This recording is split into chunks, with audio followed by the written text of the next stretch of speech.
Test, 1, 2. Not coming out to speak that microphone at all. Is it coming out the microphone inside? Is it like the microphone that's plugged into the speaker in the bottom? Is that coming out of that? Got to go inside, listen to that one. The microphone going into the speaker down the bottom there. Where the speak. Nothing coming out there at all. Now? Hang on. Hang on. I'm just trying to work out which one's good.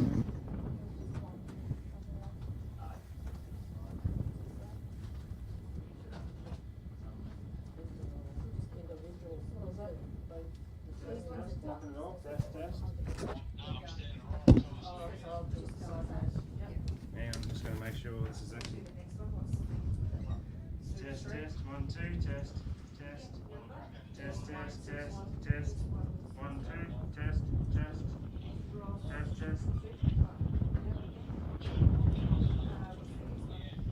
Channel, it'll come out that speaker anyway. If it doesn't come out that speaker, that speakers, test. Test,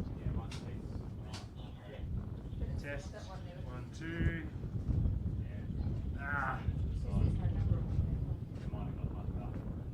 Test. Auxiliary test. Master test. Nothing. Just move the speaker around and see if it actually starts changing it. If it changes. Test. 1, 2. Nothing coming out the speaker at all because it was making a humming sound before. Test. Well, okay, is that very loud? Hang on. Test. 1, 2. Test. 1, 2. Is that right? Can you hear that now? So I just jump outside and see if you can hear it coming out the speakers and the fix. Yep, let's go out there. Right, hang on. Turn it down. Test to the pits. Test to the pits.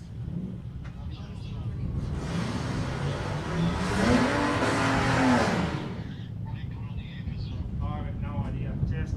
Now I'll turn it down from here, don't turn it down from there. Test, 1, 2. Can you hear it coming out the pits? Is that too loud? Yep. Just last call, super straight to the pit, 2 straight to the start line,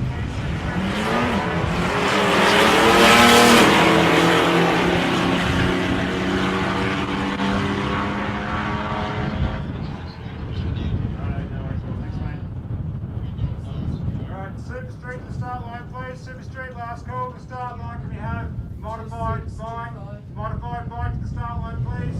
And junior dragster. Junior dragster to the start line, please.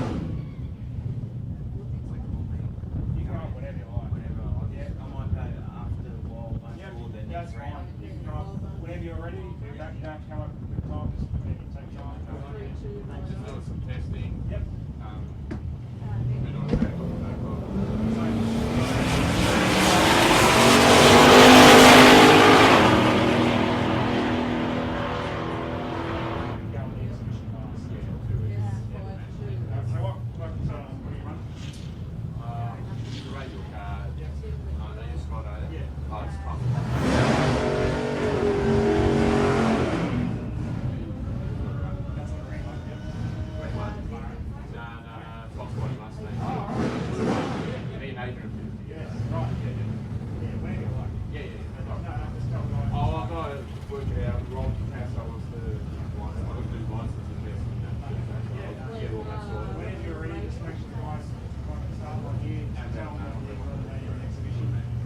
Okay, we'll start line please, junior dragster.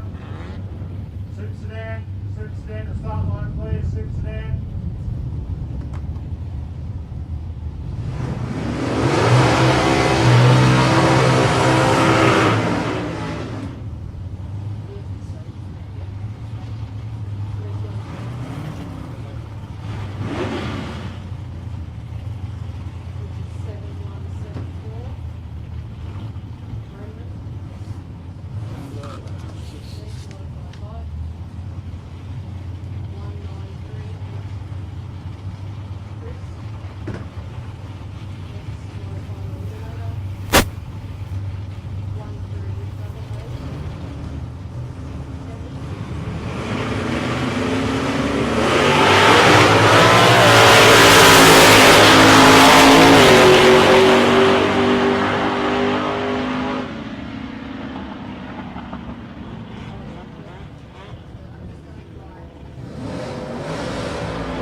Test.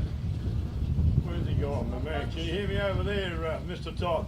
656. Can you hear me up on the hill, ladies and gentlemen? Hello? No, we're not on. Haven't turned this on. Like that.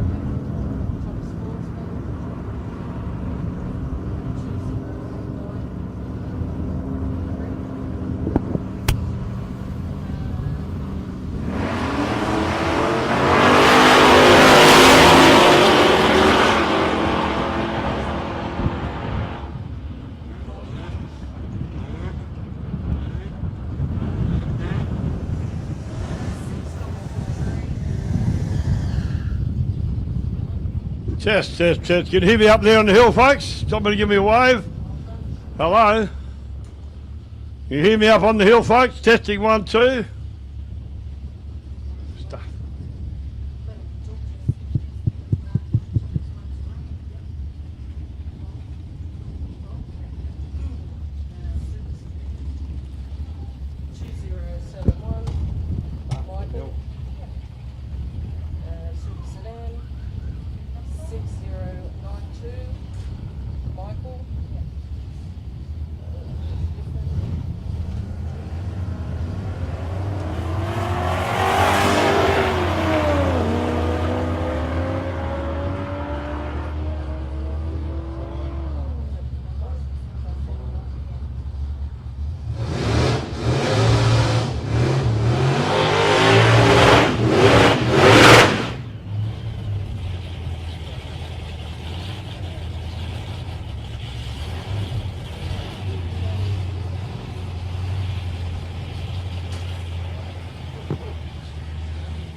Can you hear me okay, Mark? Yep, good. Start, mate. Trying to see if the other mic's working, that's all.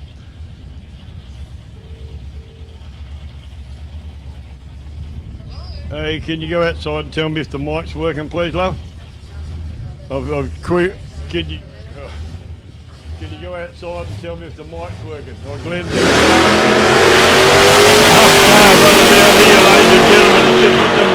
Out there last night at the test and tune last night, and it was really hard to get traction, but he got it hooked up tonight. No sound, all right, no wonder. Yeah, I can see that. Yep.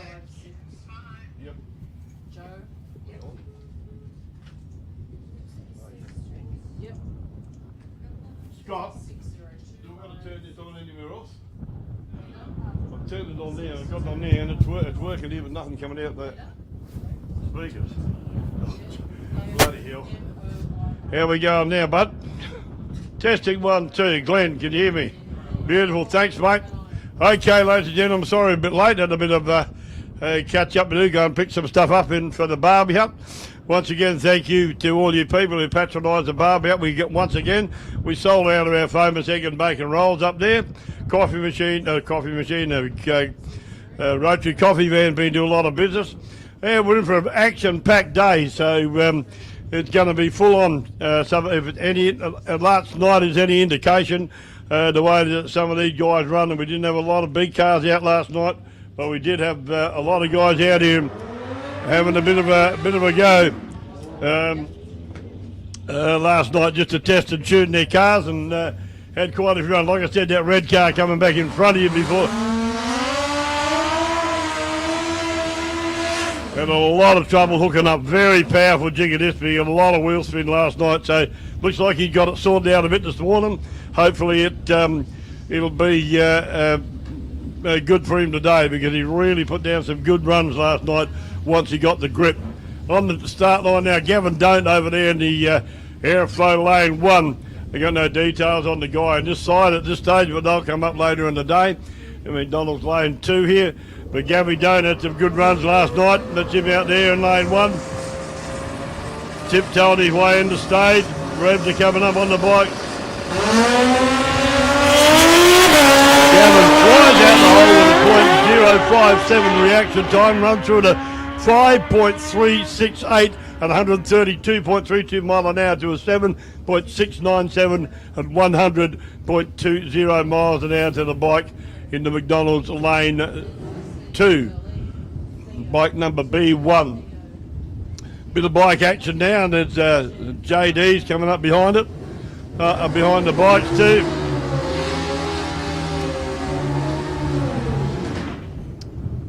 The Wild Bunch Wars at the meeting we've got. This is going to be an absolute killer. Some of the cars in the pit area fired, fixed and ready to roll, and Wild Bunch Wars is going to be. Quite a few guys here to run, and we're really looking forward to seeing him come out a little later in the day. Dan Deitzer over there in Aeroflow Lane 1 on the Harley Destroyer. Super sedan. Pretty popular bike. Super sedan, where are you? Please, the staging lanes now. Super sedan, last call.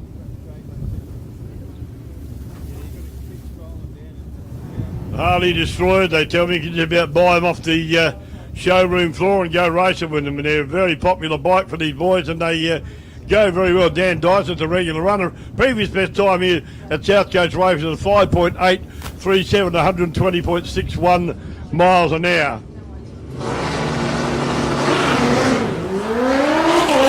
And bad luck for Dan Dyson. Pretty ordinary reaction time, died on the line. Other bike here in the McDonald's lane goes through at a 6.846 at 98.47 mile an hour. Dan's got a few issues with the bike there. I guarantee it'll be sorted, and he'll be back out here racing later on. Got to go back. I'll leave a bit of breeze, mate. That's all right. Oh yeah, whatever, mate. If that's working, I'm happy. Bang.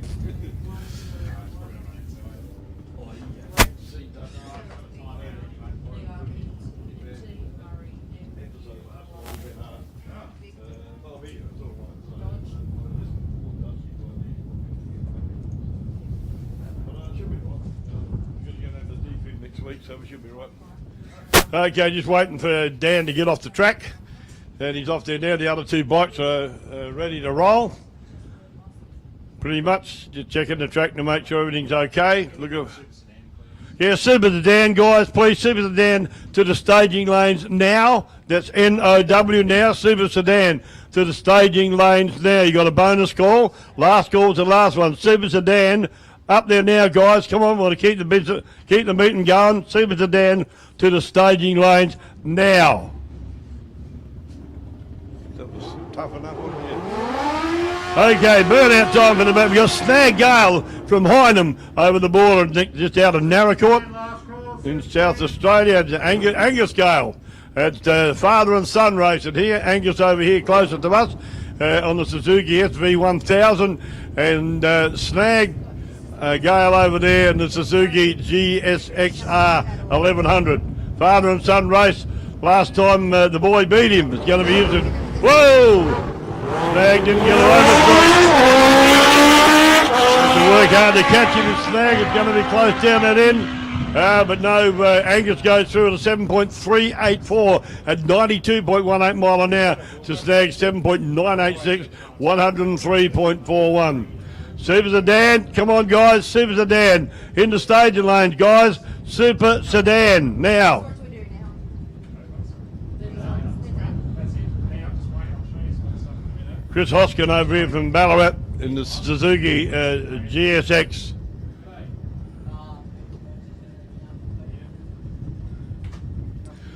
Solo run here from Chris Hoskin on the Suzuki GSX.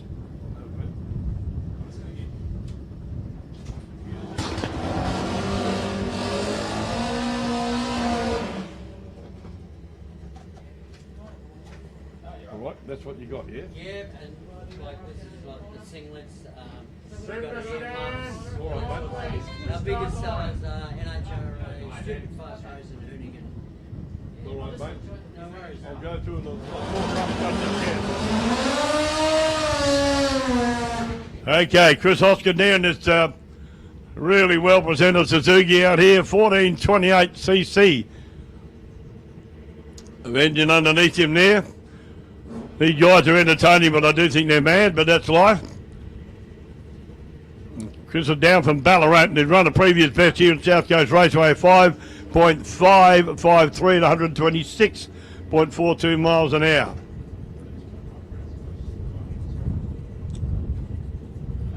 He just seated himself on the bike, getting ready to go.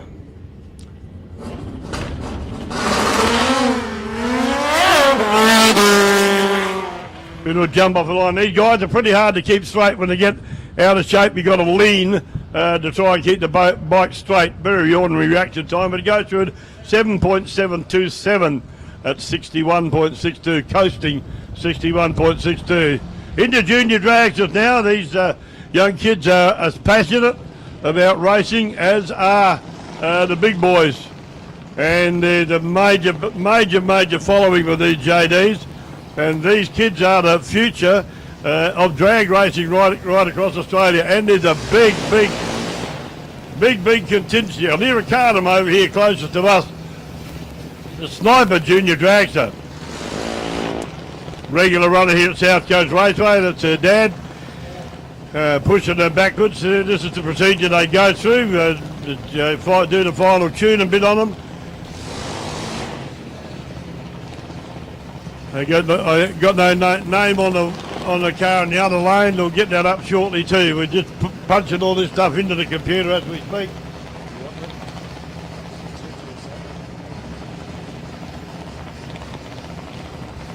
And these kids are dead set keen. It's a very big contingency of junior drags as Australia-wide. We had a field of over 20 here a while back, and they're all major keen to get out and go. And they're serious. Lots of different classes. Lyra's in a JD, junior dragster, and she goes through good reaction time for Lyra. Left the lights with a 0.06 reaction time. Goes through an 8.896 at 69.98 miles an hour. To the other car number 277, 8.210 at 79.28 miles an hour. Okay, we got Brooke Camilleri coming up in the JD now, and the Braden Junior Dragster. She's an A-class Junior Dragster, and she's running off against Chelsea Sabat from Sunbury. Brooke Camilleri's from Melbourne in Victoria, and Chelsea Sabat from Sunbury, also a suburb of Melbourne. And a Ruckus Racing Junior Dragster is Chelsea. She's over closest to us. That's Brooke Camilleri, regular runner here at South Coast Raceway. Both these cars have been here before, and we're truly looking forward to seeing them continue to race here. Like I said, this is the future of drag race. They starting these cars from 8 years old, would you believe? And that's all legal the way it's done. And I don't know the age of these two, but they wouldn't be in their early teens if they are that far. But a couple of great kids, a couple of good races, and you see what it does for these kids on their life journey. It teaches them a lot of hard and strong principles about life in general, and every one of them are approachable. You can go and talk to them, and they'll tell you. And the junior dragster family is an amazing, overall family. Everybody helps everybody else. If somebody's broken something, they can get it off somebody else's, then they overlap and do that kind of thing. Great example to races. Great thing to see. So, Brooke Camilleri over there closest to you, and she gets off the line with a 0.971 to 157 to Chelsea 7, and Brooke Camilleri goes and stops the clocks at an 8.119, 79.77 mile an hour to a 9.532, 57.32 mile an hour to Chelsea 7. Spud gun. Young Spud Russell here, and Dad's not here. He's got to go to a wedding today, otherwise Dad would be doing all the start line stuff for him. Young Spud Russell, his dad drives a really mean wild buncher. Unfortunately, not allowed to be here today. Spud gun's half scale.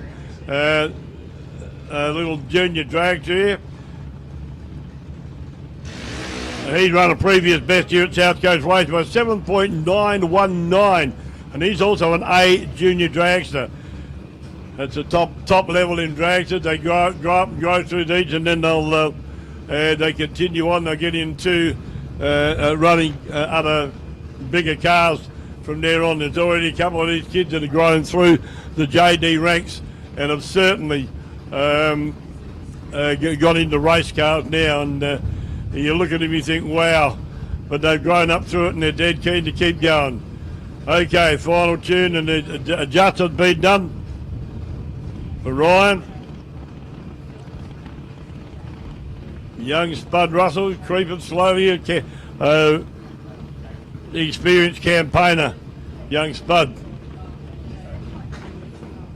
Creeping it slowly, wait till the second light comes on. There he is in fully staged down. They try and stage as wide as they can. Spud gets off the line with a .079. Light goes through and he stops the clocks at an 8.115, 80.55 miles an hour. Modified dragster to the start lines, please. Modified dragster. Can't hear that. Did you hear that in the pits at all? All right. Yeah, modified dragster to the start line, please now. Modified dragster, please, to the start line. I'm going to go and check the speaker. There's something wrong with it. All right, mate. Scott, could you grab me a water out of there, please, mate, while they're there? Fridge there, water, drink. Thanks, buddy. Appreciate it. Done well. Okay, just got a bit of liquid refreshment. That's in a bit of H2O. On the start line, you got Donny Tarney in the big Chev Camaro.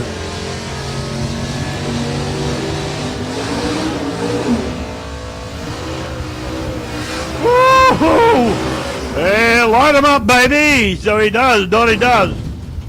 And over here we got Chris Faruga in the MX hatchback Tirana. Run the 406 Chevy in there.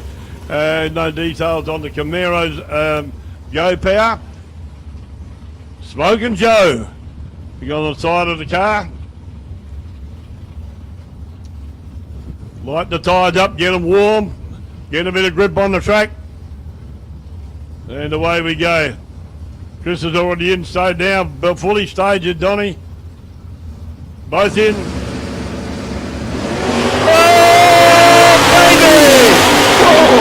That's wheel stand. That was a boomer. Wheels up and away from Donny there. And left a bit early though. Run through at a 6.120 at 111.26 mile an hour to Chris's 5.660 at 119.58. Into qualifying rounds we are here. Super Sedan.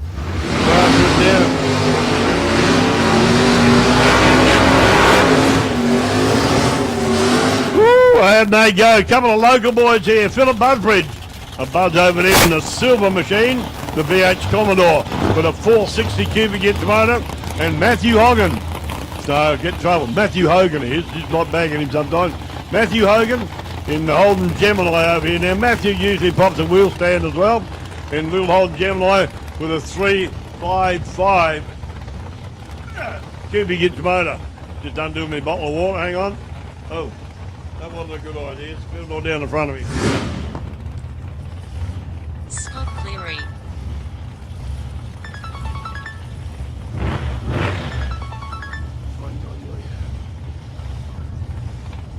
Yeah, mate. Stop. For who?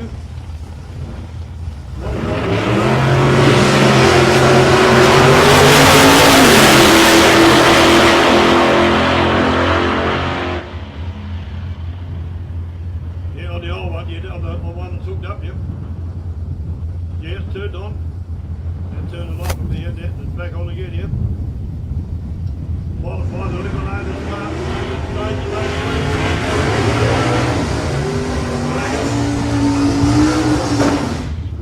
Did you hear it that time?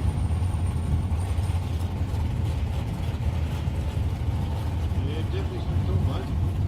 Yeah, turned it off now to down. Now go back up to on. Test, test, test. Test, test, test, test. Modify the eliminator. Nothing coming out. Don't have to be turned up in here or something, does it?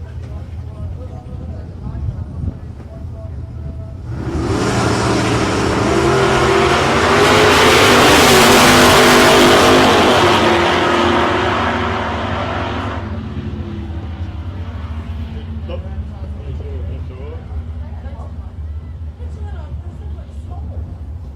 Yeah, mate, I'm here.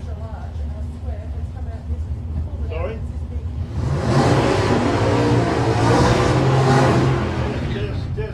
Testing. Modified eliminator, staging lane, please. Modified eliminator, staging lane, test.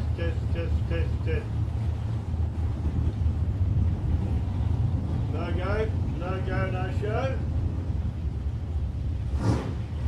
Modified eliminator to the staging lane, please. Modified eliminator.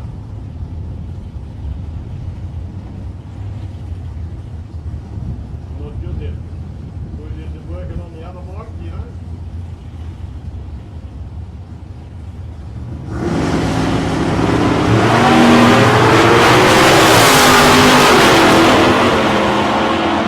Sorry, mate. All right, mate. No worries.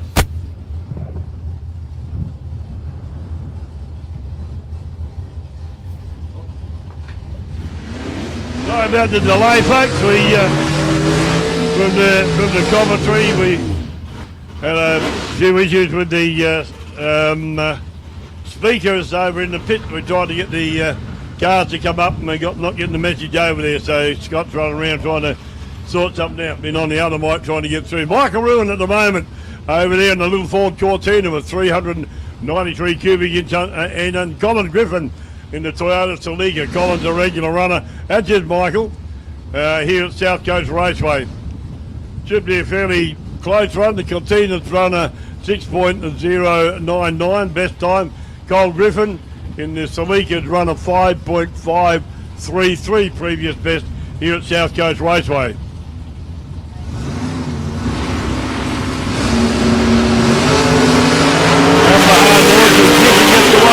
With an 053 light, beautiful light goes through. Whoa, here we go, 5.541 and runs 124.3, beats his previous best time considerably. And Scott Ruin, hang on, I've got to go back. He beat me again. Scott Ruin goes two previous best, runs a 5.951 at 114. And he got a better his elapsed time and also his speed, so that's pretty good. Means the track took it up pretty well. So, and it's going to get better as the day goes on. Brother Todd, Davey Todd from Beachport in the Holden Gemini here with a 427 Ford engine. My favourite Fords. Oh, there we go. 427 Ford motor in this beautiful little Gemini. Gets up and boogies, does it ever. And Scotty Ruin over there in the LJ Tirana from Ballarat. Got Ruin all the way into Ballarat, comes down here and supports us at South Coast Raceway regularly. So waiting for Toddy to go in. Toddy gets entry and goes through that at a 5.732, 119 PB on his beats his PB on his speed, and Scotty Ruin goes 6.551 at 103.65. Running through thick and fast today.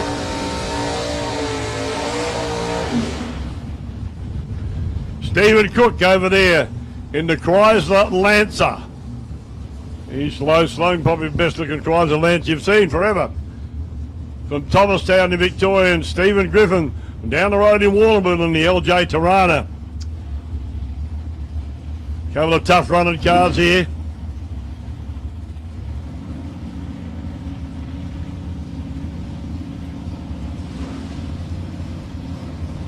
Our little Lancer's got some go.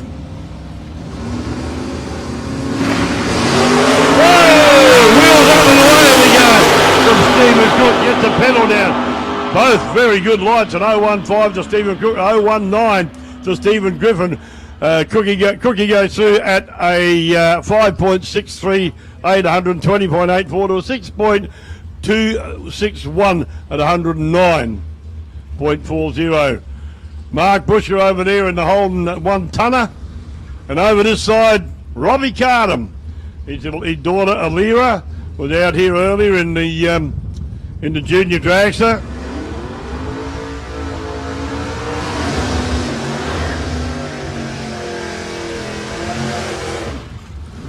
And Robbie's chases all over, runs all over the country racing his car, and his daughter too, young Alira.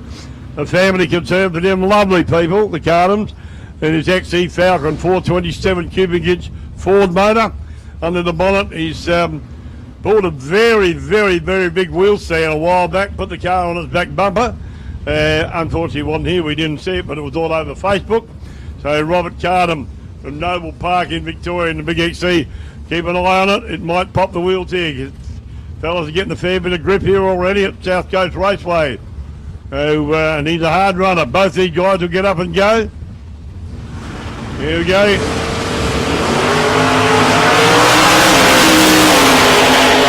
Mark Busher cuts a beautiful light, .006.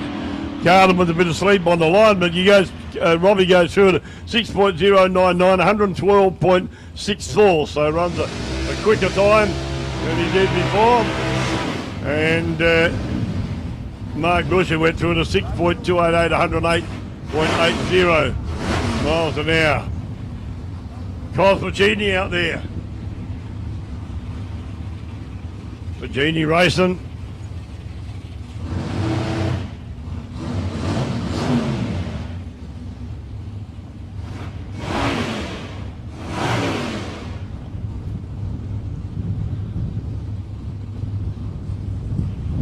Nice ute, got a lot of the sponsorship, gets up and boogies as well.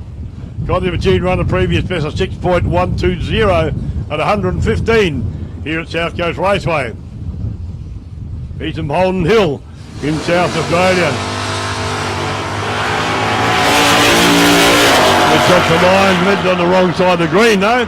They left a bit early, but he runs through at a 6.231 at 110.57 miles an hour.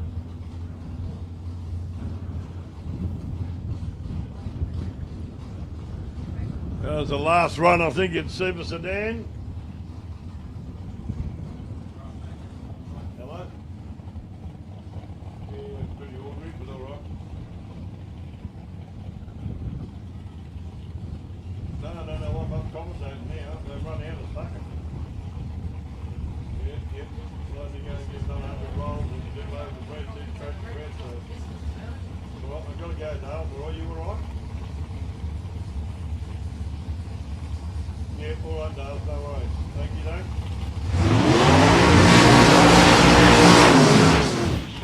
Back on the start line now. Chris Farrell in the band molded 584 cubic inches of engine in the front of that with Chris. And Les Mills from Bairnsdale in the T-Bucket Alders. Is that right? Yep, it is. Rhino Racing.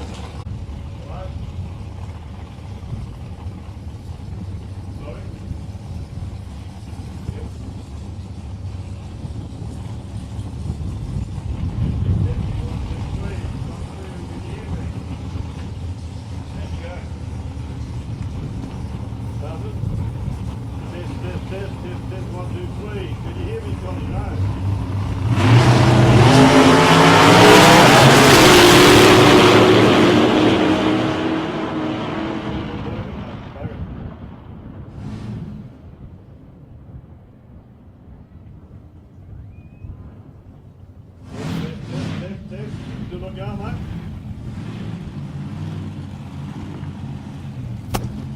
Good run there to Chris Farrell. Got a bit out of shape and buttoned off on the way through.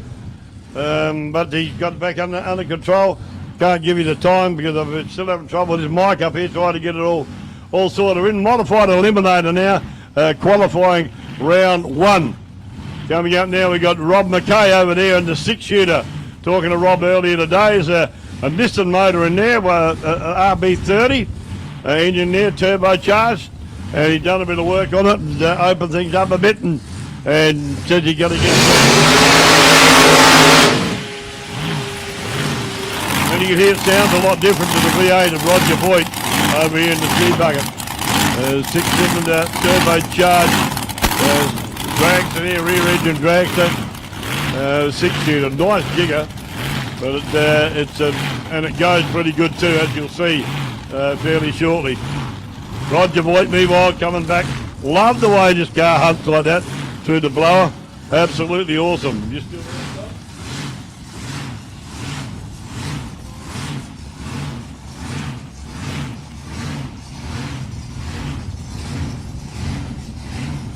Going to be loud when this bloke leaves on this side anyway. Bucket list from Roger Voigt on the name of the side of his car.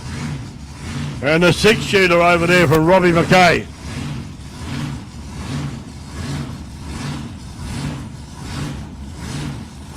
That's a sound all of its own, fair dinkum.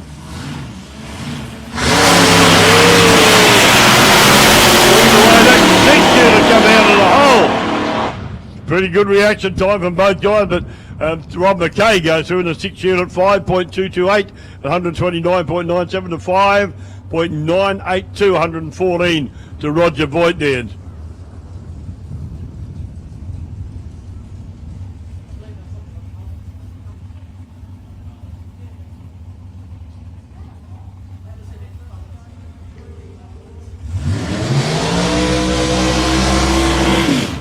Shane Windy in the dial before you dig. Jerry Fritz dragster, 565 cubic inches of V8 motor, sitting right behind him.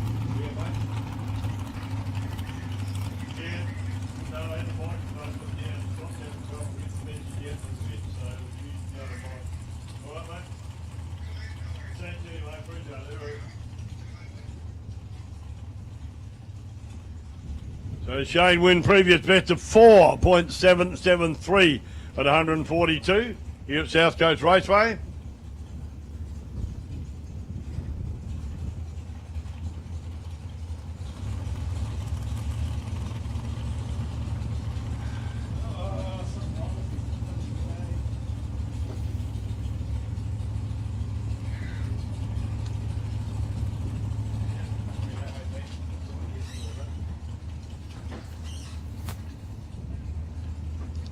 Shane Wynn coming up in the stage now. Dial before you dig, dragster. Remember that if you dig along. Leads with a .072 light, cuts a fine light, goes to the 4.853 at 139.95 miles an hour. A nice, good, clean run. Here we go. Shiny Kenny Stewart. Oh shit, sorry mate, didn't know you were there, I'm still down. I thought you moved. Bloody hell. Sorry man. There's till he got him with the wheels. Sorry buddy.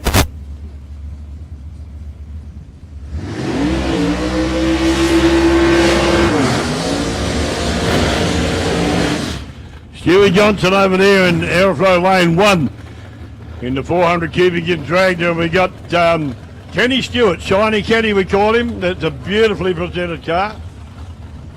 An amazingly shiny car, this one. The story is that he polishes it and then Amanda polishes the polish.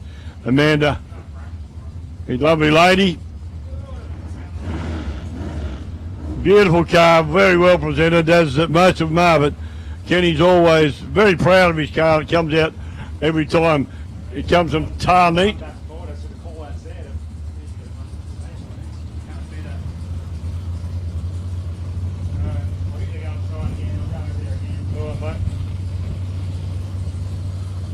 Waiting for Kenny to come into full stage. Here we go.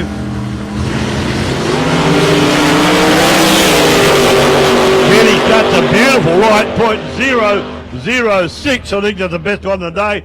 And he beats his previous best speed. Runs 143.15 mile an hour to 4.772 time. And Stewie Johnson run at 5.242 at 128.84 miles an hour. Have a look at that Galaxy 2-door towing Chris Farrell's car back. I dribble over that every time I see it. Love Ford Galaxies, but we've still got one in the family. A 1960 model, very rare, only one of its kind in Australia, I believe. And that's here in the garage of the son's place. Okay, we got Glenn Empson over there in the Holden Ute.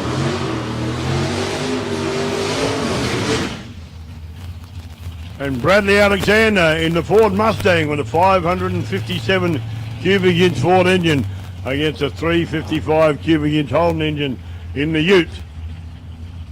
Blacktop Garage is a sponsorship on the Stang.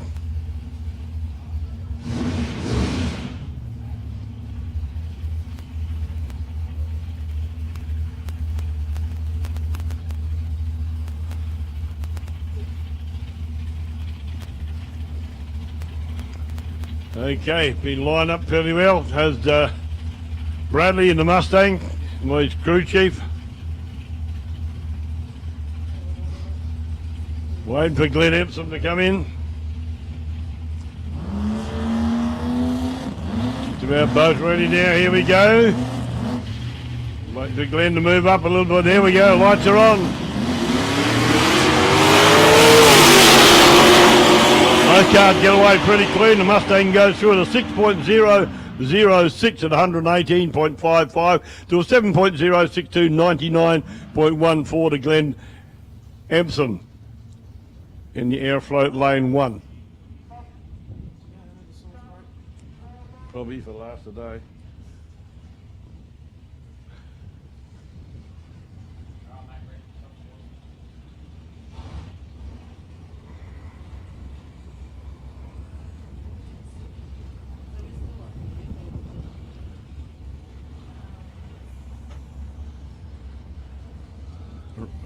We got the Radial running, haven't we?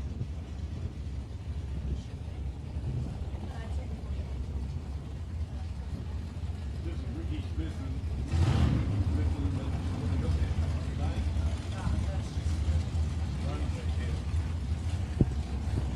couple of toughies coming up now. Timmy Parker.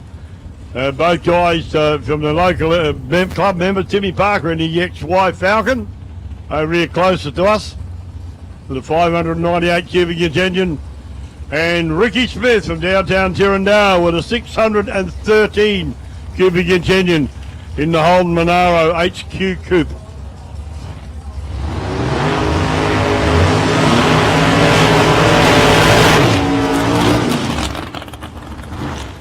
See a bit of Band-Aid stuff on the side of Timmy's car when he comes back down here, down in front of you. He happened to actually just brush the wall accidentally halfway down the track last meeting. So taped it up, got to get it fixed yet. Wait till off season to do that. It's all fiberglass, this car, so he reckons it's going to be an easy patch.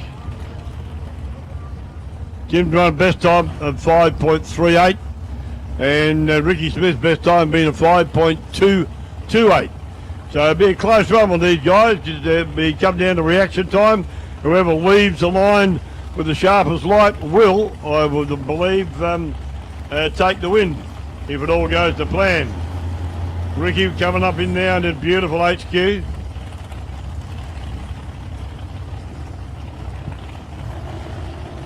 mate.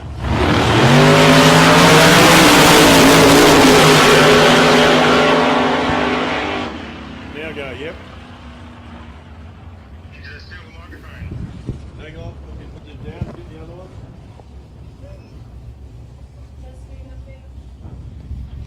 You hear that?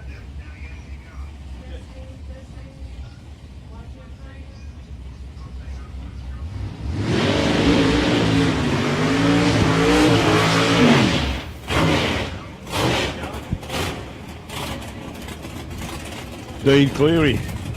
Howdy. All sorted. Okay, Scott. Thanks, mate. Yep. Okay. Anyway, mate. Beautiful. Thank you. See, you brought me luck, darling. I brought him luck. Well done. Okay, Dean Cleary got a 762 cubic inch motor in this GTO, Pontiac GTO. And what a beautiful car this is. And Dean's run this car the last few meetings here. Had a bit of a mishap. Somebody run into him at one meeting and wrote the back of the car off. And but Dean's got it finally got it fixed with young Chad. That's his son out in the front there with a beanie on. And he's his crewman or crew chief for Dad. And very much involved in it. Dean's a very, very competent driver, been in drag racing for quite a number of years, and this car's absolutely gorgeous. Hello? It sounds like it died on the line. Here we go, start him up again.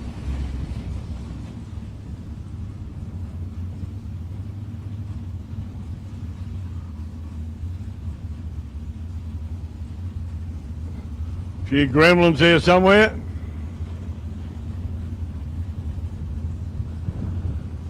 See what they can sort out.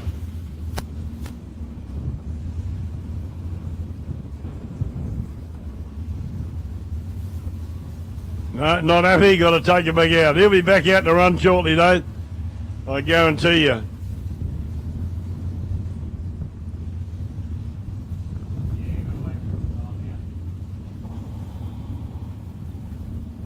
There's Kenny Stewart come back.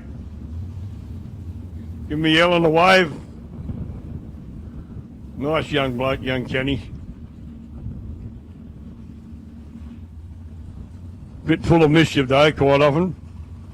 But we shouldn't say that.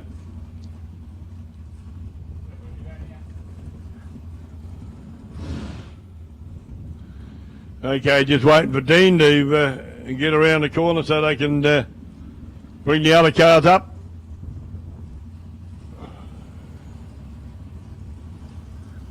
Julian Carafa in the 1941 Willys Coupe. That thing's older than I am. Fair dinkum. 632 cubic inches of engine. And the Pontiac Firebird over here, Graham Hargrave from Adelaide. 618 cubic inches underneath the bonnet. Good looking car. Both of these cars look really, really, really tops. Beautiful Pontiac Firebird. Over here closest to us in McDonald's Lane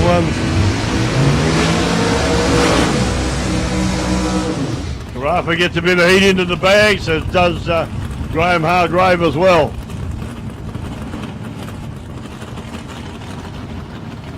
See the guys in front, they've tried to line them up in the black marks that they've done their burnout in so they get rubber-to-rubber contact, because they do leave black marks when they take off. Our track's in very good condition again. Andrew Smith does an awesome job of preparing the track with the crew that he works with, his dad and a couple of other guys come out here, but Smithy puts so much time into the track prep, and we got an awesome reputation here at South Coast Raceway for the track and the way it's consistently really, really good. Quite a few people rolling in on the hill now. Welcome, folks.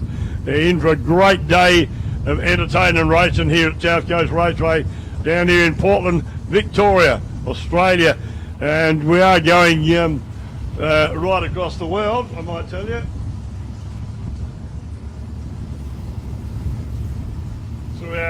For our good mate up there on the stand, Mark Humphrey.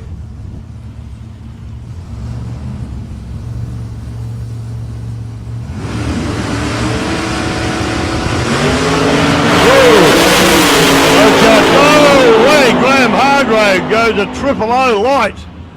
That's the best you could get, ladies and gentlemen. 000 light to Graham Hargrave over here from Adelaide in the Pontiac. You can't get any better than that. Carafa cut a good light too, 0.016, but a 000 there to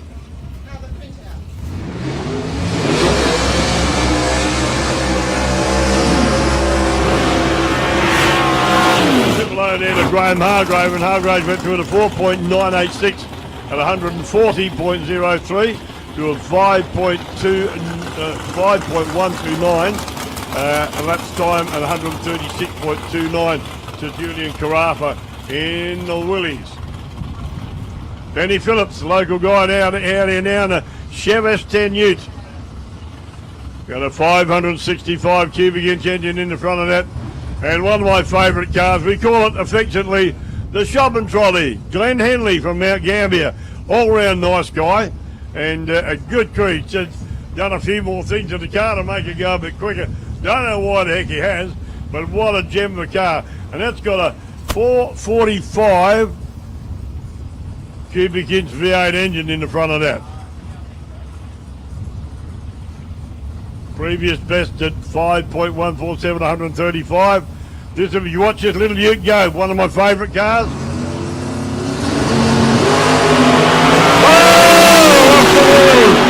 Glenn Henley pulls the front wheels up, cut a couple of good lights. Benny Phillips runs through at a 005 light to an 017 light to Glenn Henley. Henley goes through at a 5.280 at 131.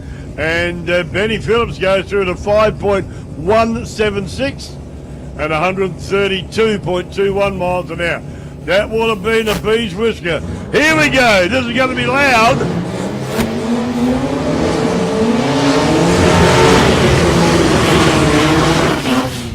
Here busting babies is Terry Waterman. McDonald playing 2 in the Mazda RX2. Now, this thing blow your flaming eardrums apart if you get too close. Stewie McBain in the Chevy Lumina. Beautiful car, this Chevy Lumina over there with a 528 cubic inch motor under the bonnet of the Chevy Lumina. Beautifully presented, Jigger, and looks so good. But you look, if this thing goes, you'll be absolutely shocked if you've never seen a rotary one before. This little Mazda RX2. They had a bit of trouble with it last night. Finally sorted out for the last run. But boy, did they put in when they hook up and go. Adjusted the wheelie bar on the back of it to keep it on the ground.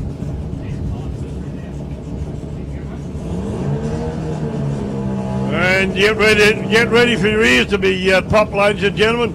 When this league revs to leave and go off the line, it makes one hell of a noise.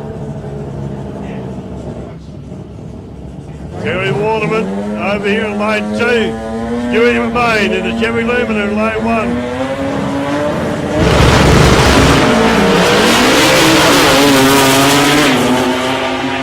Can't believe how that thing goes. Both pretty ordinary lights, my goodness me. Waterman goes through at a 4.985 in the little in the Mazda, and Stewie McBain in that beautiful Lumina runs a 4.995 at 138. More, no, it's gone quiet. Over there in lane 1, Jason Arbery. Now, number 1. This guy number 1 in Australia. Jason Arbery comes from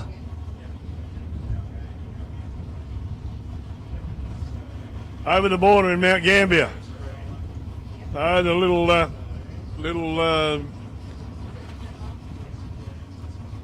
Mazda ain't going anywhere. No show, as it says on the screen here in front of you. Just away. Good straight run from Jason there.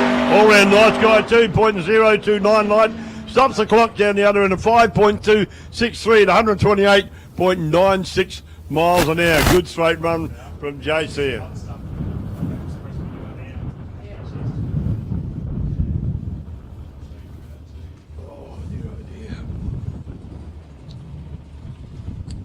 Chris Theo coming up now in the big Chev Camaro. Have a look at the tow car going in here. Flogged by a dog.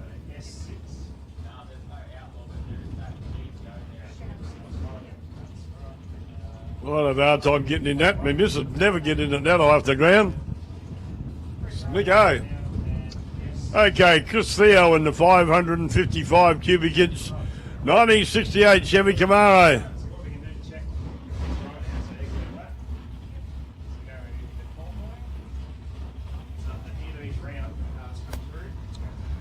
Bit of a clean up here. Little Master had a bit of a bleed on the line. So the boys are out there cleaning the oil spill, I believe, off the track there, while Chris Theo does his burnout in the big Chevy Camaro.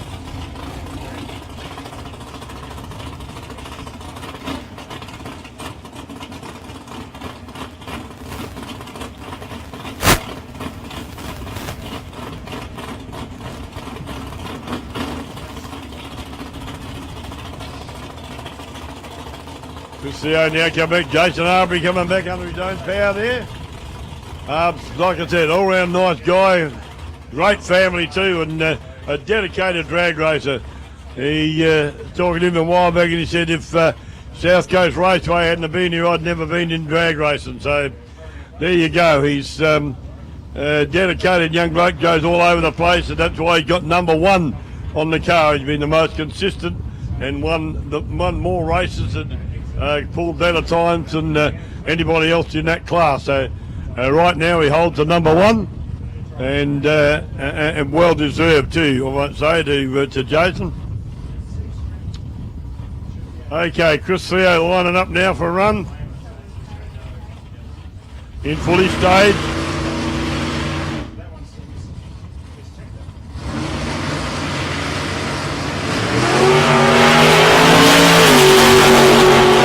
Off the line, fairly ordinary, goes through to 5.736 at 106.16 miles an hour for Chris Theo there in the Camaro. So they're all in. So the only one that's missing is off. This tractor. So let's go down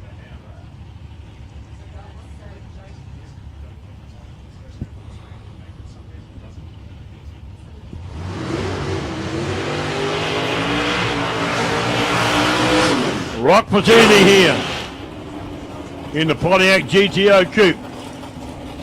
You saw Rock's son going at Holden Ute with all the sponsorship on it a while back.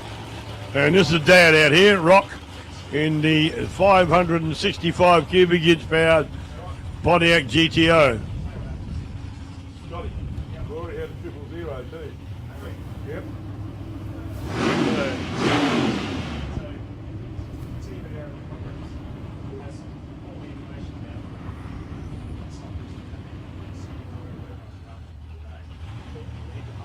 Wait for Scott to come in. No, Rock, I mean, I'm talking to Scott.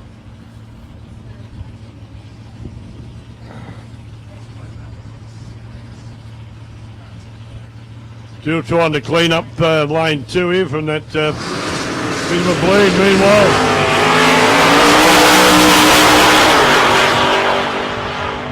What's that? It's a rare, I see, I thought.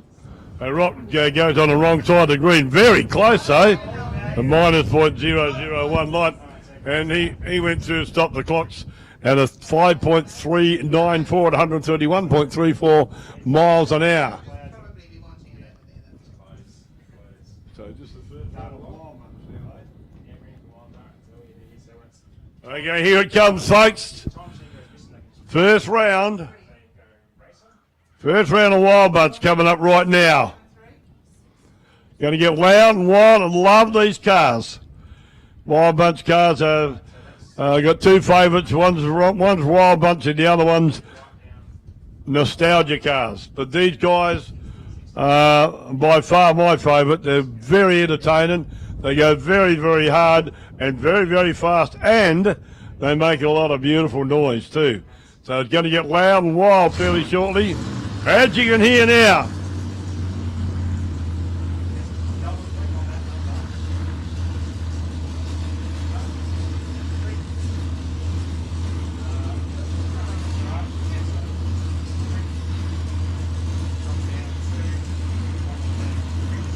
Little Holden Tirana there.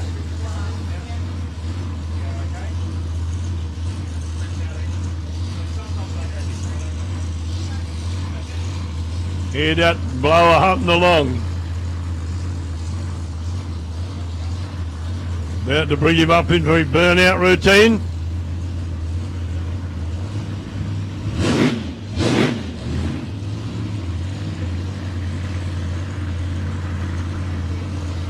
Moving on through now. This is a very quick car.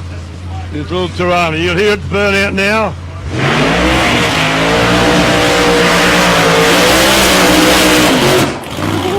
Not a bad little burnout there.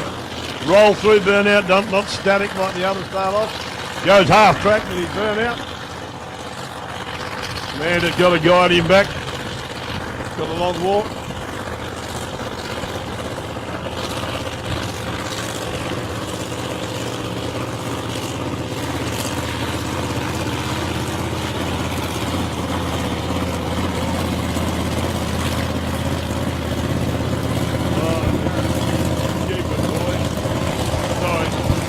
Ben Stabling down here in the Holmes Arana, 350 Chev power with a big blower hanging out the top of it. This is the car that gets up and boogies, ladies and gentlemen. Previous best here at South Coast Race have been a 5.213.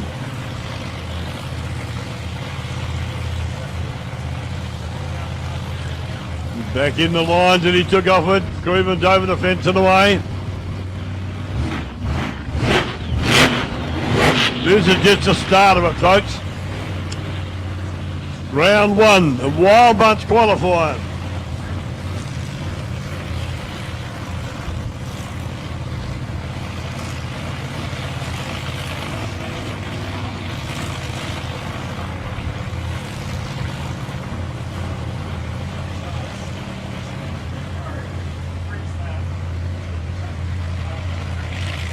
He's reline him into the racing stripes that he runs through.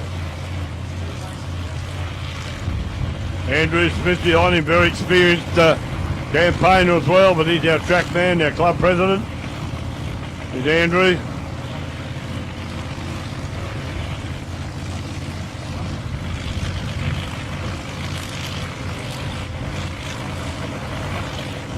Ben Stebblings. Here we go. Whoa! Wheels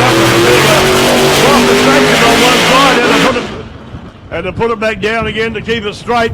Very well controlled there. A long way out of shape when he took off. He got a bit more traction one side and the other. Steering towards the wall, sensibly backed off. Went through to 7.215, 83.09 miles an hour. So just didn't hook both cars up at the one time. Both wheels up at the one time. One obviously got a bit more than the other, but he cruises through down and he's off the track now. Bob Sherry in the big Chevy Monza over here, 496 cubic inches, a big block Chev. Bob Sherry been around the track for a long, long while. Greg Angus over there in the beautiful red HQ Monaro with 376 cubic inches of Chevy power. Couple of hard charges, these two. Bob Sherry in the Chevy Monza. McDonald's lane one. And Greg Angus going up there through the burnout pad.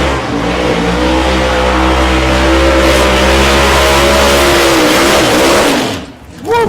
They put on a show, these boys. Bob Sherry coming up to do his burnout now.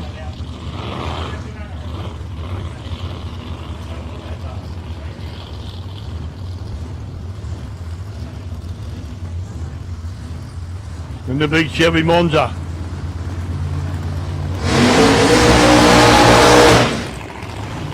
Steve cranking that wheel in there to keep the car straight. You see from up here in the tower. He had a handful of right hand lock to keep it straight. He had a wild burnout last night. The round he did, Bob Cherry, and he went one way then the other, but he kept under control this time. You can see the hands working the steering wheel to keep it under control there as he did his burnout. These cars are very, very twitchy. When they get out of shape, they get out of shape. Pretty quick with their burnout procedure. Greg Angus over there in the big red two-door Holden Monaro. And Bob Sherry from Ingle Farm in Adelaide in the Chevy Monza. Bob been around the traps, like I said, for a long while. Bit of a character. Does a fair bit of dress up, but you see his crew members. They got the shirts on with the bow tie and little hat. A bit of a character. Bob, here we go. It's all yours now, mate, he says. Bob's driven a lot of different cars in his time, and this is the one he's driving now. Driven a lot of different configurations.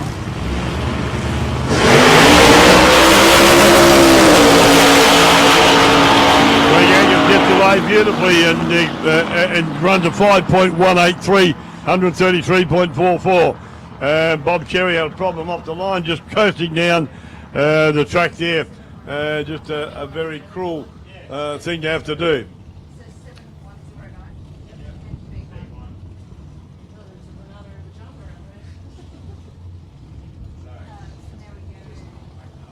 Hey, Bob will come back and have another round later on. It won't deter him too much.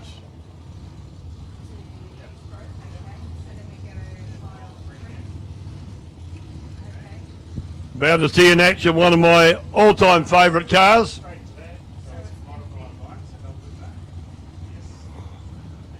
Jason Kiley in the black, shiny and beautiful 1934 Ford Coupe. Or coupe, we'll call it. Come on, answer. Hey, mate. Yep.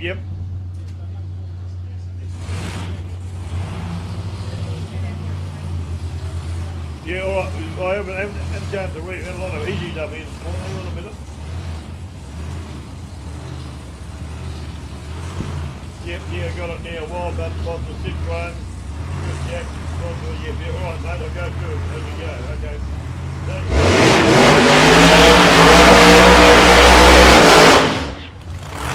Jason Kiley. What a beautiful car this one is. Absolutely gorgeous. So they run them all in the lane over there, I guess because of the oil. Do a spilled over this side, they'll be running side by side later. There's a beautiful Jen backing him up there in front. Got the camera in the hand, always takes pictures and puts them up on Facebook.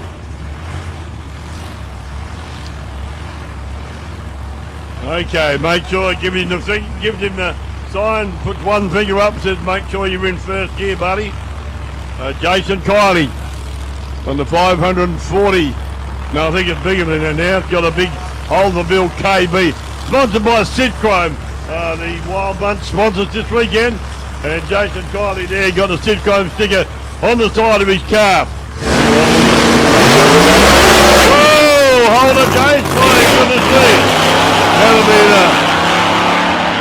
That'll be the first time I've ever seen that car get out of shape. It usually runs dead, mother and straight as a die. Heart come up in the mouth then. How you going, Jen? I bet that scared you, girl. Certainly scared me. You all right, Jen? And good on you guys over there. The little bug going to get him. Tell him he had one too many last night, will you? He'd been drinking too much of that bloody Red Bull. That's what it is.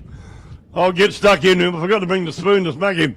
But that's a bit of a wild ride for Jason. I've truly never seen that car get out of shape anywhere near as much as that. And it was a big slide that he did. Hopefully everything's all right. And when he gets down there, he still put the slipper in as he went down there, and it was a good run in the under the circumstances.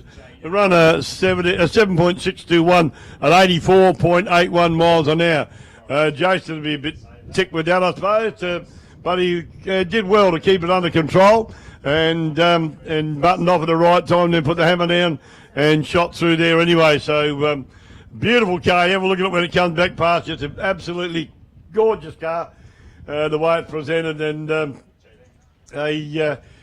like I said, he just had to rebuild the whole front of the car to put the big KB Ultimate engine in it. So how far do we go? I'll come back to that.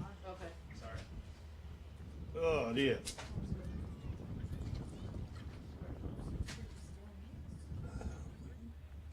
Got a few of the cars here today, sponsored by Sid Chrome. Chris Jackson in the Mustang. He'll be out shortly. He's been sponsored by Sid Chrome as well. And Greg Angus, we've already seen him run. I just found his notes, and Mark will belt me later on for not reading these out when I went. But Greg Angus in the red Monaro won the last Wild Bunch meeting in Darwin. So we've got Mike Trahak over there too. He's a multiple Wild Bunch winner as well. And at this moment too, I'd like to, while we've got a bit of a break, to send best wishes to Mark Hunt and his wife, Marissa, who's recovering from surgery yesterday. I believe she's okay. She's woken up and spoken from the operation she had. But Mark is the bloke that organised a lot of these Wild Bunch cars and Wild Bunch meetings. And he drives a beautiful yellow custom line called the Huntsman. And he'd be ticked off not being here this weekend. He loves to come down here to Portland, loves eating crayfish. Every time he comes down here, he gets a feed of them, can tell you that. So, but no, he loves that. Nice bloke and a very good organiser for the Wild Bunch show. That and he'd be totally ticked off with not being able to come down here and race this weekend. I guarantee you for sure. A couple of not sure who's coming out yet tomorrow, but in a few really tough cars in the line still to go in round one of qualifying. So yeah, Sid Crome, you can't hand a man a grander spanner. That's what they used to say, I think, didn't they, Mark? Say yes. Yeah, he put his thumb up. I did it right. And then the Sid Crome, and they had a great. Still have there. Bob Cherry come back. Bit of a wild takeoff for Bob Cherry, but he'll be back. Won't you, Bob? Say yes. Where's his thumb? He usually has a big thumb he can chuck out the window. Even Dirty Harry used to do that. Perhaps he hadn't got his hearing aid turned up. That'll be all right.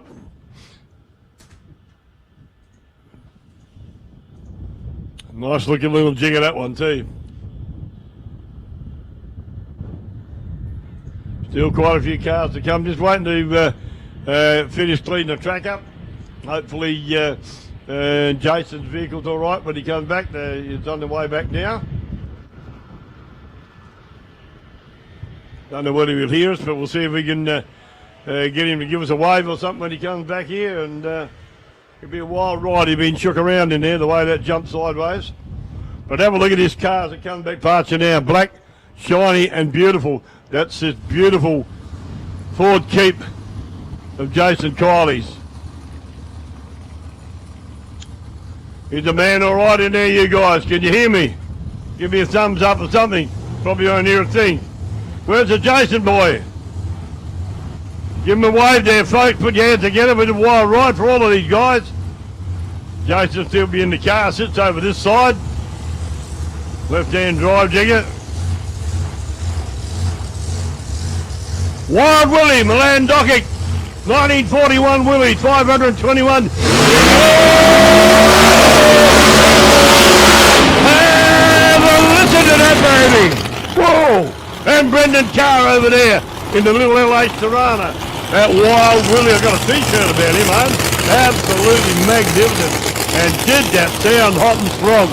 A 1941 Willie, 521 cubic inches of engine, the little LH Tirana. Over there, Brendan Carr. Over there in lane one. Nice jig of this thing. Nice paint job. There's your crew guys run around. Bit of juice down the throats. Butterfly, and he goes. Give it a stab. Line him up. Check everything. Checking the guy behind. Checking the heat of the tyres. Got a little infrared gun there. Shine on the tyres to see the temperature. Looks like it's all go.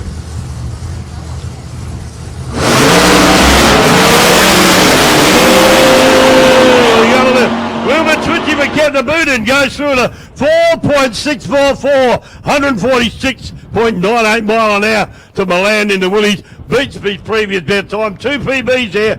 And Brendan Carr, 5.546, 122.42 mile an hour.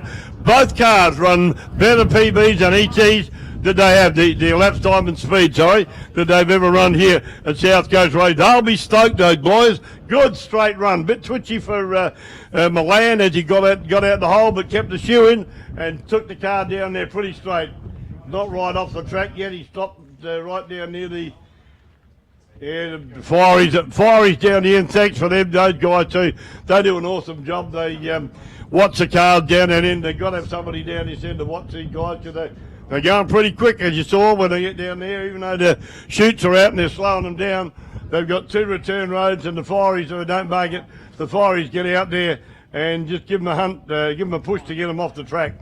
So well done, guys. I think Milan's having a hard time pushing off at the moment, but it's just about gone down. So that's Milan docking in the Wild Willies, and Kari was no slouch either. My goodness me, Brendan Carr, beautiful jigger in that little LH Tirana, and put the numbers down. Both run PBs in both elapsed time and speed. So this track is in good nick today. Once again, Andrew Smithy done an awesome job getting this track up to what it needs to be for these guys to run. These are very, very powerful cars these guys are running, and there's still a few more to come. I can see in the staging lanes. Got a beautiful black Mustang and a beautiful blue Mustang too in the staging lanes. A funny car in the staging lanes there as well. Okay. We got John Mole coming round in the VS Commodore.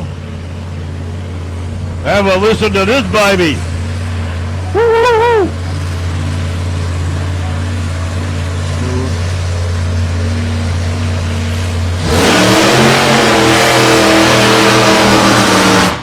Good solid dirt out. Got those wheels spinning big time. Mike Evans in a Plymouth scooter.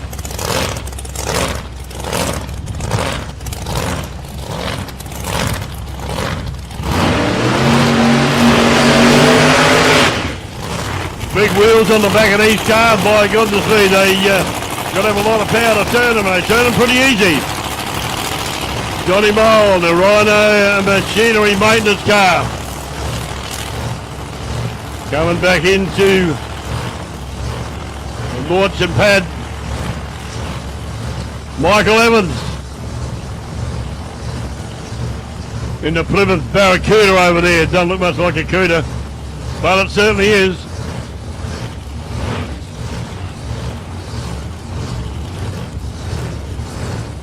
Couple of quick cars, these two folks. Both run in the 4 seconds.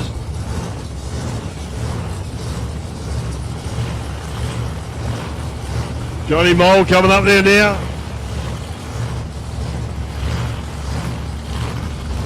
Mike Evans coming into the stage now. When they're pre-stage, the light on, and Death Red Johnny's now. Pre-stage lights on, waiting for Mike Evans to come up. Stop both pre-stage. Mike's fully staged. Here we go. Both guys get away pretty well off the line, but my goodness me, that was a tough run for Johnny Mole. He runs a 4.933 at 141.56 mile an hour to Mike 7.094, 69.18 miles an hour. Chance out of Not Entertainment, and this is only qualifying. Wait till we get into the eliminations, then they really go hard. No, they go hard pretty well here. They've got to get the best times that they can so they can be seeded a little later on into another. Couple of nice cars coming up next too.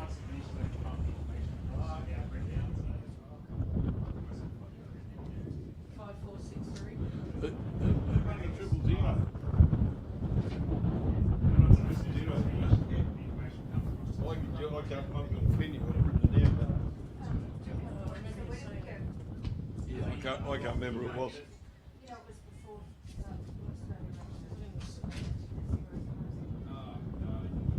I usually write them down, but I haven't got a pen. I usually bring my wing, but I didn't today, Goose. Yep, we got those. Got the trophies for the best light and the best. Monica got them in the back of her car, keeping in Jordan. So now you made a tell you while we're waiting. You made the guy made it also because they were going to be for the summit round, but it's 2019.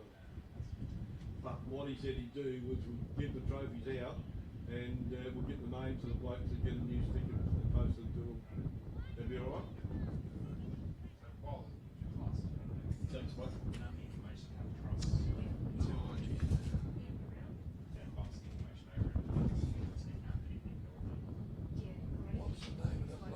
over there in the pits, ladies and gentlemen, while we've got a bit of a quiet time here, checking things out down the track.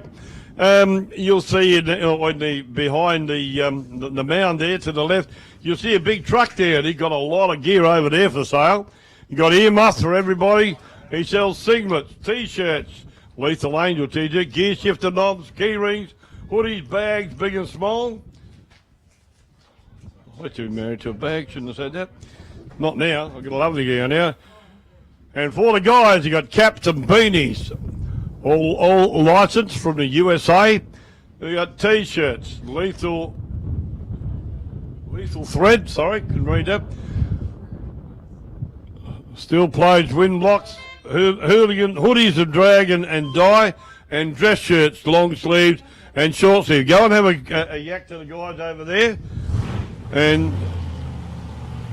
he'll fix you up with whatever you got. Oh, the big white truck over there with all the display stuff out the top. You going, Dale? Oh. Yeah, doing good. Yeah, and she got the 2 trophies in the back of there. 2 in the back of her car. And when you go past that bloke, can you ask him his name? Who's the big truck there? I forgot his name. I want to write it down. You put his name on here. Okay, ladies and gentlemen, back to the 53 Studebaker.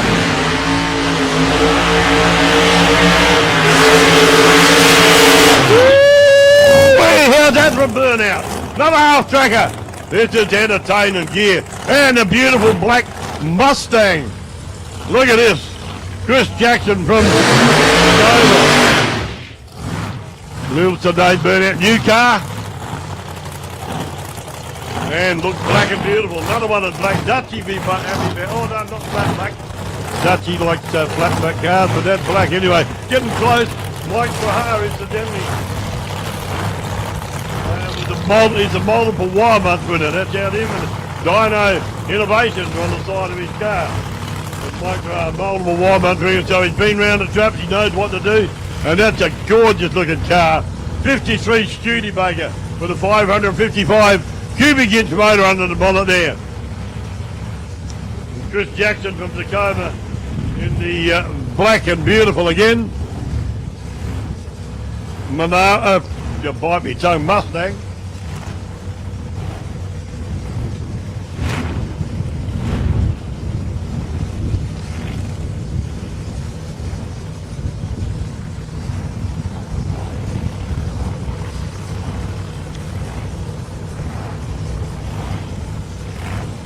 Here's Mike Trahar. See what kind of lights he pulls. He'll run hard here. Mike, you've been here before. Knows the track.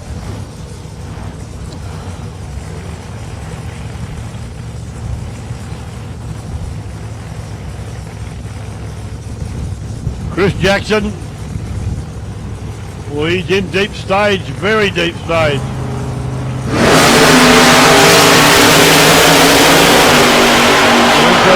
Trahar goes through in the big Studi, runs a 4.935 at 140.56 to Chris Jackson 5.083, beats his previous best ET, so that's and he run 136.55 miles an hour, so no slouch in either of those cars.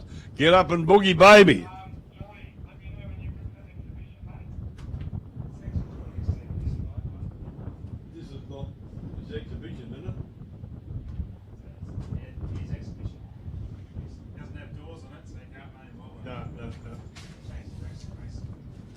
All right. It's an exhibition run, nothing to do with Wild Bunch. This is a funny car. The Stang.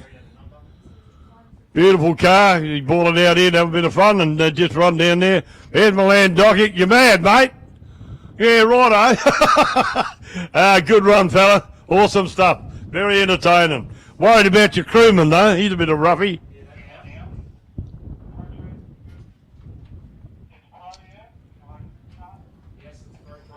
The Wild Willie, you saw that run and run hard.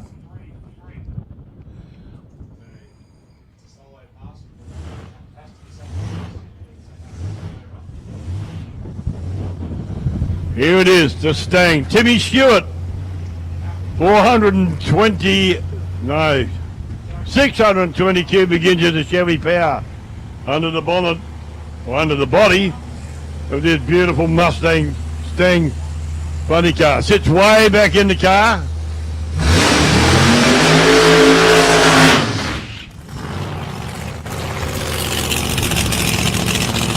Putting on a show here. It's just an exhibition run from Timmy.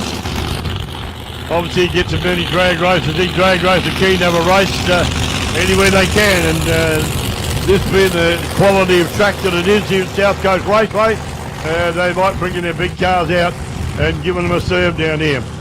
Regular runner here at South Coast Raceway, Timmy from Beaumont over in Victoria. The big Mustang funny car. As you can see, you'll probably get a better view than we do. He's just a long way back in this car. His head's back near the rear window.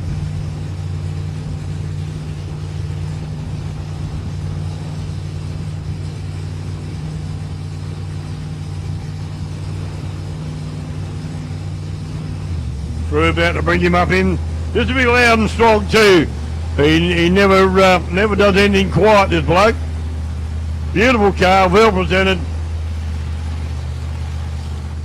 Bringing him up into the beams now.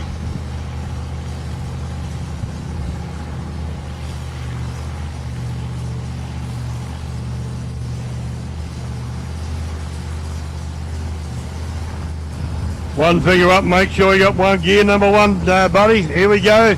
Be a pro start, this three, I think. All the yellows will go at the one time and not set it Whoa, goes very close to the centre line. It goes through at a 5.387, buttoned off 89.61 miles an hour. Normally runs around 150, so he's only going pretty ordinary speed there, but he buttoned off. Got a tad close, I guess, to the centre line, so the err on the side of caution and button it off a bit and let it run through. But exhibition path, you can imagine how quick that jigger would absolutely go. Timmy Stewart in the big Mustang funny car.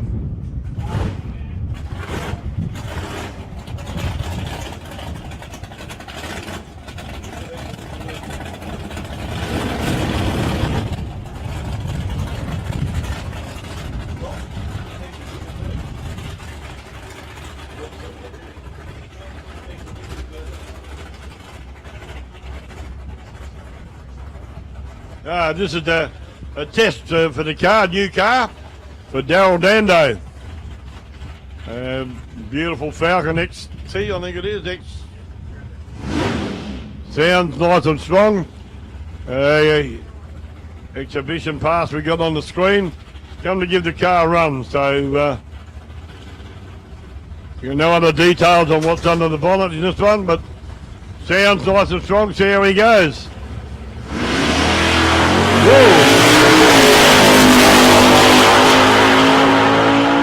Launches hard and runs pretty quick down there. Goes through at 5.914 at 117.21 miles an hour. Good run, good strong run.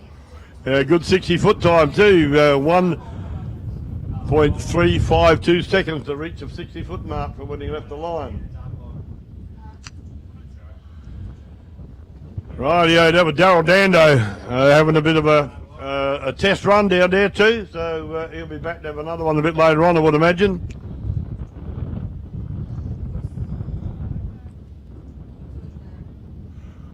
Our photographers out here, you see him in there, Michael Walker over there. G'day, Michael. And one of our photographers here puts a lot of photographs on Facebook, beautiful photograph, but also he takes a lot of photographs for South Coast Raceway today, put into our local paper around here, and he's get some very, very nice shots of Michael. Bit of a rough diamond, but I still love him. Okay, we're back into Super Street now, qualifying round 2, and we didn't call a lot of these because I wasn't up here. They sent me on errands to run and pick stuff up, and we started right on time today, so away we went. Mark Humphrey down there on the stand taking photographs. Whoa, wheels up and a bit of a wobble there for James Dibble. Not to forget Jeremy Todd in the Holden Commodore, and Tibbles goes through at a 7.185 at 73.24 to an 8.7947 to 8.93 to Jeremy Todd. Toddy's boy there, running, get used to it. Okay, Robbie Ford over there in his beautiful little Cortina. Mark II Cortina, nice jigger, and goes pretty well. And Lisa Sherry, she's the daughter of, I think, of Bob Sherry, who you saw out here in the Wild Buncher before that went a bit late. Look at that beautiful car coming back in front of you now.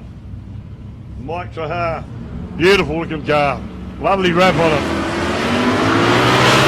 Very even reaction time to these guys, both in the twos. And Lisa goes through to 7.134, 96.13. And the Cortina, Robbie Ford, goes through to 7.022, 99.71 miles an hour.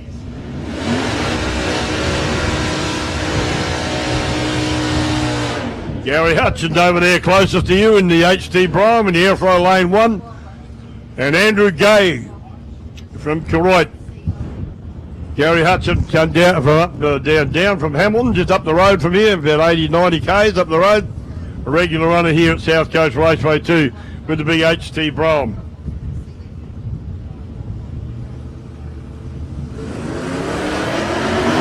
Oh, good light for the Brougham, 0.037 doing 0.154.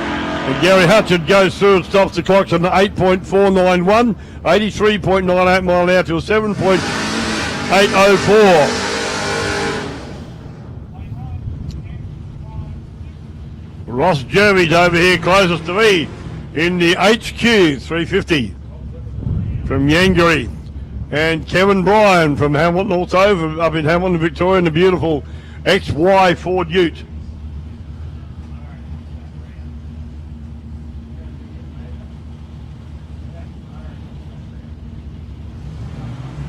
Both in fully staged. Kevin Bryan in the ute gets a good reaction time, 0.97. He goes to the stop to clock at 7.194, 95.88 mile an hour to Ross Jervey, 7.374, 91.89 miles an hour. We're pumping these through pretty quick. Here, ladies and gentlemen, Ronnie Johnson from Warrnambool, a little Serrano over here. And the golden Camaro, isn't it?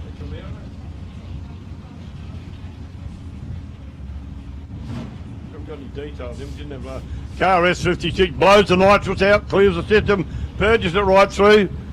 I've got no details on him at this stage. The car number 56 over there, closest to you. Whoa! He jumps out the line. Very easy reaction time, very slow though. And the big gold car goes through at 6.547, 102. Well, 6 to 7.764, 91.07.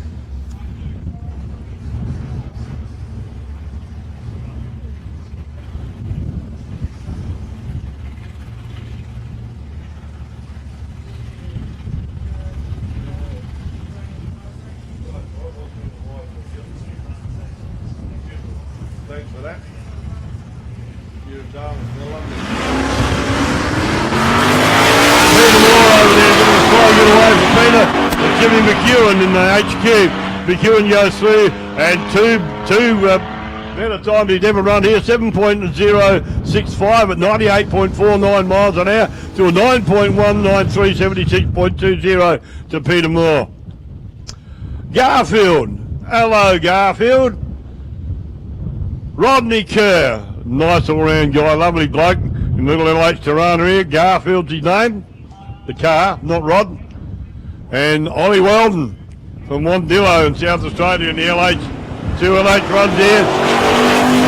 Oh, and Rodney Kerr cuts a beautiful light, 0.030, left a couple of cherries on the tree, and Rod goes through the 7.452, 93.39 to a 7.2. 95.47 mile an hour to Ollie Weldon. Mr. Pitt out in the little Tirana over there. Uncle Adrian Pitt over there Given the car there, Timmy Stewart coming back. As we saw, I didn't quite catch him. But Timmy Stewart going back in the funny car. Jordan Monaghan in the, Jordan from up here, goodness me, Geordie, in the VZ Commodore Ute.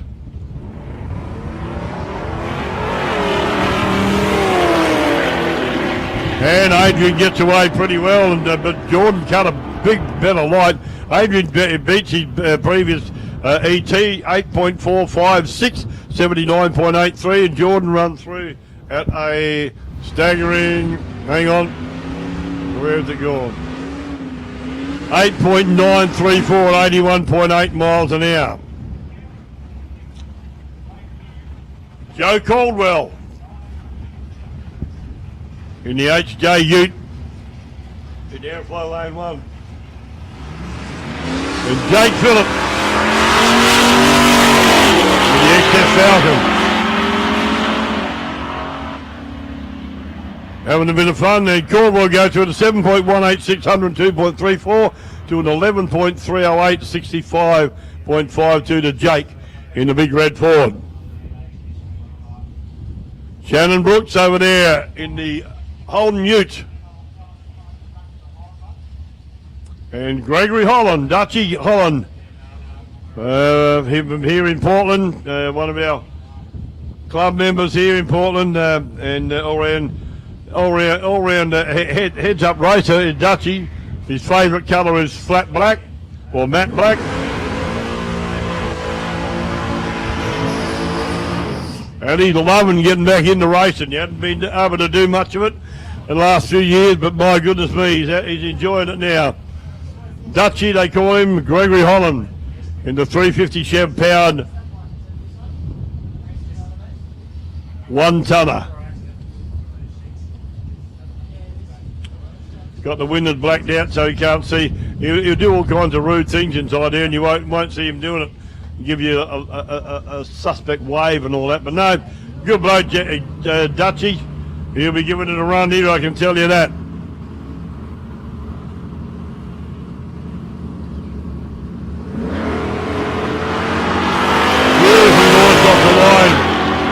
Shannon Brooks got a really good reaction time, but Dutchy going to wind him up.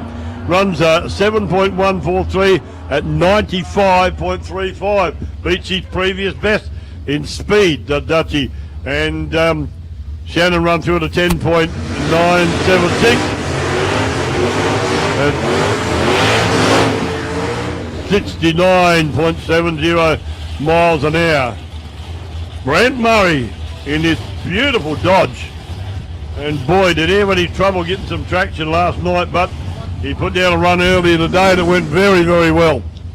And beautifully prepared Dodge over there. You valiant pacer with what they come out here as, but Dodge and nitrous puffer coming out of Timmy Ackland, Ford Fairlane, over here in McDonald's Lane 2.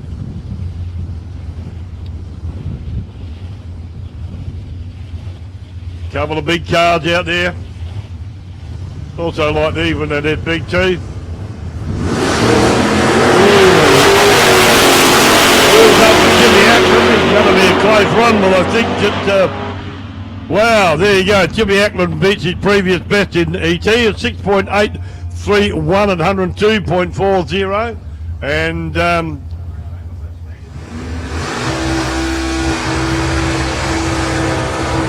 And Brent Murray run through it at 6.379 at 114.40 miles an hour.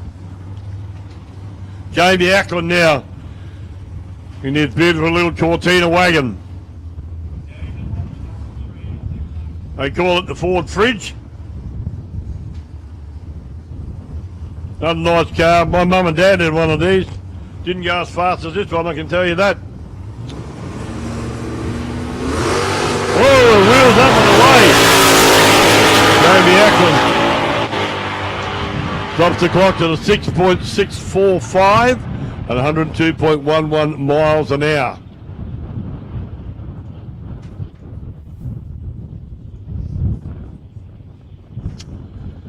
So action hot and strong. Now if you're feeling a bit peckish, the Barbie hut's open up there. We run out of egg and bacon rolls this morning. Had to go get some more. But by the time we got back, it was too late to cook anymore. But anyway, They're up there. They'll have beautiful steak seconds up there for lunch. What's the time anyway? Let me have a look at the clock. Oh yeah, getting close to it. So you got steak seconds, you got beautiful hamburgers and snags with onion up there at the Barbie Hut. And just down the canteen, they got pies, pasties, sausage rolls, and a myriad of other food down there. So go down and check them out. If you don't feel like a burger or a steak or a sausage, then get down to the canteen. They got pies, pasties, sausage rolls, hot dogs, and cold cats are off the menu. Couldn't catch enough, so just got hot dogs this week. So that's funny you to say yes. Yes. Thank you. Thank you very much. And the Rotary Coffee Van's still up and running down there too. If you want to get yourself a nice hot cup of Java, then go down and grab yourself a coffee. Been well patronised this morning. They were knocking on the door to get it, they tell me. So go down and get yourself a nice hot coffee, get a beverage, plenty of cold drinks.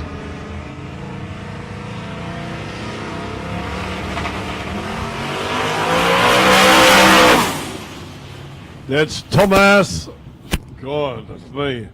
Pronobis. And that's a Radial car, I guess, wasn't it? Yeah, there was a demo shot on the Radial car. They react totally differently to drag cars. And their track setup's completely different. But they are very popular class of cars now, the Radials. They run pretty hard. They launch totally different to the normal drag car.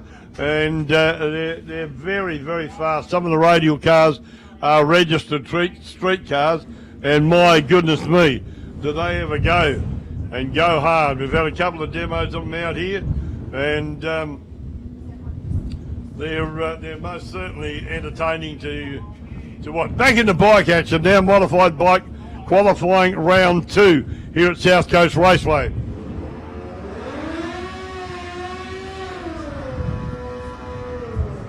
Like I said before, ladies and gentlemen, we're going worldwide on live stream through Mark Humphreys in Drag Racing Central. So you can get on Drag Racing Central, go live stream through Facebook, and you'll see the action hot and strong all over Australia and actually all over the world.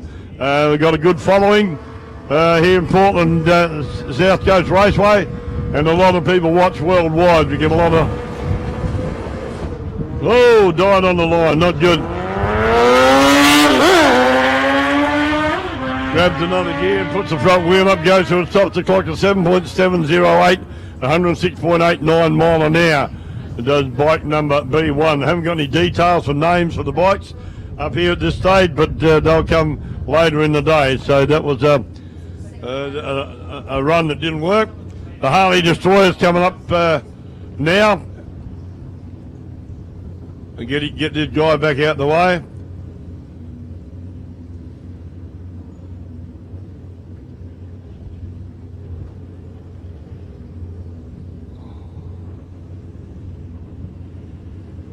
There's a Radial car coming back now, quick and fast.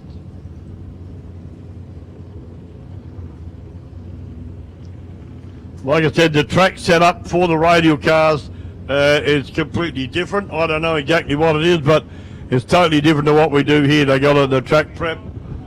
Track prep's got to be set up completely different for these cars because they launch so differently to the normal drag racing car. Okay, back in action now.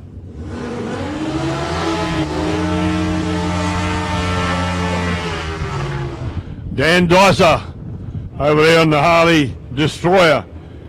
And David McGinn, the Kawasaki, the Cracker Z1. Here in McDonald's Lane too.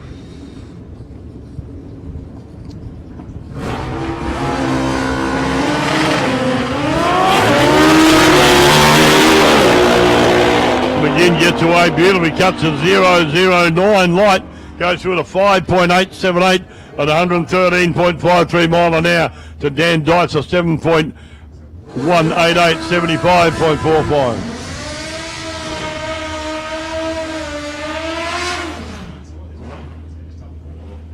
Gavin Don't over there in the Airflow Lane 1, and Snag Gale over here, not running off against his boy this time, run up against Gavin Don't. See if Snag can get off the line spot on this time. Both got a bit of a training arm set up on their bikes. Gavin Don't, you watch him if you can see him over there. He gets in pre-stage and tiptoes his way in the full stage, and round we go.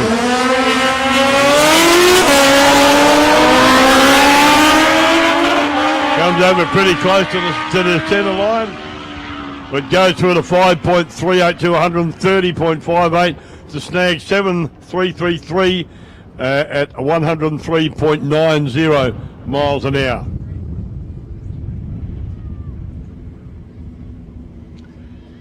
This is round 2 of modified bike qualifying.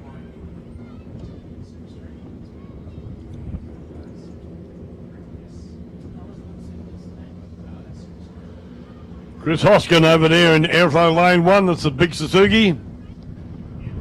And Angus Gale from Hynham, this is Snag's son, also on the big Suzuki as well.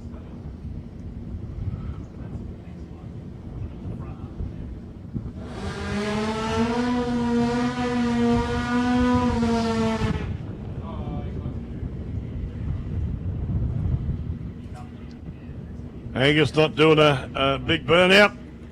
Happy with what he's got, going to try and get away like it is. Waiting for Chris Hoskin to move up now into stage, getting everything sorted.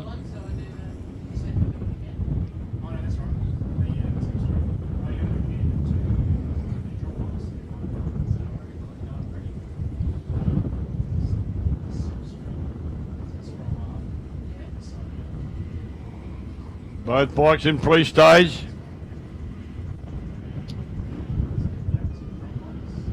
Both fully staged.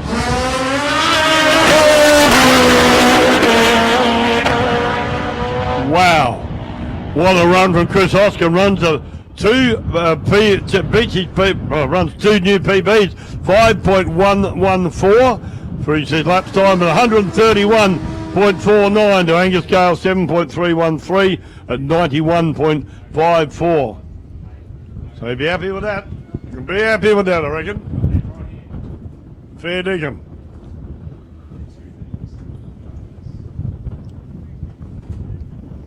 Beats his previous best, and both in the ET and mile an hour too. Be happy, boy. Okay.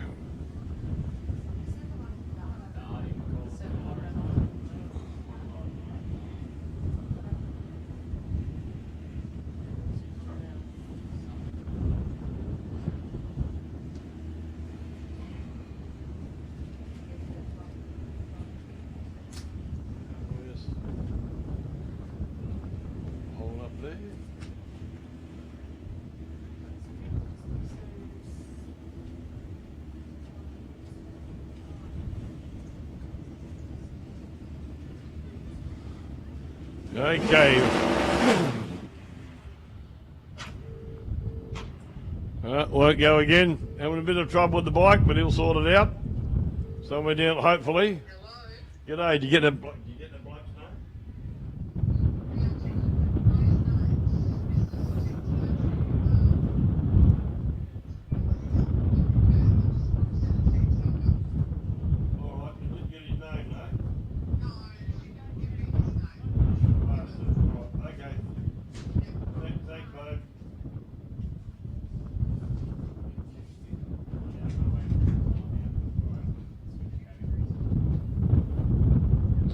Yeah, so the big white van over there, well, we got a big motorhound all the way from Perth, and I got a brochure up here with the stuff they've got. Go down and check it out. Never seen anything like this in my life, and there was. I can imagine me wearing one of these shirts. No, bloke my age would get mugged, but they're good-looking things, and get down there and have a look at what the range that they've got down there. Got some really top-class stuff down there. Motorhound, that's a big truck down the end of the track here, just by where the staging lanes are. They got caps and beanies, all licensed from the USA, T-shirts, lethal thread, Still played with blocks. Hoonigan. Got hoodies over there, drag or die. And dress shirts, long sleeve and short sleeve. And says for the girls, singlets, earmuffs are all. T-shirts, Lethal Angel, gear shifter knobs, key rings, hoodies, bags, big and small. Get yourself down there and check them out. Get yourself down there and check them out. Worth a look. Go down there and haven't seen them before, and they'll be unique to this area. So get down and grab yourself some of the product they got down there. T-shirts, hoodies, caps, and so on. You heard me read them out. That's Motorhound down there. If you can't run with the big dogs, don't get off the porch. That's a little, I like that. Can't run with the big dog, get off the porch. Okay, back in action now. We've got a Lyric Artem. Saw Dad, Rob. He's out there now, I think. Yeah, there he is, Rob up in front. Tell the leader what's what, and then tune on the car for her. Over there in Airflow Lane 1, and Ryan Russell, the Spud Gun half scale.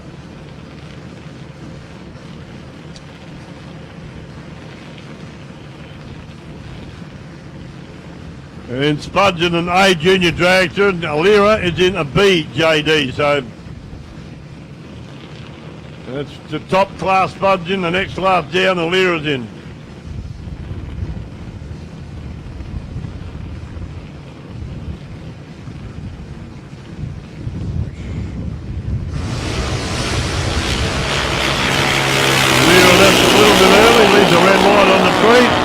Lucky it's only qualies.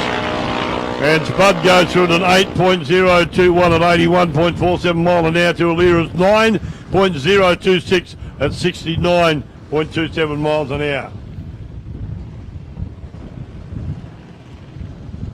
Chelsea Summit coming round there, and Ruckus Racing Junior Dragster. And the Airflow Lane 1, Brooke Camilleri. Over here in McDonald's Lane 2. Lovely wrap on Brooks' car.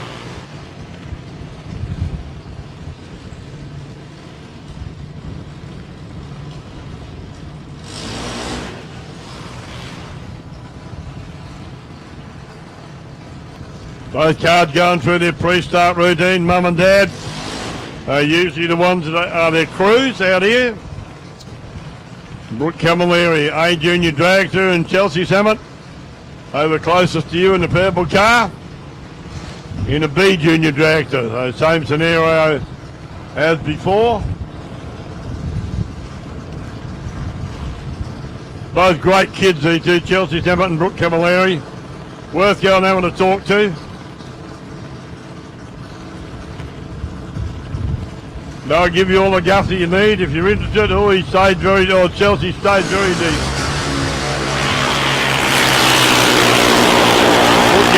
Pretty quick off the line. So the ordinary reaction time run through at an 8.110 and beats her previous best speed. She ran 80.04 this time to Chelsea's 9.479, 66.76.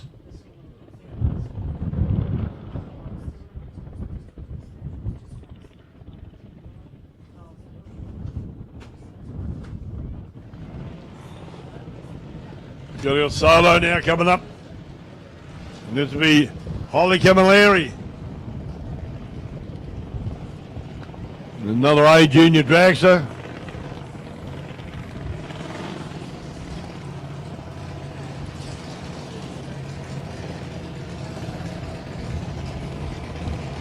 Tiny little engines he seemed to get in them, but my goodness me.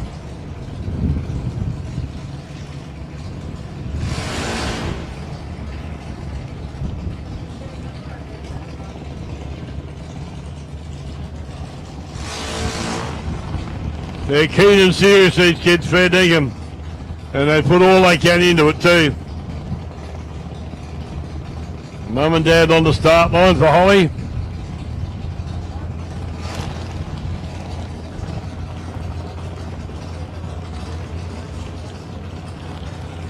Already in fully staged, away she goes. It's doing a 0.085 wide.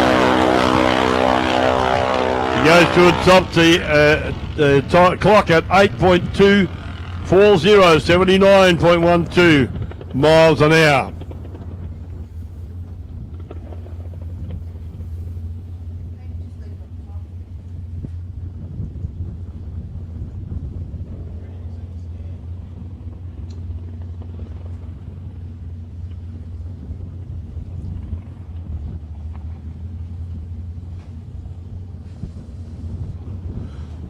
Here we go, ladies and gentlemen, the Super Sedan qualifying round 2. These guys will be hunting through here pretty quick.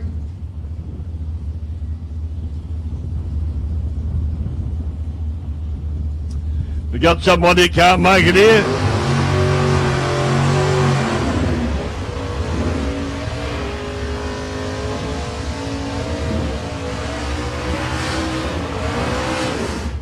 Get them a look it up on Drag Racing Central on Facebook, and Mark Humphrey puts it out live stream. Thank you, Mark, for what you do.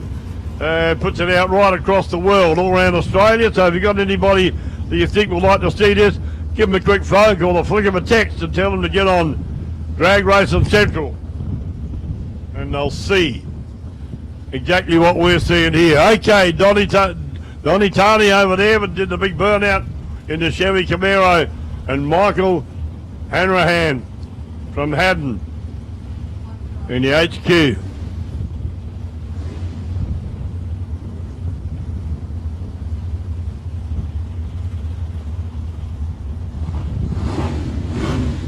Bit of foxing going on here, waiting for someone to come in. There we go.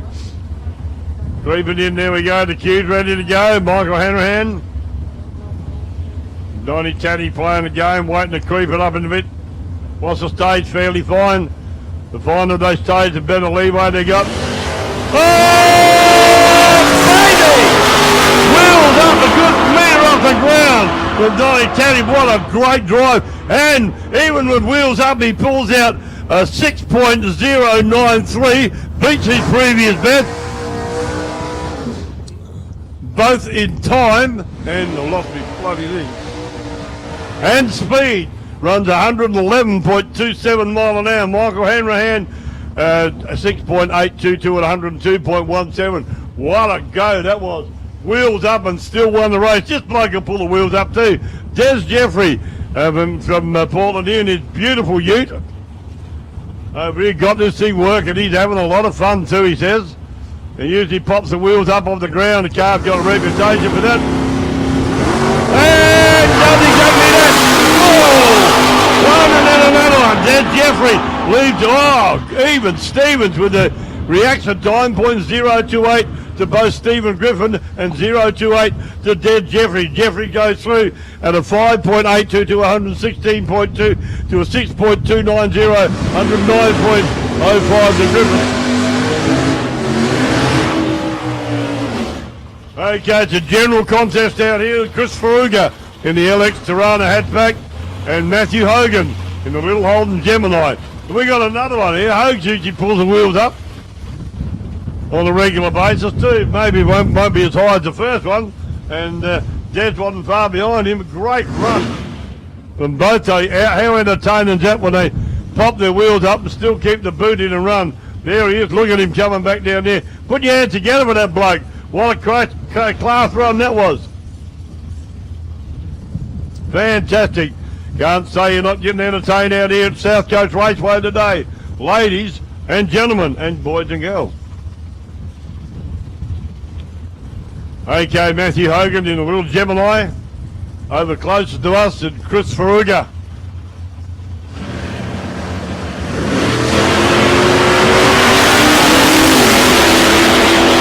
Chris Faruga leaves a bit too early.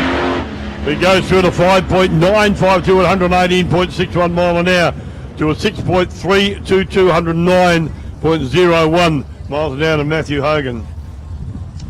Okay, local boy run here.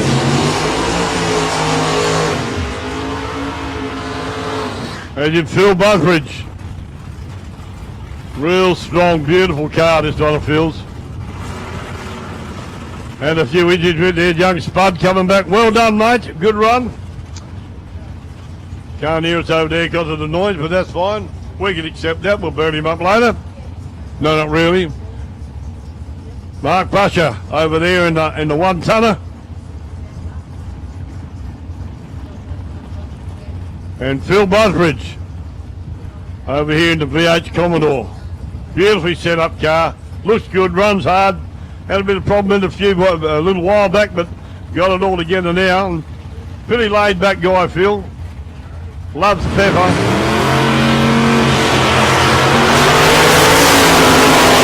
Fuel cuts a 0.081, goes through at 5.832 at 117. Beats his previous best speed, 117.06.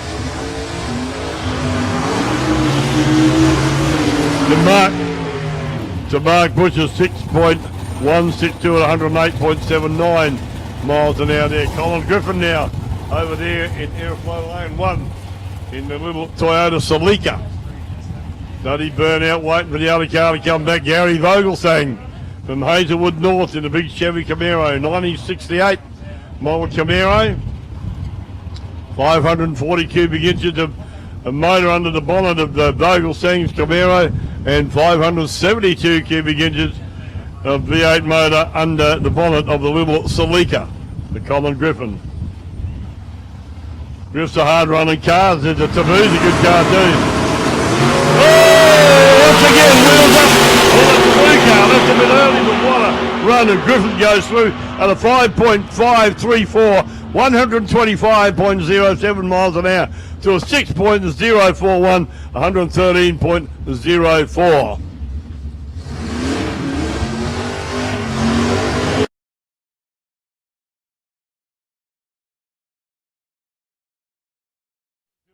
In the Holden Commodore, the PGR Engines car over here from Comet Farm sponsorship too.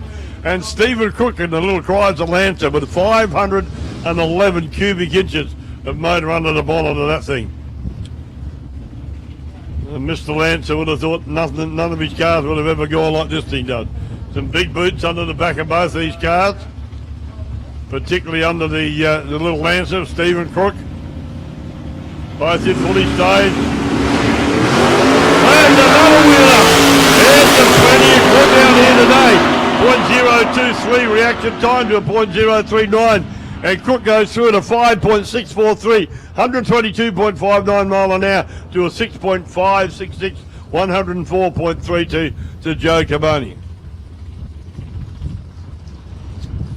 Brother Todd from Beachport in the Holden Gemini with the big Ford engine under the bonnet.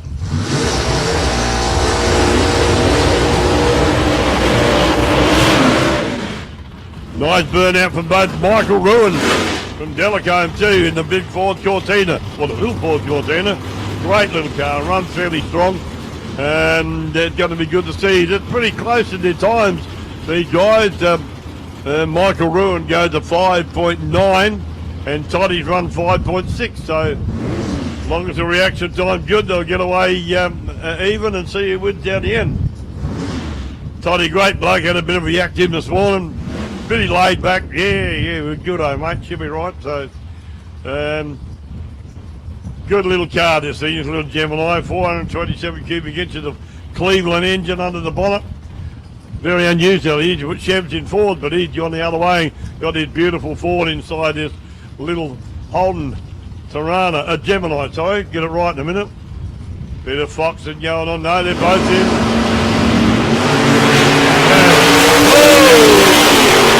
Toddy cuts a beautiful line, 0.006, goes through to 5.722, beats his previous best speed, 120.32, and Michael Ruin goes through to 5.922 and 114.83.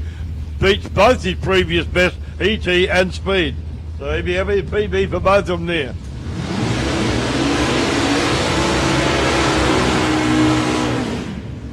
Scotty Ruin now from Ballarat and little LJ Tirana. And Codgy Patini over there. Dad was out before. Dad will be there somewhere, I think. Got the door open, let the smoke out the car so they can breathe and see. thanks, mate. Happy Eddie. Thanks, mate. Okay, Cosy Pacini over there in the big Holden Ute. And Scotty Ruin in little LJ Tirana.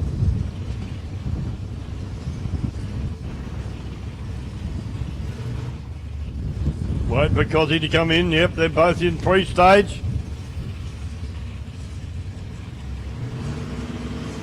Fully stage, here we go.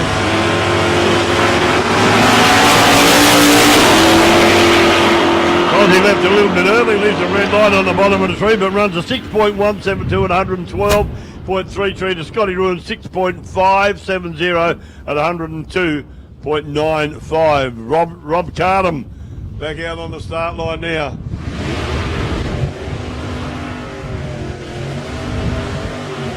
Your daughter Alira was out here before in the little JG, the little junior dragster. Her dad was out here tuning it and lining her up. You tell her what to do. Robbie Cardham travels all over the place drag racing as a family, and they're really, really hard running, good guys. And Kelly Bobby there pulls the wheels up a little bit. It's away on the tad early, I think, on the wrong side of the green. Runs a 6.064 at 112.57 miles an hour. Hey, mate.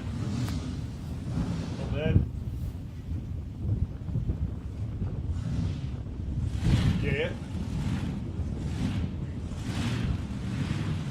Yeah, no, do it, Mike. You want it, Mike.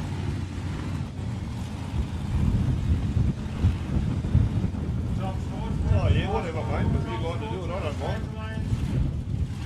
All right, well, if you do, you do. If you don't, you don't. All right? I'll go down. I'll give you a call in a bit anyway. Give it a break, I'll do that. All right? Okay, mate. Talk to you later. See you. Okay, here we go. Kenny Stewart. Shiny Kenny Stewart from Carney. Over here in Victoria in the Foot Spitzer dragster. 441 cubic inches of V8 sitting behind Kenny. And Roger Voigt in the T-bucket altered over there. Kenny, Shiny Kenny, as they call him, a lovely Amanda. Crew and Richie standing behind the car. Other crew person is guiding them back in the line.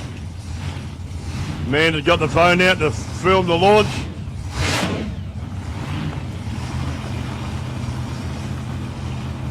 Yeah, a couple of nice, a very nice family, Kenny and Amanda. They're really lovely people. As is Voidy too, and that's his T-bucket. Hunts along beautifully. Beautiful to see how we go here. The times are pretty close. Or 4-6 to Kenny and 5-6. So Kenny pretty sharp on the lights. He'll get in there and wait to go in. Here we go. He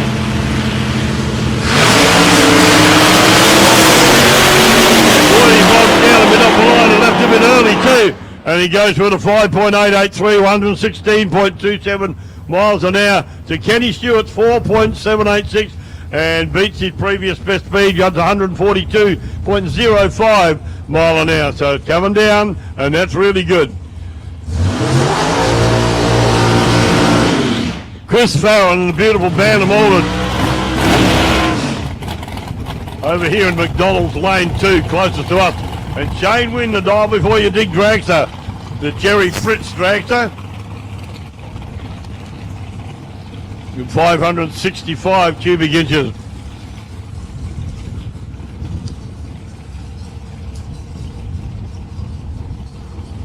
Okay.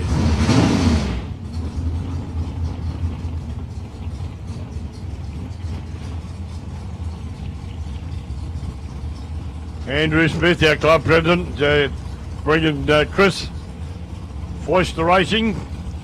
Chris Farrell up into the staging beams. Waiting for Shane Wind as well. Now Shane's already in. Now Chris is in pre-stage. Both fully staged. It'll be a tough run. Low cars get away with. Wow, pretty good reaction time. Chris Farrell 0.28 and Shane Wind at 0.41. Wind run through at a 4.8 4.2 at 137.43 to a 4.808, 148.72 to Chris Farrell there. And Chris has improved his speed again. He's run a long way under his previous best time. So that was true good. Robbie McKay out here now in the 6-shooter. RB 36-cylinder motor out of the Nissan Skyline or the Holden Commodore. They put them in there for a while. Nissan lent them the motor for a while, but that's what they come out. This is the turbocharged 6-cylinder engine here. Talking to Rob a little earlier, and he's very happy with the way it's running. Goes really quick. Sounds a lot different because it's only a 6-cylinder and it's turbocharged, and you'll hear it go, but it does go like a rocket sled on rails. Robbie McKay in the 6-shooter dragster out here, and Les Mills in the T-Bucket ordered over there. Rhino Racing, T-Bucket ordered over there in Aeroflow Lane 1. Both cars moving up into staging beams. Robbie's already in, both in now in pre-stage. Fully staged, here we go. 029 Michael Robbie McKay in the 6 out. Look at him go. He runs a 5.196 at 128.49, beats his previous best speed, and Les runs 6.653 at 94.86. Stewie Johnson out now in the rear engine dragster. Nice looking car, this one.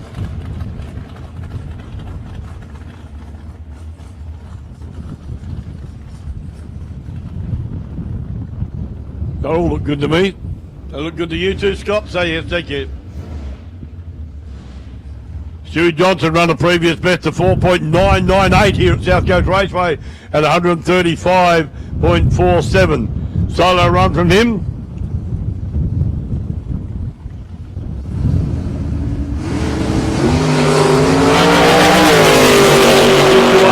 Bit of a twitch down there by the ligament, but got it under control. Pedal in the middle, 5.184 at 130.83 mile an hour. Just a quick mention before we go, we got a bit of information for you. We got the president and the secretary of Beat the Heat here today. Simon Borg and Danny Richardson, along with Mick Petrovic. And these are the guys that have put up this program that we're implementing here in Portland for kids that don't fit in quite as much as they'd like to at school or somewhere. We've got it in place for them to come and learn a lot about cars and a lot about life in general. So we get all together later on. That may be the rep down here. I don't know why. They probably couldn't find anybody else. No, not really. But no, they're lovely people. They'll, if you want to talk to them, go up the Barbie Hut because they're sitting on the stand up there. And young Glenn, who cooks at the Barbie Hut, he'll point him out to you. So if you'd like to talk about Beat the Heat, or you know somebody that would benefit, a younger person that would benefit from a program like this, then really a good chance for them to become involved in learning a lot about cars and being taught to drive, taught to maintain cars and just work on cars generally. Back on the start line, Glenn Empton and Bradley Alexander. Alexander gets away in the Mustang. Something didn't sound real good. Alexander in the Mustang runs a 7.901 or 60.02 to a 7.545, 92.98 miles an hour. And if you like, there's Kenny Stewart coming back. Give him a clap, ladies and gentlemen. Give him a bit of a code. He'll drive faster if you do. I love you, Kenny. There you go, mate. Hey, look, he loves me. He waved back to me. See that? An all-round nice guy. And there's a 6-shooter coming back behind him too. So.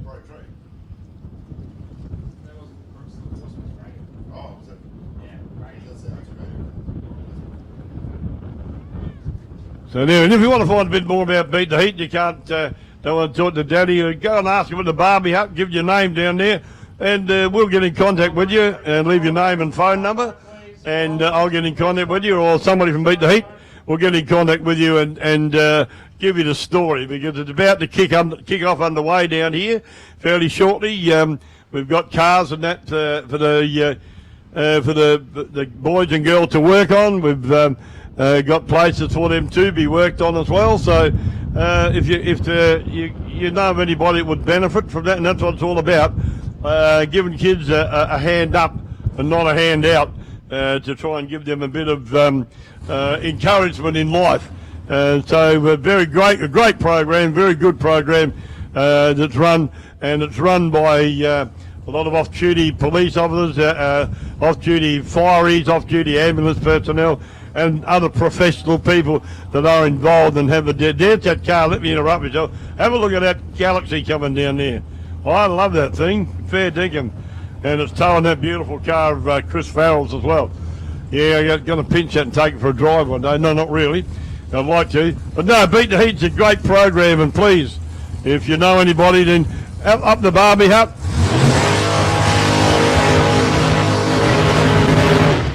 Drop your name in up there and I'll take your details, and we'll certainly get back to you.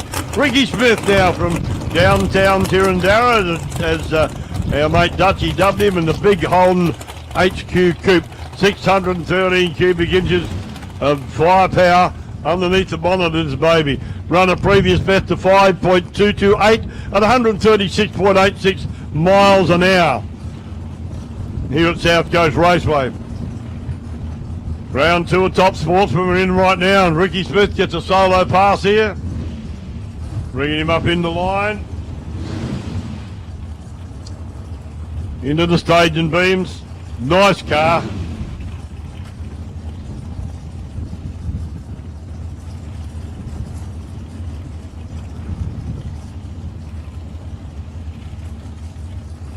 Here we go.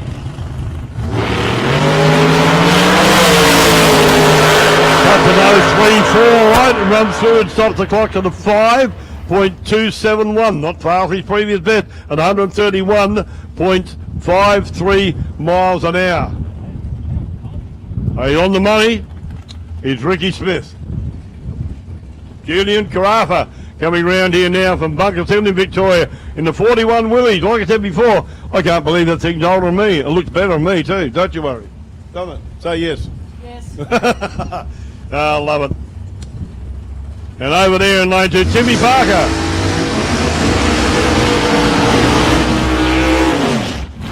Nice burnout from both cars. Good one for Timmy Parker. Lights him up big time in the XY Falcon.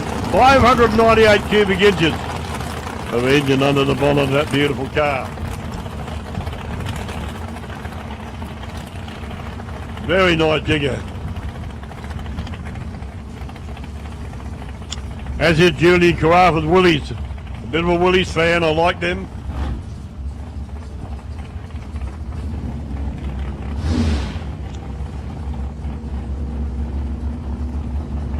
Carafa run a previous best here of 4.907. And Timmy Parker's 5.380 and getting better all the time. Timmy Parker in the yellow XY Falcon closest to you. Julian Carafa in the 1941 Willys Coupe.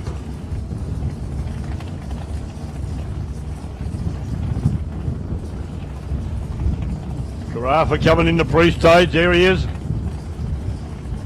Tim Parker's in. Carafa's in, here we go. Really well off the line. Very, very even reaction time. Parker goes to 0.26, Carafa 0.23. 5.460 at 126.08 to Timmy Parker there, and 5.107, 137.1.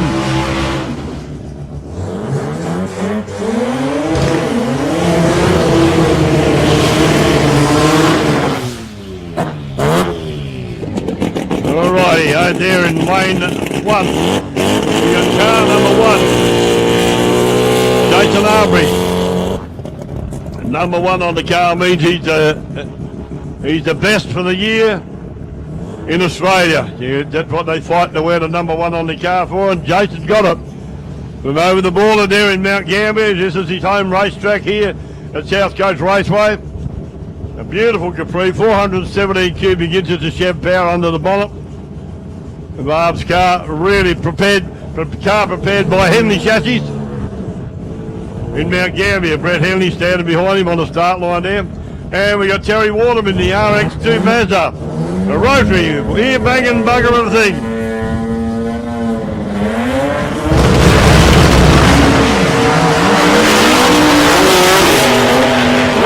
Gets away something shocking off the line. Absolutely beautiful, Lord, to Jason Arbery. 5.295 is a lapse time at 128.5 mile an hour. Terry Waterman in the ear-busting Mazda runs a 7.720 at 63.1. Still haven't got that car right, unfortunately.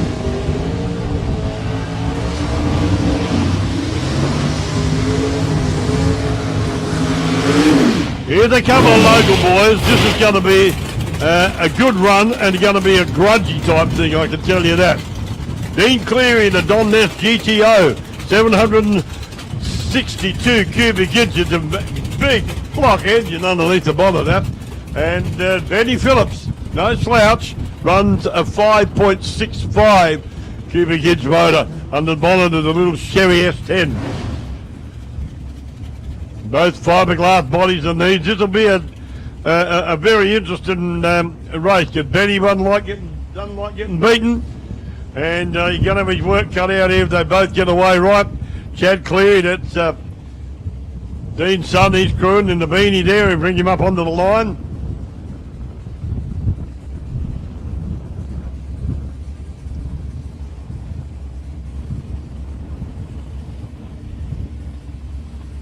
Waving Dean in.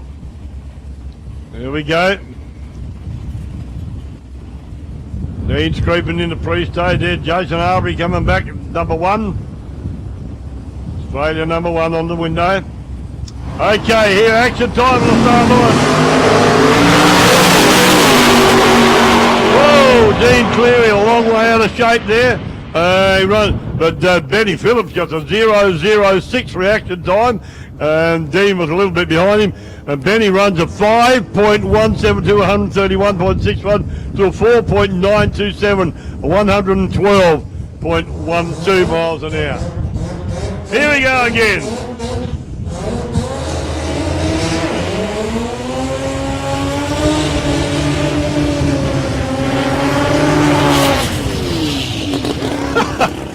Slag of me. Half track burnout for a little rotary.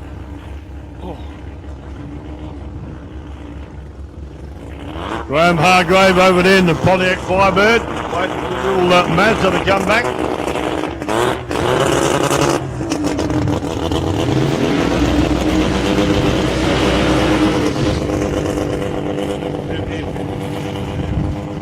There he is, Graham Hargrave out there closest to you in the airflow lane one. He got a 000 reaction time. I called that earlier. He's the one that left with perfect timing at the start line. When the light goes green, if you leave right on that number, then you pick up a 000. The numbers that I call out here are what they left. It's a little bit either too early, if it's a red light, or they leave with a .000 is the best, but a lot of them are running .0. 5 zeros and stuff. Some are running a lot bigger than that, but the 000 is the best time. Ricky Smith coming back down the return road in that beautiful Monaro. Great looking car. Here we go, ladies and gentlemen. Action. Graham Hargrave against a little bushwhacks, I think it is.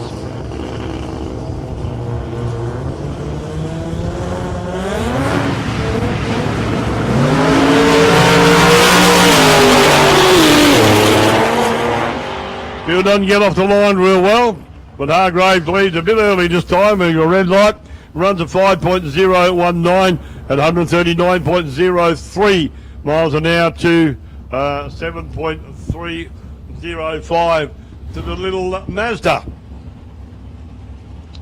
Stewie McBain in the beautiful Chevy Lumina over there closest to you guys.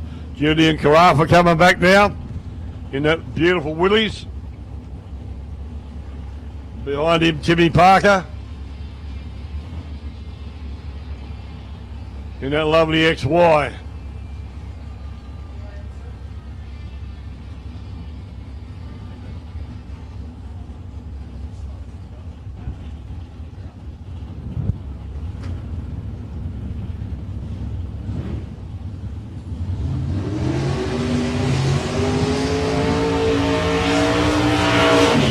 Stewie Modane goes to the burnout there and Adrian Vella in the Chevy Cobalt.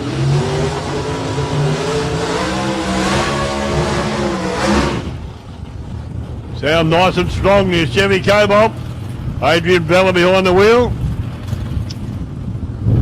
And Stewie McBain, regular runner here at South Coast Raceway.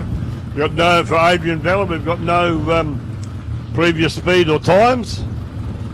It's a nice looking car, nice looking wrap on the car, I think it is. It might be a paint job, can't tell from here. S&S Smash Repairs.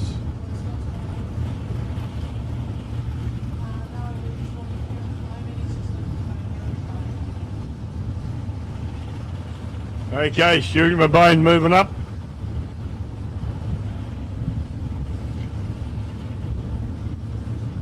Waiting for Adrian Vella to come in.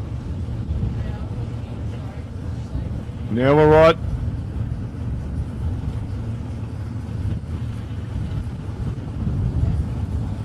Both cars fully staged, here we go.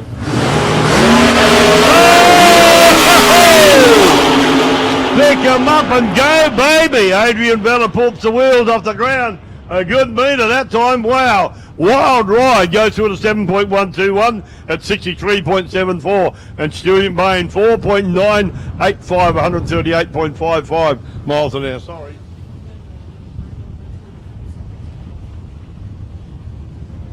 How far up?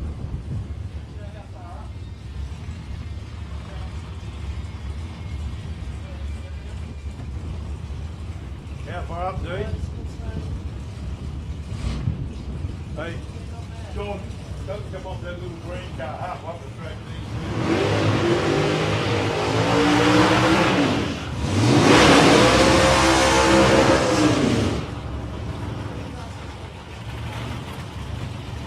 Not right now.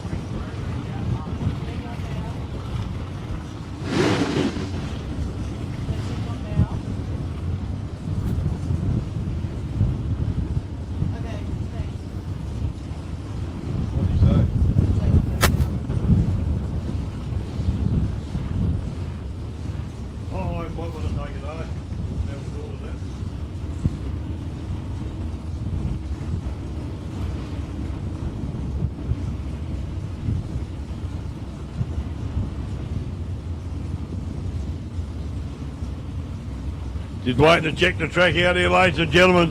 We've got a report that something come off one of the cars part way down the track.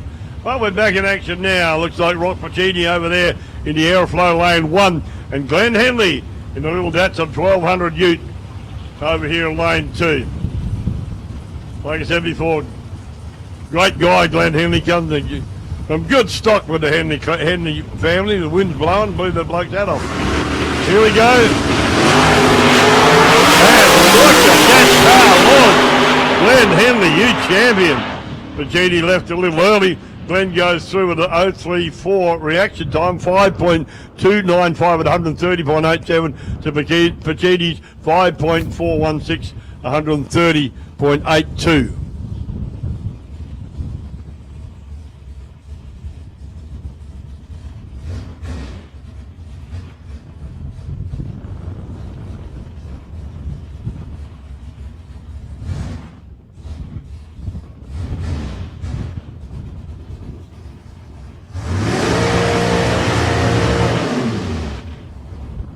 Dino, what do you have to do, mate? Take the car across to the shed. Well, no, I'll give you a go between, after this next car run, you'll be right, mate? All right, mate, no worries. Okay, see you, buddy, bye. Got something to do with it, you're going to take it up the shed. He lives just up the end of the track, see? Oh, okay. You're going to take it up. Anyway, we're back in action here. Nicole Theo in the 68 Chevy Camaro.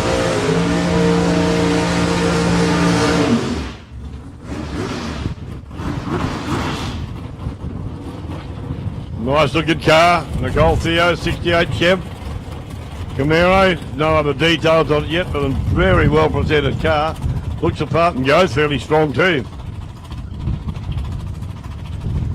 The driving shared between Nicole and, I'll tell you in a minute when I read the... No, don't open the door, I can't read it now.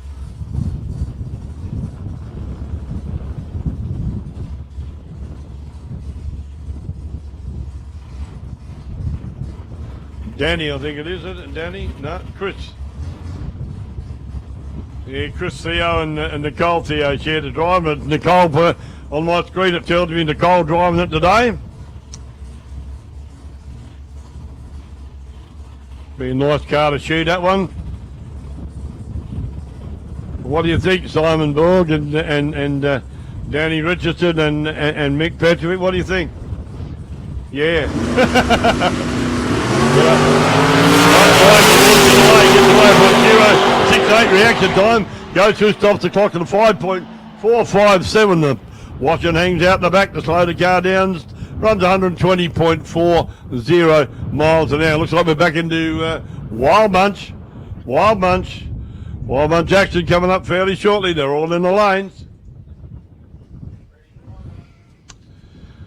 Yeah, about just got the word ready for Wild Bunch. We're coming in for qualified round 2 for Wild Bunch. Gonna be good, hot and strong.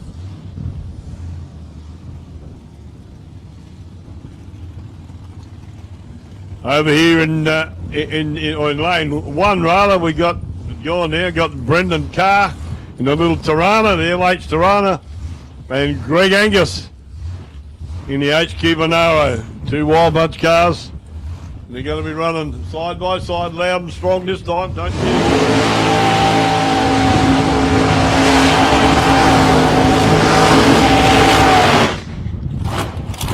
Nice big bird out there from Brendan Carr.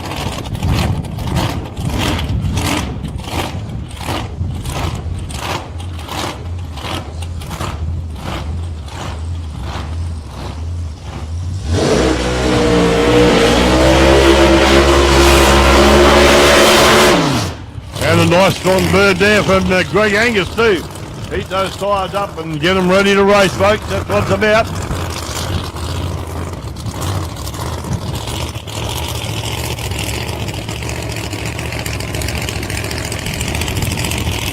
Yeah, Greg Angus in the red Monaro.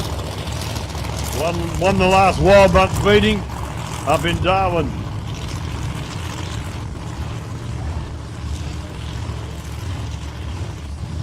It's a big red Monaro over this side. They travel all over the place to race, these guys. Have a lot of fun doing these. Are very powerful cars, these babies. They get up and go and go.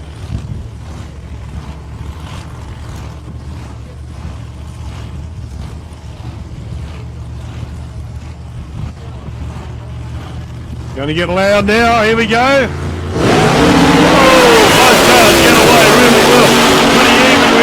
Pretty ordinary. Angus goes through at a 5.218 at 133.33, so lowers his speed up there, runs quicker than he had before. And Brendan Carr runs a 5.505, 122.88. He bettered both his previous best here at South Coast Raceway. So the track's coming up really well and running very, very good. Bob Cherry coming around in the Chevy Monza now to have a run over there. And Brad Stebbings in the Holden Tirana over here in McDonald's Lane 2.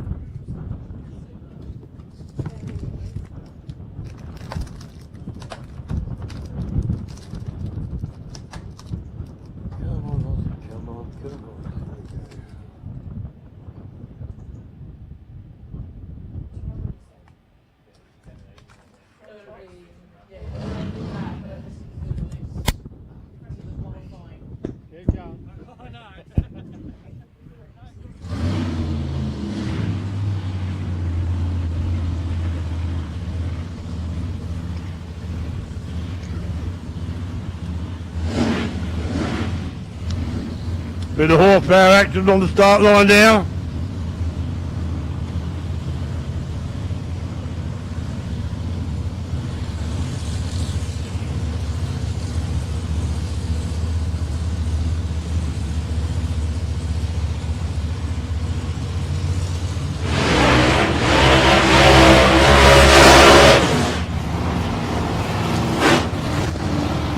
Great burnout there from Bob Jerry.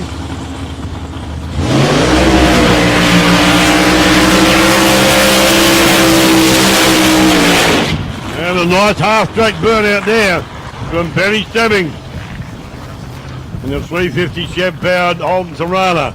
Wild bunch at its best, ladies and gentlemen, here at South Coast Raceway in Portland, Victoria. And these are only the qualies. Wait till we get into the racing.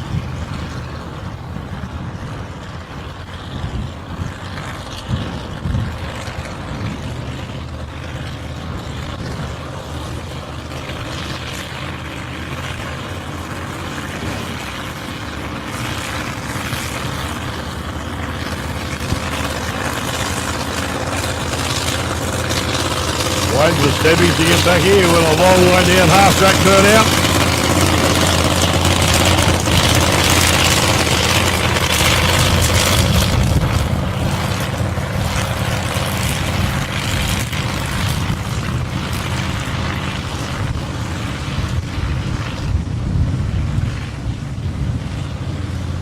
Leaky Davis out there, our track man with the green shirt with the checker band around the waist.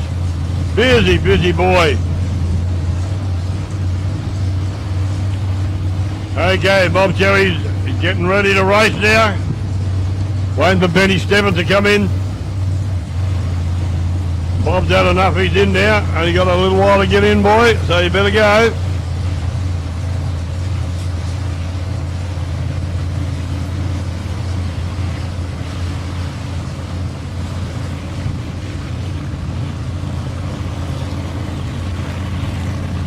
Benny Stebbing, the outlaw, as it's called on the car, little Holden Serrana. And the Chevy Monza over there from Bob Sherry. Okay, we're in ready to go. Okay, wheels up. The little Serrana rocks a bit sideways, pretty even reaction times. Bob Sherry goes through and beats his previous best time and speed, runs to 5.330 in the Chevy Monza at 131.02, and Ben Stebbing 5.410 at 126.35 miles an hour. They're loud and hot and strong, aren't they, these guys? Get up and boogie, baby.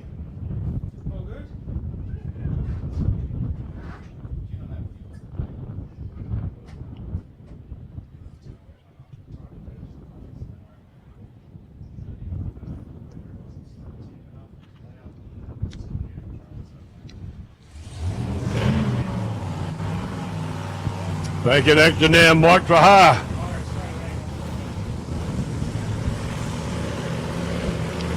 This man's a multiple wild bunch winner.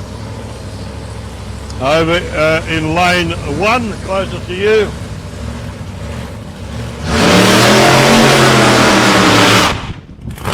Johnny Moller, right in the car. Serious race this is.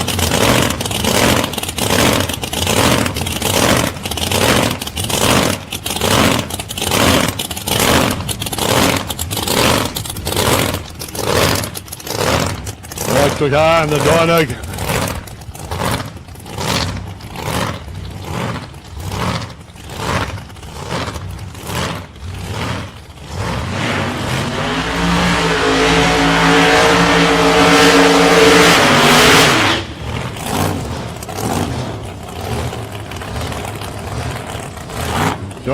Johnny Moll from Painesville over in Victoria, VF Commodore, 511 cubic inches.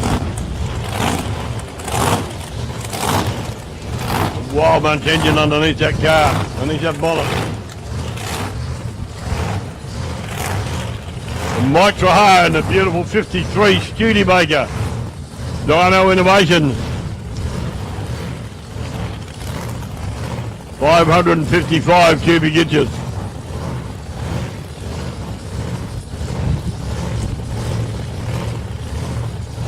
Johnny Moll coming up into stage. Getting Mike Trahar ready to move into stage now. Crewman for Johnny Moll telling him wait a bit till they get nearly up there. Now they're right. Trahar's already in, Moll's in. Here we go. Waiting for Moll to come in fully staged. There we go. Gonna get loud now.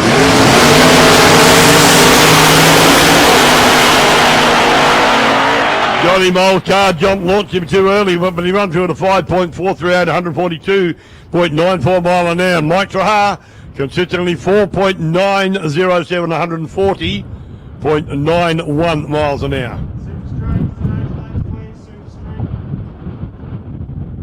Super straight, stage lanes, please. Super straight cars to stage lanes now. Followed by junior dragster after super street.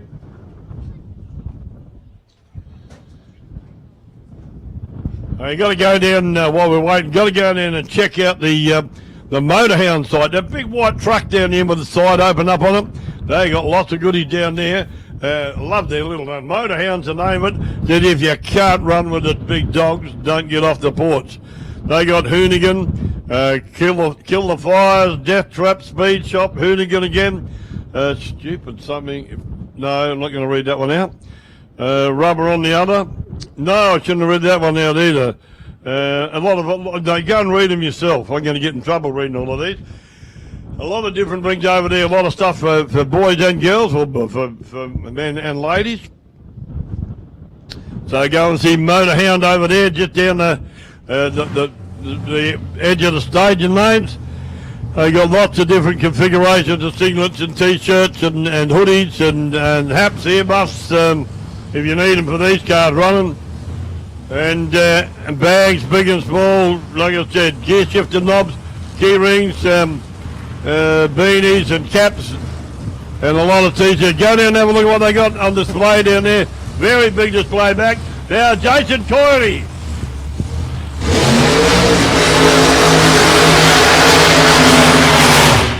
Chris Jackson does the burnout first.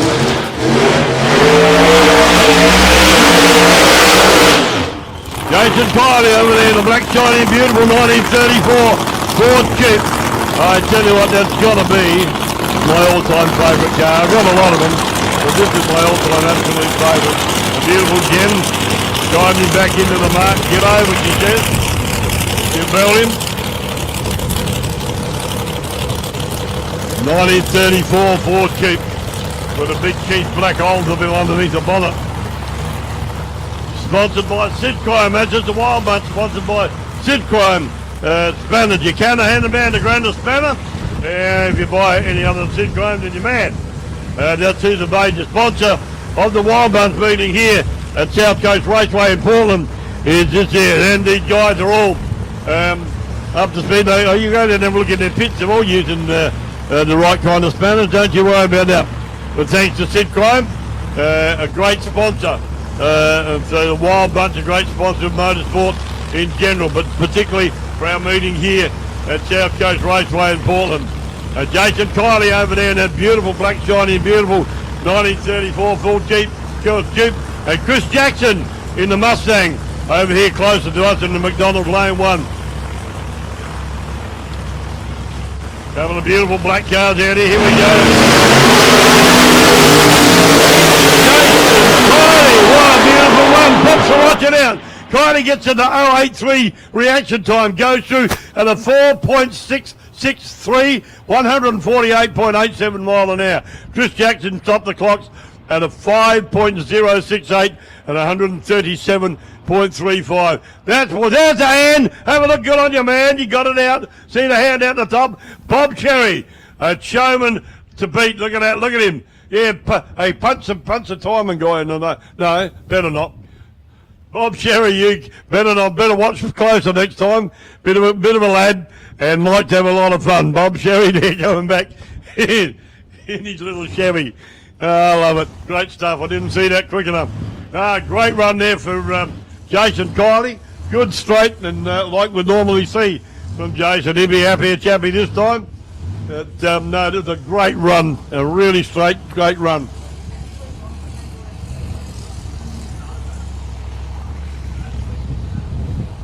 Mike Evans now.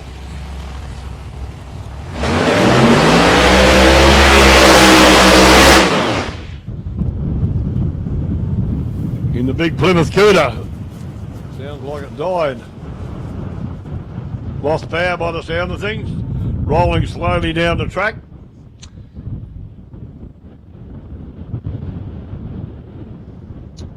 Yeah, big thank you too to Mark Hunt for organising to get these guys together. And truly, Mark, all the best to you, mate, and your wife, Marissa. She's recovering from surgery she had yesterday. Update we had was that she's doing well, and she's okay, and awake after the operation. But missing Mark this weekend, and Marissa too. They come down and put on a good show. And big custom line, beautiful car, and runs really, really tough and hard too. We like seeing him here, but unfortunately he's not able to be here because of the operation that Marissa had to have. So if you listen to Mark, all the best to you, mate, and we are missing you, don't you worry, we'll tell you that for sure. So next time, next Wild Bunch meeting, or even before that, we'll get you down here. Rob, what can I do for you? So that's a one. Yep. They left their motor running in the general car park. Somebody owns a Captiva with a 1JP8ZV. A Captiva 1JP8ZV. You left your engine running. Never heard that one before. Captiva, Regio number 1JP8ZV. Your car's in the normal car park, the spectator car park down the other end, and the engine's still running. So if you don't want it, let us know. We'll go and dispose of it for you.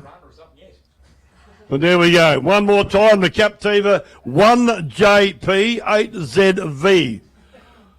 The Captiva in the car park, general car park, your motor is still running. And she might get hot. No air coming through it. Bang. Oh dear. Anyway, hope you got the message, whoever you are, whoever's the owner. If you come and tell us who you are, we'll tell everybody. No, we won't. Wouldn't do that to you. But no, it's just got the report that Captiva. Can I say this is only a Holden? Can I say that? Yeah, it's still running. That's why. Oh, I fell into that one, didn't I? Yep. I said to Jordan up here, it's only a Holden. He said, yeah, it's still running. That's why. I stuffed that one up, didn't I? Oh, there. Captiva 1JP8ZV in a car park. Still running. It's going to be running. There you go, Jason Kiley back there. Good run, guys. Awesome stuff. Big and wave. Come on. That's better.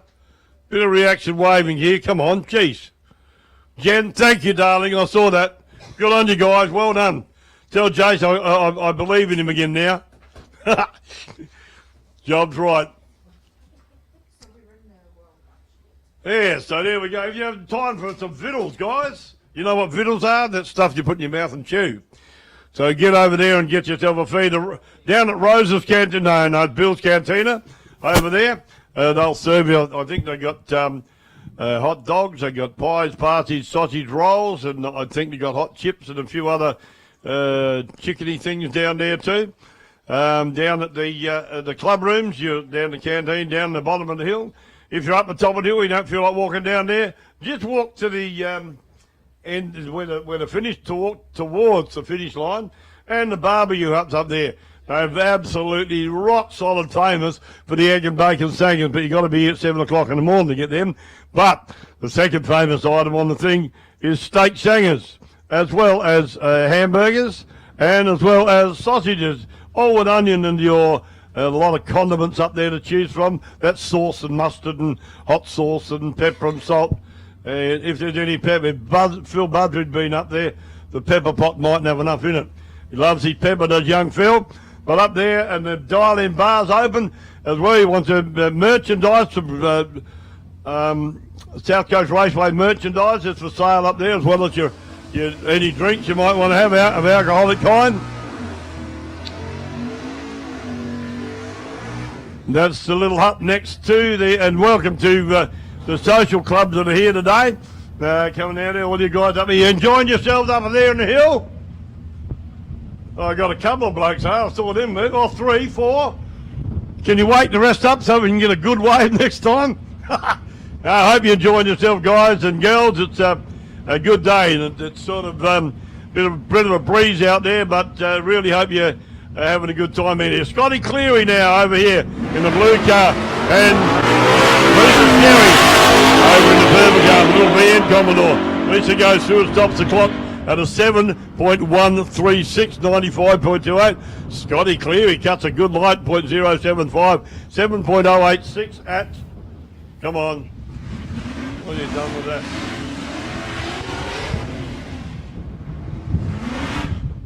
Yeah, Scotty, 7.086 at 96.92 mile an hour. Good run there to Scotty Cleary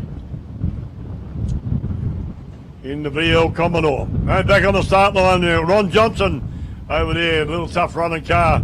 Ronnie Johnson up the road, up here from Warrnambool. And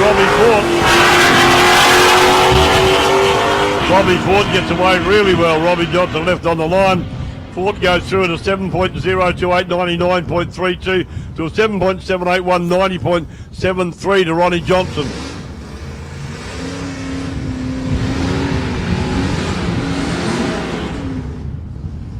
Big burnout now, Ross Jervis over there closest to you in the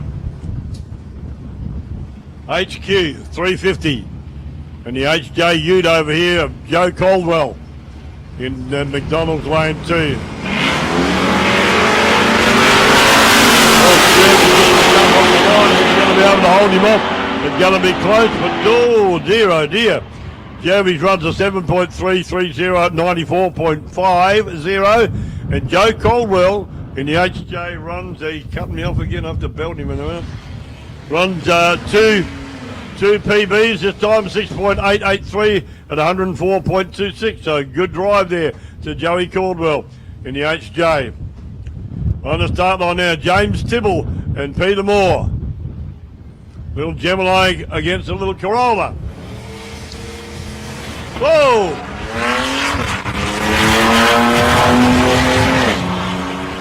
Bang clump, something broke on the car. And Peter Moore goes through at an 8.546, 79.37 miles an hour.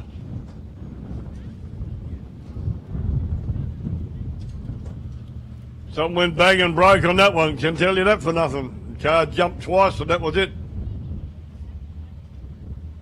Picking some bits up off the track. That doesn't look good.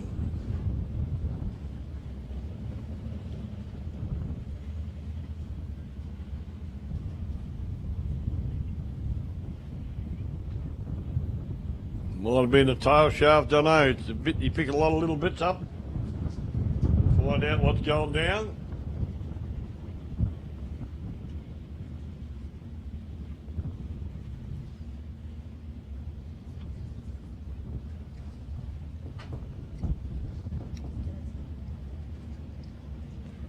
Good run, stop.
Sit out there.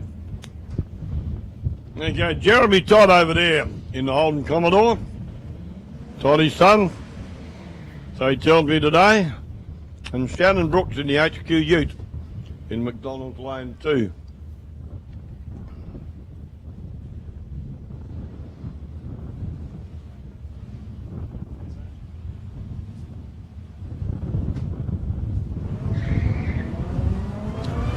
Toddy gets away real well off the line, .063 light.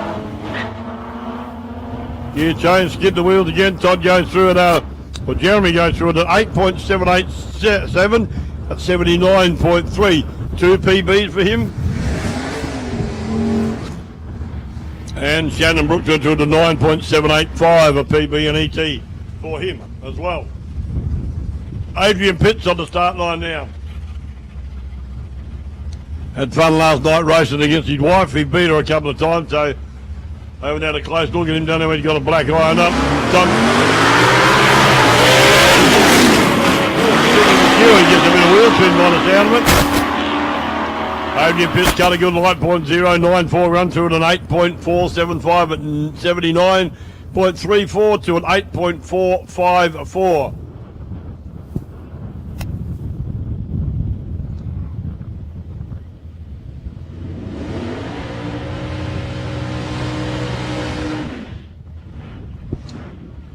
Andrew Gay in the VC Holden Commodore.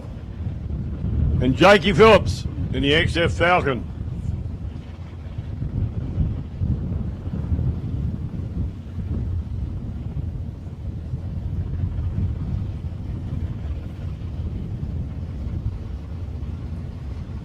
Modified bike, stage lanes, please. Jig your dragster. Stage lanes, please. Jig your dragster. And super sedan.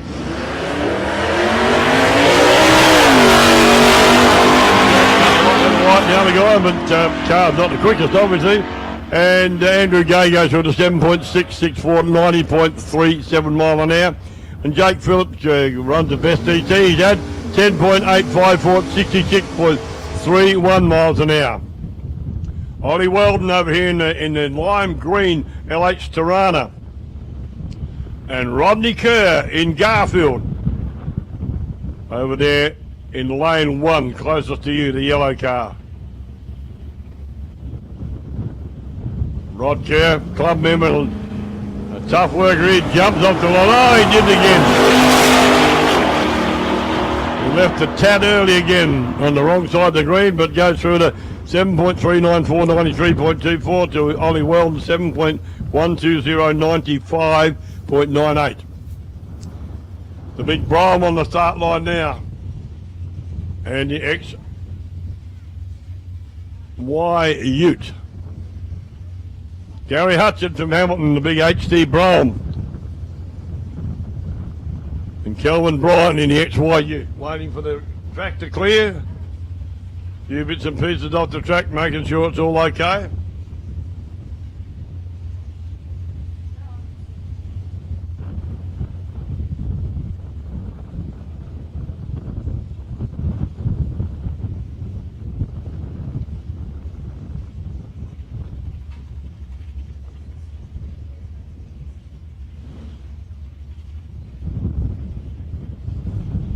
Here's Jakey Phillips rolling back down there now. As Kelvin Bryan and Gary Hutchins move up.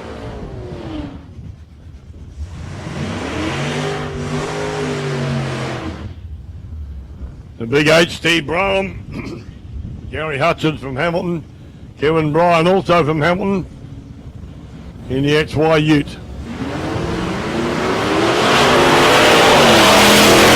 Good reactions on to both cars. Kelvin Bryan in the Ute 057 and 071 to Gary Hutchins. Bryan goes through to 7.209, 96.63 to an 8.371, 84.81 to Gary Hutchins. The big Henry coming in now. Jamie Ackland.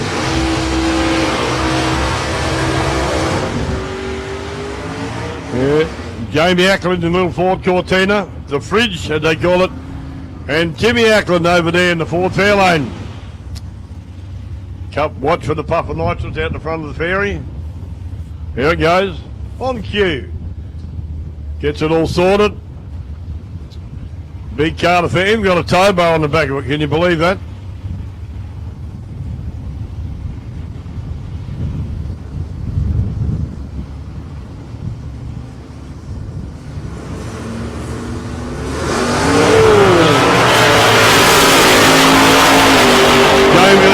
Too early, so Timmy Ackland goes through and stops the clock at 7.164, 99.82 to 6.652, 101.79. Okay, Julian Dickinson. I knew his name was Julian, wasn't sure though. And the big Chevy Camaro, 350 Chev power. He's going to have a run against Dutchy Holland, Greg Holland, in the Holden HQ 1-tonner. Both 350 Chev powered cars. Squirt of nitrous, hush hush. And another one from Julian in the Chevy Camaro.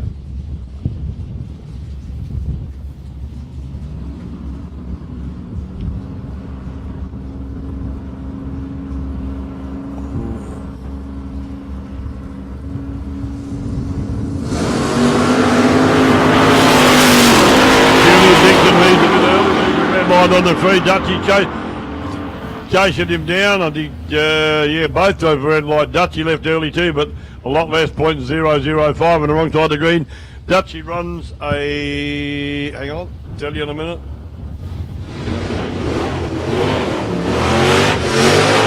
Dutchy runs a 7.192 at 95.32. Julia Dickinson in the Camaro run 6.980 at 88.76 miles an hour.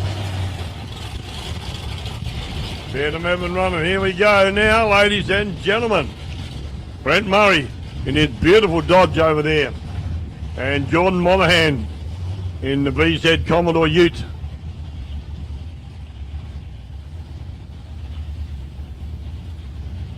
It's a beautiful looking car, that Dodge. Like I said, valiant pacer with what they built out here. It's a Dodge out of the States. And very well presented car.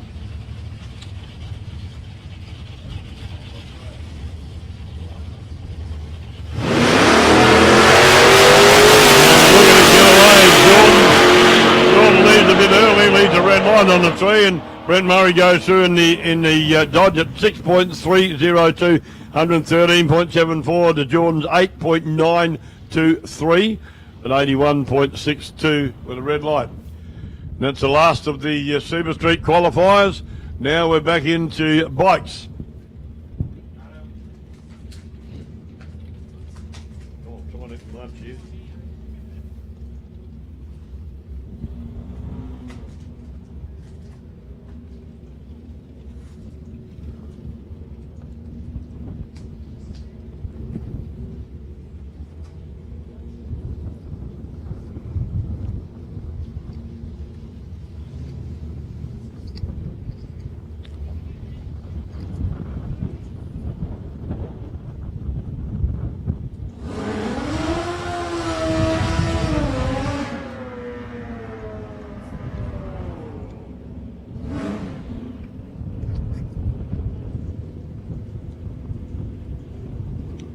David McGinn on the Kawasaki from Mount Gambier. Over here in McDonald's Lane 2. And Lucas Niago over there in Airflow Lane 1.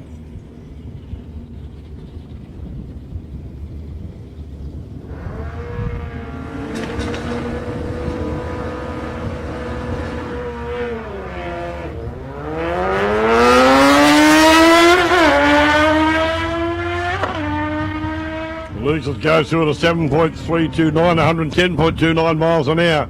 David McGinn's still having trouble.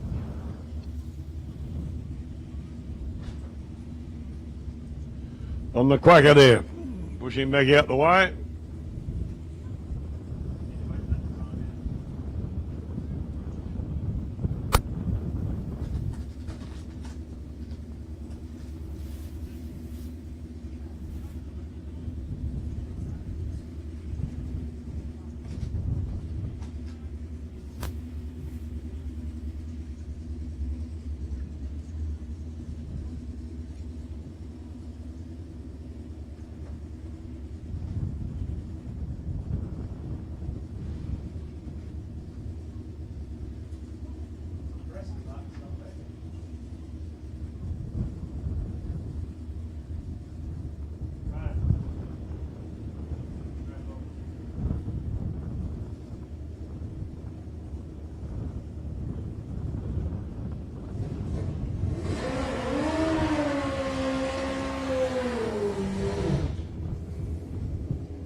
Yeah, Gary Doan over there in lane 1, and Peter Brunton over here closer to us in lane 2. I like the way Gavin comes in, he gets the bike nearly up there, and then on his tippy toes, he gets himself set on the bike, and you see him put his leg back up, and on his tippy toes, there he goes, on his tippy toe down, and bring the bike into fully stage just by bringing it carefully forward like that.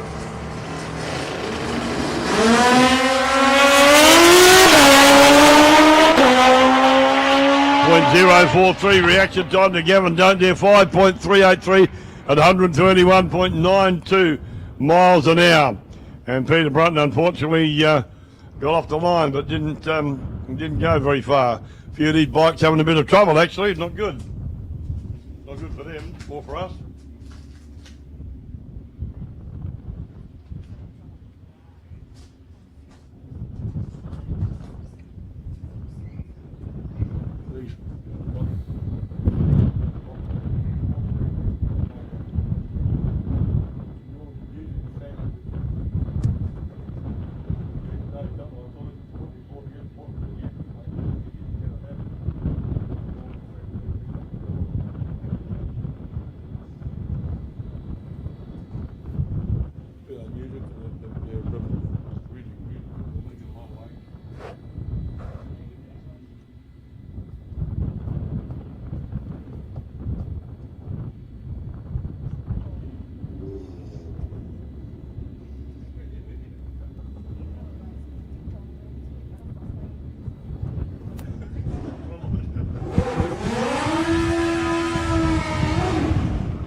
Okay, father and son racing again.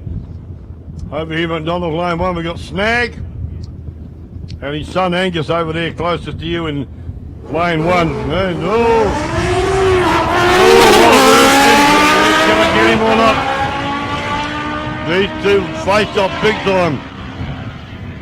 My goodness me, Angus goes through at a 7.385 and 92.22, but Snag goes through at a 7.108, 103.75. Run beats his previous best time, beats his previous best speed here at South Coast Raceway. He'll be happy he did him. Makes a change, but he did do him. That's good. Get back to an even playing field now.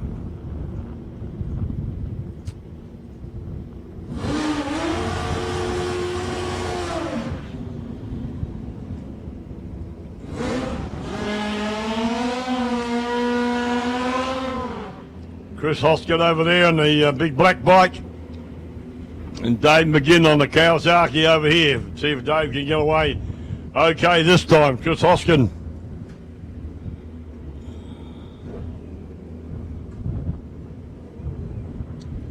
And the big black and beautiful bike over there in lane 1, closest to you people.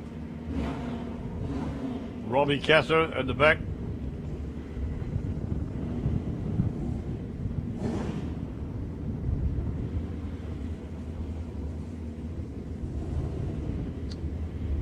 Robbie Casser rides a mean bike, not here this week, apparently.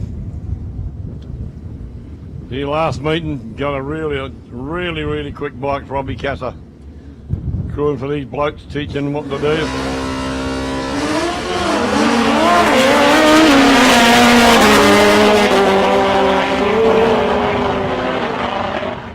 My goodness me, that run from Chris Hoskin was so close to the centre line all the way. Runs a 5 point. Told you lie, runs a 6.526 at 100.29 mile an hour to David McGinn's 6.645 at 106.17 miles an hour. On the start line now we got Peter Brunton. Another Suzuki out there.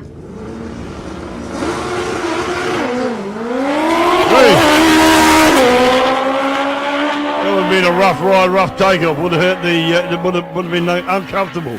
Runs a 7.180 at 98.91 miles an hour. That's Peter Brunton. Junior dragster coming up now. JD's. As we affectionately know him. Don't we say yes? Yes. That's the third time you've said yes. I love you. Ah, dear. Hope that mine I'm clean, but that's it. He walked up and bar me up, you can hear everything I'm saying, you know. What? No, I just, what?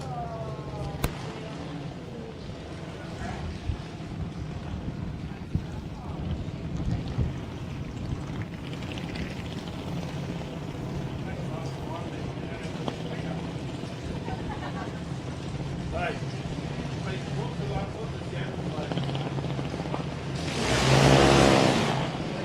Leah. We'll give her a call later on.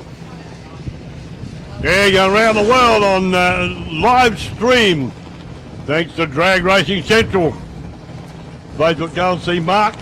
Beautiful man. Got a bit cold out there, mate. Got his jacket on. Bugger. Had to get a heater up there for you, boat. Mark Humphries over there, travels around and promotes the sport of drag racing incredibly right around the world, ladies and gentlemen, believe it or believe it not. We get, Mark probably had some messages today from overseas. We quite often get feedback from overseas that guys are listening. Okay, Lyric Artem over here close to us, that her dad drives a big green Ford, and Holly Camilleri over there in lane 1, closest to you guys. Good launch. Good launch for Lyric Artem, gets away with a .072 right.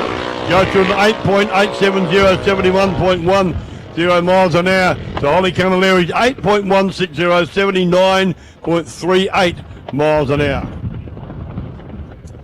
Got to go over there to see Leah from Shannon. Sorry, Leah, forgot to mention you before. Are you there? Come out and wave to me or something. But Leah's over there. We've got the insurance need. Thank you, darling. I can see you now. Go there and see Leah. Lovely lady. If you've got any insurance need for your car, for your house, your boat, whatever you've got, go and talk to Leah about any insurance needs you might have. Worth a chat with her, and most certainly great supporter for us here at South Coast Raceway. We absolutely appreciate the support that we get from a different business, and there's I don't think there's ever been a meeting here that Shannons haven't been here to support us. Couple of nice cars over there, that beautiful silver Falcon that's over there, lovely car. Go and have a drool over that too if you want to. But don't go and see Leah if you've got any needs for any insurance. They're the people to talk to, Shannons, and they're here and can write you up today at South Coast Raceway.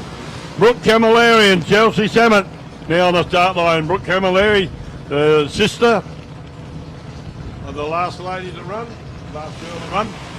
There was, yeah, thank you. Got confirmation. And Chelsea Samet over there in lane 1, closest to you. And BJD and an AJD, Brooke Camilleri, A junior dragster, and Chelsea Samet is in a B junior dragster. Okay, waiting to go now. Dad's just give it the go ahead. Yeah, good boy. Wave to the guys on the Stewart flies, or waving? They'd be waving. Here we go.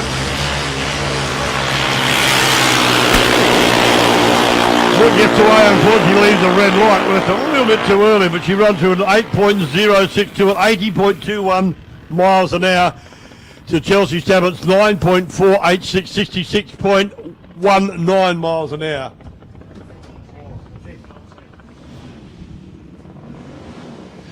Solo run coming up now for Ryan Russell.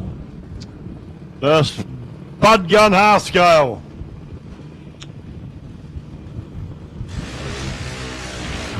Spud Russell. Where'd they get the name from? I reckon they're potato people, aren't they? Yes, they are.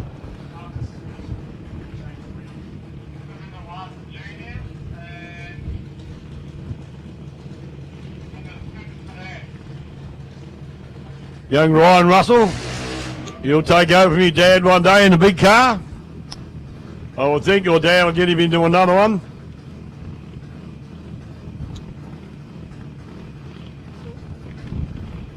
So doing a bit of final fine tuning on the go. They all do this.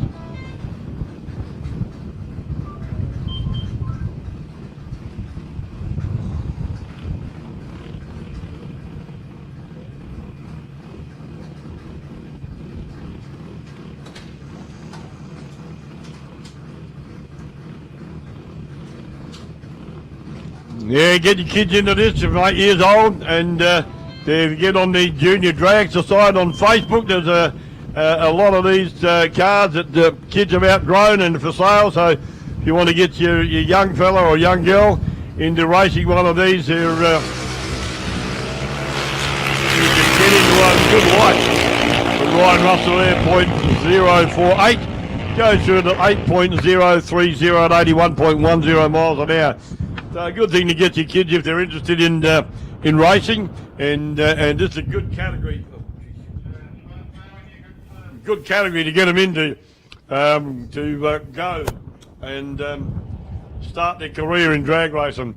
And it's not all that expensive to get into. It costs a few quid, but not terribly expensive to get them into at a good starting level.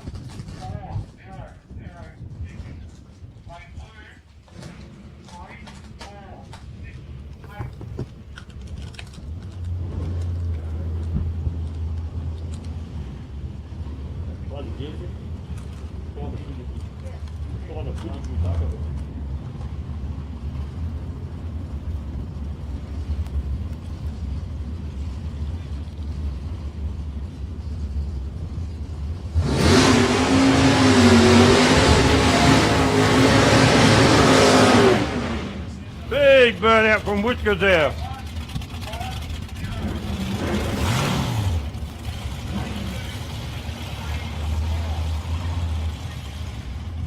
Matthew Hogan, the little Holden Gemini, big burnout. Nickname Whiskers, Whiskers on the car.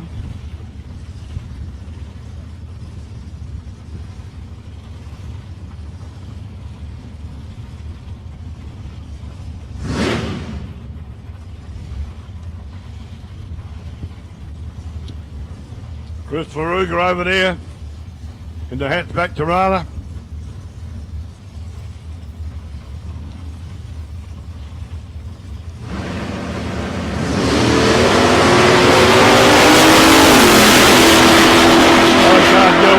Cleanly, Chris Faruga goes through at a 5.7, 118.8 miles an hour to a 6.30, 908.86 to Matthew Hogan.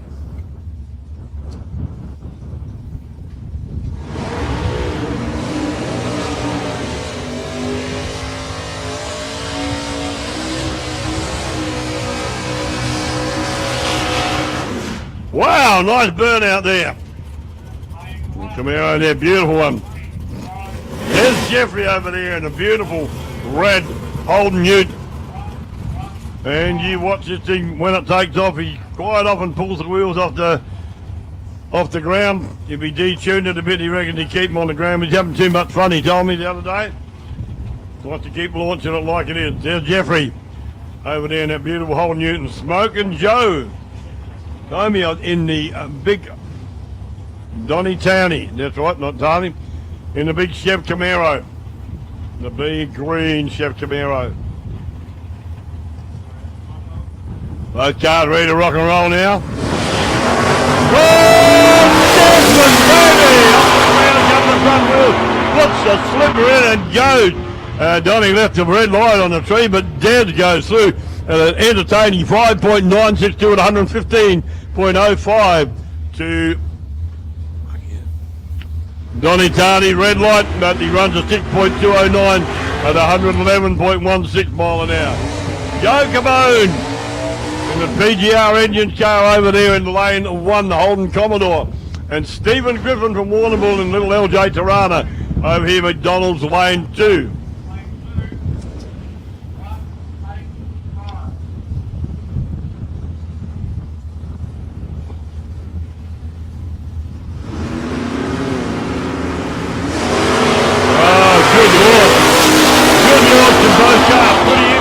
Time 2. Joe Gamone goes through, stops the clock of 6.532, 104.54 to Stephen Griffin's 6.279, 109.02. Lowers his, don't get the quicker speed again. I raise his speed a bit.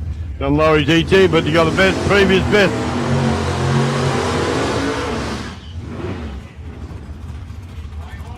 Mark Busher in the Holden 1-tonner. And Michael Hanrahan in the HQ Holden, in the purple HQ Holden over there in lane 1. Yeah, give Des a cheer coming back down the road there. Good entertaining drive from Des. Jeffrey there and the big Holden Ute. Runs beautifully. Got that car percolating very well. Back on the start line, Mark Boucher and Michael Hanrahan.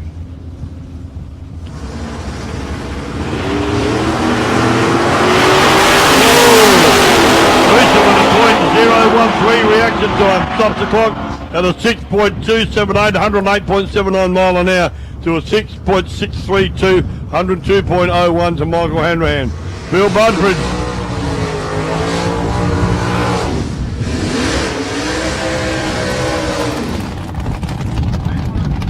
Real Buttridge over there in lane 1 down, the grey Commodore. Loves pepper on his food, Phil. Fair dinkum. Comes up and buys a burger or something, he puts pepper over, you can't see the colour of the burger. But he loves it. All round nice guy, Phil Budbridge.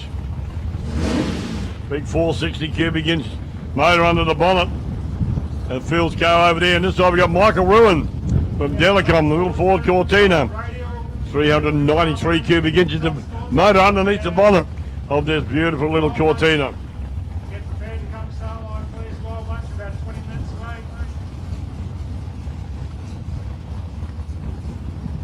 Those cars moving up into stage now. Here we go.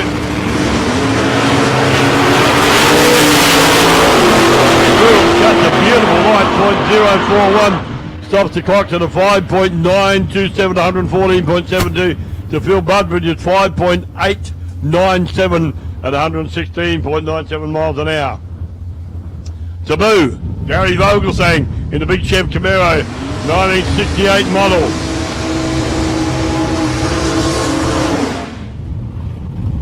And Scotty Ruin in the little LJ Tirana. Over there in lane 1.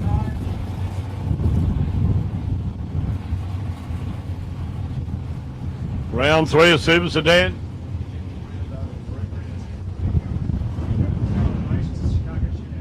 Sorry?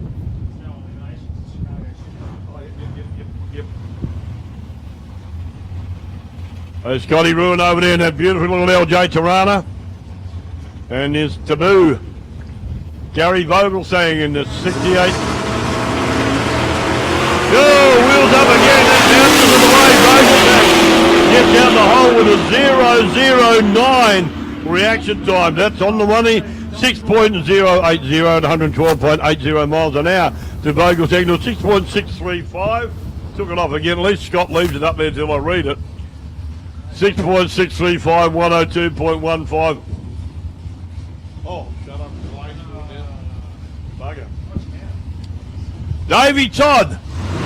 Over there in the little Gemini. Closer to you guys. And Cole Griffin in the little Toyota Celica.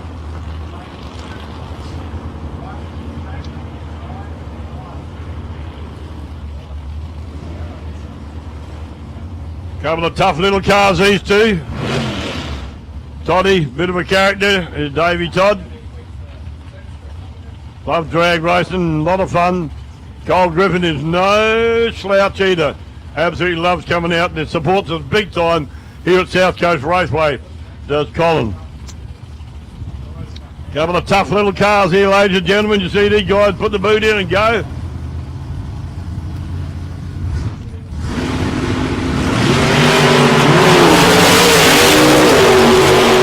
David Todd, .003 reaction time. Colin Griffin left a bit early, but Griff goes through at a 5.525, 124.97 to a 5.74, 119.87 there to Davey Todd. On the start line now, we've got Cosy Fattini in the big Holden Ute and Stephen Crook in his Chrysler Lancer. This Lancer's got some legs, I tell you. Gets up and runs very, very quickly. really does look good.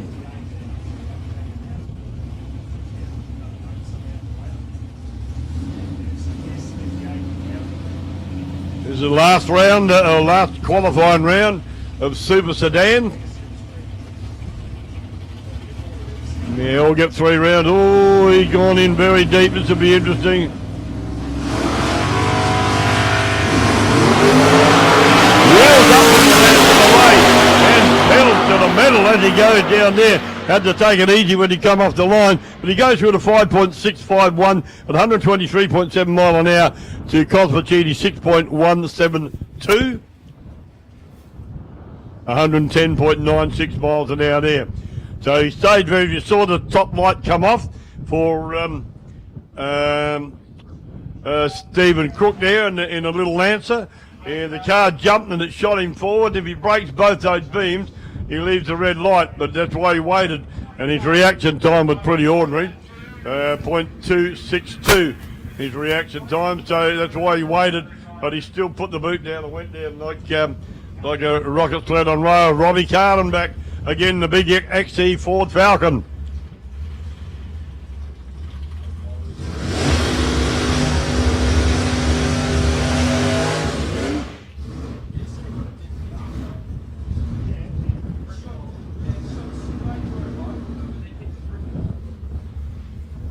Good hard runner, this Falcon. Bobby Cardham, already a nice guy too. Good family to Cardham. There's a little on the start line behind him. He drives a little junior dragster.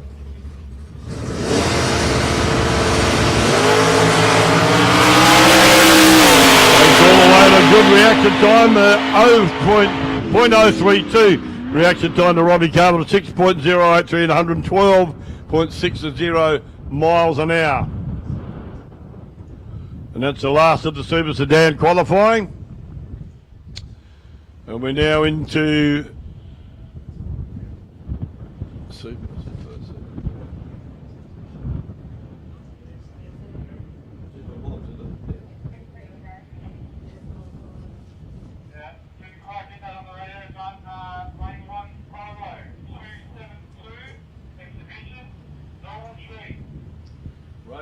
Just a radial car, ladies and gentlemen, like we talked about, the exhibition run with this radial car. And you'll see the way they launch totally differently. They make a lot of grunt really quickly, these things, and they're entertaining to watch. We had a few of them out in, by golly, I couldn't believe how quick they went. But radial is a new concept pretty new concept in drag racing, and some of these cars are lethal weapons, fair dinkum. And staggers me that they're a street car, but yet they go so jolly quickly. It's unbelievable. But like I said, the radial track's set up different, so this is just a demo pass. So I really like seeing these things. They get up and run really hard. Already staged, here we go.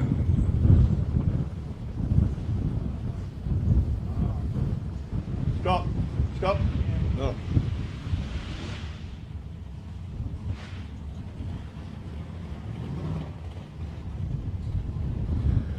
Bit of a glitch with the time and setup up here at the moment, just going through it to set it right.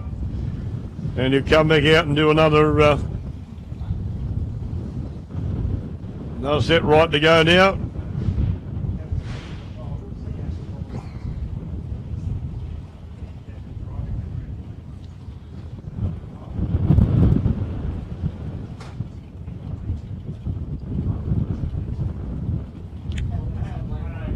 A little bit of a glitch, but now we're back underway. And you watch the car. Watch the way this car launches. That's where the fascinating part is. It for me. They just don't launch the same as a drag car.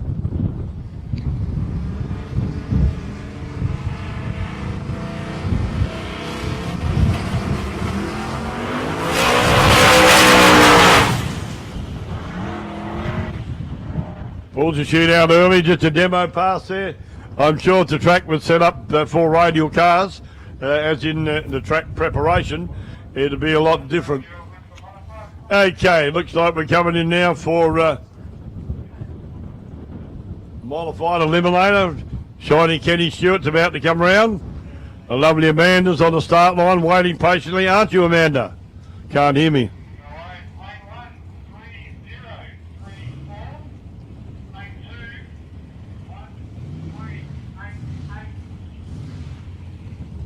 Chris Farrell coming round over there in lane 1. Kenny Stewart coming round in lane 2.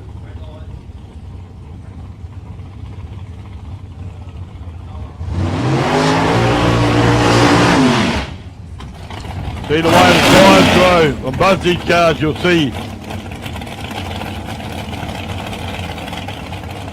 When they do their burnout, you see the centrifugal force grows the tyres between 4 and 6 inches in height.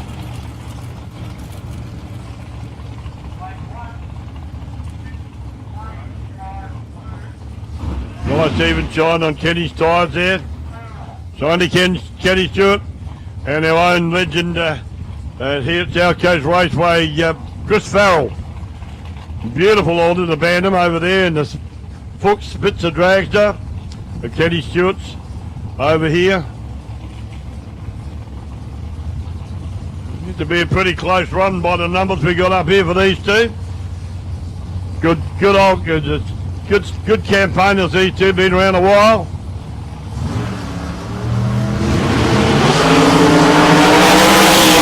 Kenny Stewart cuts a 0.003 light and goes through at a 4.812. 4.812 at 141.12, and Chris Farrell runs a 4.842 at 143.95 miles an hour. That would have been a hair's breadth up the top end, that one, my goodness me. Close racing. Been hard to pick it with the naked eye, I truly believe.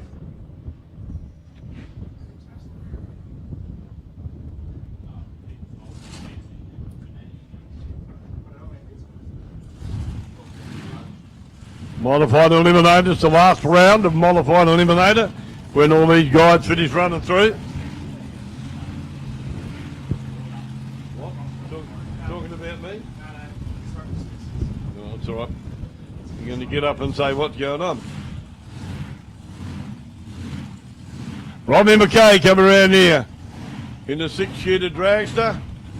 Over there in lane 1. And Roger Voigt in his beautiful hunting T-bucket ordered. Love the sound of this thing.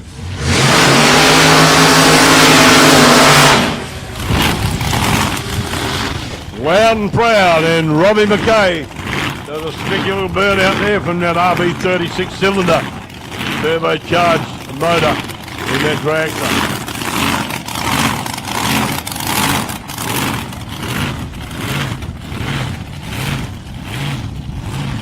There's still something in these supercharged cars, I love the sound of them.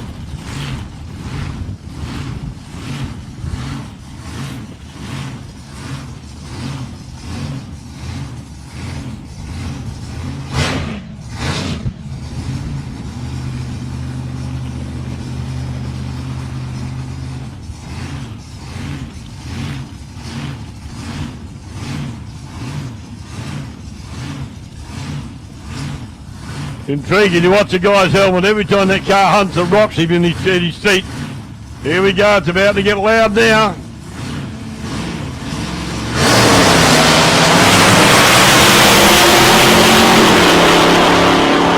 Sound like Roger Voigt bogged down a bit on line, but still runs a 6.310 108.262.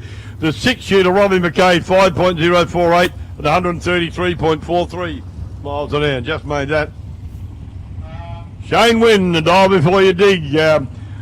Jerry Fritz dragster, 565 cubic inches of V8 motor behind him.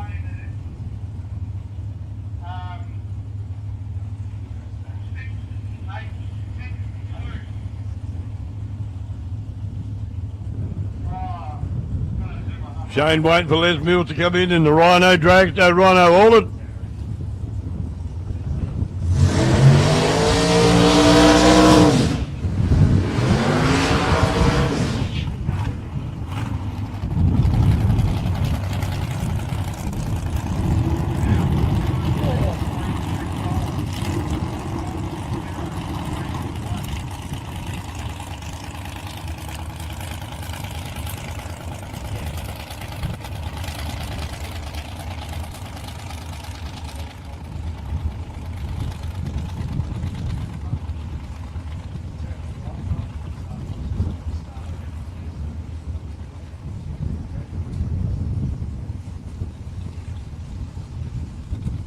Okay, Les Mills is back in line now. Shane Wynn just waiting on the dial before you dig dragster to move forward in the stage.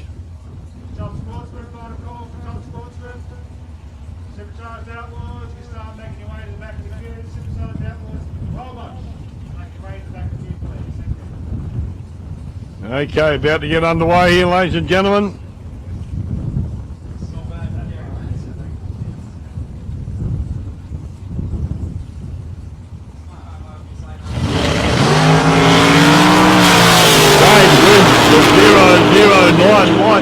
How cool is that? He's down the track and finished already. 4.862 at 140.12 with a 0.009. 6.552 at 108, I think it was.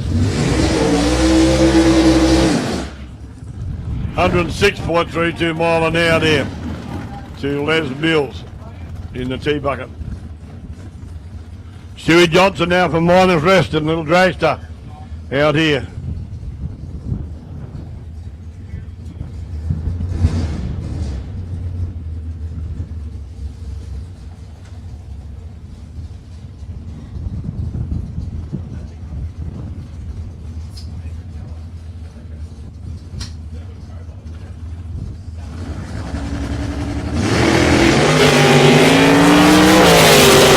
That's a pretty good light, 2.073 top the clock, instead of 5.164 at 131.08 miles an hour for Stewie Johnson there from Miners Rest.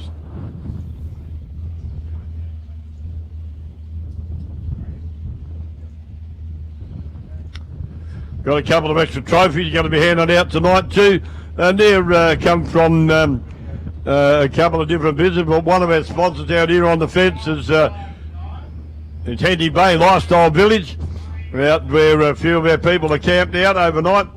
A good little place to stay, right on the beachfront, the only caravan park camping site and cabins on the beachfront, out on Dutton Way, at Dutton Way at Henty Bay. A bit of poetry there.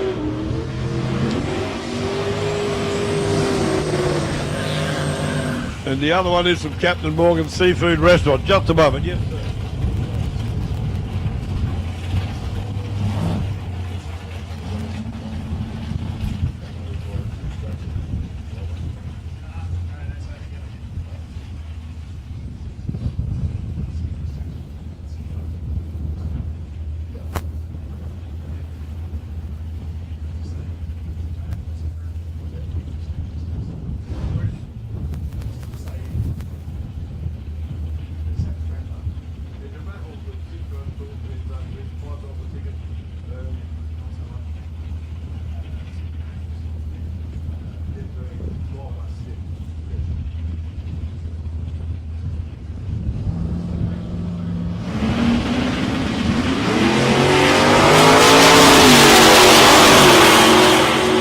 Over here in lane 2 at Bradley Alexander in the Mustang.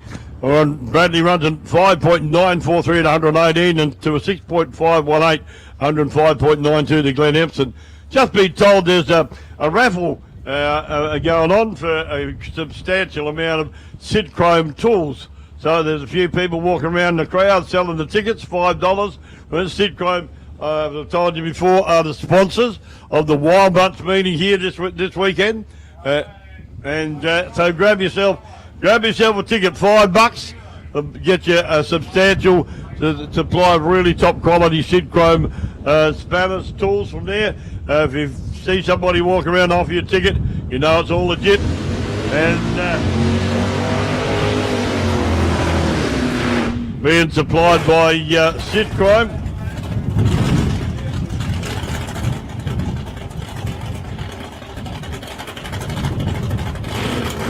So it's a good, worth winning, $5 a ticket. She'd be a go. So if you see anybody, grab a ticket off them and give yourself a chance to win a good run of Sid Chrome spanners. And they are the sponsors, like we said before, of the Wild Bunch Wars meeting here at South Coast Raceway this weekend. Darryl Dando out here in this beautiful Blue Falcon.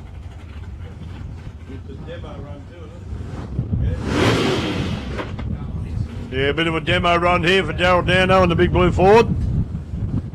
Getting used to the car.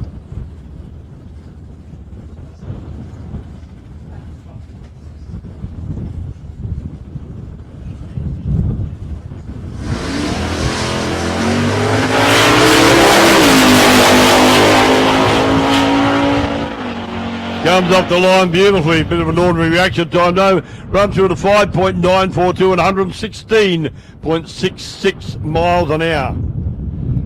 Yeah, so the other sponsor trophy going to be handed out today, to get back to that, is from Captain Morgan's Seafood Restaurant. That's also located at Hendy Bay, a dedicated seafood restaurant. But if you want something else, you can probably accommodate you there. But great reputation already. Terry got out there, Captain Morgan's Seafood Restaurant, out at on Dutton Way, out Hendy Bay. Lifestyle cabin and holiday park out there. Get yourself out there and have yourself a good feed of seafood. Terry will soon sort you out. Terry's a good mate of mine too, from drag racing from many, many years ago. Used to do a lot of commentary at Adelaide with Terry, or he did a lot of commentary. I filled in sometimes, I helped him out sometimes, but all around nice guy. Out at Hendy Bay, if you haven't been out there yet to check it out, get out to Captain Morgan's Seafood Restaurant out at Hendy Bay. Lifestyle Caravan Park. Go and see about there, and I'm sure you'll enjoy the meal. We've a lot of people raving over how good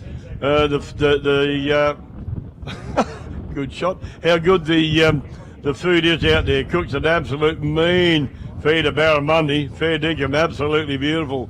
So if you're into seafood, then do yourself a favour and get out to Captain Morgan's Seafood Restaurant, a licensed seafood restaurant out at Hendy Bay. Okay, back on the start line we go. Ricky Smith coming round in the white HQ Coupe, and in the Chevy Cobalt, Adrian Bella.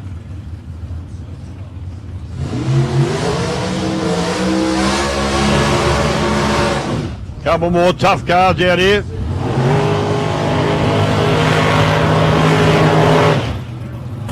Good even burnout from both guys out here. Ricky Smith in the HQ Coupe over there in lane 1. And Adrian Vella over here in his Chevy Cobalt.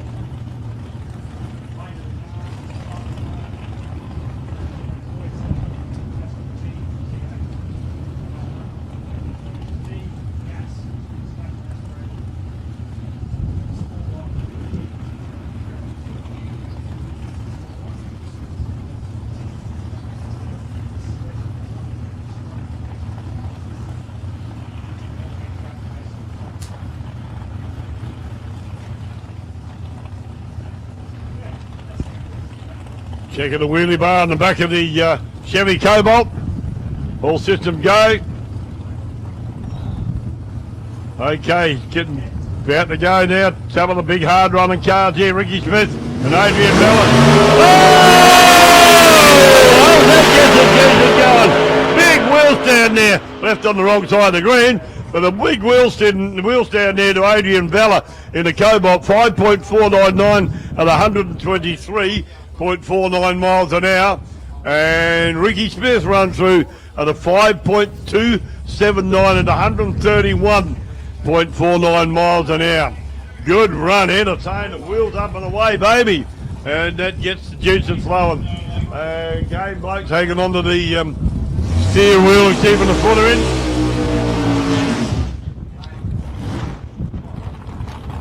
Timmy Parker in the XY Falcon. 598 cubic inches of grunt underneath the bonnet of that car, Timmy's. Pretty new car for Timmy. Get it all worked out and get it running hard. Reckon by next season it'll be an absolute boomer. One meeting to go here at South Coast Raceway as well. That's our track championships and then into the burnouts.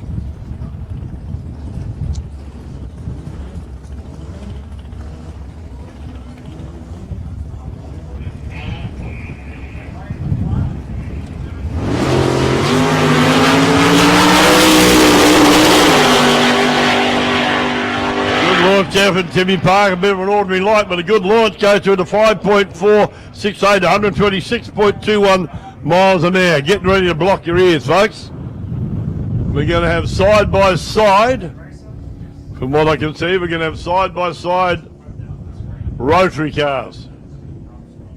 Used to buy crackers when I was a kid. They called them double bangers. These are going to be double bangers here. Here comes one coming round now. I think they're going to run side by side. Yeah, looks a bit like it, methinks.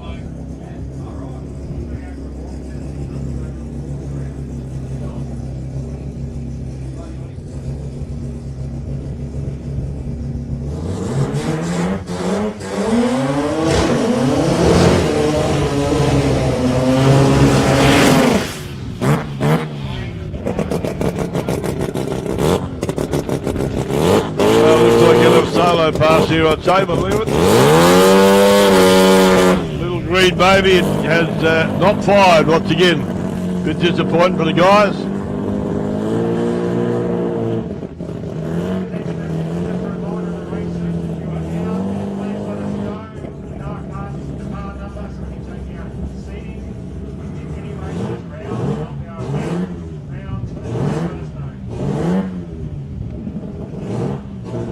Checking the wheelie bar on the back of it again, measuring that up to make sure it's the right height.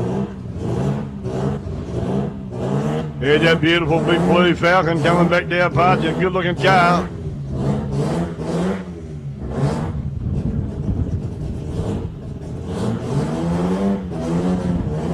Yeah, it tells us they've got to keep the revs up high in these cars to make them launch properly.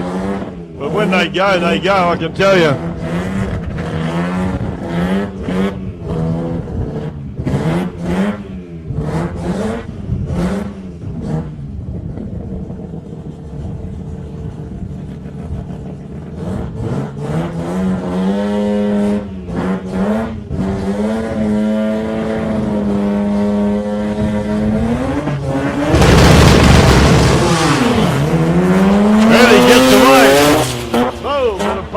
Out there, something went wrong. Got away fairly well. Loud banging sucker that was. Fair dinkum, my goodness me. 7.585 at 64.28 miles an hour. Get up and boogie, baby. Start line now. We got Dean Cleary.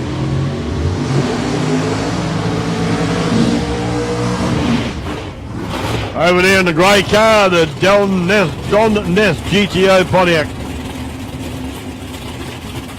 And in lane 2 we got Benny Phillips in the Chevy S10. 762 cubic inches of motor underneath the Don Ness GTO, and 565 under the bonnet of the Benny Phillips Chevy S10 Ute.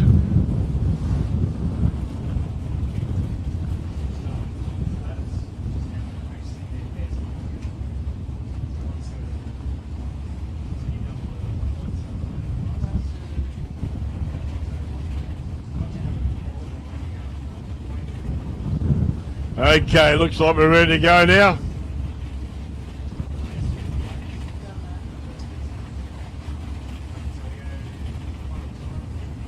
Benny's in pre-stage. Scott's now. Dean, I mean. Scott's up here with me. Both ready to go. This will be a tough run. Beautiful run, Dean. Cleary shoots it out the hole. Very even reaction time. Cleary goes a .050 to Benny Phillips 0.60, and Dean Cleary goes through at a 4.627, 152.25 to Benny's 5.183, 132.23. No slouches those two. And another couple going up too. Have a look at this.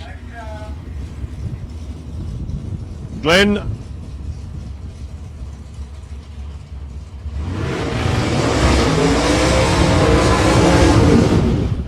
Henley in that beautiful little shopping trolley unit we got. That's a 1200.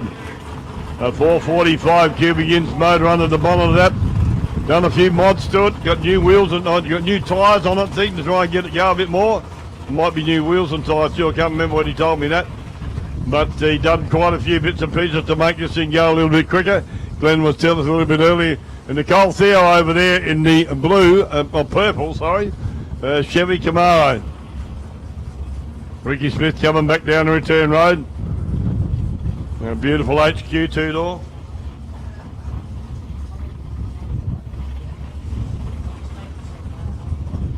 Nicole Theo over there in lane 1, closest to you people. And Glenn Henley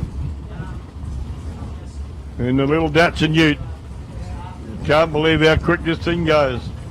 A bloke that designed these would be turning over megawatt speed in his grave, I reckon. See how those go.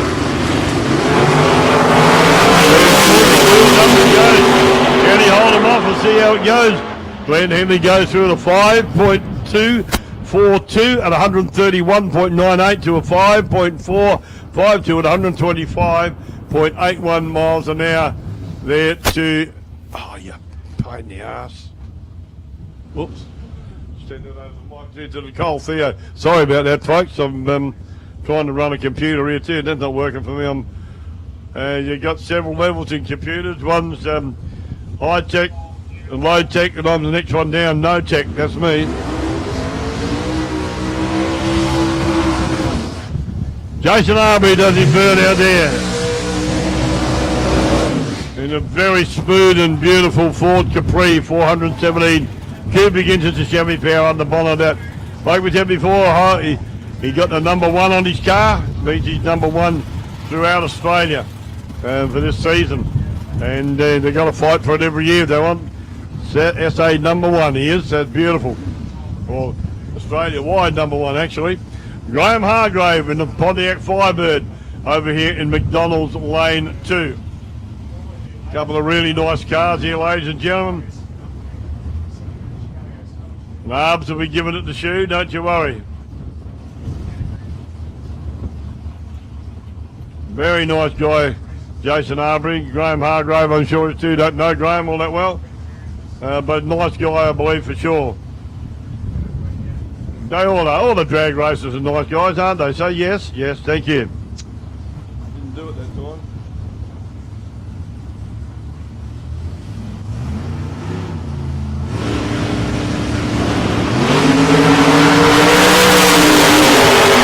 Hargrave leaves a bit early on the wrong side of the green. Halves goes through to 5.272 at 128.70 mile an hour to 5.013, 139.45 to Graham Hargrave.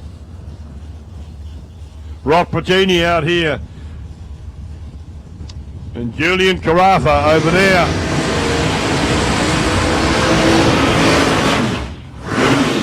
In the 1941 Willys Coupe. Rock Patini in the GTO Pontiac Coupe as well.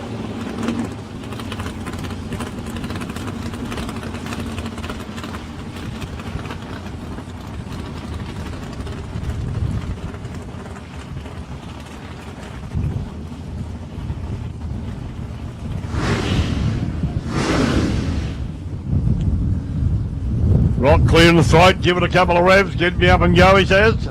Julian Carafa still coming back for his burnout.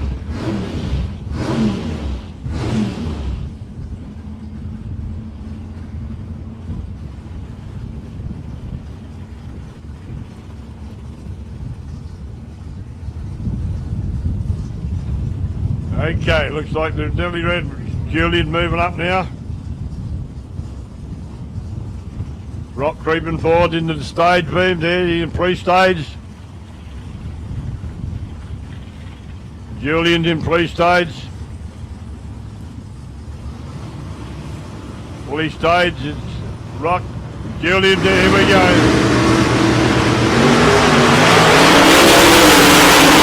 Wow, 0.002 reaction time to Julian Carafa, runs a 5.093 at 136.82 to Rock's 5.433, 130.22 mile an hour run there. After this one, we need a exhibition with a pro tree.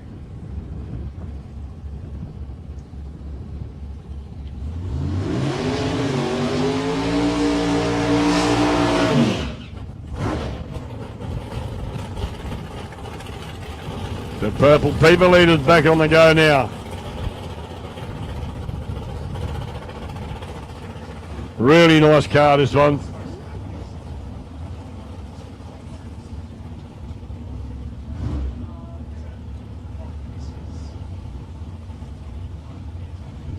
The McBain car out there. Stewie McBain.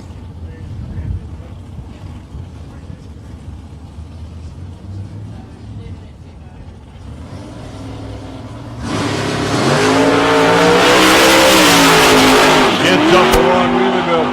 0.060 reaction time onto 5.131 at 126.34 miles an hour.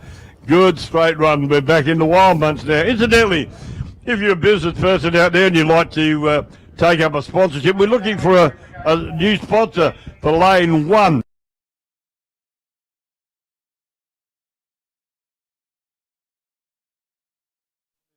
Now it's at the moment running out of Aeroflow, were the sponsors for that lane, but we're looking for another sponsor now. If you like to get your business on the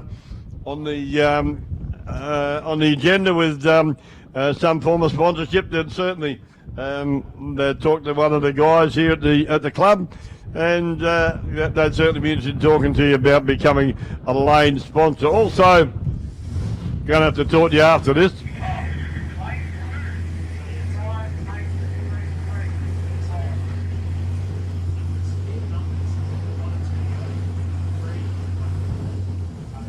Timmy Stewart from Beaumont in the Mustang funny car. Exhibition pass here.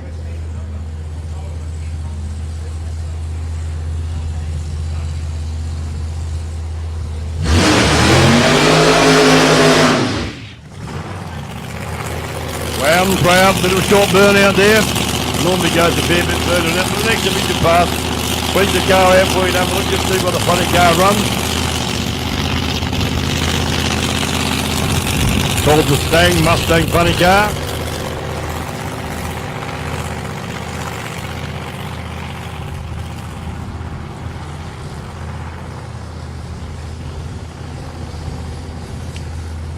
And an awesome machine it is too. As I said before, it's just a long way back in the car.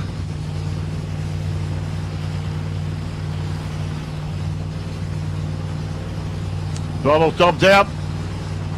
Select first gear, she says. Come up to the line.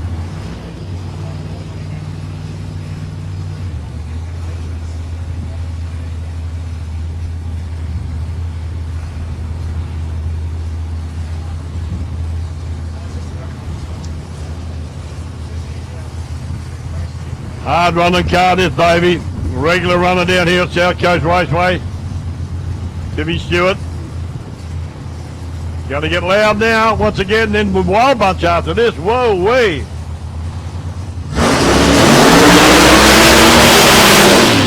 Jumps off the line.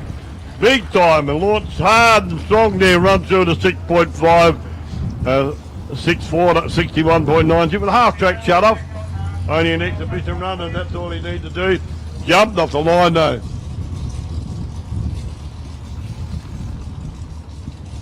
Good run there from Timmy. Put your hands together when he comes back, ladies and gentlemen. He had the bonnet up on the car, or the body up on the car. You'll be able to see him running down there. And if you'd like to become a part of the South Coast Raceway, please feel free to come out and join us. We'd certainly appreciate the extra help. It's all a non-profit club, this one. Everything's run on a volunteer basis. So if you'd like to become involved in lots of different areas, you'll work on the start line, you can work in the canteen, the barbie hut, the bar, or be an official out here. And there's no limits. If you'd like to become a part of South Coast Raceway, then please go down and catch up with somebody in the clubhouse afterwards and have a talk mentioned to them, because certainly we'd welcome you in becoming members out here. We love the amount of sponsors that we have. I haven't got my list with me. I bought a list up, but I left it up in the barbie hut, so that was very clever of me, wasn't it? And also got another thing I'd written out for me to talk about too, and that's also up in the back of my wife's car, so I'm doing very well today. but we'll get through it all. And don't forget, we told you before, go down and check out all these goodies down at Motorhound. The big truck that's down by the return road at the end where the staging lanes are. They got an abundance of product down there. Did you go and have a look at the Motorhound? And I love their little slogan, if you can't run with the big dog, don't get off the porch. Very clever. I think we can find him on I thought you could find him on Facebook, maybe I'm wrong. Yeah, Facebook, Motorhound, as well, but they've got a little brochure up here with all a picture of some of the merchandise that they sell. So get up there and get yourself into that. They got caps and beanies, all nice from the USA. Lethal Threat t-shirts, hooligans, steel plays with blocks as well. Hoodies and drag and die, and dress shirts, long sleeve and short sleeve. And over the page, we've also got, what have we got over the page? Earmuffs, probably need them right now. Earmuffs.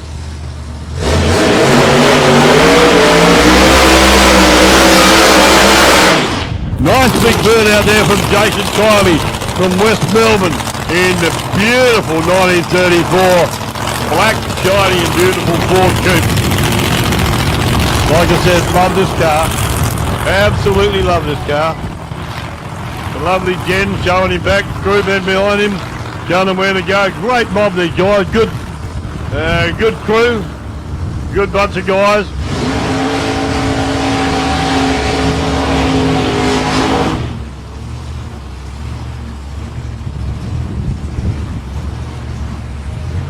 Jason Kiley done his burnout, backed up.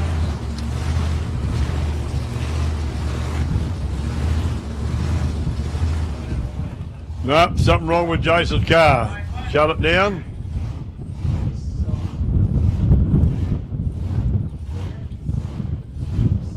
Brendan car out there going to run off against Jason, but something's wrong with Jason's car. They told him to shut it down. The mechanics.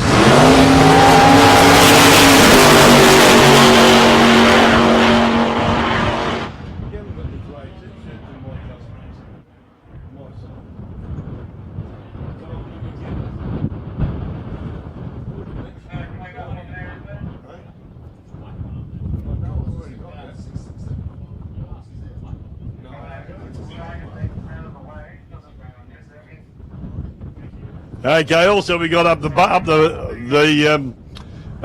a bit of a break up the dial-in bar. We got all our South Coast Raceway merchandise up there. And up there we got hoodies, shirts, caps, stickers, all in the bar, and they're pretty good. I'm a good advert for it. I'm wearing one right now. And they're very comfortable shirts, and they're good sizes too. So you want to go up and have a look at them, and they're pretty decent shirts actually, the t-shirts and that. The hoodies are awesome too, so if you want a souvenir of South Coast Raceway, then most certainly get up there to the bar. I've already been asked by somebody to have any merch out, and the bar was shut at that time, so we got a Jemmy bar and broke it. No, we're just kidding. He come back and bought some stuff later on. But yeah, hoodies, t-shirts, caps and stickers all in the bar up there. And you forgot to put stubby holders on here. Goodness me, the stubby holders up there too. I mean, the promo man for this has just let me down again. Hadn't he, Scott? Say yes. Oh, you wuss. Can't get any support up here. It's despicable. Yeah, so we got plenty of stuff over there, like we said, from the Motorhound, or motorhound.com. You can get them on. I'm really sharp. I didn't even read that. The Motorhound truck down there. A lot of merchandise I got out on show. Over there, so get over there and have a look if you want to buy yourself part of the merchandise. We've read it out plenty of times. I'm not reading what's on the shirts because I get sprung for doing that. My goodness me, some of them are really good. So, but they got caps, beanies, shirts with lots of different things written on them, dress shirts, hoodies as well. And you go over there and check them out. So we got two lots. We've got the South Coast Raceway merch up there at the dial-in bar on top of the hill, up where all those lovely gentlemen and ladies are having such a great time from their social clubs, I think it is, at the different businesses. Having a good time up there, guys? None of them got the hearing aids turned up again. Anybody up there can hear me? What? No, they can't hear me. Oh well, we're going to give you a plug.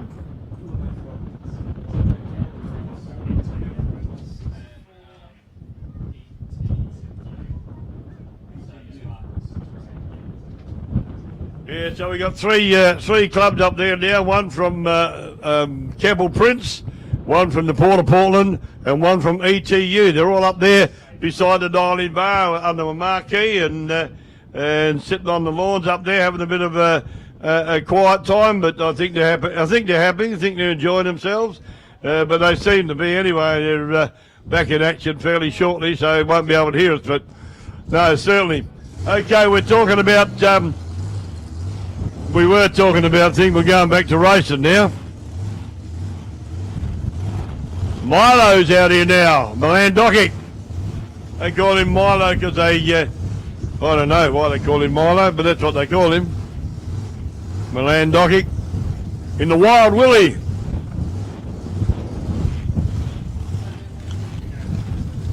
Tough car. Put down a good pass last time. To Milan, or Milo as we call him.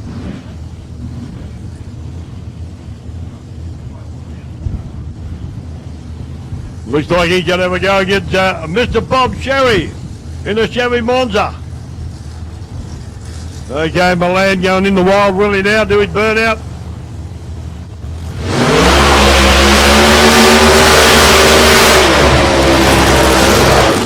Couple of screaming cars there, don't they? Sound good. This is Wild on Jackson at his best. Oh, let's get up and boogie. Grab yourself a spot close to the fence if you like the noise. If you don't, I don't care. I love it. Bob Cherry. Oh, car, mate.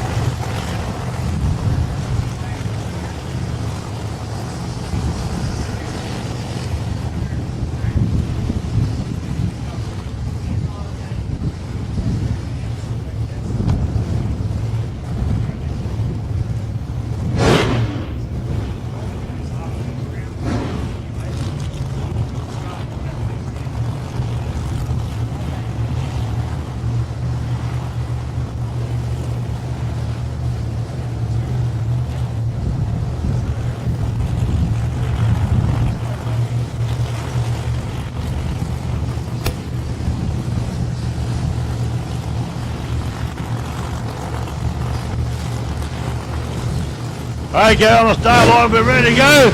Bob Cherry and Milan Dokic.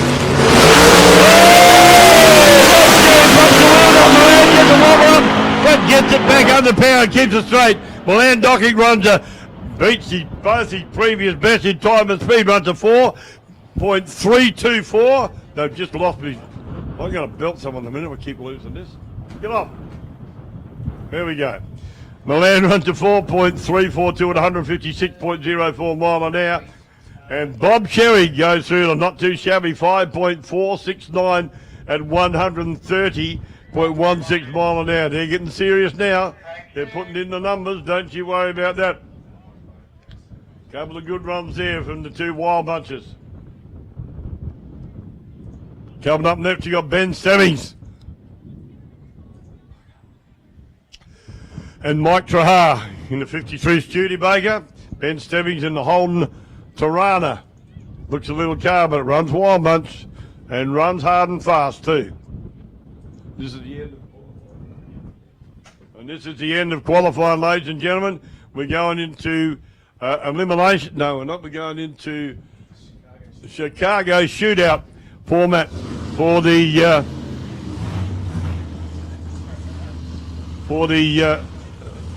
rest of it. We'll have a bit of a talk in a minute. Benny Stebbings over there in lane 1. And Mike Trahar in a beautiful 53 Studebaker over here closer to us in lane 2. Wild Bunch action at its best.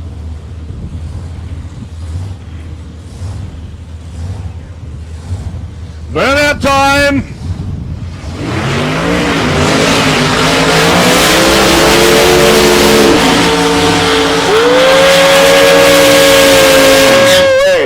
Have a look at that, ladies and gentlemen. Couple of burnouts, wouldn't you say? Everybody say, yes! Thank you. We've got one supporter up here. Absolutely awesome. Love that mile. All my hair on down. Wild Bunch Racing, can't beat it.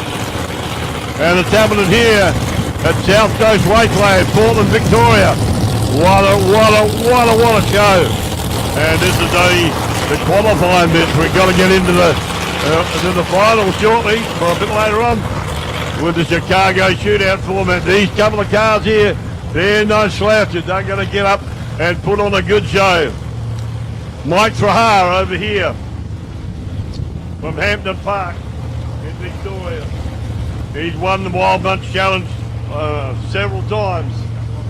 And Ben Stebbings in the white Tirana over there closest to you in lane 1.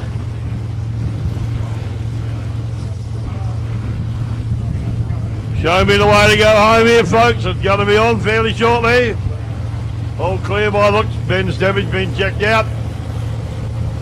Mike Trahar patiently waiting there, waiting to get into stage. Both cars now ready to go. Benny Stebbins creeping up. Mike Trahar is already in pre-stage. Gonna go shortly. Here we go, ladies and gentlemen. The big launch. The Wild Bunches and away. Going away from Mike Trahar there, but something went badly wrong for him. He Stebbings goes through at a 5.272 at 132.67 mile an hour. Don't know what happened to Mike Trahar. Runs some very ordinary times. But I guarantee you he'll sort out whatever it was, and I would think they'll be back here once again. Got one more run to go, and then they got to go through all the seating, sorting out who's running who in the Chicago shootout eliminations.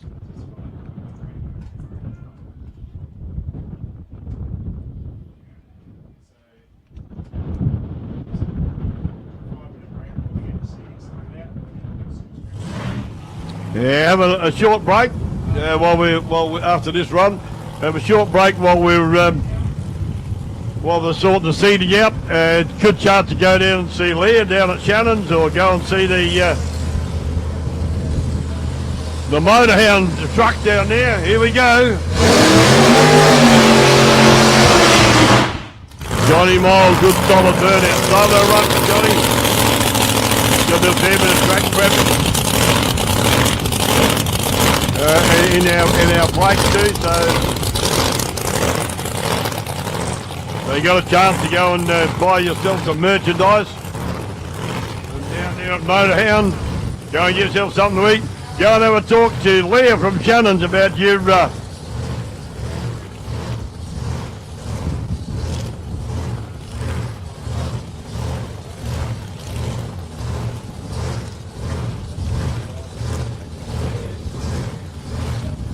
about any insurance requirements you might have. You probably can't hear much over there, so I'll wait till after Johnny does his run. Previous best is the 4.510 to 155.47 miles an hour for Johnny Mole in the VS Commodore. 511 cubic inches of V8 motor, supercharged V8 motor in this little baby here. Get up and go, man.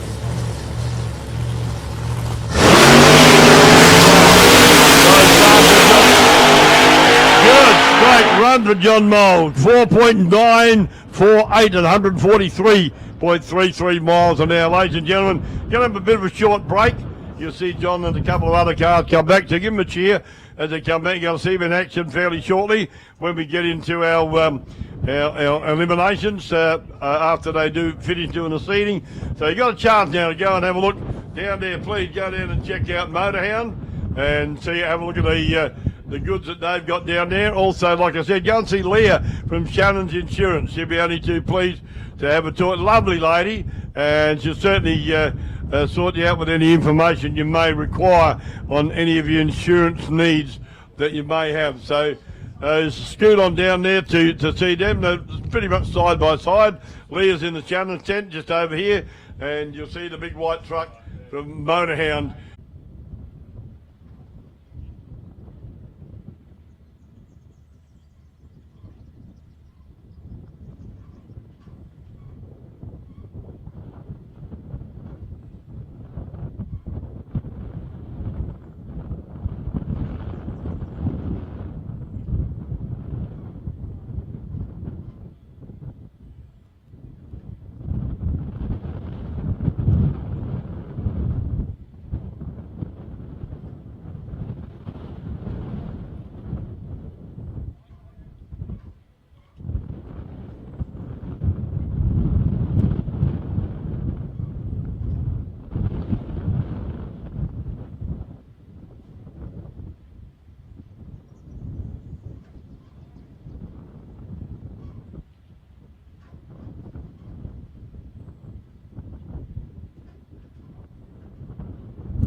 just top sportsman, isn't it? Yeah. Yeah.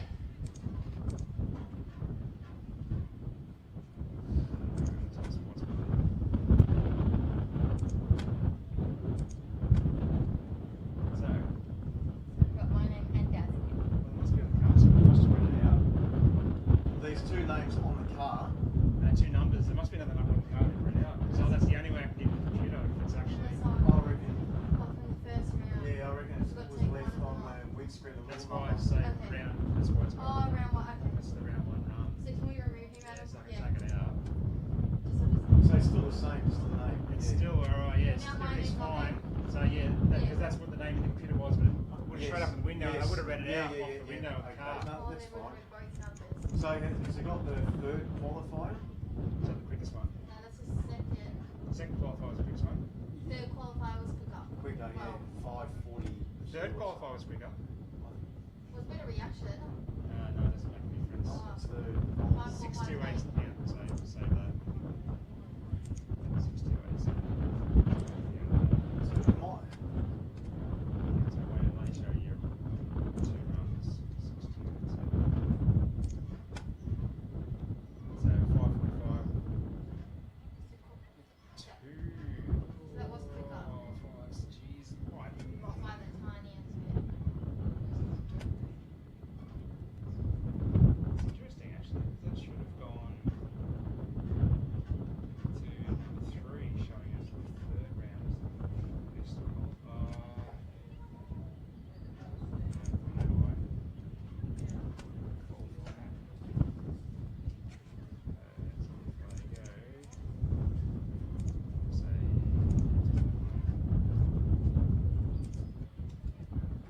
Screw everything up, but I'll do it anyway. Just make sure we're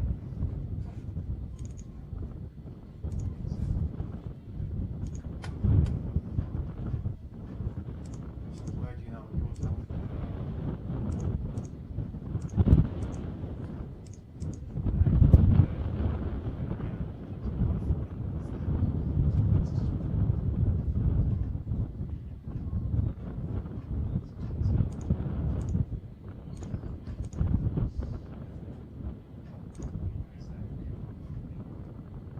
That's not right. That's not Anthony Cole.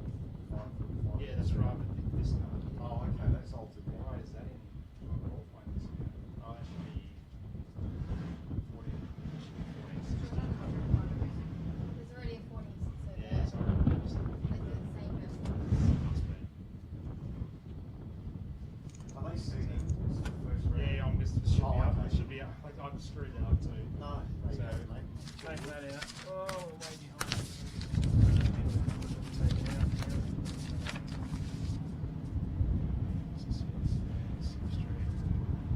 One of the top sportsmen, one of the rotary guys put it out.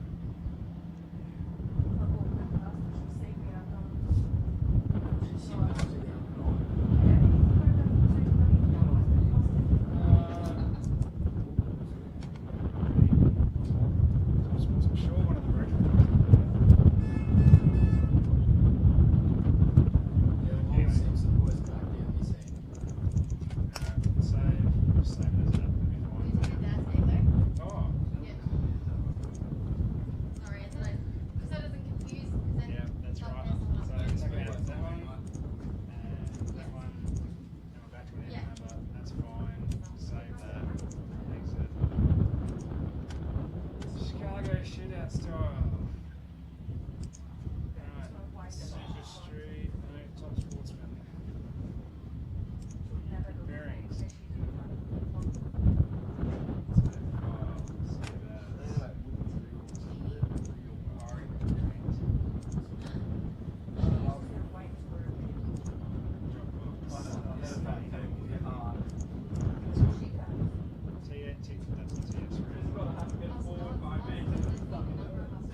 Yep. Alright, copy there, Paul.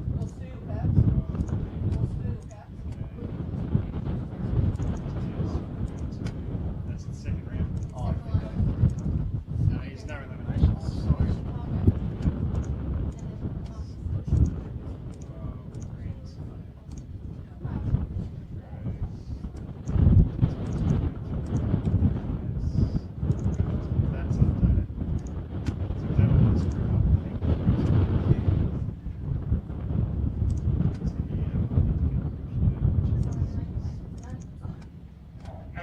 on call.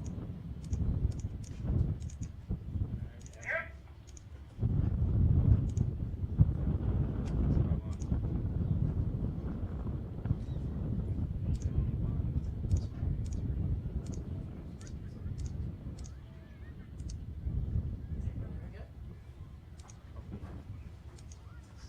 Wasn't someone enjoying that? Sit down.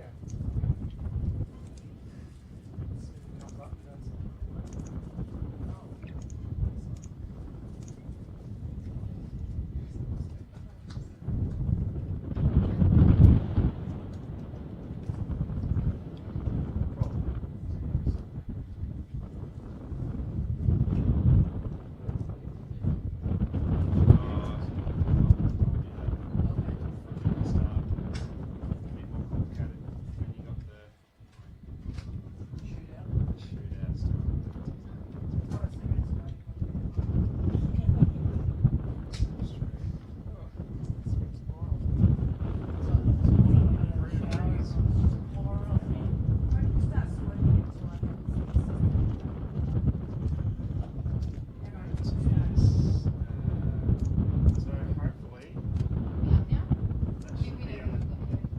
that should be over there on the TV now. Good fun. 0417. 0417. 274. That should be showing up on the screen over there. The pairing should be on the screen over there.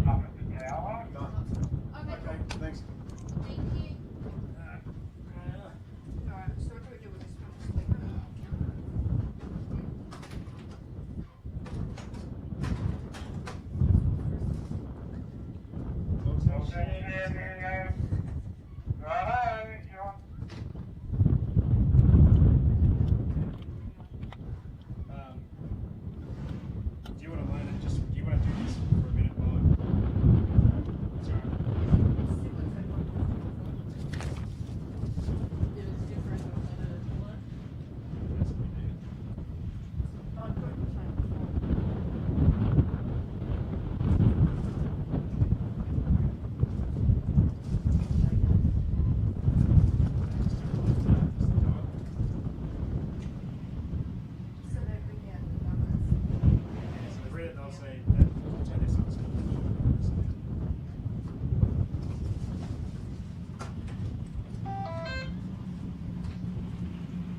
Okay, ladies and gentlemen, sorry about that. We're back on deck now.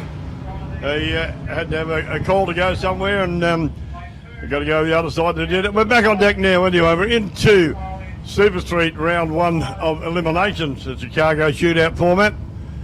Everybody gets 3 runs, and the quickest 2 go into the final.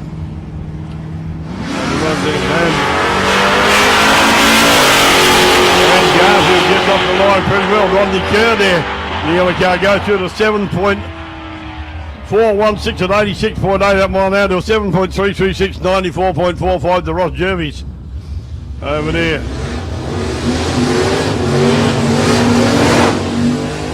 Brad Murray in the big Dodge and Julian Dickinson in the V8, the 350 Chev Camaro over here. You'll see the square to the what do you call it? That stuff, nitrous comes out the I got some of that in a little bottle here, nitrous lingual spray. Just had that, a couple of them. Keep the heart ticking.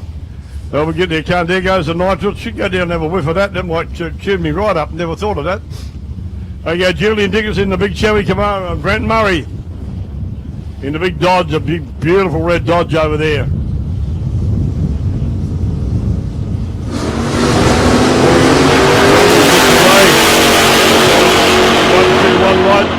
Julian Dickinson goes through to come over to 6.573 to 102.70, and Brent Murray runs a little bit too quick. Where are we? Yeah, Brent Murray run a little bit too quick. He started in as 6.3 and run 6.209, so that's a breakout for him. So that's going to affect the outcome of it. At 115.06 miles an hour, back on the start line now. Jake Phillips over there. Don't be too surprised if Jake drives consistently, he might win this, even though he's a lot slower than all the other cars. Jamie Ackland over here in the Ford Cortina, the fridge. Dial-in time of 6.65, a dial-in time for Jake 10.80. So you'll see Jake get away from the line. 4 seconds in front of him. And now he's got to run him down. Jamie Ackland's got to run him down. That's it. Let's go too quick. And the win goes there to Jamie Ackland at a 6.730, 92.57. And to Jake, he goes in at a 11.246.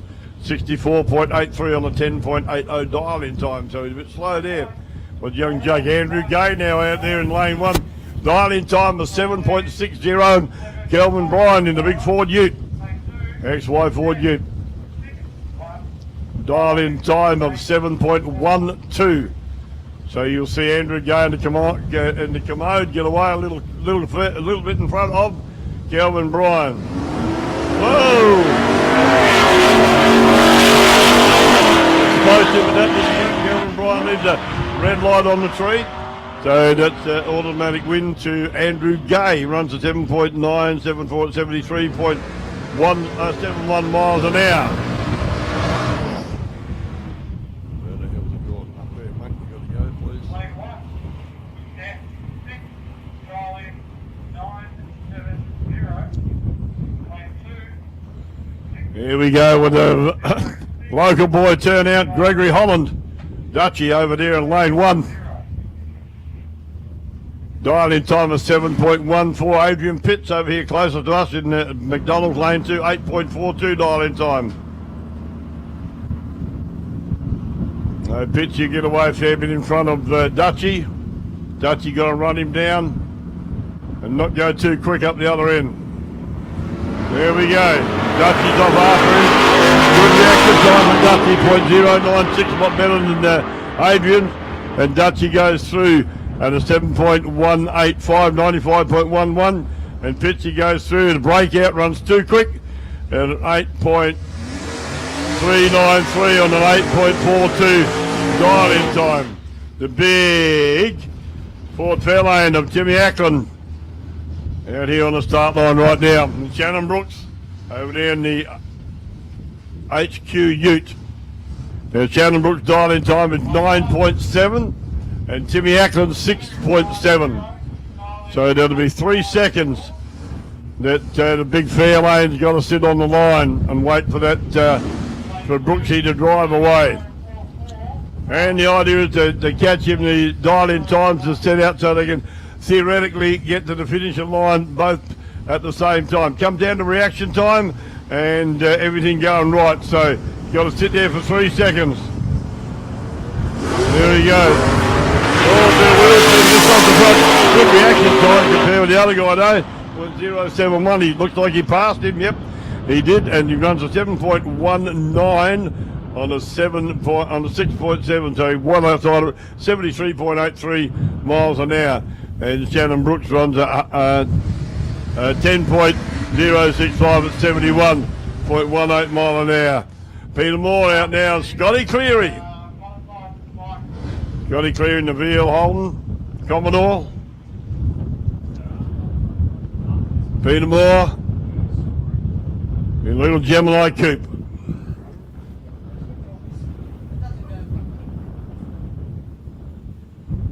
Scott creeping in, there we go. Scotty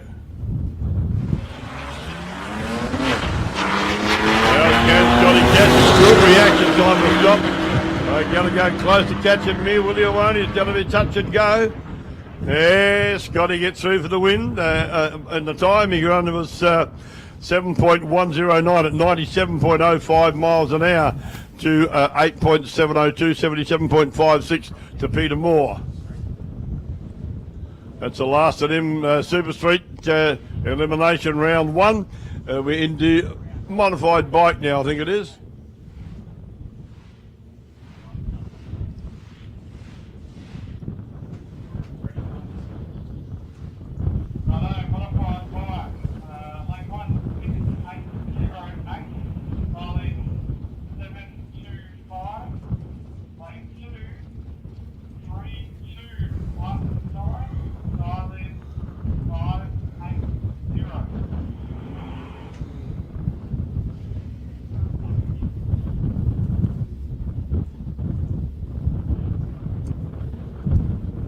Okay, we've got Angus Gale over there in lane 1 in the SV1000 Suzuki. And Dave McGinn on the Kawasaki Z1. Angus Gale got a dial in time of 7.25 and Dave McGinn 5.8. So, second half.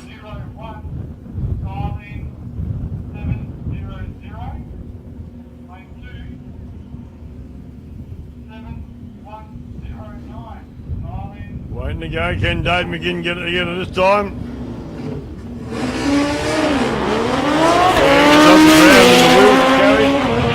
Leg off the peg, keep going down there. Pretty ordinary action time. McGinn goes through at a 6.027, 113.24. And Angus Gale went through at a 7.432, 91.89 miles an hour. Snag Gale and Peter Brunton now.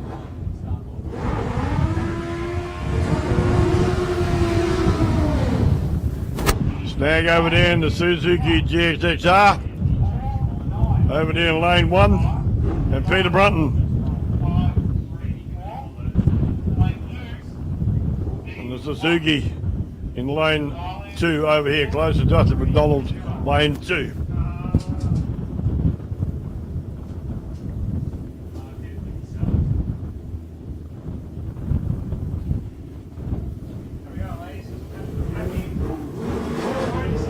Oh, both judges. Both boys going to jump off the line. Snag doesn't know, but he's gone. Very ordinary action time for Snag.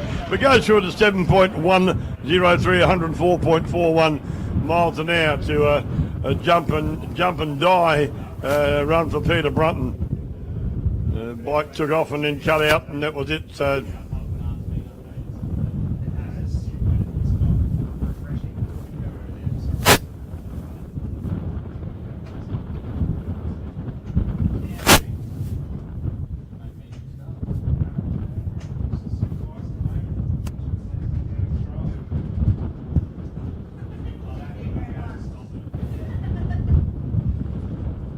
Okay, another couple of bites coming up now. Gavin don't, I think could be, I know, better not say that, I'm not sure, can't quite see yet, they haven't got them up on the thing.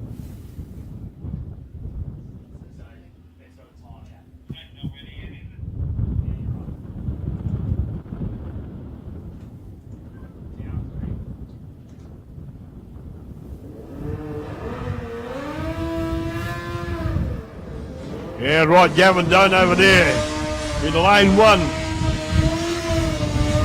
Most of you guys, nice big one out from Gavin and Lucas Niago.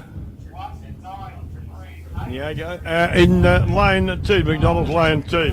Dial in time for Lucas 7.3, for Gavin is 5.34. So we're looking at a couple of seconds on the line before Gavin gets away and chases him down.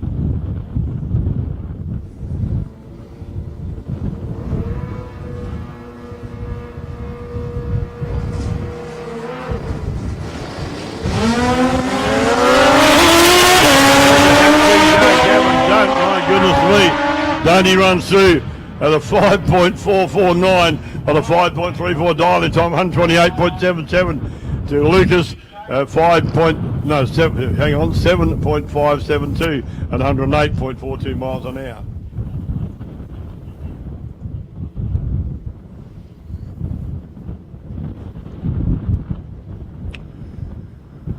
Yeah, ladies and gentlemen, going live around the world on live stream, Drag Racing Central live stream. Thanks to Mark Humphreys down there on the tower in front of his bus, and promote drag racing from Australia right around the world, and a lot of people watch it too. And you can get on, if you want to have a look at a bit something when you get home, you can get on to Drag Racing Central site and go through, and you'll be able to see it up there, and you'll be able to watch reruns on your phone or your computer. So it's really good, goes right around the world, and like I said before, they see it as we see it here. So it's quite amazing to me that it happens that way. Okay, Chris Osgood got a dial in time of 5 seconds even. You'll see if he can run as close to that as he can.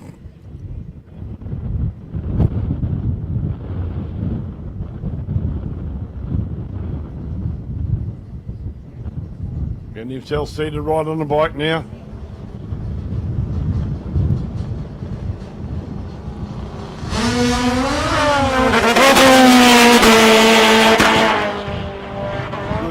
My goodness me, he's having a hard time holding it off the centre line. Every run goes through the 5.767 on a 5 second even dial in time, 108.18 miles an hour there to Chris Hoskins on that bike. Looks like we're in now to the eliminations for junior dragster only. No, another bike.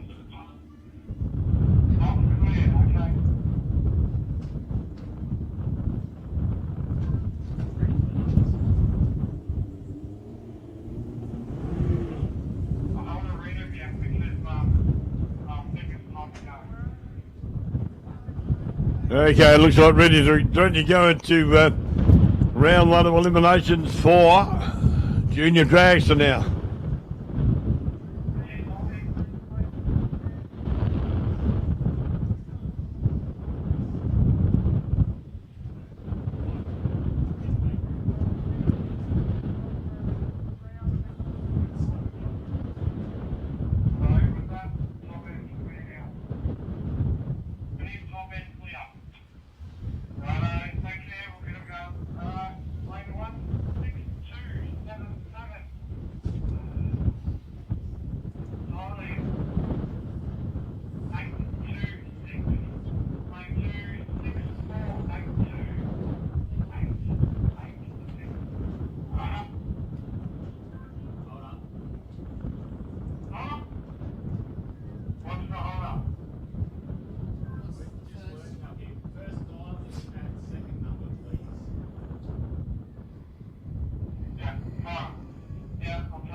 leader of Carlum over here in lane 2.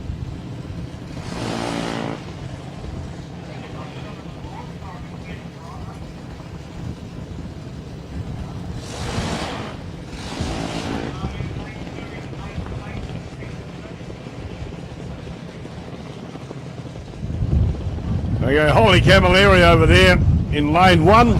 Dial-in time of 8.26 seconds. Hang on, we just lost everything.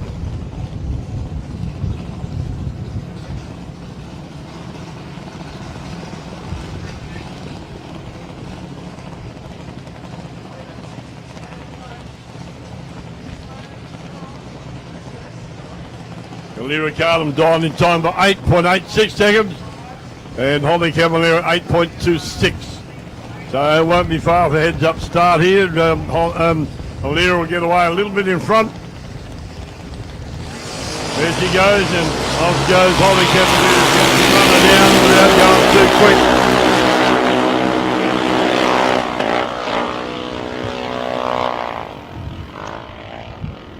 So Holly Camilleri runs an 8.187 on an 8 point.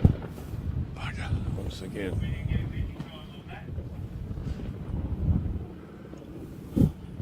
Runs an 8.187 on 8.26 dial-in time, and Lyra runs 8.88 on an 8.86. So Holly run a little bit quick there.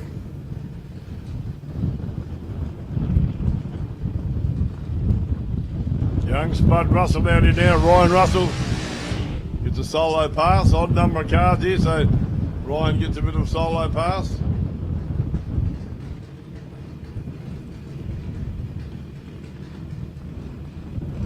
Ryan Spud Russell in a Spud Gun Harscale. 8.03 is he died in time.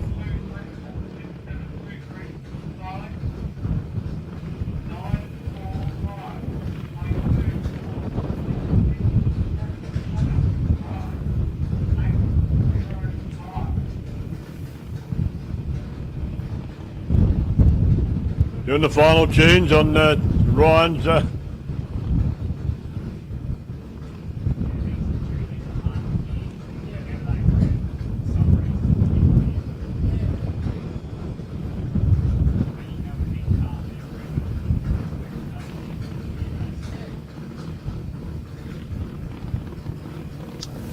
okay, all clear to go by the look. 8.03 dial in on the tag behind the roll cage. The young Spud.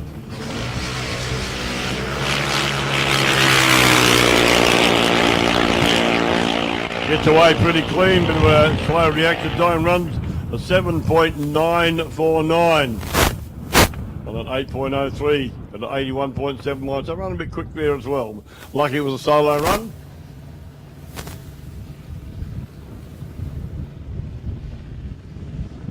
Okay, we've got the other Camilleri girl out now, Brooke Camilleri, coming over here to us, closer to us in McDonald's lane 2, and Chelsea Summit.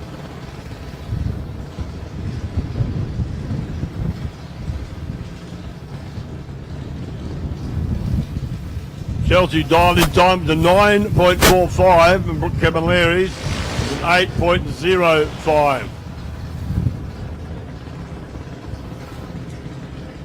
So Brooke Camilleri's got to sit on the start line. We're not quite a second. Doesn't sound like much, but it's a long time when you're sitting there waiting for your light to go green. And then the object is to get down there as quick as you can. And if you're running behind, you've got to catch it without going too quick.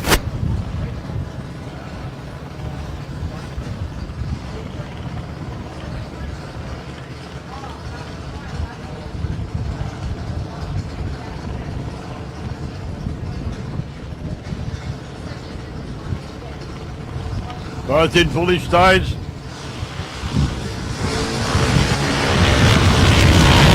Good reaction time to Chelsea, .071. Might be hard to beat here. And she is too, 5.599 on the 5.45 dialing time, 65.79 mile an hour to Brooke Cavalari's 8.095 on the 8.505 dialing time, 79.83. So that the reaction time when they leave the light, reaction time tells a story there.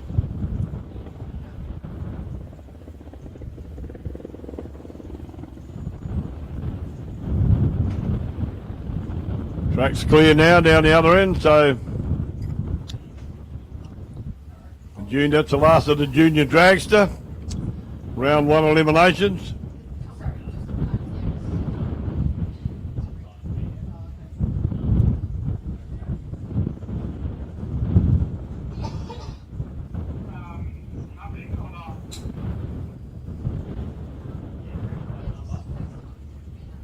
Yeah, didn't even know you were ready, mate.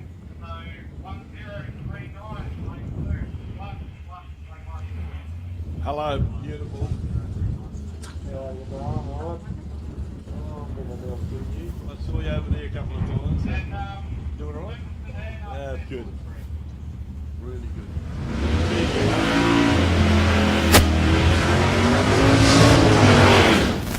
Nice big burnout from Daryl Dando in the big Ford. It would get used to the car run out here. So, your lovely friend of mine, Vereen, over here. How are you, my darling? Wonderful, thank you, Peter. It's good to see so many good, huge crowd and all the competitors here chasing up the wild bunch. That's really great. And the juniors have got 5 competitors today, and I'm getting to hang out with some of them, so life is good. Yeah, that'd be a wrap for you, darling, hanging out with the juniors too. But no, good meeting, and and the juniors have put on a good show. Give them a fair old rap before, because they are the future of drag racing, whether we like it or not. But they are. You can get in what age? 8 years old, from 8 years up, isn't it? From 8. Yeah, from 8 years old, you can get into a junior dragster from 8 years old and up, and they're dead. Here we go.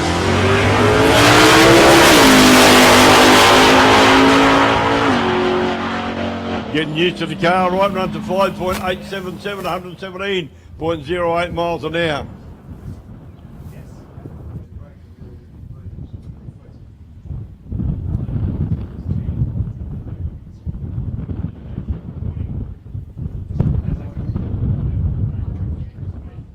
Sorry.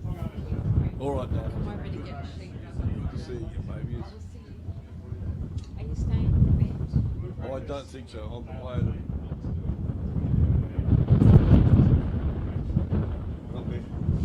spray to keep me going. The nitro spray, so you can tell if you're under the tongue. But I've been defibrillated.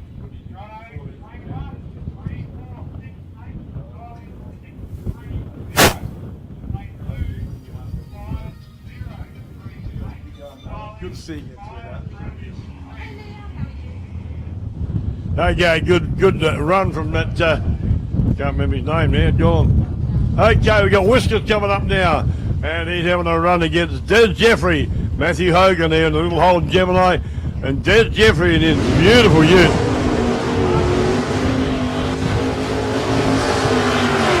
Whiskers does a nice big burnout this time, the way to go.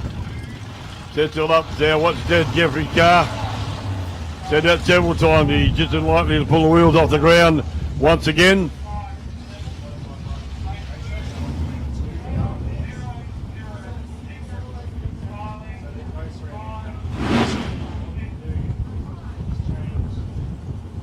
Whiskers gives the signature.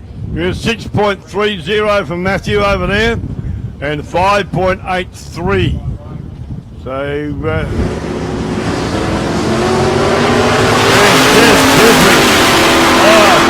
really good lights. This will be a close run, these two guys. And Des Jeffrey takes it out there on the 045 light, 058 for Matthew Hogan over there. They both of them cut really good lights. Matthew went through at a 6.357 on a 6.3 dial in. And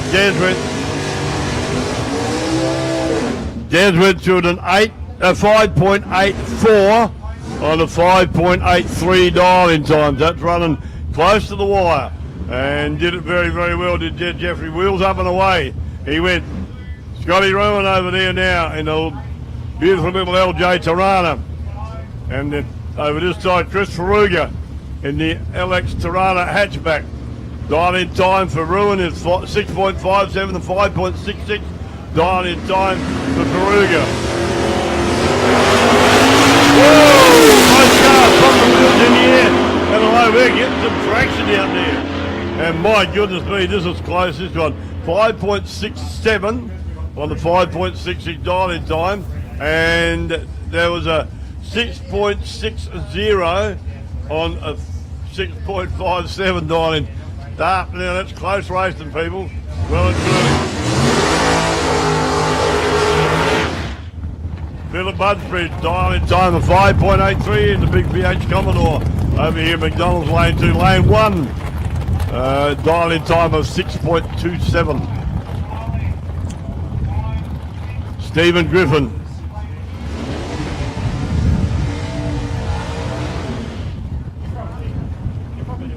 Beautiful little LJ Tirana, Buzz being guided back into the marks.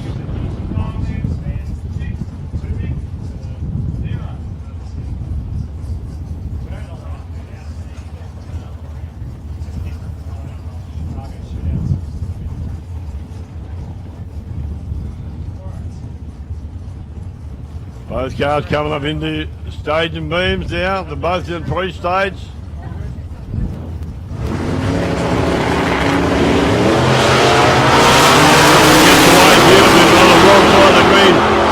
Got a good white 3.050, goes to 5.899 on a 5.83 dial-in time, and Griffin is 6.362 on a 6.27. Both safe, but when he left the red line on the tree, so that's not the way to go. Stephen Cook over there on Little Chrysler Lancer, dial-in time of 5.62. Michael Hanrahan, a dial-in time of 6.60 in the big Holden HQ.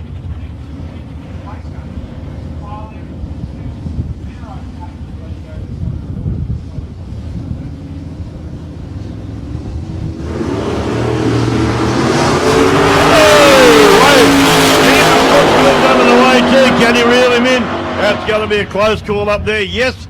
He did. Stephen Cook runs a 6.598 on a 5.598 on a 5.62 dial-in time. And Michael Hanrahan run a 6.635 on a 6.6 dial-in time. On the start line there, Mark Busher and Gary Vogelsang. Gary Vogelsang in that beautiful Camaro, 1968 Chevy Camaro. And the Holden 1 tonner of Mark Busher. Mark Busher dial-in time of 6.17. Gary Vogelsang 6.08. So it'll be pretty close to leaving together. Top sportsman, please make your way to stage lanes, please. Top sportsman. Both go. Really good reaction time. Butcher, 0.011. Vogelsang, 0.013. Vogelsang goes through the 6.078 at 112. Butcher goes through the 6.1.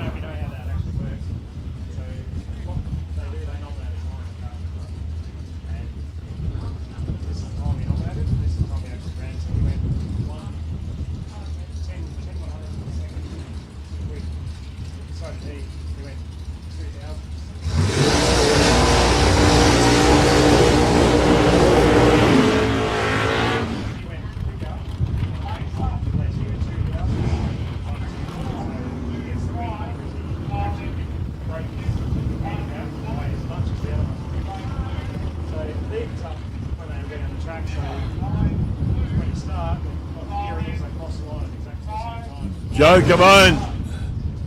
That's the margin distance. Sorry, margin's time, distance is feet.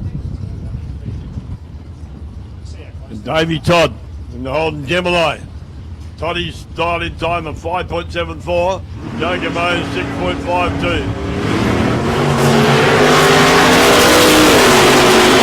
Get away pretty good.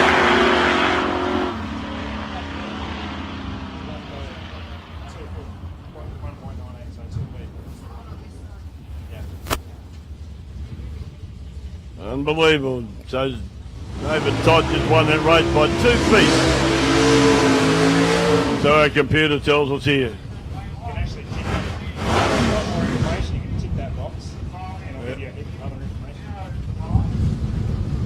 I'll do that later. Quiet meeting, I think.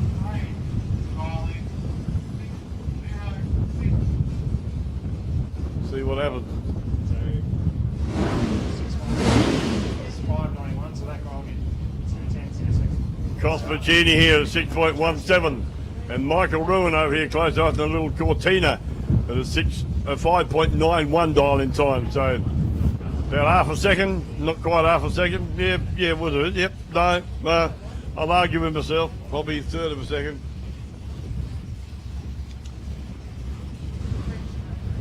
Bit of foxing going on. Here we go.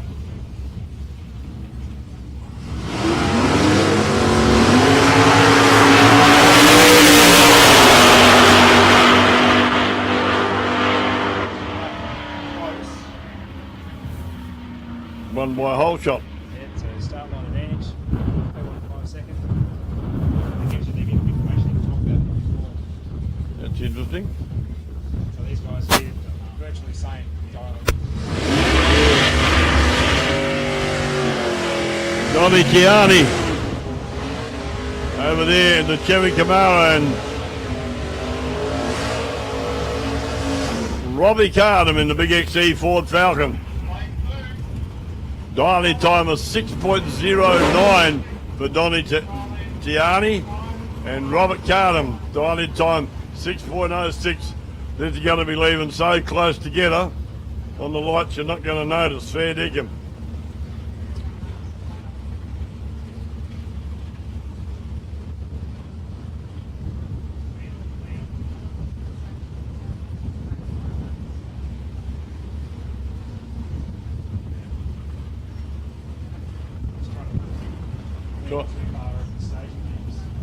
Trying to stage on his back wheels to get an advantage. That's what they're doing.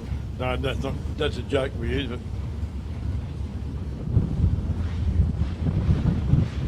these two will be leaving very close together. 6.09 and 6.06 dialing time, respectively.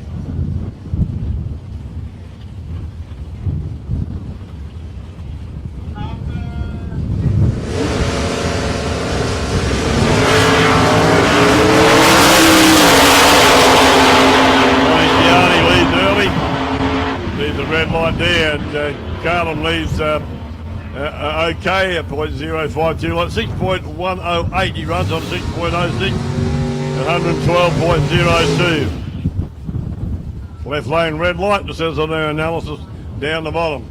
That's quite good once you get used to that. More information, I've got to try and fit in between Mount Colin Griffin out here now, little Toyota Celica. Pretty tough little car, this baby.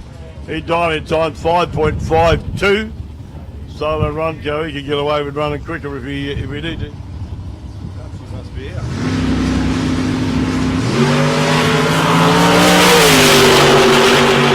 Great launch from Colin Griffin here, 0.042 runs at a 5.552 on the 5.52. Oh, stick that in your pipe and smoke it. Dial in time 124.98 miles an hour. Quite a good run there from Colin Griffin.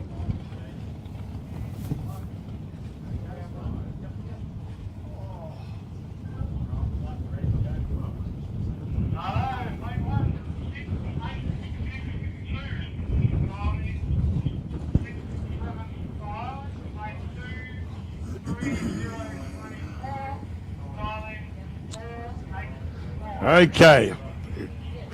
Chris Farrell coming around now to line up in lane 2. And Les Mills. Dialing time for Les Mills of 6.75. Dialing time for Chris Farrell is of 4.84. Just on 2 seconds.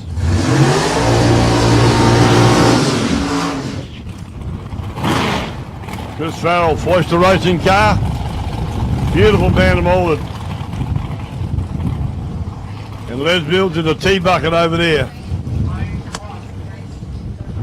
Now Les Mills going to get away, like I said, around about 2 seconds before Chris can leave the line. So, like I said, Chris has got it in. Chris has got it in, run him down without going too quick. You've got to beat him down there. But he can't run too quick, he breaks out. Chris Farrell in a beautiful red bantam and the tea bucket ordered over there of Les Mills. Anybody's race this one.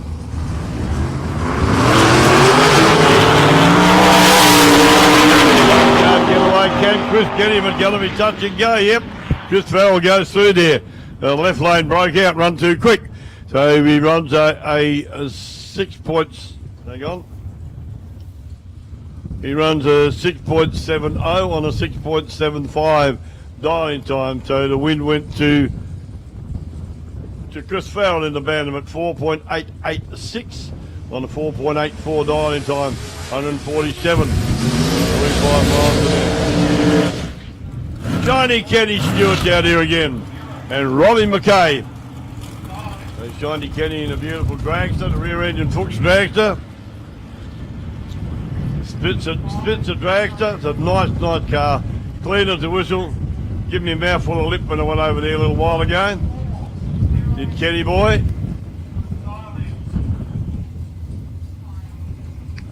Lovely lady Amanda behind the car, directing the lady in front to bring you back.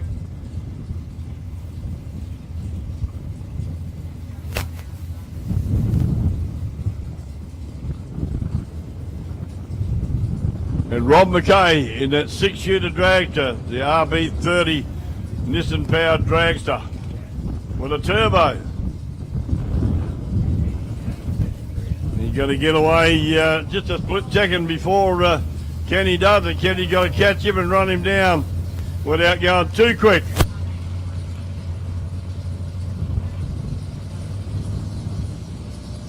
There we go.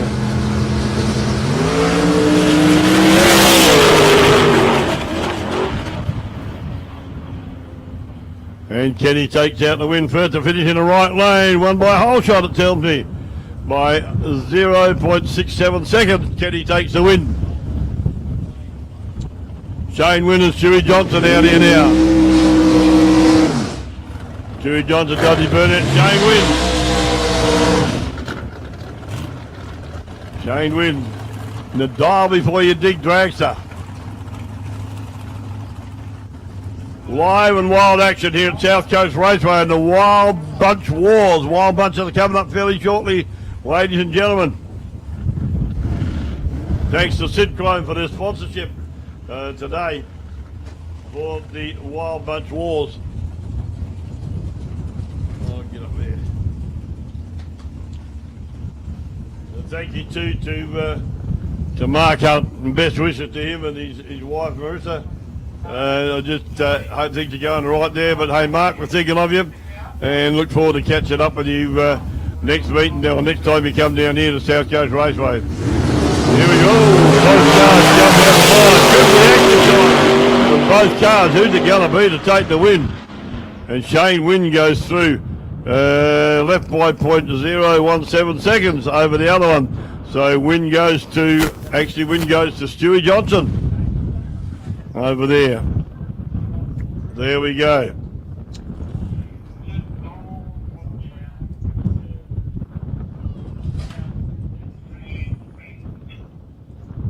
Didn't work.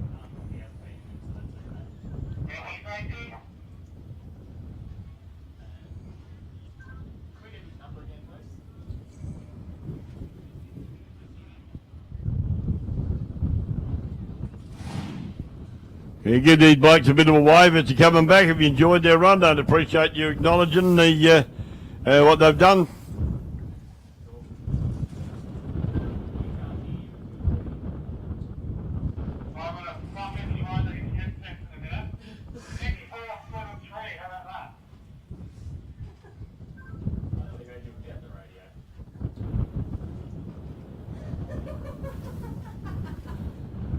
No, they're not being nice to our man in the staging lanes here. Bit of sarcasm going on. Only problem is he's chucked something. I'm in the firing line too.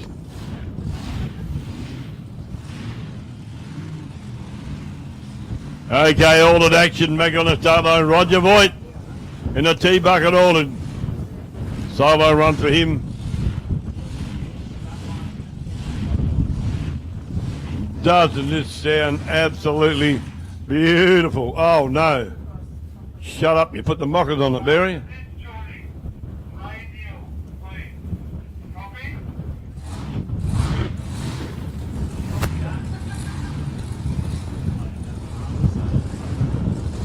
The bucket list T bucket ordered. Roger Voigt, love the humping sound.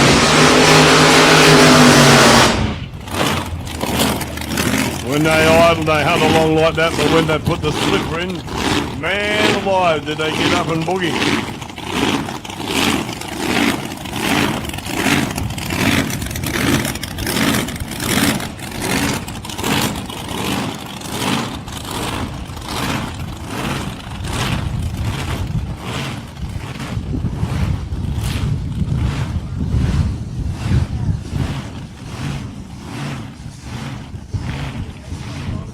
Nice sheen on the tyres and the burnout.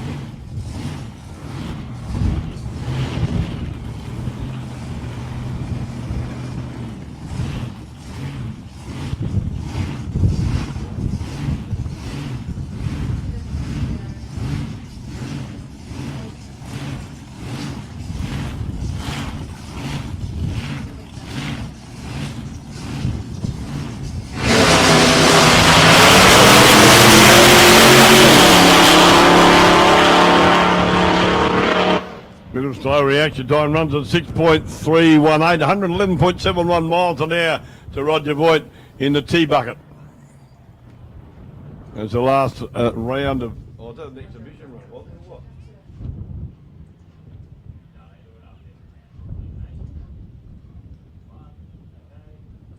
Please, copy. Ready for radial flat. Now, lane 1, solo. 3, 2, 8, 8. Kenny Stewart going back down there, give him a yell. Shiny Kenny Stewart, the man himself. Lovely Amanda driving the tow car back. Hey Kenny, got your hat on? G'day buddy. Well done man.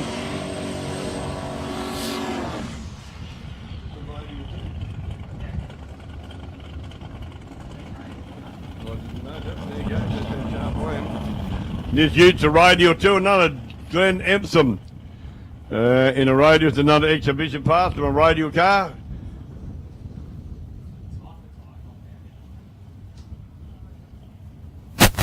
Totally different characteristic like we said, but I'd like to see a field of these run because by golly, you see them on Facebook and they run so hard and fast and most of these cars, like I said, are street legal, so I wouldn't like to be in the police force trying to catch one of these suckers.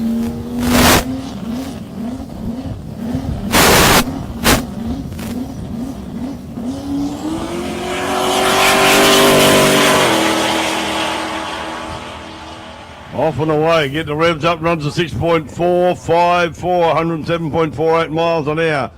Beats his previous best quite considerably.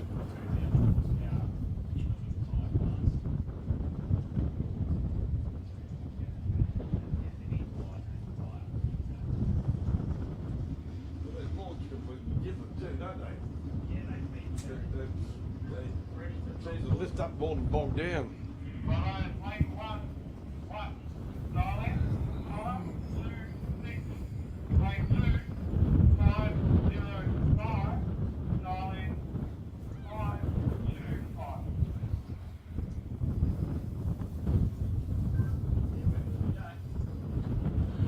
Jason Arbery coming around now in airflow lane 1 in a beautiful Ford Capri. Number 1, 5.26 dial in time, and Adrian Vella in the Chevy Cobalt, 5.25 dial in time. Man, you won't see these guys leave the line differently. 5.26 for Arb.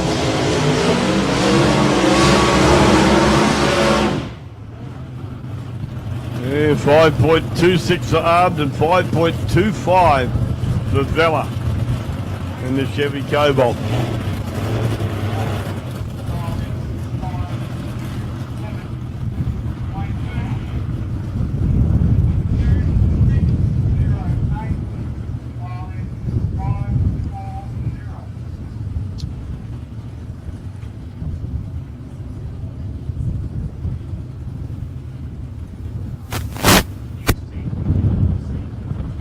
Going to be hard to see. 1/1000th of a second difference in their times.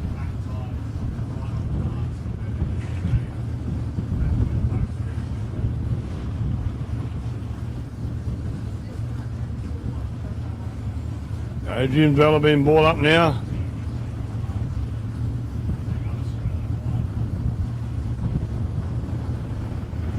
Be a good run this one. Vella lifted the tyres last time, lifted the front wheels last time.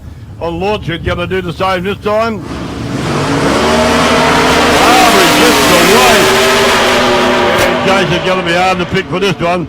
Arbery goes through on an 0.40 reaction time, runs a 5.369 on the 5.26 dial-in time there. So Jason and Adrian Vella run a 5.33 and 5.25 dialing. So the Chevy Cobalt. But he's dead on the line. Arb's reaction time to 0.40. Vella's with a 0.386. So a long way off the pace there. Reaction time handed to Jason very, very easily. So.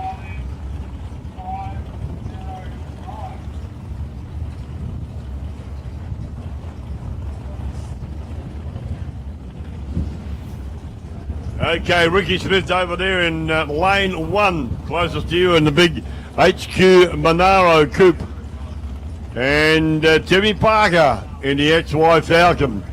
Now Ricky Smith's 5.27 dial-in time, Timmy Parker 5.4. So these guys aren't far apart either.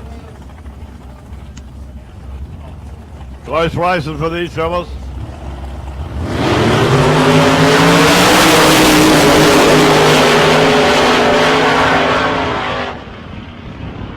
And Ricky Smith goes through at a 5.292 on the 5.27 dial-in time. And Timmy Parker goes through 5.454 on a 5.4 dial-in time. So Ricky Smith closer to the money there and takes the win. Julian Carafa now. And the 1941 Willies.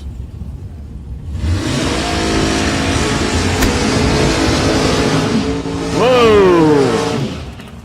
Bit of a watch-me wobble there.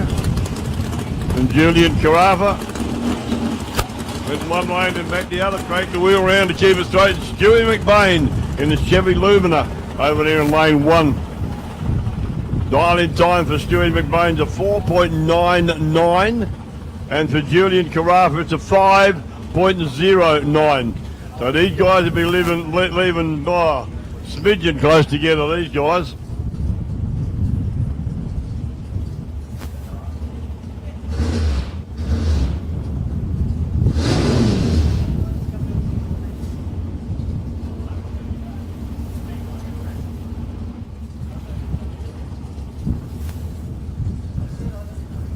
Stewie McBain over there in lane 1 in the big Chevy Lumina, and the 1941 Willys Coupe of Julian Carafa. Coming up into stage now.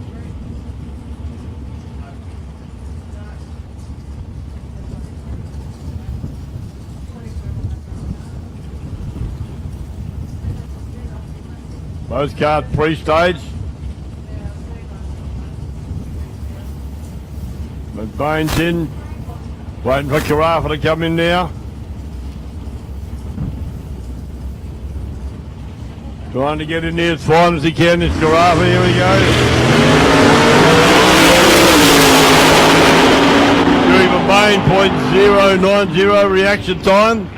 And takes the win at 5.101 on the 499. And the 5.09, he runs to 5.08. So run a fraction quicker did Carafa.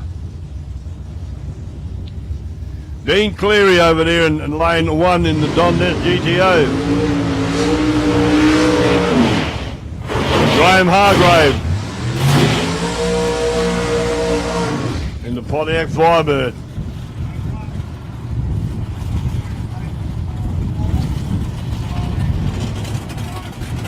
Dean Cleary's dial-in time to 4.61. Graham Hargrave is 5.00.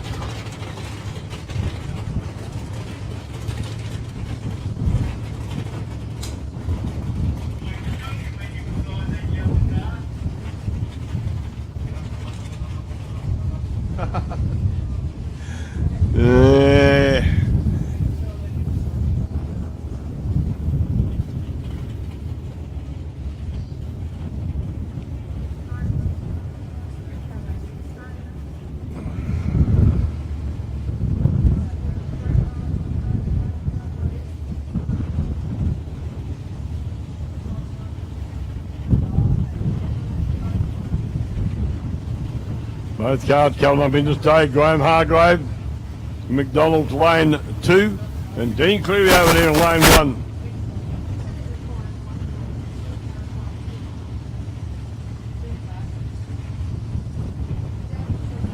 Be a close run this one, I reckon. Both cars in the same time.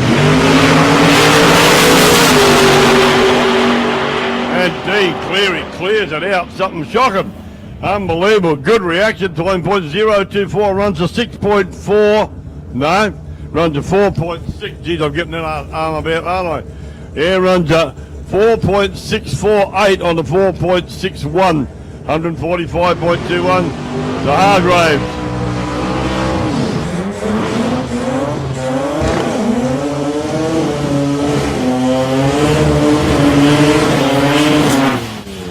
Hargraves. 5.033 on the 5.00 dial-in time, 139.13. Back to the noise busters now. Jerry Waterman in McDonald's lane 2, and Benny Phillips in the Chevy S10. Now Benny Phillips got a 5.16 dial-in time. Jerry Waterman in the R2 Mazda, the RX2 Mazda, 5-second dial-in time.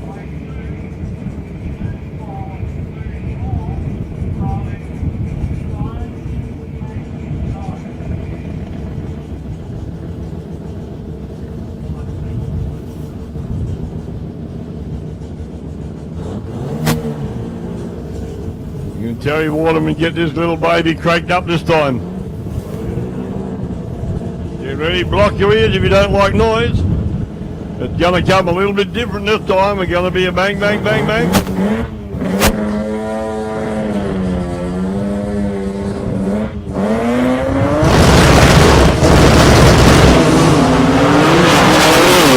Benny Phillips gets away.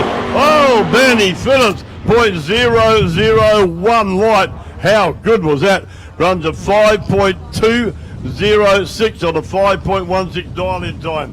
And the little screaming, farting, popping Mazda for Terry Waterman runs at 5.441 on a 5-second dial-in time, 102. So reaction time of the lights, his reaction time was 0.337. And Benny Phillips, 0.001. That's the second closest one we've had today.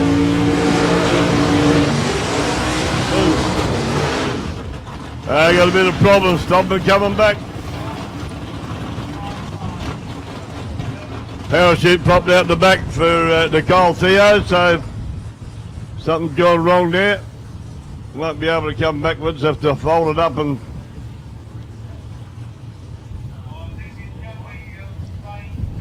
Rock Puccini over here.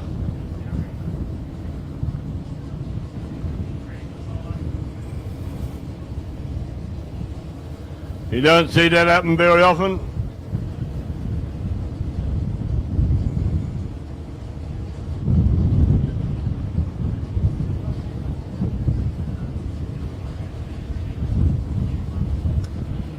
Obviously the parachute clip must have been only just there, perhaps. Not Not sure, popped him out. Rock Pachidi gets a solo run now, and no show for the Golfio. Probably the word bugger be counted around a bit, or bother, or blow me down.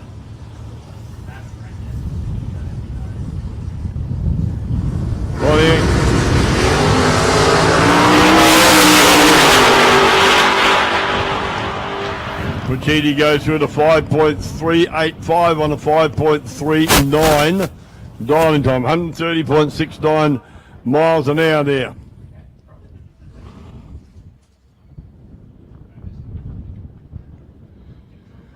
Julian Carafa coming back down the return road, past you in the 1941 Willies. Waiting now for this beautiful Little Datsun 1200U down the Henley chassis table. Glenn Henley is a pilot, 445 cubic inches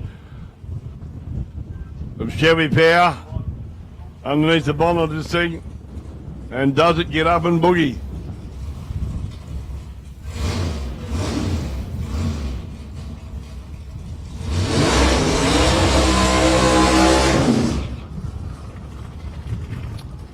Glenn was telling me earlier, just around lunchtime, that his first burnout was a very big one, because they're brand new tyres on the back if you wanted to burn them in a bit. That's why he went a long way down the track. But he's back to his tyres are working right, and got them worn in a bit after a few runs. He's quite happy to go back to his normal configuration for normal make burnouts.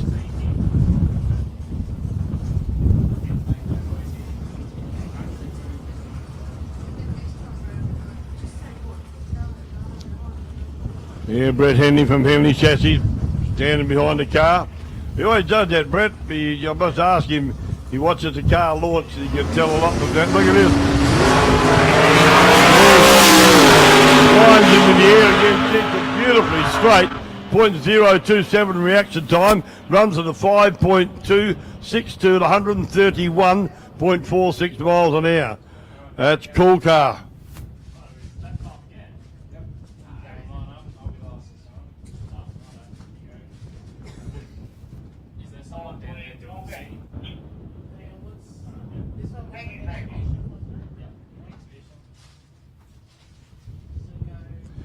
We got a good list of sponsors. I said I left it in the car, I found it, so we got it. Our sponsors down here at South Coast Ways, we're very appreciative of them. Ace Ceilings and Walls, we'll just read them through on the list that I got. Ace Crash Repairs also, and Ace Sheet Metal. 1, 2, 3 aces. How's that? Just about win a card game with that. All Star Graphics, another crowd that really do support us out here with our, I think they make our shirts and all that as well. And, or print our shirts anyway. ASD Automotive and Blasting. Baker's Delight, who look after them very well with bread and rolls and all that. We deal with them exclusively. We get a lot of comments about how good the bread and that is too.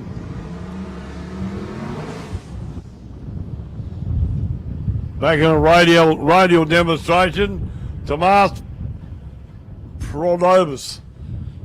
That's the guy's name here. That's what I got anyway. Tomas Pronovus, sorry. And coming down for demo runs in their radial cars. So you'll see it again. Not going to tell you what they do, but they do. I've already told you that, but they do put on quite a show, these guys. So.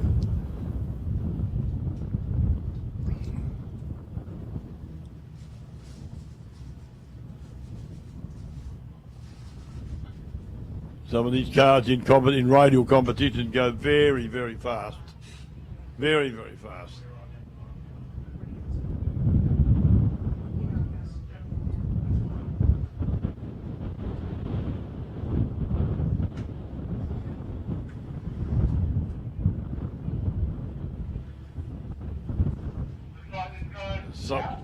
Something wrong somewhere?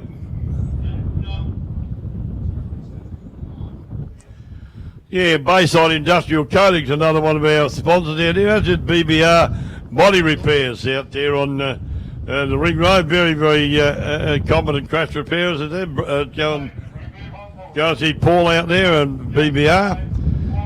Also the Beachfront Holiday Park there, the ones that have put that trophy up for us as well, out at Henty Bay.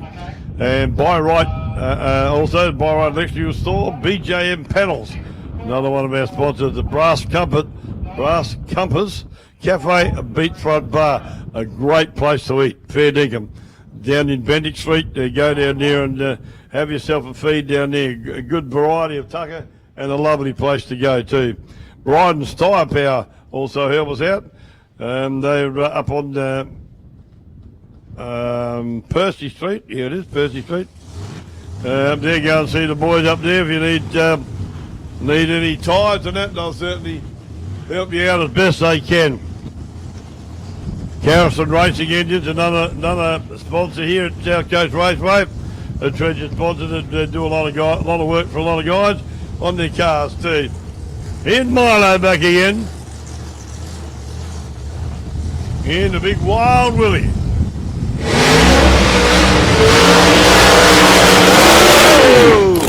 Wow, sideways burnout, gets it straight again. Milan goes in, or Milo's recording goes in a 4.30 dial-in time. Got a long way out of shape then, did Milo.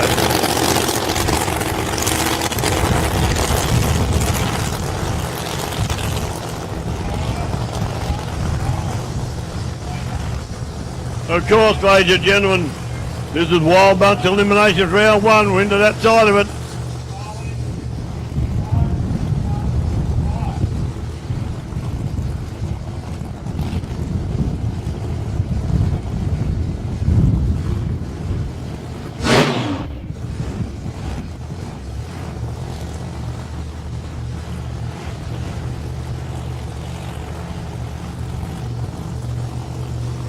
Pulling Milan up into the staging area.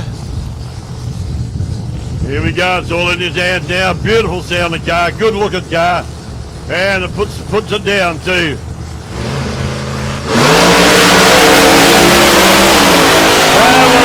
at that, straight as a die. Watch it comes out. Runs a 4.214 at 169.93 mile an hour. So he beats his previous best time of 4.324, runs a 4.214, and he runs 169 miles an hour. How cool was that?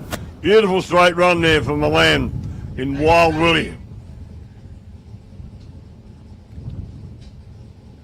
Ben Stebbings in the Holden Tirana, the white Holden Tirana over there, and Greg Angus in the HQ Monaro. And like we told you before, ladies and gentlemen,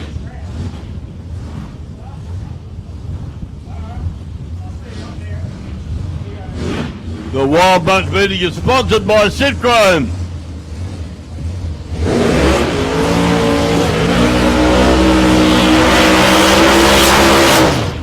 Greg Angus, a nice big burnout.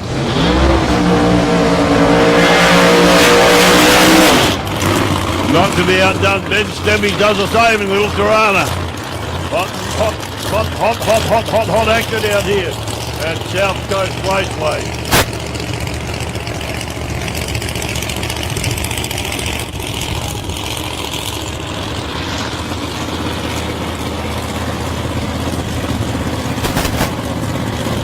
Benny Stebbings over there in lane 1. Greg Angus at McDonald's lane 2. Told you before, Greg Angus got the last Wild Bunch meeting in Darwin. In this beautiful red HQ Monaro.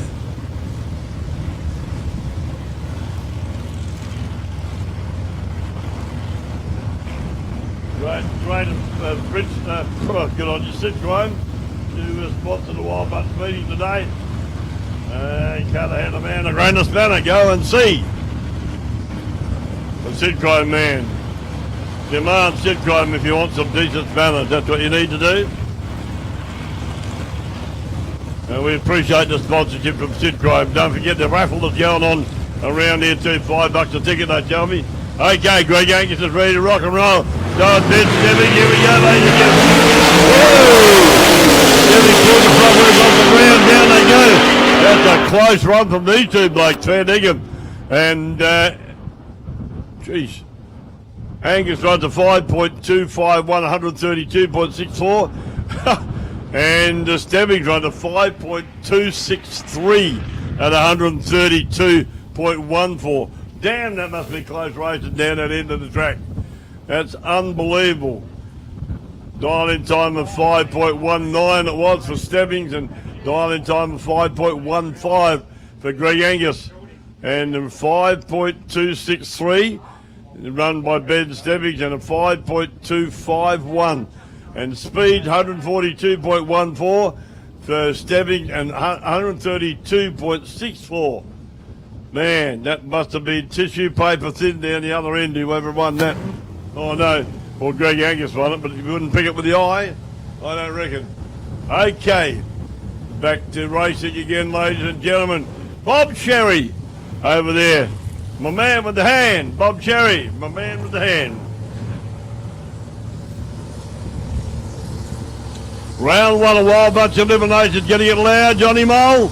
Over this side, the Wild Bunch.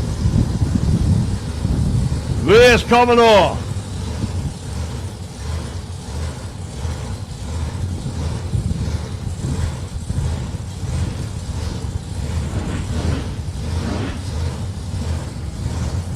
And the Chevy Monza.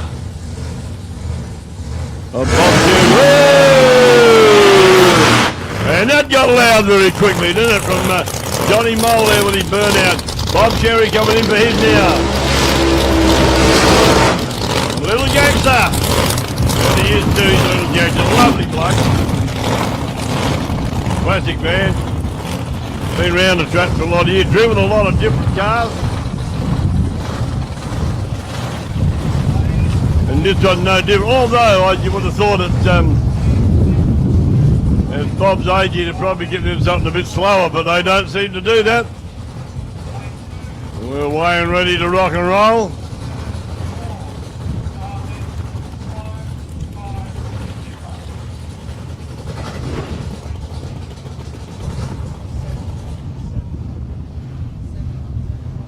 Johnny Moles told to cut it out. Well, solo run here to Bob Cherry. Won't make any difference. He'll give it a go. Oh, bloody parachute. Parachute looked like it come out there on Johnny Moles' car too. One of them did anyway. Way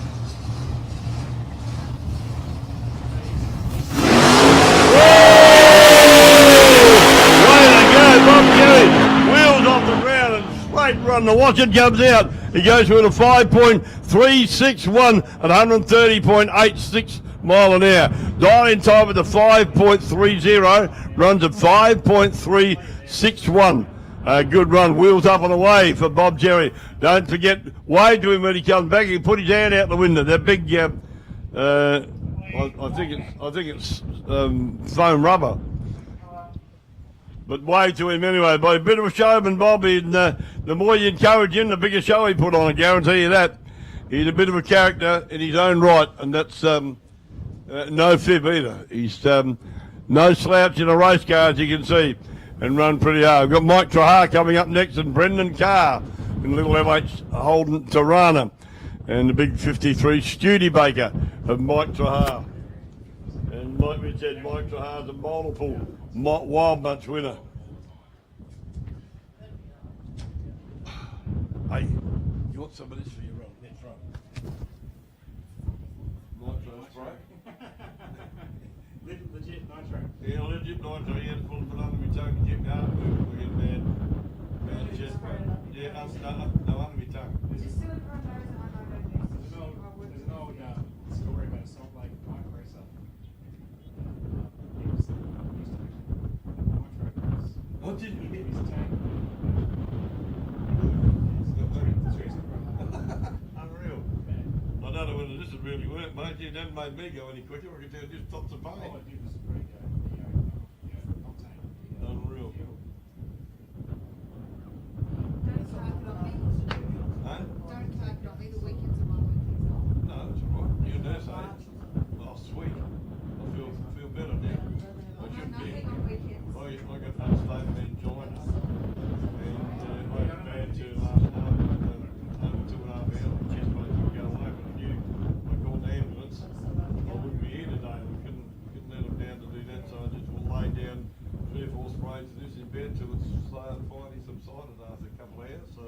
anxiety related to, is it? No, I don't get anxiety. Come on. All right, I've got Sorry about that. Oh, always come and start mucking around up here and shouting like the microphones are still turned on.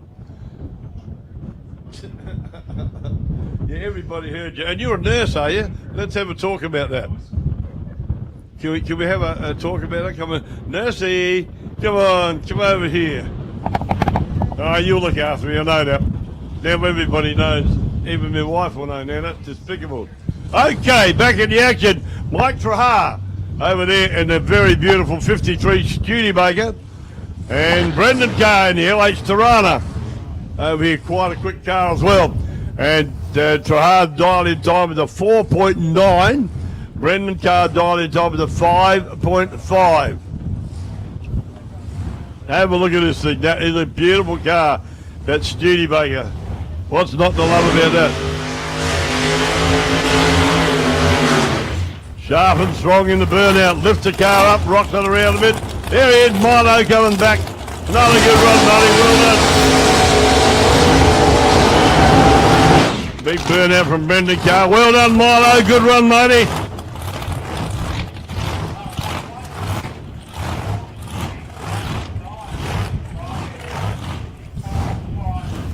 Have a look at this. Now that sounds good. Dual humping out here, ladies and gentlemen. I mean, humping with the supercharger. Or hump, we better call it hunting today, not humping.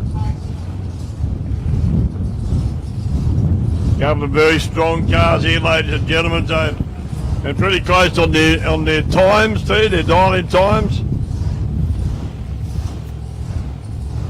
Half a second. Okay, Brendan Carr in ready to go. Woo! That's going to get away really well. Trahar rockets down there. What a reaction time for Trahar. 009 runs a 4.916 at 140.89 mile an hour. Brendan Carr, no slouch, runs a 5.707 on a 5.5 dial in time and 120.57 mile an hour. They're hunting along pretty hard and fast out here. Let me tell you that.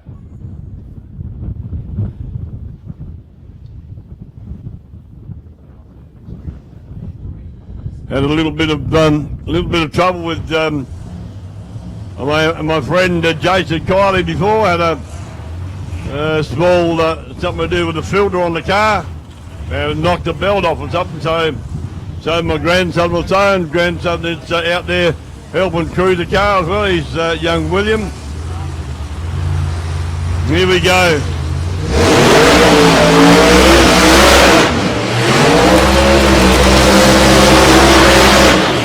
Mike Evans, big burn out there in the Plymouth Scooter. And Jason Kiley in the big 1934 Ford Coupe. Black, shiny and beautiful. Never seen this car any other way. It's absolutely gorgeous. Couple of good looking cars out here. Both, here we go. Both got a dial-in time of 4.58.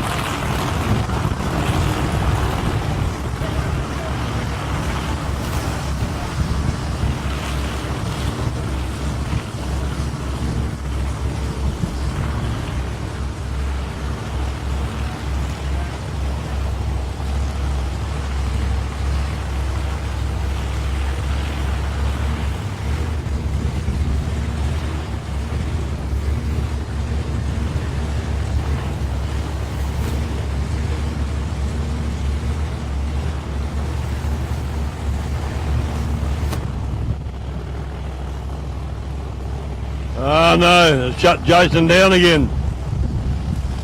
That's not good. So for Mike Evans here in the Plymouth Scooter.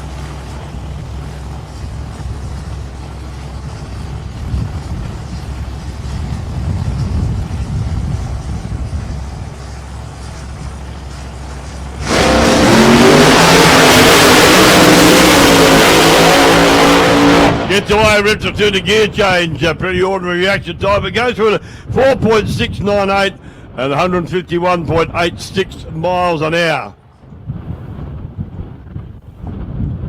Down on chat with Jason's car, try and get a bit of news on that so we can see what the deal is.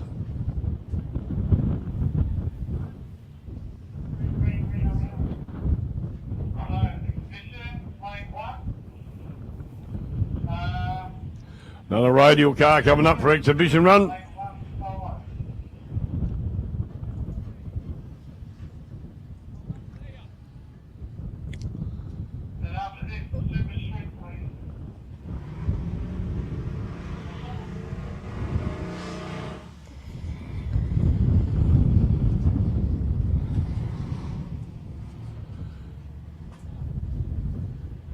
Tomaz Pronobus here in the Radial car. We'll do another burnout, get him in the water, see if we can spin the tyres this time.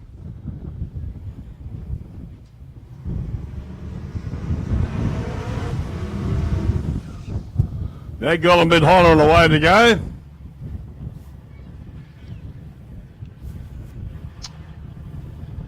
It's an exhibition run here from Tomas.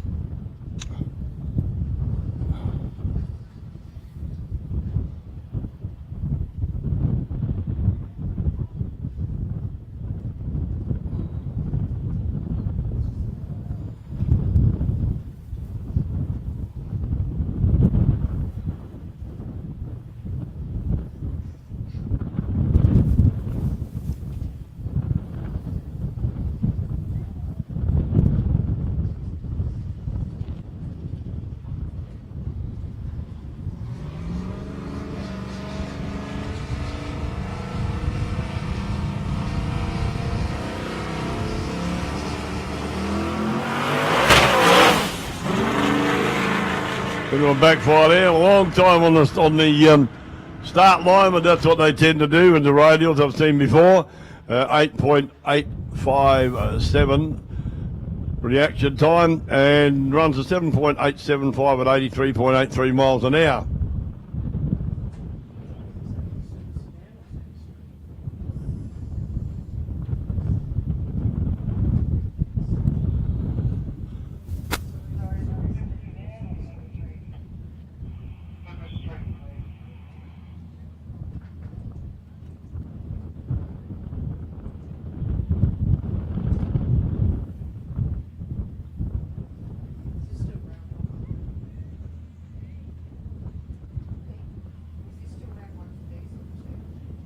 Should be round two.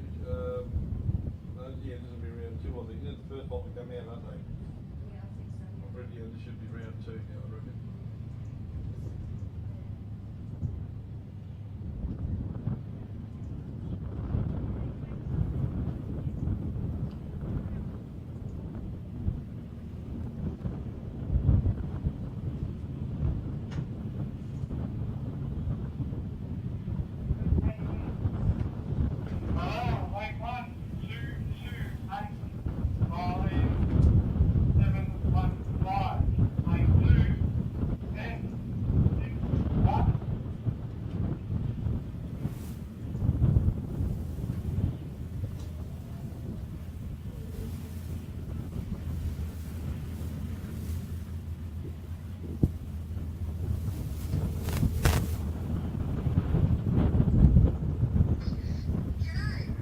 What happened?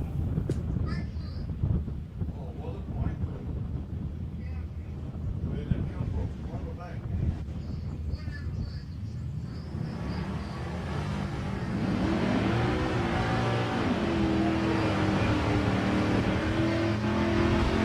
What?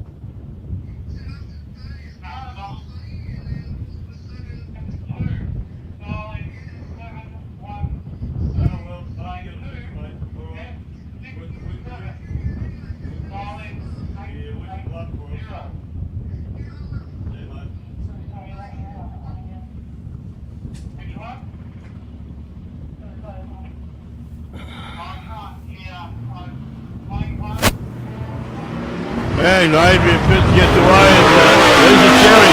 That's what I tell you now, got no information on the screen doing this line. Can she catch him? And no, Lisa runs a little bit quick. She runs a 7.139 on a 7.159, so Adrian Fitz goes through and an 8.381 on 8.37 dial in at 80.79 miles an hour. So Pitchy held on to one there.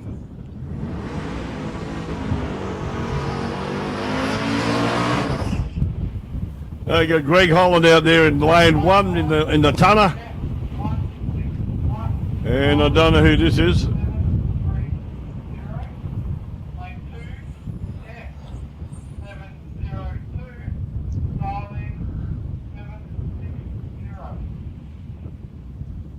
Is that Radial car coming back? They look a bit different, don't they, than the normal cars, but they get up and go to put on a show. Oh, there's poetry for you. I'm going well this afternoon. Again, Dutchy got a 7.14 dial in time. The other guy's got an 8.80.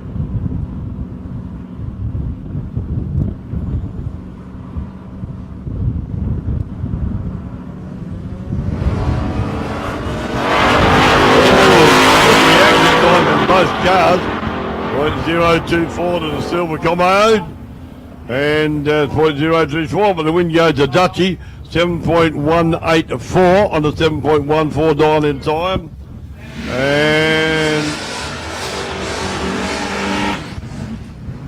And the other guy, like I said, haven't got names up here, something going wrong, got 8.795 and on an 8.8 dial in time. So run a bit quick there, only a smidgen, but that's what the electronics tell us. 78.68 miles an hour back on the start line. Another couple of cars now too.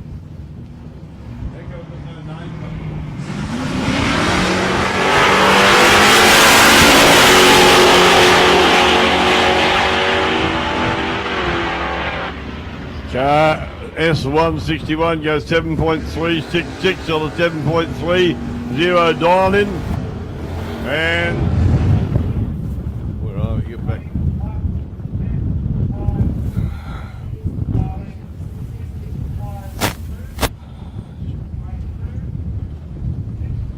Car number S702 runs a 7.59 to 7.69. Can he reel him down this one? Car S52. The yellow hole looks like it may get there, and does. He runs a 6.976 on a 6.90 dial in, and 9.7 dial in runs a 9.9 to the car in the other lane.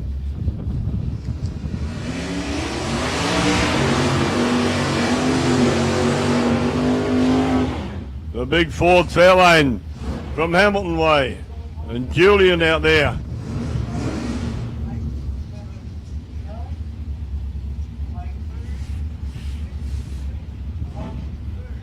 There's a puff of nitrous.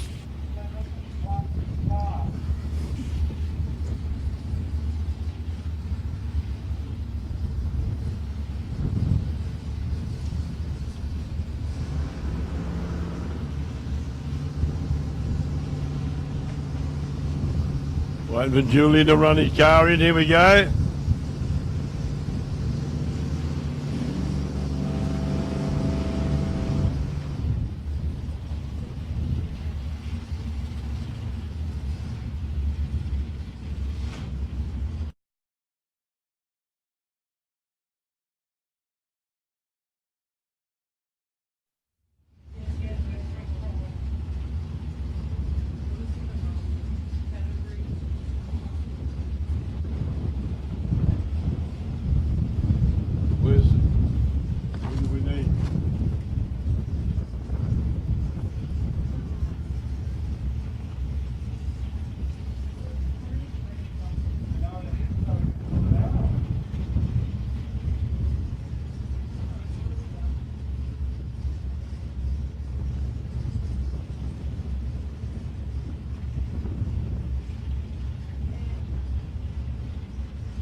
bit of a technical glitch up here again, ladies and gentlemen.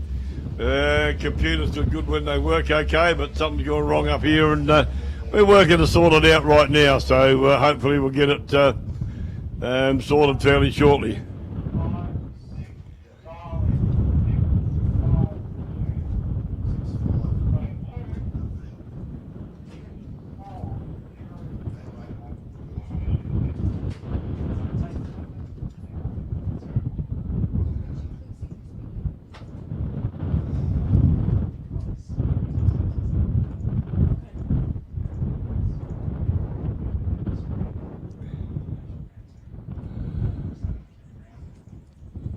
Yeah, Tech Man's up here now, so we should get it sorted pretty quick and be away.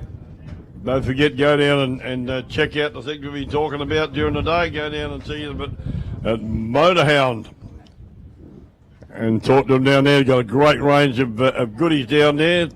T-shirts, singlets, and can't find me a bit of paper now, I'm in trouble. Stuff for now. There we go, got earmuffs, singlets, T-shirts, Lethal Angel T-shirt, gear shifter knobs, key rings, hoodies, bags big and small, caps and beanies, all licensed from the USA too. T-shirts, Lethal Thread, Hooligan as well, I've seen him on the thing, and still plays with blocks. I like that. Buy that for my granddaughter, I reckon. That'll be alright. Hoodies. Drag or die, and dress shirts, long sleeve and short sleeve as well. So you go down, check them out down there at papers going there. Check them out down there at Motorhound. Remember their little slogan: if you can't run with the big dogs, don't get off the porch. I love that. I'm going to keep that. I'll use that. Stir a couple of mates of mine up with that too. So that'll be fun. Fun and games. I think we're back. Yeah, looks like we could be back underway now. Julian Dickinson, we've got him up on the screen now. Haven't got the big car from Hamilton up there yet, though. 2460.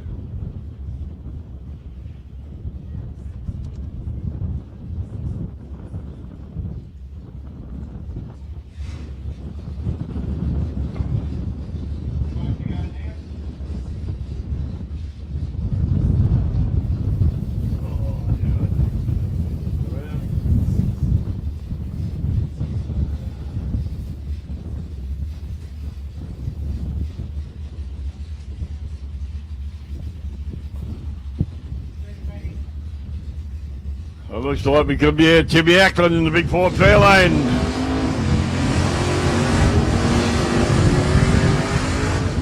Dial-in time of 6.7. Julian Dickinson in the Camaro.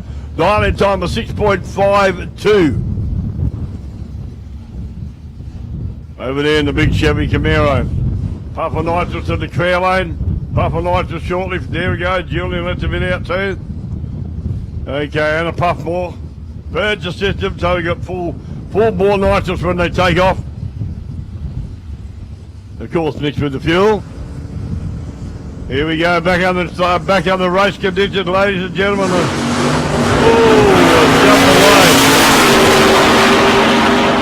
going to be a close race, this one.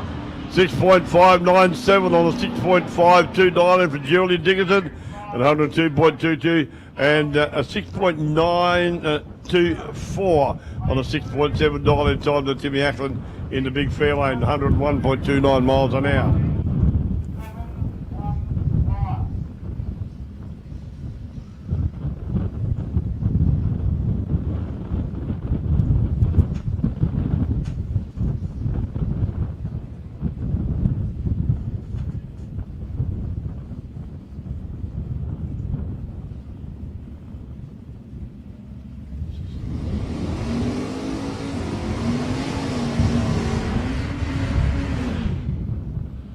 Peter Moore over there, Little Holden Gemini Coupe, and Ollie Weldon in the LH Tirana.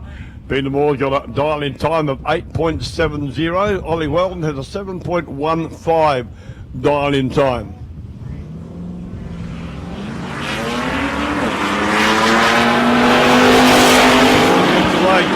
Can Ollie catch him? It's a bit close down the end, and yeah, he does. Ollie catches him. runs a 7.159 on a 7.15 dialing time. Staff, listen, that was close. Well done, guys. Close racing down there. And Peter Moore run a 8.5 on an 8.7. So he got a breakout, Peter Moore. Got there first, but got broke out. Run a little bit too quick. Andrew Gay over there in lane 1, and Rodney Kerr in the little LH Tirana over here. Garfield is the name of the Tirana. Little Garfield, good car to drive that one day. Very nice little jigger. Street registered car. Didn't do any burnouts at nothing, so I was a good boy. Now see how Rod gets away this time. Been cutting the lights too fine lately. He's in there now. Can he get away? Here we go. Come on, Rodney. Oh! Andrew Gay, that's the red light this time. Kerry gets away. Okay. So Rod Kerr wins it in Garfield with a 7.437 on a 7.35 dial at 93.21 miles an hour. Jordan Monahan up now in the VZ Commodore Ute, and he's having a go against Scotty Cleary. Two of our tech blokes out there.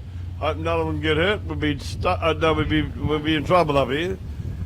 Jordan Monahan 8.92 dial in time. Scotty Cleary 7.05 dial in time. So Scotty will sit on the line for a second and a bit.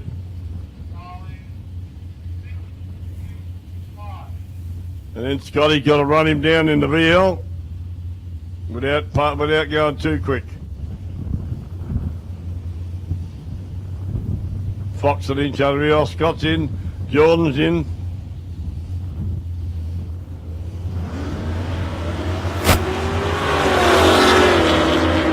Scotty might have him, I think. Good reaction time for Scott Cleary. 0.070. Runs a 7.251 on a 7.05. Dial in 81.44 mile an hour. Jordan Monahan runs an 8.958 and an 8.92 dial in time. Also at 81 miles an hour, so both speeds were pretty much the same. Brent Murray now in a beautiful Dodge. Two-door Dodge over there against the fridge. A little Ford Cortina and Jamie Ackland. From up at Hamilton Way down here. The race comes down here quite often, I've said before. Does Jamie Ackland here to put on a bit of a show and have a lot of fun. This little Cortina gets up and goes. So it's going to be a tough run. 6.3 dial in time for Murray to Ackland 6.65. So you see the little Cortina get away a fraction early.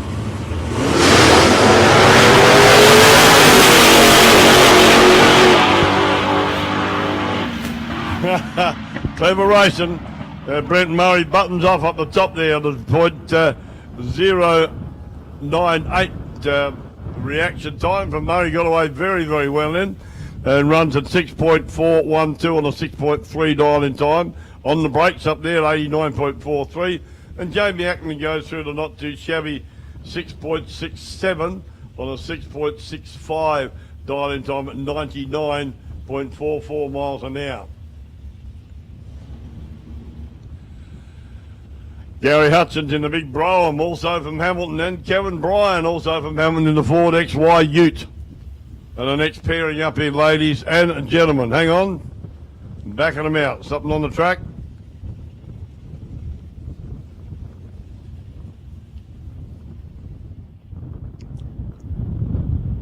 Kelvin Bryan in the XY Ford Ute. Beautiful, beautiful Ute. My favourite Falcon is the XY, and that's no exception, that one.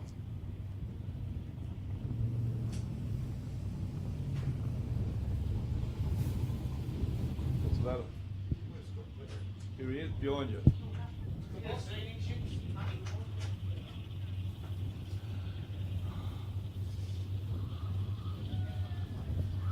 Bit of a hold up, we'll do a bit of clean up on the track. Like we said before, safety is paramount.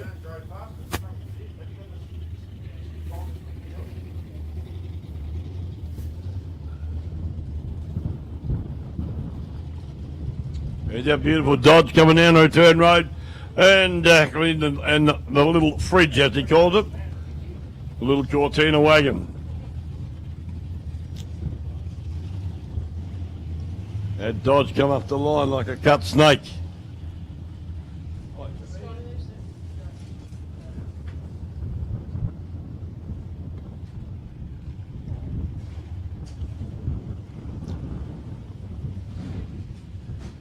I still feel like a bite to eat. There's still Tucker up the Barbie hut.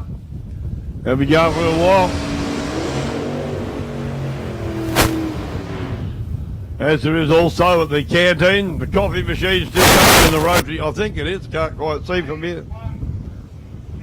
In there, and the canteen still open for business, as is the dial-in bar up there. Liquid refreshment and a great variety of them. Off goes the front. Ken Kelly and Kelvin Boyd catching with the XY Ute. Oh, on a 7.12 dial-in runs a 7.19 at 96.01. That's Kelvin Bryan, and Gary Hutchins in the Brougham runs at 8.408 on the 8.31 dial-in time, 83.81 miles an hour.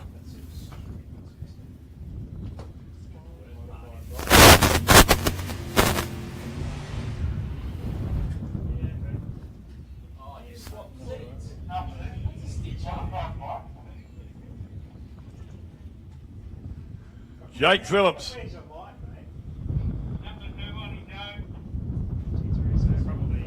Bit of a running repair here for Jake Phillips. No? Yes? No? Samo running, it looks like, for Robbie Fort.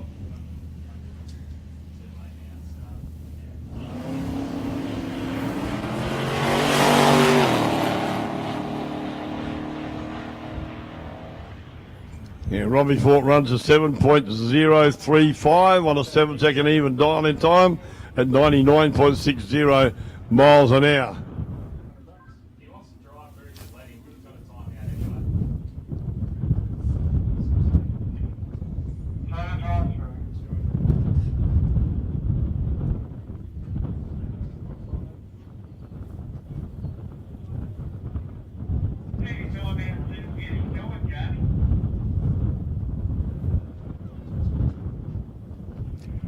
Trying to sort out the start line stuff now.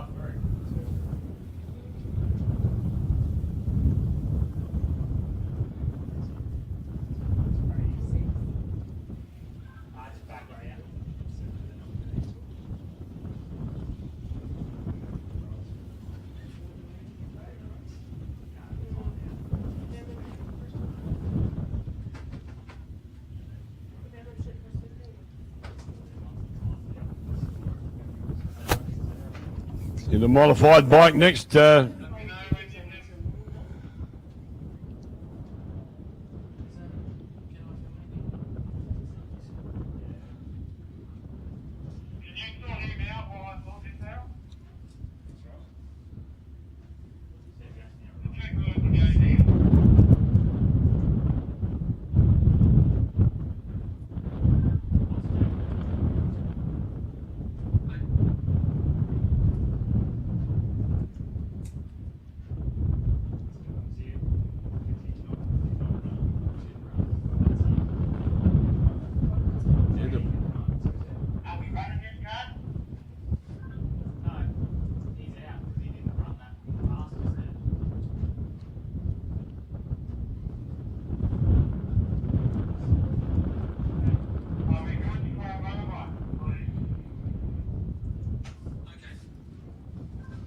Now we sort that out.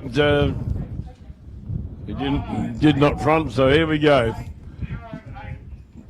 Modified bike now, and then followed by junior dragsters.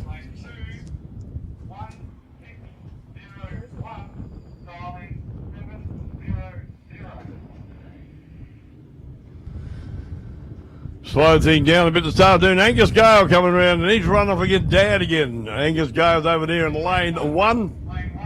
Snag, his dad over here in lane 2, McDonald's lane 2. Both guys from behind him, just out of Narracourt.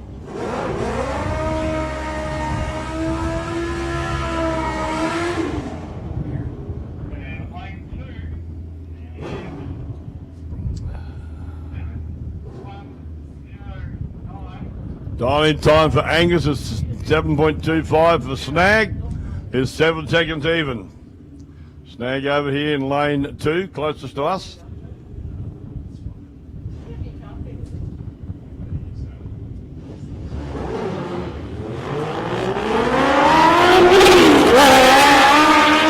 think Angus has got him here. Real slow reaction time for Snag, and Angus goes through too quickly, hands the win to Dad. Angus runs at 7.245 on a 7.25 dial-in time. That's cruel, fair dinkum. 7.245 on a 7.25 dial-in time, and Snag goes through on a 7-second dial-in time of 7.546 at 104. So a good run there to Snag, takes it off the boy. Lucas Niego. Anyway, he's out there in lane 1. Peter Brunton here.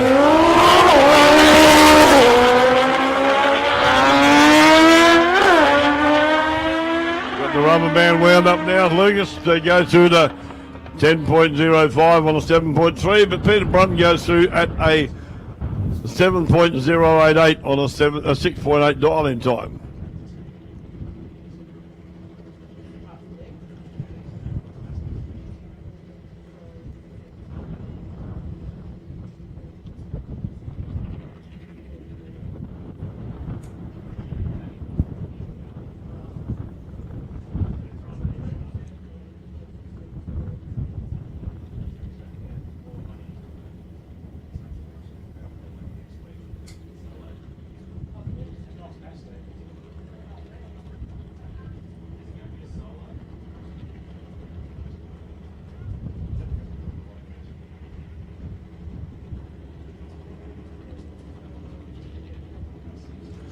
Bit of trouble. Chris Hoskin over here in lane 1, ready to go, and Dave McGinn's having a hard time starting the bike and keeping it going. We've got it going now. Got to keep going. Yep, looks like it.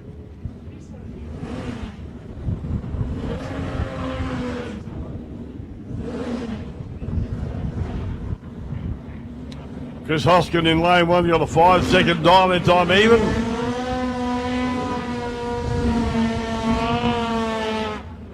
Dave McGinn got a 5.8 second dial-in time. Chris Hoskin up, ready to go.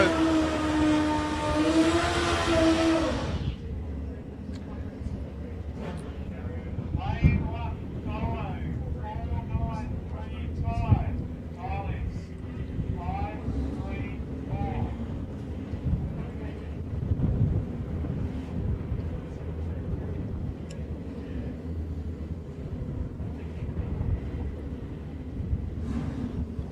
Those guys are about to come into staging lane now. Into staging beams, I think, should say.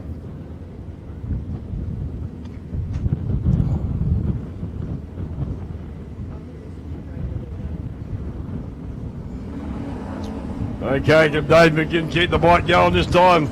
Had a bit of trouble.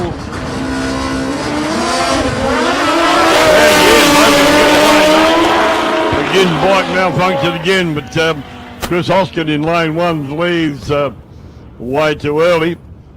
It runs a 5.099 on a 5-second even dial-in time, but left a cherry on the tree. So Gavin Don't comes up now for a solo run.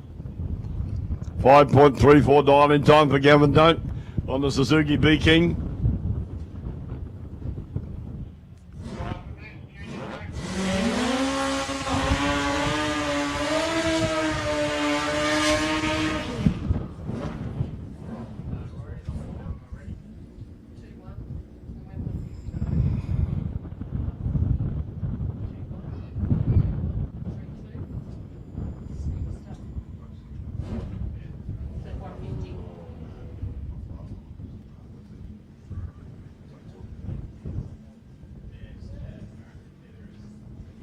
On his tippy toes, ready to roll it into full stage.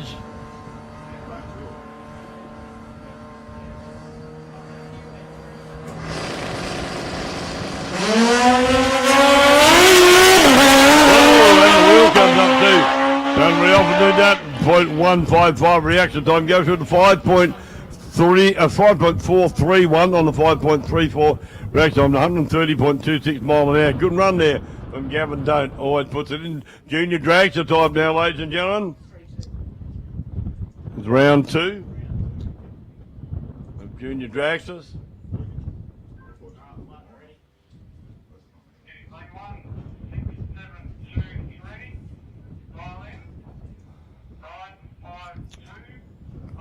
Some of the section we get a little bit slow, pretty hard to keep up with some. You come through thick and fast, but in the elimination side, we're trying to keep them going as well as we can. But we don't have the joy of doing that as much as we would like. But we're coming up here now. Chelsea Samet going through in lane 1 now with a 8.60 dial-in time. And Alira Cardam is also on a 8.60 dial-in time in McDonald's lane 2.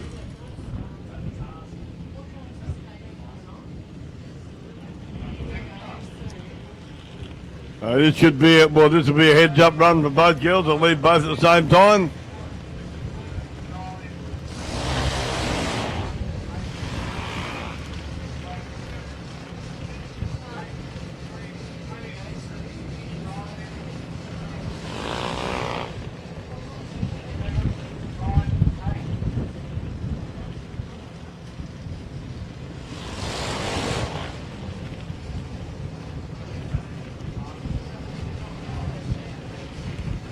Robert Carlin, Alira's dad, bringing her up in the stage.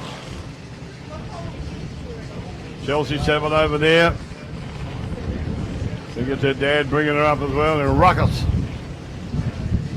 Ruckus Racing Junior Dragster. And Carlin Racing. All beautifully staged, very fine.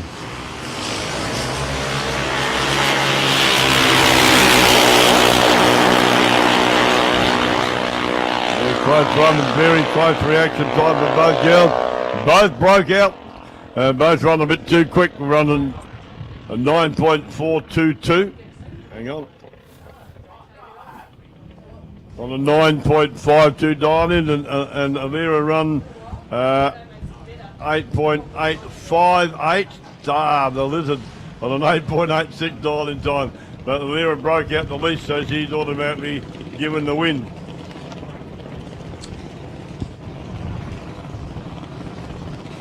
Holly Camilleri coming out there now.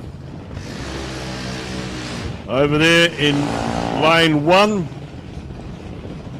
And Ryan Russell in the Spud Gun half scale. Over here, McDonald's lane 2.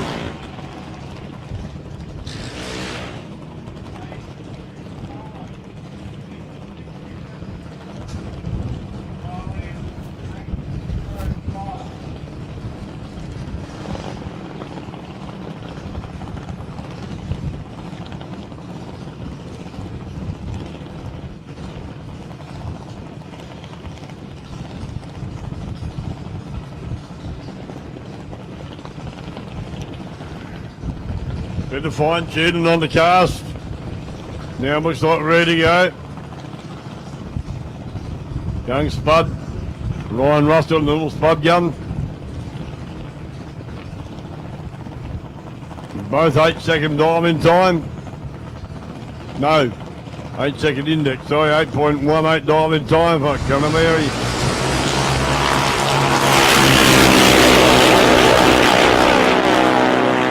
Ryan Russell get a really good reaction time, goes 0.034 on his reaction time. That's what we're on the race for him.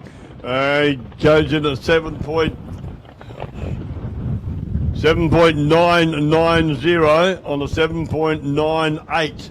That's cutting it right to the wire, 77.45. And Holly Camilleri, she run 8.178 on an 8.18 dial-in time, so she run that smidgen of a second quicker, 79.51. Here comes Brooke Camilleri now, sister. Coming in now, got a dial-in time of 8.05.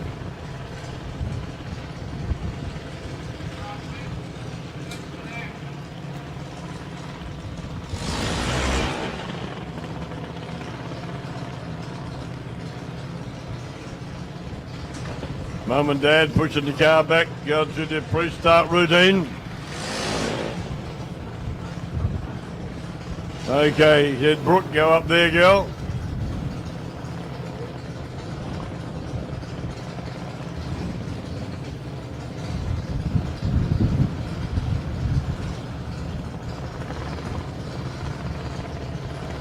Final adjustments to the engine from Dad. Say, okay, points to the line.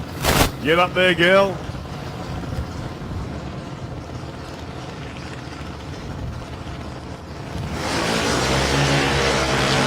And away she goes on 6-1 reaction time. Very good runs, an 8.089 on an 8.05, 79.88 miles an hour. Yeah, Bill. Sorry.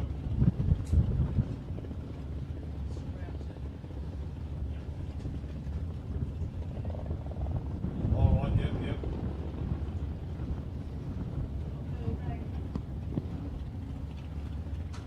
Lane 1, 3785. Rolling 588. Lane 2, 1, 3. Yeah, all right. We got some at the Barbie up too, so we're going to look at both of them. Okay, mate, no worries. Thanks, Bill. You out of touch or something, are you? Bloody hell. All right, mate, no worries. Talk to you later. Sorry? All right, mate. Talk to you later.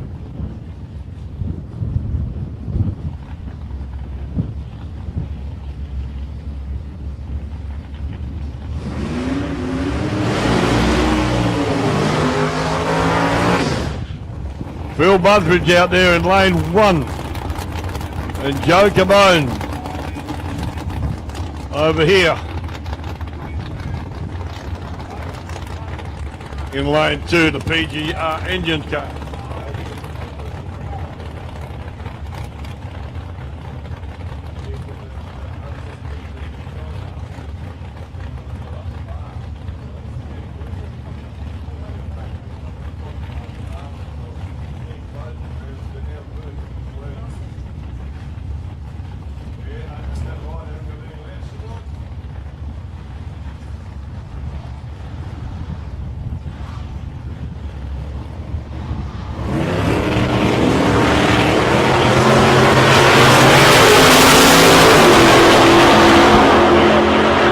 Buzzard goes to 0.026.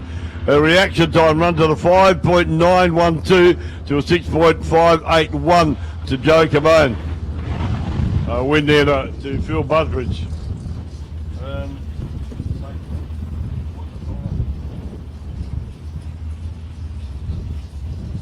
Good there. How much longer?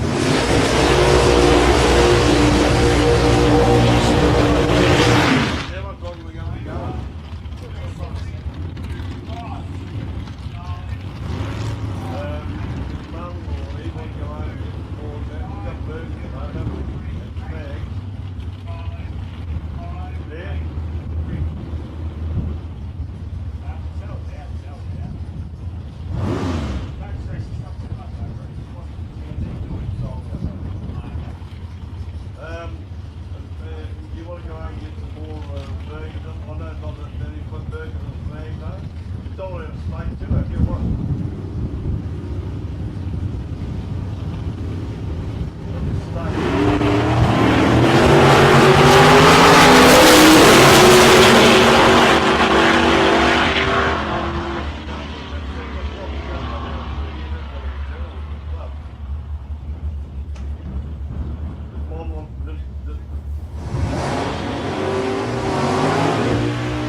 don't know what to do with it. I know you're pretty busy talking going to run out of food. That's all good. I mean, why the hell has the,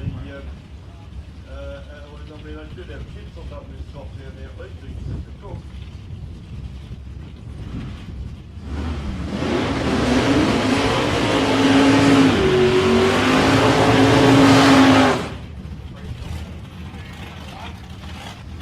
Yeah, I can see that.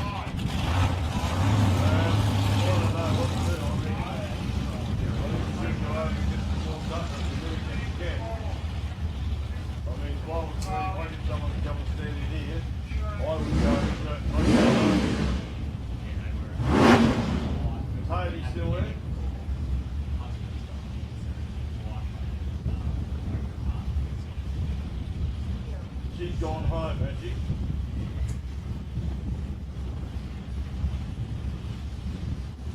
Alright, I'll give her a ring, see if I get a ring come in, alright?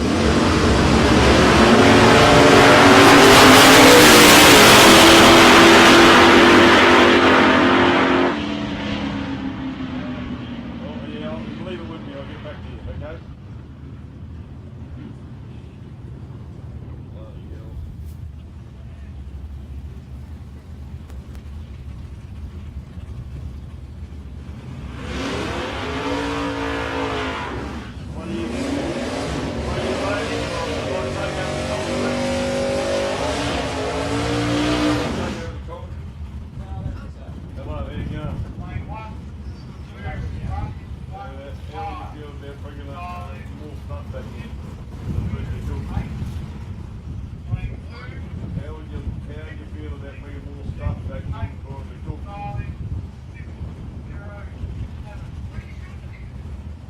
We need more food in here. We've still got a few packets of burgers home, haven't we? And there's still a couple of packs of snacks. We bought in all we needed.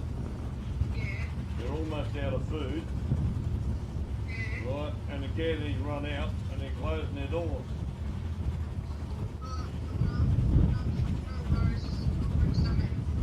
Hey, look, I'll ring you back, alright? Anyone just tried to ring me now, alright? Alright. Hello? Who?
I go back on the air, ladies and gentlemen. Sorry about the delay. Robbie Cardham out here in the Big XC Falcon once again, and Costantini over there. Close run. Good reaction time from both cars. Can the Cardham hang on? Yes, he does. Cardham goes through at a 6.154 and a 6.06 dial-in time. Pacini goes through at a 6.248 on a 6.17 dial-in time. So it's a close racing there from those two guys. Yeah, I've been trying to organise a few things. There's some cold drinks still available at the Barbie Hut, and also they're taking some up to the dial-in bar. The canteen has run out of food, and they're going to take some drinks up there. There's very little left in the Barbie Hut as well, folks, so if you feel like something to eat, then you better get up there to get something to eat at the Barbie Hut, because they'll be out of food in a short period of time. But they got drinks up there. They got milk drinks. They've also got some soft drinks up there too. So just to pre-warn you, unfortunately, the Barbie Hut, we thought we had plenty here, but we haven't. Been back to get more stock, but now we can't get any more stuff we want. So unfortunately, the Barbie Hut will be shut fairly shortly. So if you want some tucker, you better get up to the Barbie Hut, because I think the canteen has already sold right out. Sorry about that, but that's the way it is, ladies and gentlemen. And we'll try not to make the same mistake next time. Shane Wynn coming around the dial before you dig dragster. Run on the dial-in time, 4.86.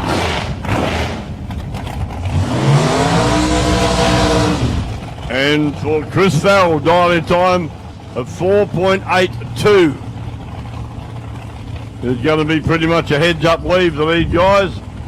Shane Wynn in the Jerry Fitz dragster. And Chris Farrell in the Bantam Altered.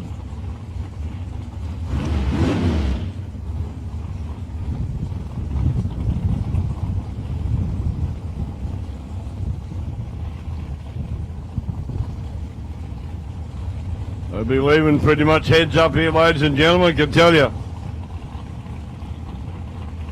I think it's 400ths of a second gap between the leaving times when the lights go green.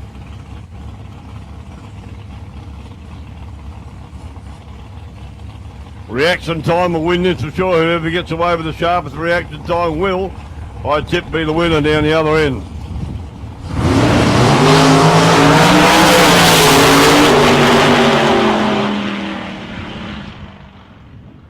Chris Farrell goes through it, and something happened up there for sure for Chris. He runs a 5.875, 80.23 mile an hour on a 4.82. He buttoned off three-quarter track. I don't know what happened. Shane Wynn run down there beautifully, 4.955 on a 4.86 dial-in time at 122.79 miles an hour. Next pairing looks like we've got Shiny Kenny Stewart come over here in lane 2, and can't tell you just yet, behind the car now.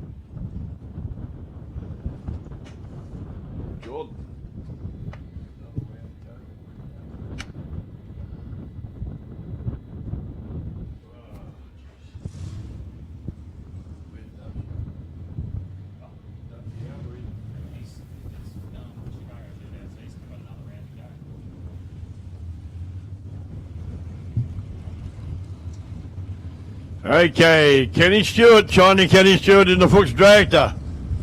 And Stewie Johnson over there.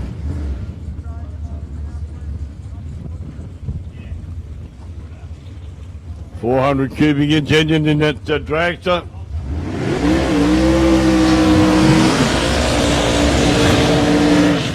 And Stewie Johnson, 441 cubic inches of engine sitting right behind Kenny in the big Fuchs. Kenny's been sponsored by Fuchs Lubricants for 20-something years, and he's upheld the name of that for a long, long while. It's a credit to him for promoting their products for such a long time. For them also to be backing him the way that they do. Great racer with Kenny.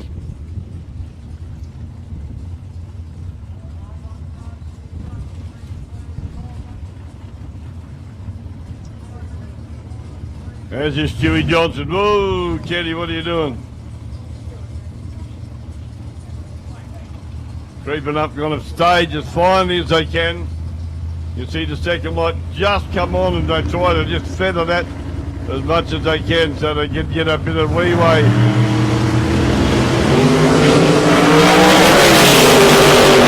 Good light for Kenny Stewart, .019, and he takes the win on that too, .019. Light for Stewie Johnson with the .168. Ken goes through. Kenny Stewart goes through the 5.002 at 116.63 mile an hour. His dial-in time of 4.81. And Stewie Johnson runs a 5.293 on a 5.15 dial-in time, 128.11 miles an hour. Then after that, Radial, please. If I can take it in, I'll let you know when I'm ready. Les Mills in the tea bucket. Tea bucket ordered. Oh,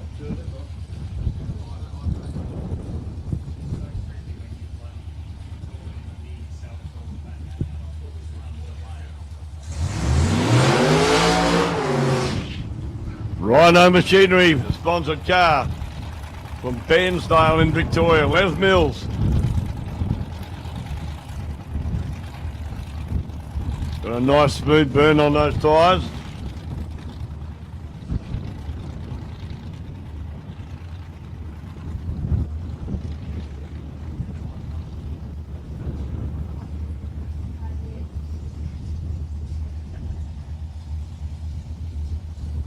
Okay, Les Mills here, solo pass for Les.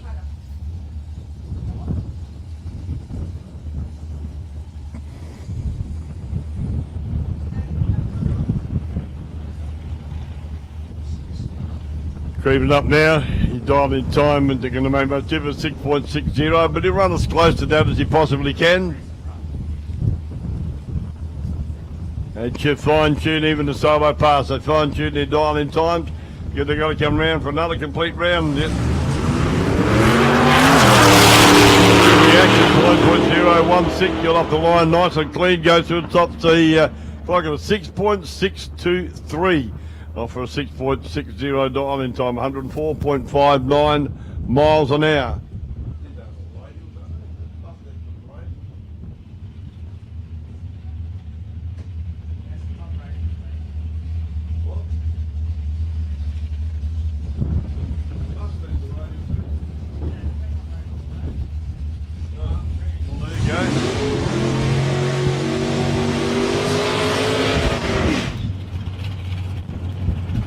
Radial cars, you modify them. These are radial cars. Both of these vehicles.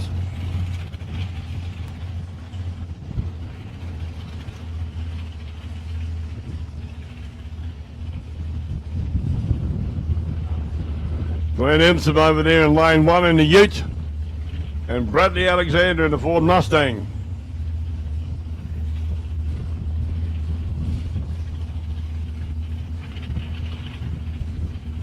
Yeah, Chris Farrell coming back, Kenny Stewart coming back there as well. Give Kenny a wave, he'll wave back to you. He better, I'll belt him. Wave to him, Kenny.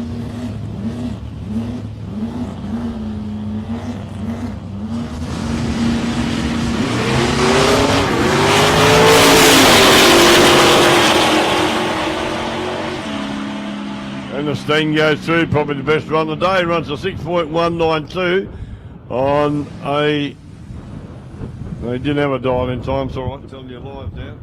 But a good run there for the Mustang. He ran a 6.192 at 110.6 miles an hour. And the Holden Ute run a 6.668 at 107.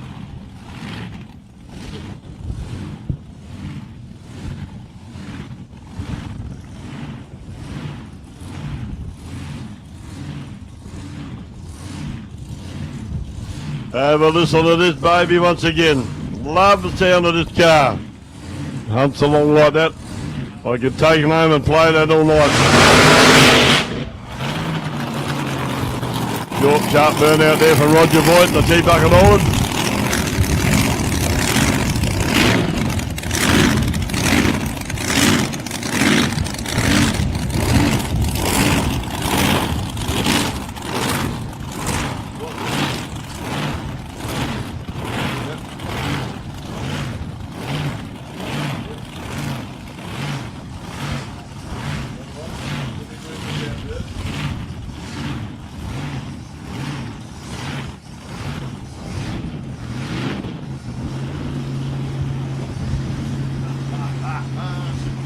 I can do that, no worries.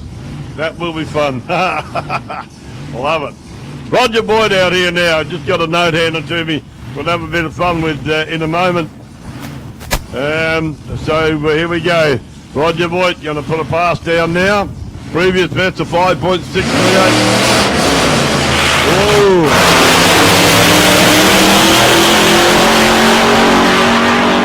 Bogged down big time on the line. Pretty poor reaction time actually, but bogged down on the line. Still run through at a 7.363. Now I got a message here. I don't know whether I should really read this out quickly, but a shout out to Dad Joe and Tony, Dad's mate. Lay off the beers, fellas. The starter motor will get fixed quicker. Now that's not some advice. That's an official request, and Donnie sends his love actually. Donnie Charlie sends his love. Shout out to Dad Joe. So Joe, don't open any more cans, all right? And Dad's mate, and Tony, actually, no, Joe and Tony, yeah, Dad's mate Tony, lay off the beers. The starter motor will get fixed a lot quicker if you do. That's an official request from Donnie. He's very concerned about you fellas, so I can put some more words in there, but I'd probably get kicked off the microphone. So Joe and Tony, if you're listening, this is Big Pete saying we also enforce these requests, so I'd suggest you certainly lay off the beers and get that starter motor fixed quick. All right? I don't expect any correspondence, but I do expect you to lay off the grog.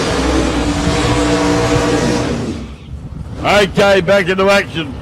If you're listening, you guys, we're back into action now, Joe and Tony. Keep the beers closed, that way they won't hurt you. Stewie McBain now in lane 1 in the Chevy Lumina, and Glenn Henley in the Datsun 1200 Ute. What a gem of a thing this is. Serious gem, and it gets up and boogies. As you've already seen, Glenn dialed in at a 5.24. Stewie McBain in the Lumina dialed in at 4.99. Glenn pulled the front wheel off the ground so many times this meeting. It's been exciting to see, and I don't expect anything different this time. He keeps the shoe in, the car runs straight as a die, goes down on all four, and you watch the front wheels, they don't start turning till the thing hit the ground.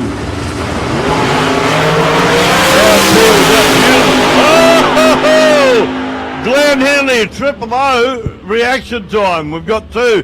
Triple O reaction time for Glenn Henley goes through at a 5.247 on a 5.24 dial in, 132 mile an hour. How cool is that? Stuart McBain goes, I'll tell you, hang on. Stuart McBain goes through at 5.048 on a dial in time of 499, 137.43 mile an hour. But how cool is that? Glenn Henley pulls the Triple O on the tree. That's absolutely magic. We've got two now. We'll get the boys to work out who got the best one. We got a prize for that, I think. So great driving there. Wheels off the ground as it took off. Straight to dive, put the wheels back on the ground, got them turned again, and it goes through at 5.47 and 132. Awesome. Timmy Parker out here in the XY Falcon now.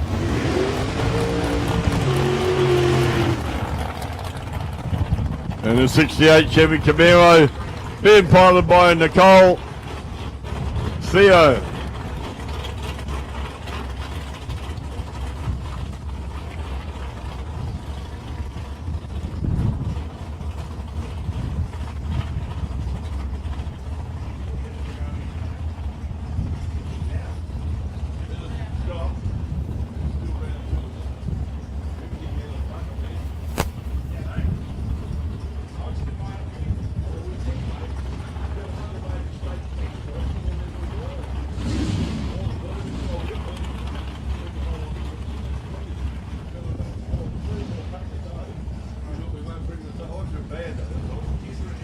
Jimmy Parker over here in lane 2, the McDonald's lane 2, and Nicole Theo doing the drive today. Have a look, we got a no-show. That's something happened here. So Timmy Parker gets a get out of jail free card, gets a solo pass here. Good reaction time for 10.027, goes to 5.476 on a 5.4 dial in 125.34 miles an hour.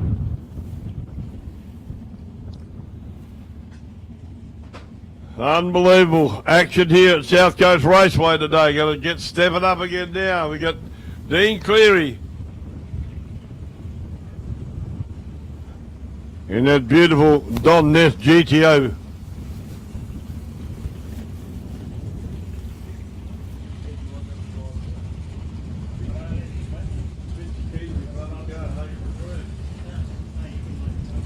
And Julian Carafa in the 1941 Willys.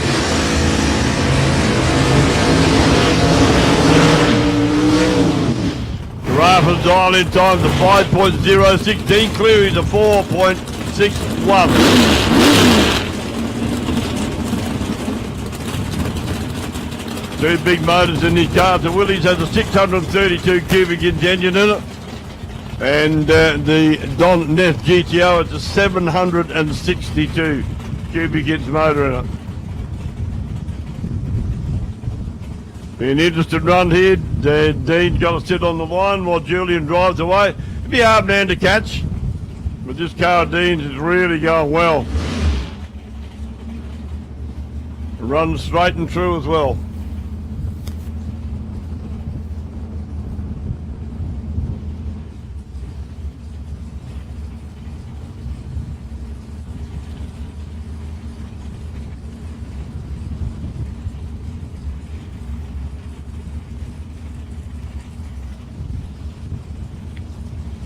Okay, both almost up in the stage and beams now. Carafa's in. Cleary's in. All in, both in pre-stage. Dean Cleary's in now. Julian Carafa waiting for him to come in the Willys.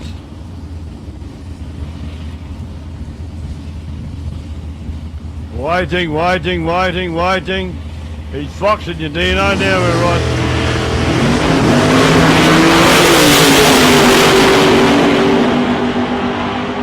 Beautiful run from both cars. Reaction time, did it?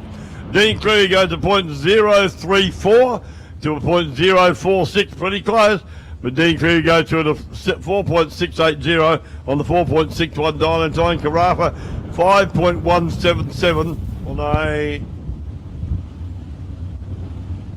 5.06 dial in time, 134. So a good run that one. Would have been close up the top end there. Benny Phillips down the Chevy S10. No slouch, you got. No slouch at all is the Benny Phillips car. And Graham Hargraves, he's no slouch either. These cars both get up and boogie, as you'll see shortly. Benny Phillips has been nudging the reaction times pretty well.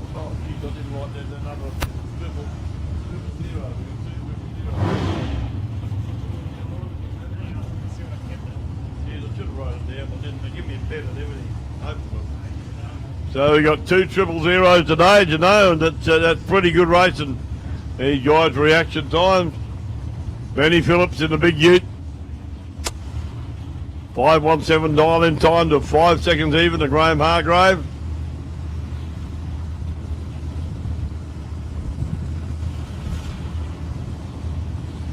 So Benny will get up the line if he pulls a good reaction time. Hargrave pulls a good time too. Benny goes through at a 5.194, a 5.17 reaction time, 132. But Graham Hargrave goes through on a 0.11 reaction time, and he stopped the clock at a 5.021 on a 5.00 dial in, 139.34. So the Firebird takes out the win in that one. Feeding them through now. Wild Bunches, I can see Wild Bunch coming up very shortly. Probably another one round and then we're in the Wild Bunch, ladies and gentlemen. Back on the go.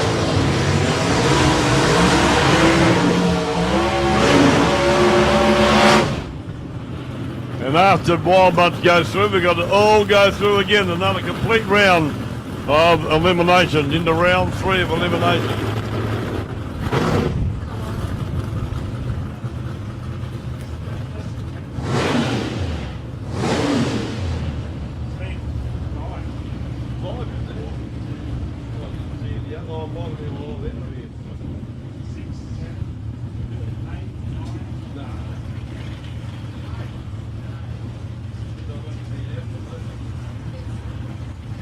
We've had a lot more triple O reaction time, so they tell me.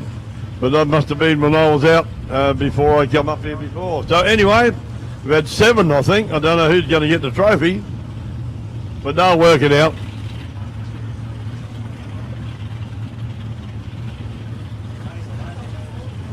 Adrian Vella and Rock Bikini.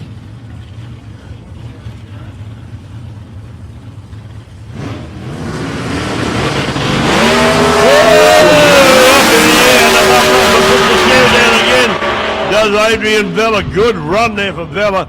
0.100 reaction time, wheels in the air, runs a 5.7 on the 5.25. Had to button off a little bit to get the car straight and straight back into it. And Rock Bikini goes through at a 5.416 on a 5.3 at 130 miles an hour.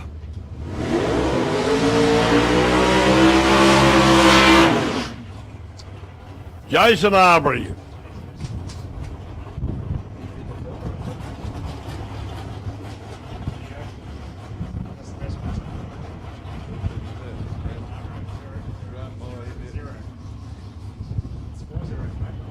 Unreal.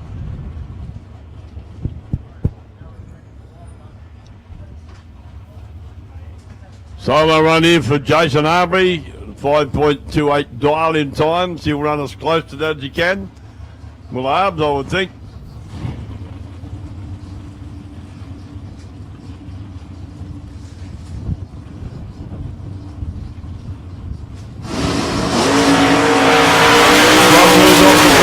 Reaction time 0.015 goes through at a 5.284.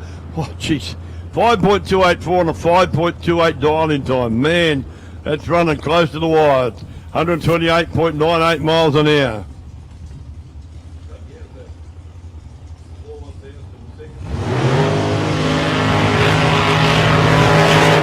Ricky Smith from Tirrandara, just down the road, the Holden HQ Monaro with 613 cubic inches of V8 under the bonnet of this thing. Really tough looking car, runs beautifully.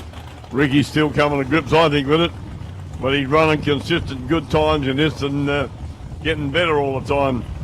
Here's Ricky. After this run, I believe we're back into round 2 of Wild Bunch. This will be the last thing, and then we're going into round 3 of all the eliminations again. I believe that's where we're heading, is that right? 0.047. 0.047 reaction time to Ricky Smith goes through to 5.321 on the 5.28. Stops the clock at that and runs at 131 miles an hour.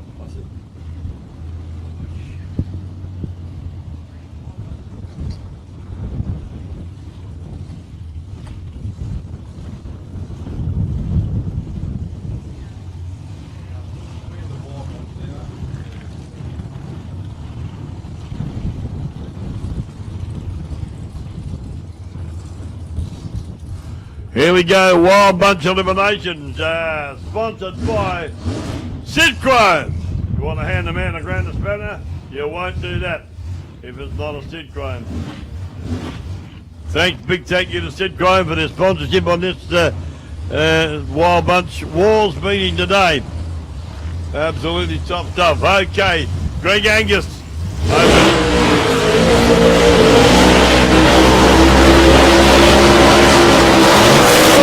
Look at the car fill up with smoke on the inside. Wow. Greg Angus from Melbourne in the HG Monaro, and Brendan Carr in the little Tirana over there. The LH Tirana. Brendan Carr got a 5.50 dial in. Greg Angus, 5.15. Wow, actually sort of the whole back window just covered with smoke inside that car of Greg Angus. He burnt those tyres good, don't you worry about that. See the smoke still coming out of it.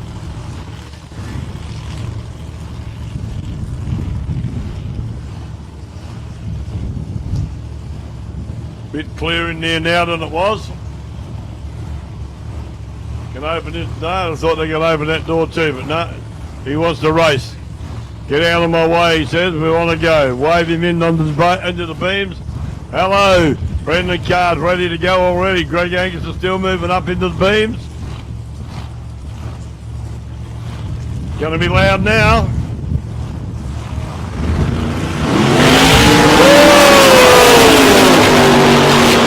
Up and down twice. Greg Angus has a problem with the Monaro. Brendan Carr goes through for a double bounce on the wheelies. Goes up in the air twice. Runs a 5.92 at 109 on a 5.5 dial-in. Bad luck for Greg Angus there. Don't know what happened, but buttoned off on the way down. Going through the traps at 43 miles an hour down there. Still cruising slowly down the track. Wait till he gets free of the track. Yeah, he's got around the corner now, so we're looking good. Haven't had enough speed to get around there, so don't know what happened. Jason Kiley coming up now. Jason's got a bye run by the look. Had a couple of bad hiccups the last couple of runs. Hopefully we go all right this time. Bit of brake fluid, they tell me, was the last issue on the track. A bit of liquid underneath the car, so they won't let them go until they sort it. No, here we go. The black, shiny and beautiful Sid Chrome sponsorship on the side of the car. Oh, baby, that's the biggest burnout I've seen him do. Poor Jen's got to run a butt off now, look. All the way up there. Don't chase her with the broom, you goose. Oh, put that there and stop you, Lukey. Oh, you Kyle's might be a bit anxious about this one. Stuff of them going to give it crap, he says. 4.58 dial-in time for Jason Kiley. Solo past him now. There's a beautiful Jenny Bannister rolling back inside. Lovely, lovely girl.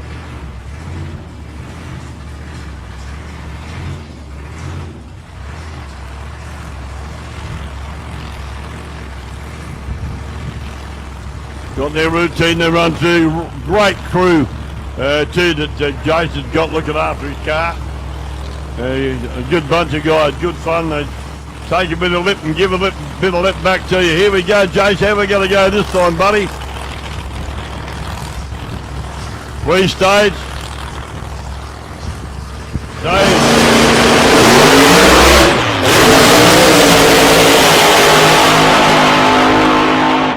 What a good run. Wheels off the ground. 0.080 reaction time. Go to 5.044 at 148.24 miles an hour. Had the button off. The wheels come up a little bit high, but he got it under control and put the slipper back in there. Shot it down there. Put the washer out to slow it down. And cruises around the track. Good run there. He'll be happy that he got through.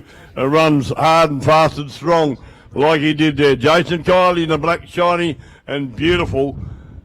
There they go. My grandson's on that little bike there. Oh, he was. I don't know whether he still is. He could be. William usually cruise for him a bit. So the lovely Jen and all the other boys are on there too. They have a lot of fun.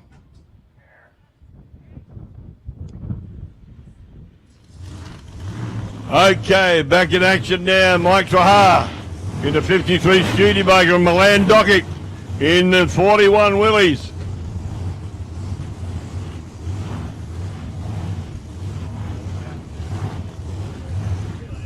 Here we go. Wild Bunch sponsored by Sidchrome Tools.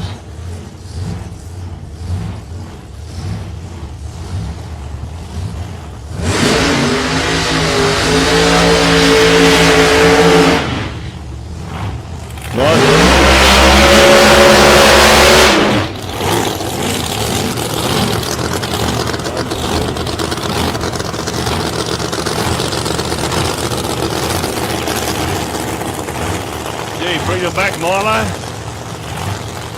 Wait for your person to catch up in front of you. Must be in a hurry. Settle pedal.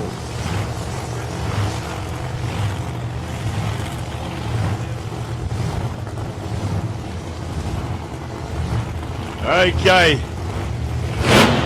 Mike Trahar from Hampton Park in Victoria. Milan Dockett from Somerville in Victoria. 4.21 dial-in time to 4.9 to Mike Trahar. So Trahar will get away and Milo's got to run him down and get past him. Can he do it? It'll be tough, but they'll have a go, these boys. Don't you worry about that.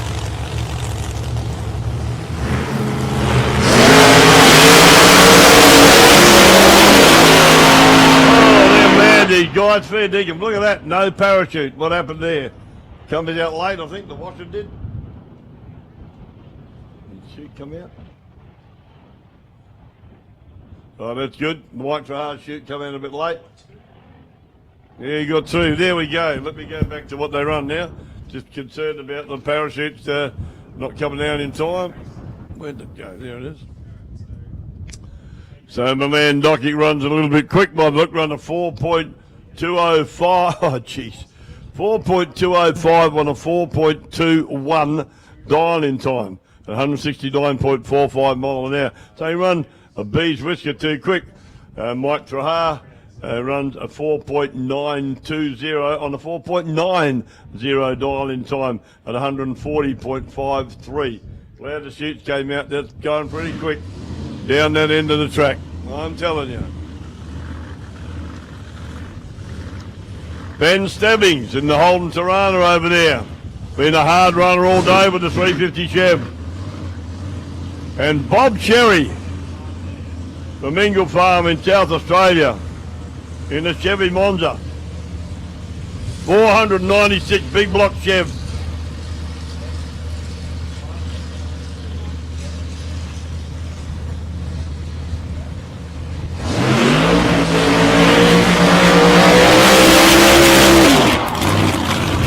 Chevy's just quite a long burnout down there.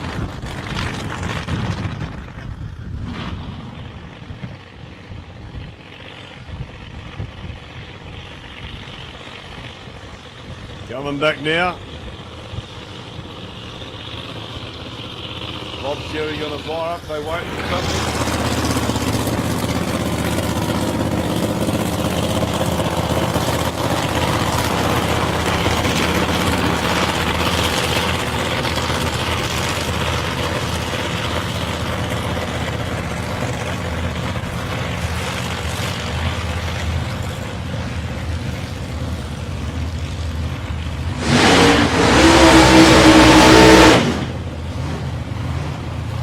Bob Cherry short sharp burnout in the Chevy Monza.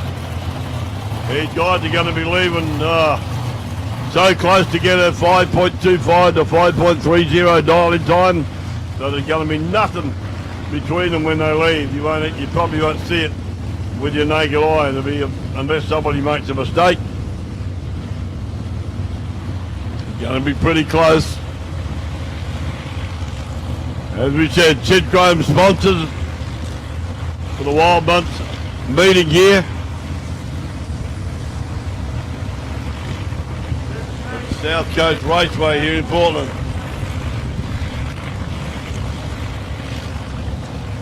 The Wild Bunch Wars.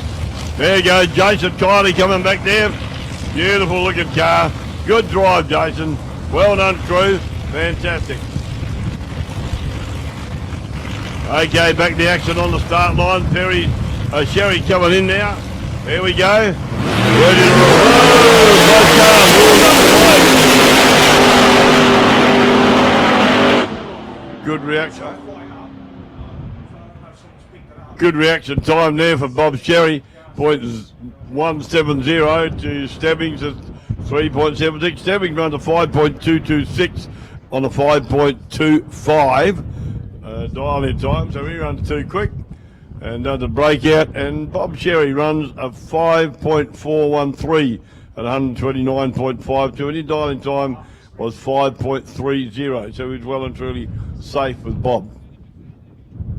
Don't forget, you might have his hand out again, so you kids get down, all you kids get down on the fence and wave to Bob Cherry when he comes back.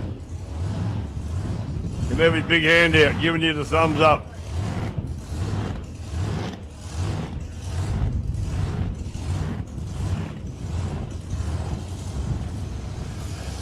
Mike Evans down the Plymouth Scooter.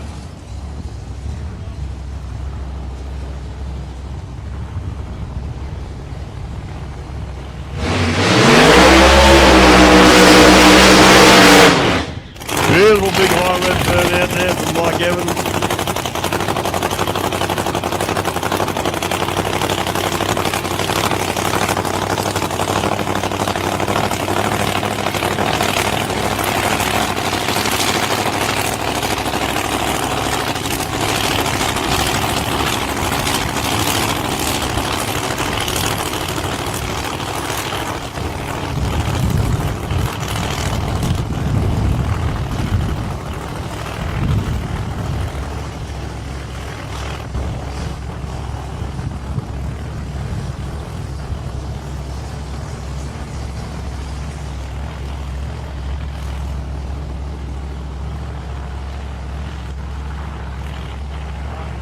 Okay, Mike Evans.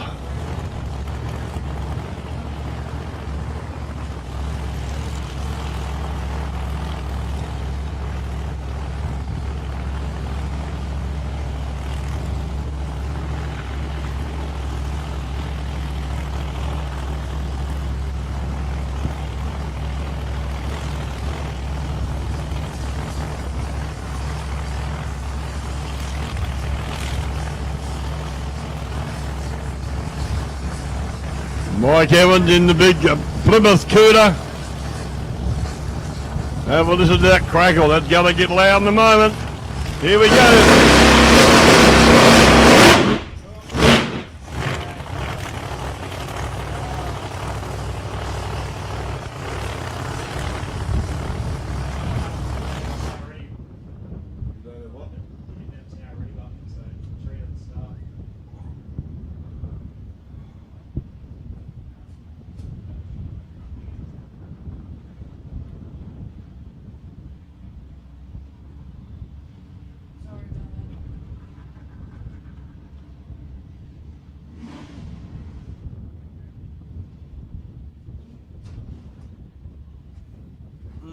A bit of a electronic mishap up here too, ladies and gentlemen, but we're having a few little glitches today, but we'll sort it out. I think you're going to get a restart here and have another go. I'm not sure yet. We'll see what happens, see what they do.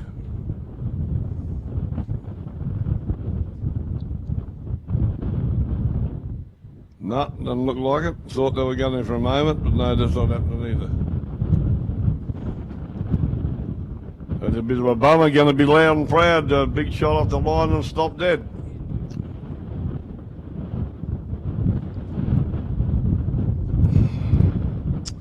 Yeah, ladies and gentlemen, don't forget Captain Morgan's Seafood Cafe out at 342 Dutton Way, open 6 days a week, Tuesday through Sunday, lunch from 12 to 2, tea from 6 to 8, fully licensed beer, wines and spirits. Captain Morgan hopes that you're all enjoying the Wild Bunch Wars here at South Coast Raceway. And pleased to be noting your trophy for top speed. Also, the Hendy Bay Beachfront Holiday Park for donating your trophy for the lowest ET. So Captain Morgan Seafood Cafe, to help with the excitement of the Wild Bunch Wars, are asking the drag racing fans to like Captain Morgan's Facebook page and comment Wild Bunch Wars and go into the draw to win a meal for 2 at Captain Morgan's. So if you want to have a free feed out there, Tucker's good, tell you that, at Captain Morgan Seafood Cafe, get yourself in on the Facebook and on Captain Morgan's Facebook page and comment Wild Bunch Wars, and you go into the draw to win a meal for 2 out there at Captain Morgan's, and that'll be drawn later on tonight. So don't hesitate, get in there, get on Facebook for you guys that know and girls that know how to do it. It's worth it to be a meal, don't you worry about that. Captain Morgan's Seafood Restaurant out on Dutton Way, number 342 Dutton Way, at the what do you call it, Hendy Bay Beachfront Holiday Park, who were the other ones that donated another trophy for the lowest ET. So get on your phones, get on the Facebook page for Captain Morgan and comment Wild Bunch Wars. You go into the draw, you never know your luck. You certainly could win a meal for 2. He's done a couple of these things where he put stuff up like that, and he's already had people go out there and have a meal. Now listen, just in case you didn't get it before, I got to shout out to Donny Tiani's dad and his mate Tony. If you lay off the beers, the starter motor will get fixed quicker. It's not going to get fixed by itself. If you guys can't see or feel what you're doing, it ain't going to work. So you're supposed to be watching this. If you're not watching it, we'll be really ticked. But Donny's very concerned about you, and the amount of liquid refreshment you and Joe and Tony might be consuming out there. Lay off it, get the car fixed, and then get on it if you need to. But don't go getting on the sauce. Don't go setting on the sauce too early so you're unable to work. All right, fellas? That's a heartfelt plead from young Donny. So just please, don't break his heart. He's concerned for you. So lay him on, and probably wants a few beers when he gets home too. So don't drink them all. Lay off the beers, like he said. The starter motor will get fixed quicker. Okay, you get the message, Joe and Tony? Thank you very much. I know you did. Get down there, don't forget, go down and have a look at Motorhound. And get on the internet, Motorhome, oh geez, let's rewind, motorhound.com.au. That's a big truck down there with the side lifted up on it. Got a range of apparel down there and a lot of other stuff that will be worth having a look at for sure. Here we go, the Radial cars on the track now.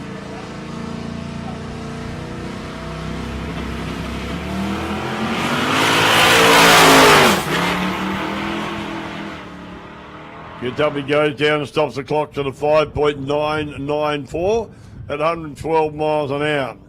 Not a bad run there. So anyway, get over and have a look there at Motorhound. Like I said before, they got caps, they got beanies, they got shirts, a Lethal Threat, Hooligan, still plays with, I like that one, still plays with blocks. So I'll get one of them for my granddaughter. She probably built me. Hoodies and drag or die, dress shirts, long sleeve and short sleeve, singlets, earmuffs for everybody. You needed them today.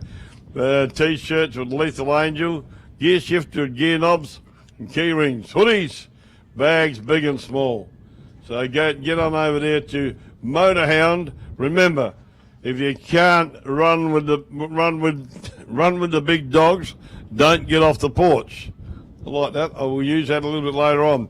So go and see them over there, friendly, and I'll help you out if I can. So over there at the big white truck, that's where they are, Motorhound. That's them. Scotty Cleary just driving up low. We got a late starter with a Ford truck coming out. I wonder what his handicap is.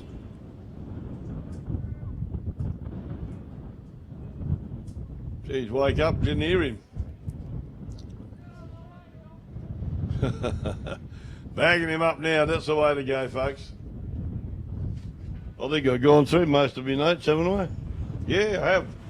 Don't forget, the Wild Bunch Wars are sponsored, ladies and gentlemen, by Sid Chrome Spanners. Or Sid Chrome generally, got more than spanners. So Sid Chrome have been the sponsors here today. And a big thank you to them for sponsoring the Wild Bunch Wars here in Portland, in Victoria. Also, I want to send out another, if I can, best wishes to Mark Hunt and his wife, Marissa, she's had to go and have surgery, like we mentioned. But a big hi to them, and hope you're getting better, Marissa. And hope Mark's looking after you to the max, Dales. So we hope to catch up with Mark and you when you get down to Portland next. It'll be good to catch up with you and see you. But I hope everything's going all right. And Mark, was significant to mention Mark because he's a Wild Bunch man that's getting all these programs together. And credit to him for bringing these out. Very, very entertaining. Really, really smick cars, as you've already seen. And wait you get a big field of these blokes. There's a lot of them around. There's quite a few of them here this time, but there's more to come, and they're all entertaining. You'll see when you get a big field of these blokes out to run. It's very, very entertaining. But we've been certainly entertained today, not but only with the Wild Bunch, with the other cars that have been here too, putting on a show for us. So it's been really, really great fun to be a part of it. And again, thank you to Mark for the organisation, but also thank you to Sid Chrome for your sponsorship today on the Wild Bunch Wars here in Portland, in Victoria, Australia.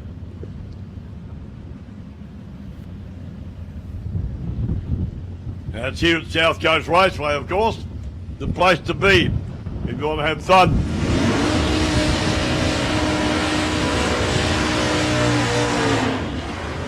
Here we go, round 3. Ronnie Johnson over there in lane 1 from Warrnambool, and Andrew Gay from Koroit just around the corner. Over here, or down this way. Stay there.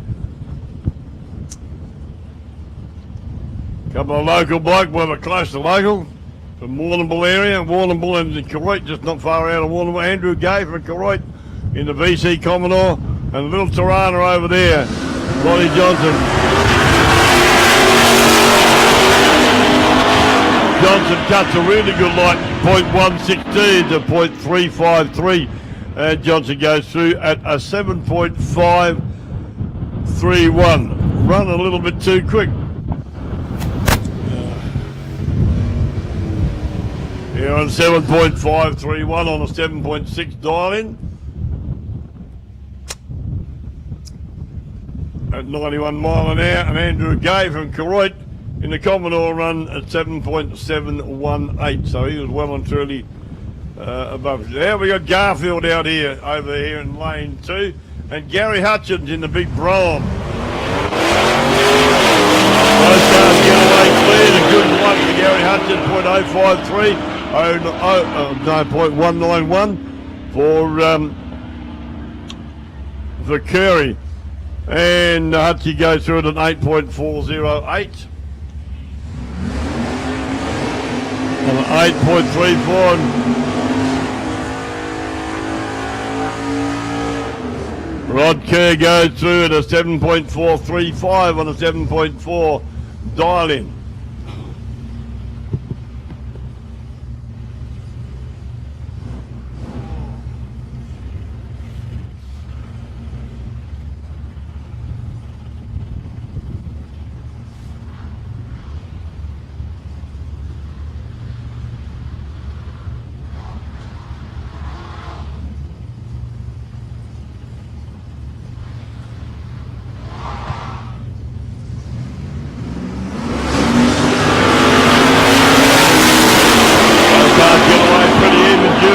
Justin over there in a Chevy Camaro goes through to 6.544 on a 6.52 dial in time. And Tim McEwen, he went a bit quick.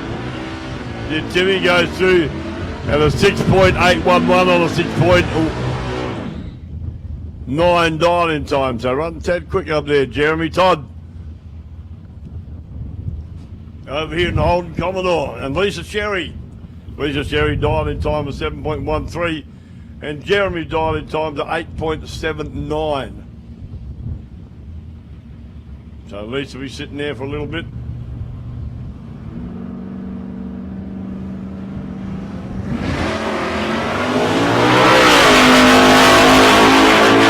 Young Toddy leaves a bit early, so hands the automatic win to Lisa. She gets really good reaction time, 0.031 and runs a 7.142, 95.15 mile an hour to Toddy's 8.796. He's right on the money though, Toddy, but he left a bit early. That's not good. Jordan Monahan out there in the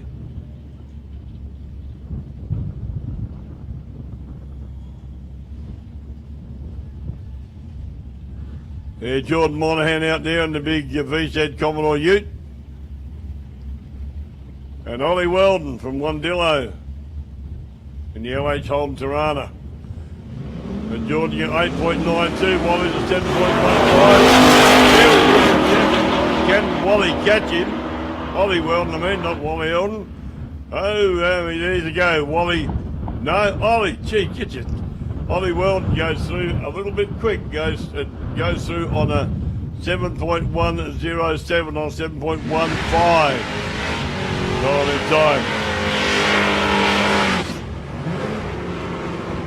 And Jordan runs an 8.979 and an 8.92 dialed in time. So pretty close to his dialed in time was Jordan. Ross Jervis over there in lane 1 in the HQ 350 in Adrian Pits. In little old Holden Tirana over here having the ball. Here's Fitzy.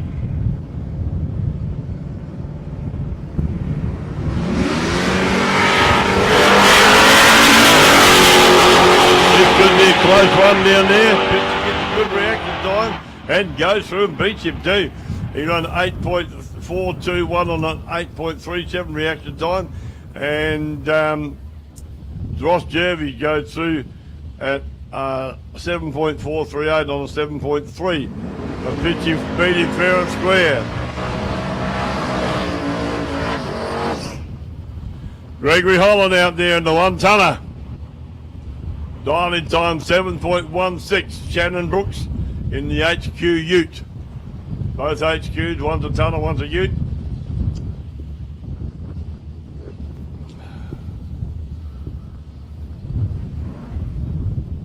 Dutchie got to sit on the line for a little while he drives away from him.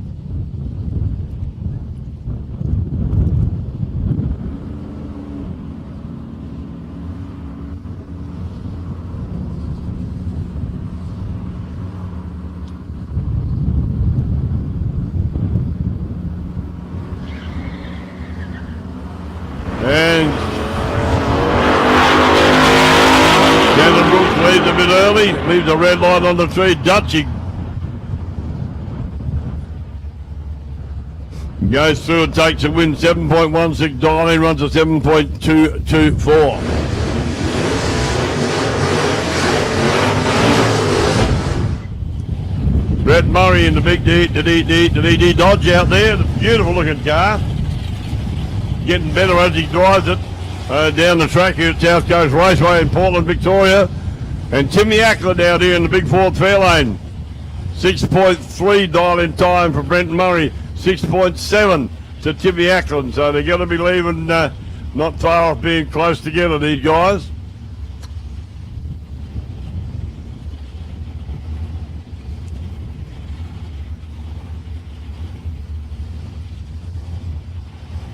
That Dodge is a beautiful looking car. So is a Fairlane. Love that model Fairlane.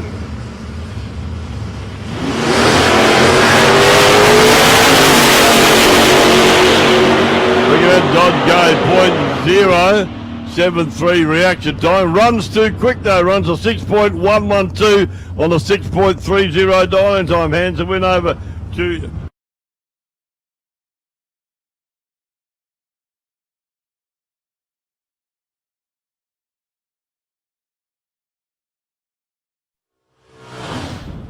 we run a 6.781 on a 6.7 dial-in time. So a good run from those two guys too. But the big red Dodge went a little bit too quick. Okay, the fridge is over here now. Hang on, we'll go back to that one there. Here's Jamie Ackland in the Ford Cortina, and Robbie Ford in the Mark II Cortina over there. The Ford Cortina wagon over here in McDonald's Lane 2, and in Lane 1, the little Mark II Cortina, little blue Mark II Cortina.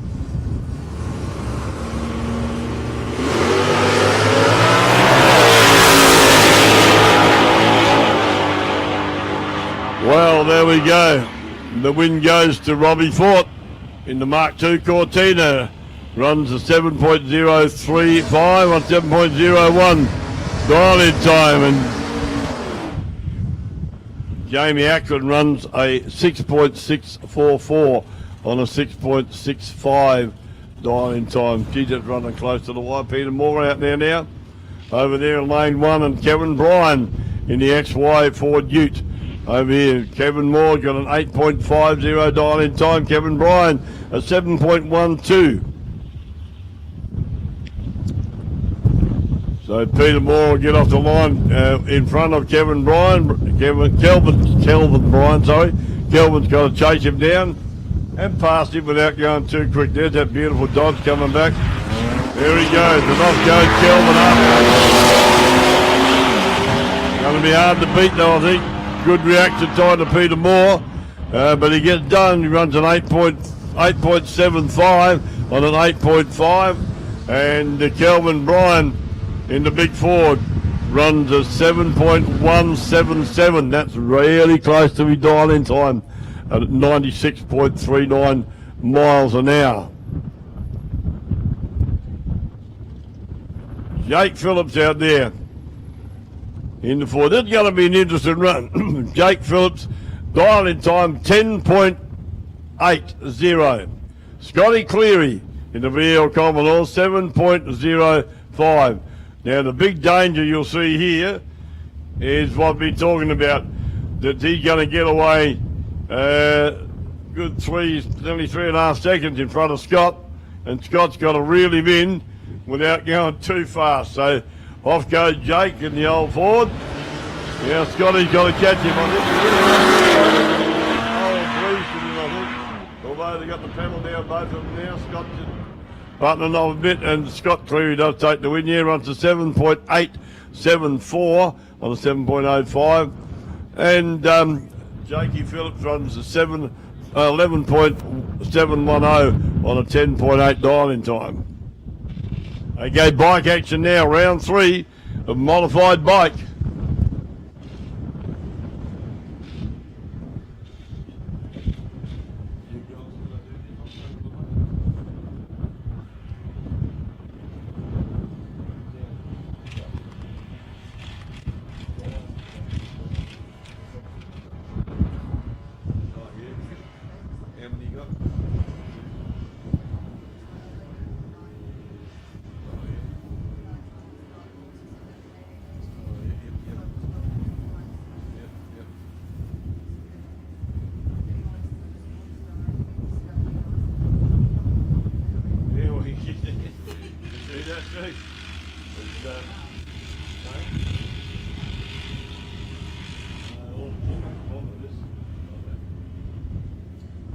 Okay, Gavin Don't over there in lane 1 in the Suzuki B King.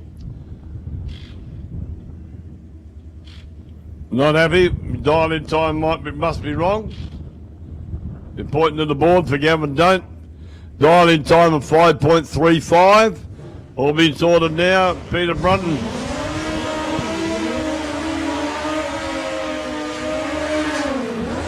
Peter Brunton over here in the Suzuki in lane 2, McDonald's lane 2. Dial-in time was 6.8. So Gavy's got to watch him drive away and again catch him like we've been saying all day. This is the way that it works when you're running handicap.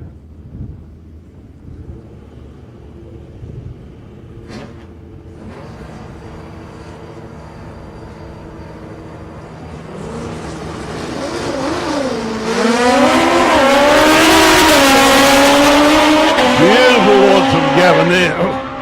Way he goes and rolls through on a 5.444 at 5.335 dial-in time. So a good run there to Gavin Don't. And Peter Brunton went through on a 7.062 on a 6.8 dial-in time.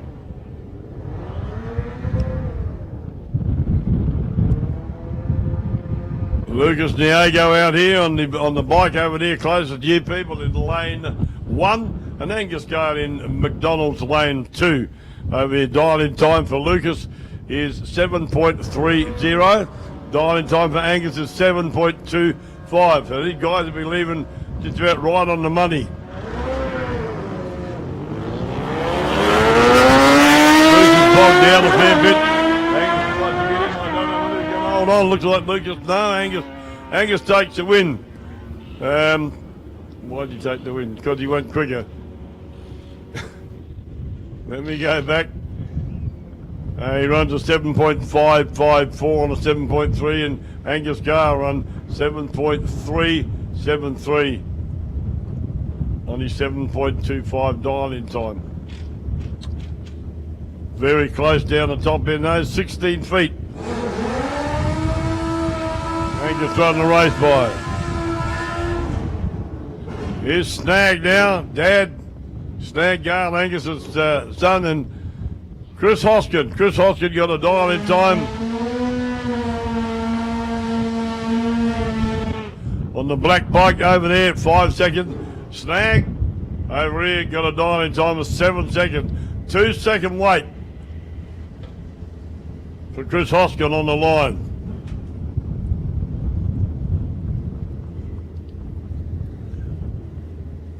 All comes down to reaction time. The better reaction time, the better chance you got of winning. Isn't it right, Scott? Say yes. Thank you.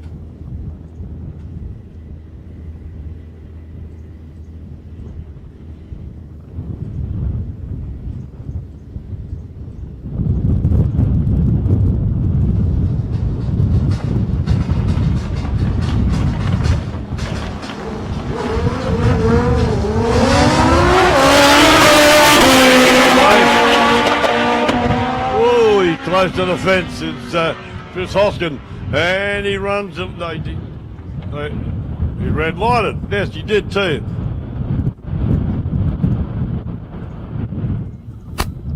Yeah, red lighted, run a 5.202 on a 5 second dial-in time. Snag goes through to 6.964 on the 7 second dial-in time, so he ran too quick, but because the red light come up, that means Snag gets the win.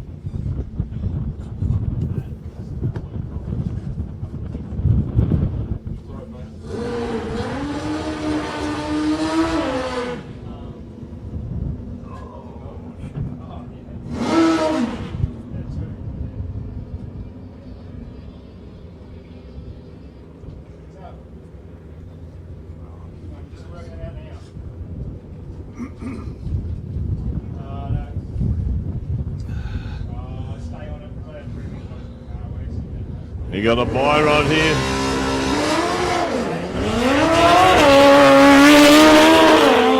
It's close to going over the center line. Even the starter had a good leading look at that to see how close he went. And he went through at 7.389. A very slow run. He had a 5 dial-in time of 5.80 into junior dragsters now. Back into the JDs. Be round 3 of the JDs.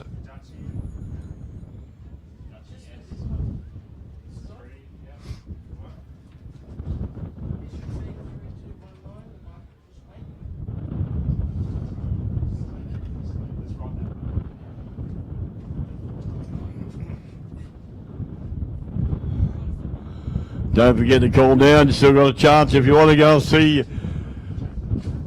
Leah at Shannon's Insurance. She's still down there patiently waiting for somebody. She's had a few there today. Go down and talk to her about that beautiful silver falcon that's there with her.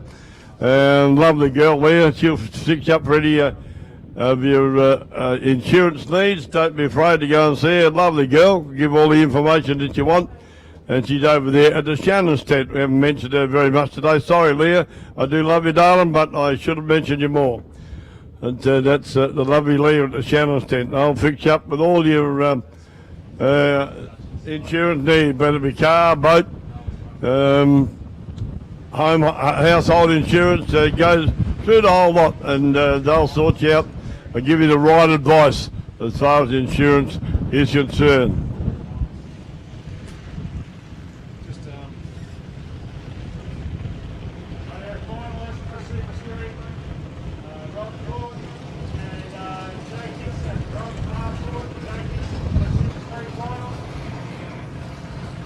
Elira Cardham over there in lane 1 and Brooke Cavalieri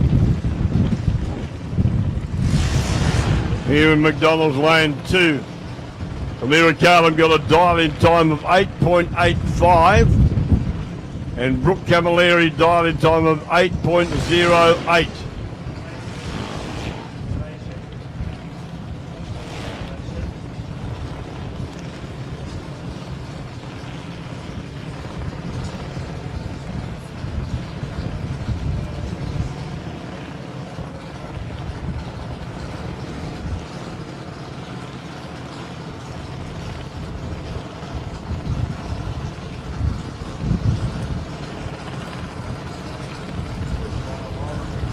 Okay, looks like we're ready to go. Brooke Cavalieri's in. Elira Cardham's moved in now. Yep, ready to go. She'll get away a little bit before.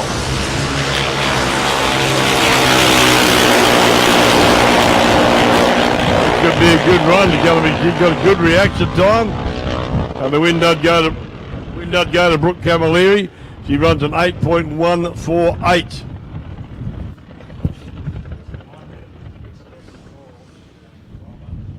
On an 8.08 dial-in, and the Elira run an 9.062. Good reaction time for Elira. 0.069 to a 0.178 to Brooke Cavalieri.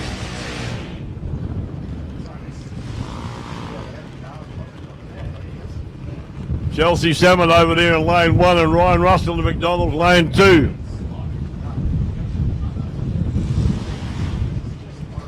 Ruckus Racing Junior Dragster, Chelsea Salmon and Spud Gun Harscale. Young Ryan Russell.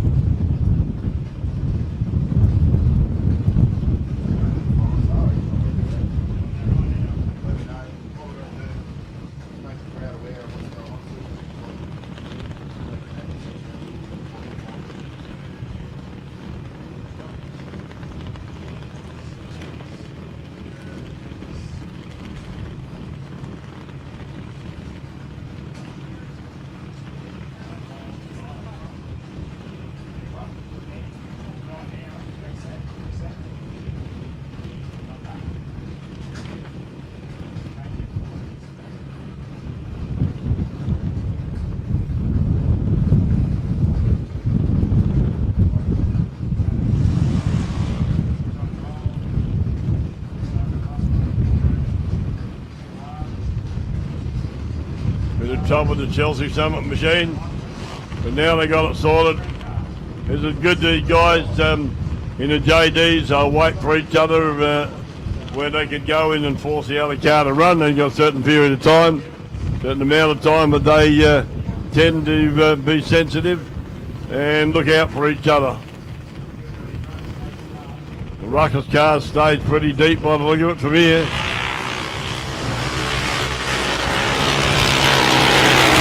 Chelsea Salmon goes at a 0.137 reaction time. Spud goes at a 0.143 and Spud takes a win at 7.992 on a 7.96 dial-in. at 81.17 miles an hour to Chelsea's 9.508 on a 9.42 dial in time at 66 mile an hour. Solo pass now for Holly Camilleri. The sister Brooks just gone down there. Now it's Holly's turn.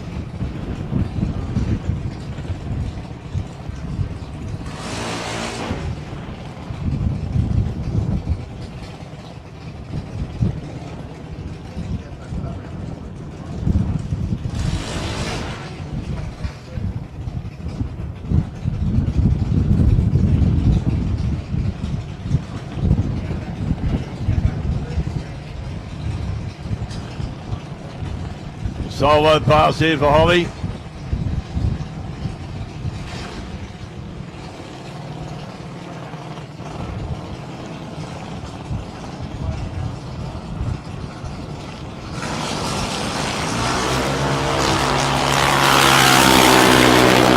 Good reaction time, .001.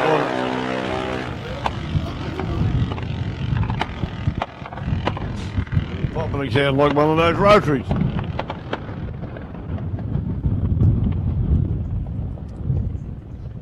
You're on an 8.627 on an 818 dial in time. Young Holly. Okay, junior drags are done and dusted. The finals will be coming up next with them. Next time you see them, that will be the finals.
Phil Busby just runs another triple O there. Left at the start line on the perfect time. Steve Griffin run a... No, it wasn't Steve Griffin at all. Michael Hanrahan Also a good reaction time, 0.082. And Buzz went too fast. Yeah, he runs at 5.843 on the 5.9 dialing time. So went a bit quick to the Phil Busbridge. There you go. Now we got Donny Tiani over there. He's the one that got me to. Can you hear this, Dad? Joe and Tony? No, what was his name? Joe? It's over the movie papers. I don't know. He sent a message to you guys to don't drink too much beer while they're trying to fix the starter motor. He's down on the track now. Dialing time was 6.13 to Stephen Griffin's 6.28. Stephen Griffin, hard running Toyota Chev and a Chev Camaro by Donny Tiani. Waiting for a bit of staging, the Frankie game going on here. Slowly ticking in. Slowly. Donny's playing the game. No, there he goes. He's in pre-stage. Moving up into full stage now. Both cars, yep.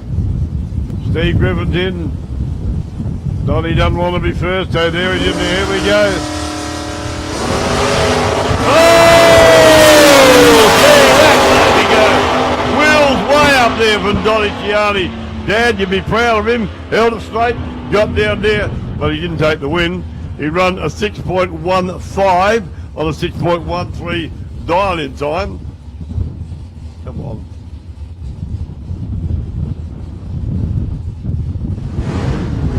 Stephen Griffin goes a 6.3 on a 6.28 and takes out the win.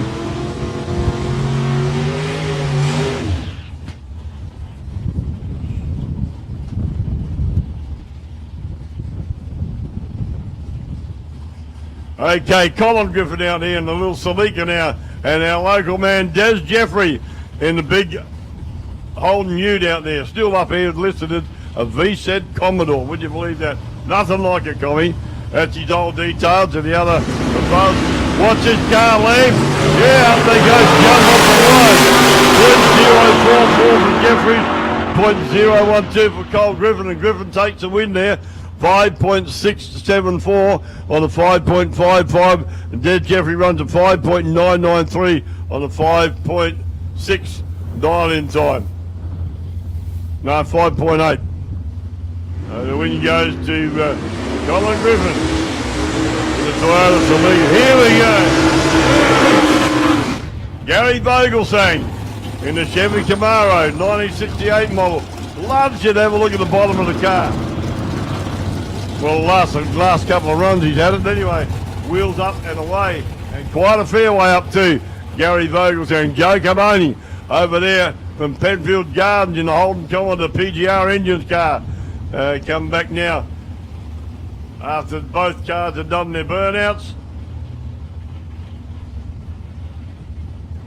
Will we get another wheel stand out of Vogelsang? He was picking the wheels up big time before. Keeps doing that, he'll have to have wheelie bars on the back of it soon. Oh, he's in deep, ready to go, these folks. And up they both go again. Vogelsang leaves a bit early, so that's a bit bad luck for him. He goes through, runs beats his previous best speed, but the win will go to Joe Carbone, runs a 6.54 on a 6.52 dial-in time. So close run there for both cars. Davey Todd and Stephen Cook, Little Holden Gemini.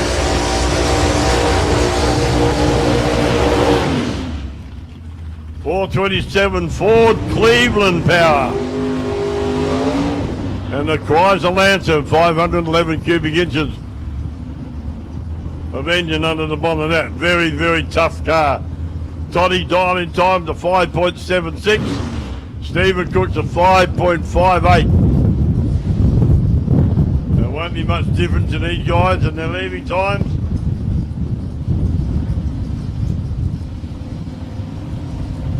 Toddy will get away first. Only just though. Oh, this could be interesting.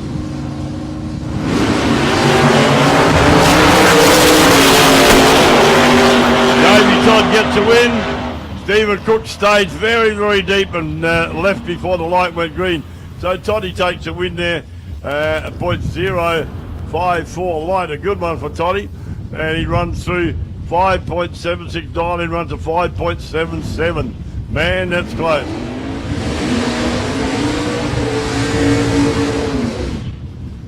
Michael Ruin over here in McDonald's Lane 1, little Ford Cortina. Beautiful little jiggy. Goes fairly quick, this one.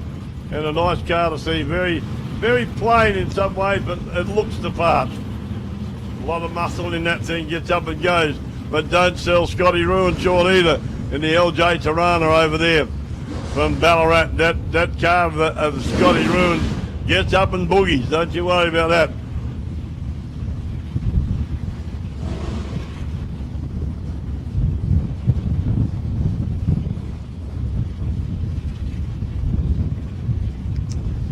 Scotty's in Scotty's in full stage now, so is Michael.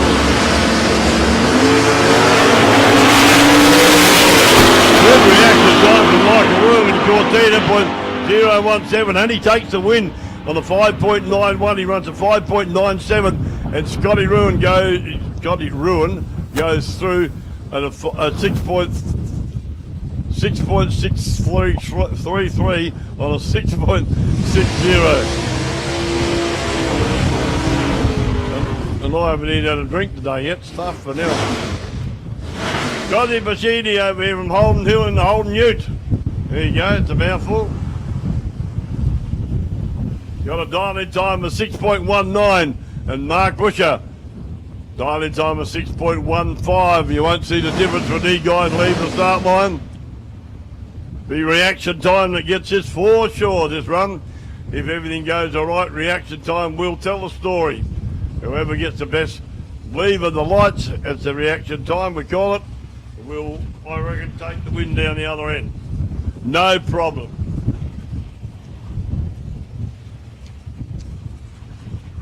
Both cars in pre-stage. Here we go.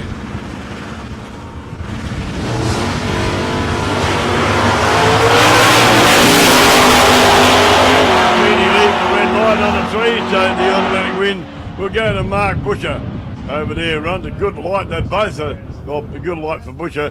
008 runs a 6.27 on a 6.15 dial-in time.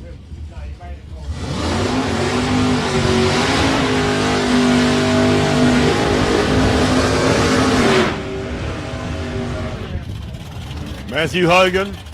Nice burnout for Matthew there. His dial-in time is 6.32. And Robbie Cardham, 6.09 in the big Ford. Waiting for Whiskers to come back now. Bring it back, Whiskers.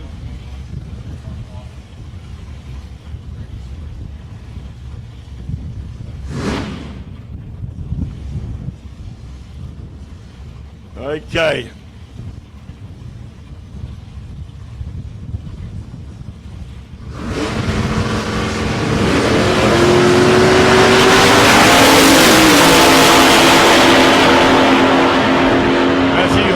Good light, and he takes a win. 0.053 light he cuts, and he runs a 6.401 on a 6.32 dial-in time. And Robbie Cardham runs a 6.098 and a 6.09 dial-in time. Stagger me. Reaction time did it. Robbie Cardham's reaction time, like I said, was a 0.161 to a 0.053 for Matthew Hogan.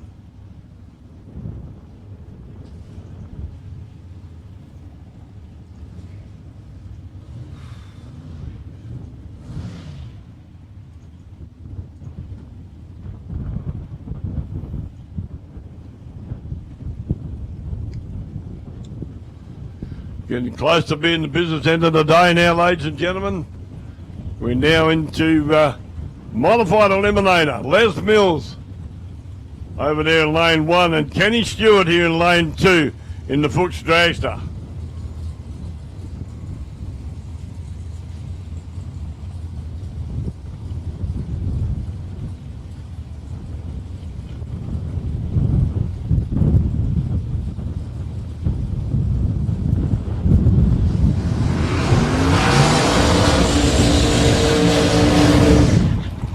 Pez Bills in the Rhino race machine. Does he burn out? Kenny Stewart does his as well.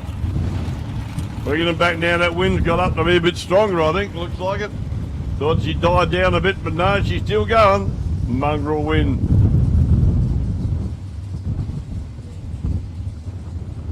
Into a headwind they're going now for the finals. A big headwind. Been that way all day, but she's blowing a bit more now.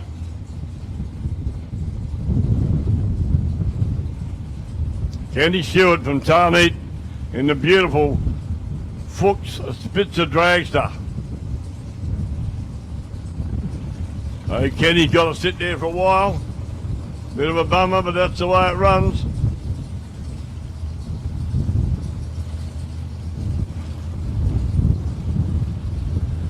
$6.6 into a 4.82.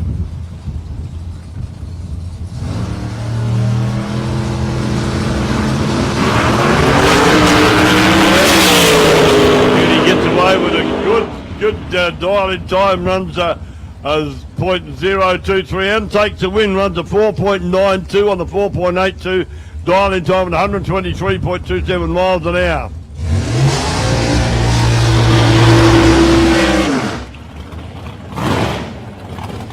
Stuart Johnson over there in the dragster in lane 1. Nice looking car. And Chris Farrell, the beautiful little 32 bound molded. Little gem of a jigger this one. Foister Racing.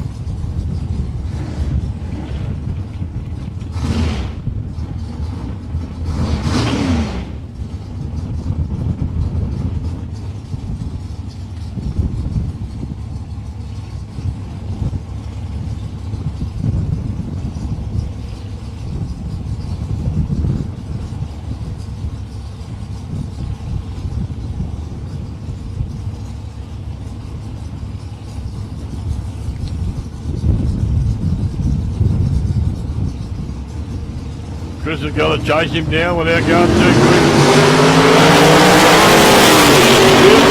Oh, Chris a bit wild down there, running a bit way off track, but he still takes the win because the red light on the tree, I believe, from Stewie Johnson. Finalists, Rob Ford and Jay Dixon for Super Street. Can you bring it around to the start line? Be ready to go. Modified bike, Gavin Doan, Snag Gale. Please be ready to go on the final. Super sedan, Chris Perugia, David Todd. Chris Perugia, David Todd to the final. Be ready to go straight away, please. Junior dragster, Brooke Camilleri, Ryan Russell. Brooke Camilleri, Ryan Russell in the final. Please get ready and come to the start line. Okay, getting in the very business end of the day now, ladies and gentlemen. Shane Wynn out here, dial in time of 4.86. Solo run for him, and the dial before you dig dragster. Another regular runner here. Chris Perugia, David Todd, Junior dragster, Brooke Camilleri, Ryan Russell. Super Street, Ford, Jay Dixon. Modified bike, Gabby Doan, Snag Gale. 0.086 reaction time there for Shane, runs a 4.898 on the 4.86. Dial in time 138.63 miles an hour. Top sportsman on the start line, please. Top sportsman, you should be in the staging lanes. Top sportsman, you should be in the staging lanes right now.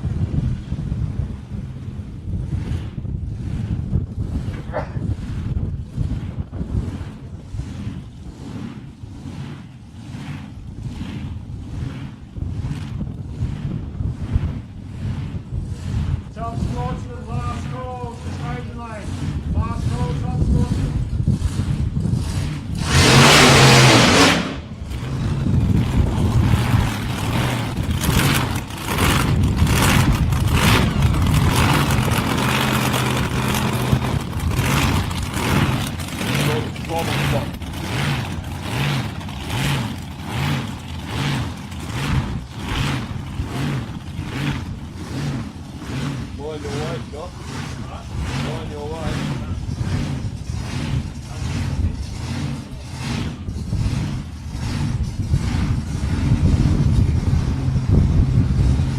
Roger Boyd in the T-bucket.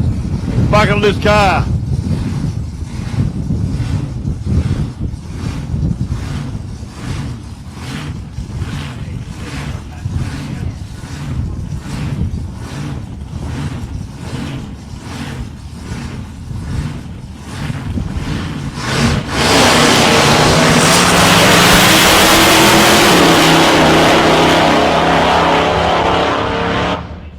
Goes through to 6.875 on a, haven't got a dial in time for him, don't know what, 101.99 miles an hour.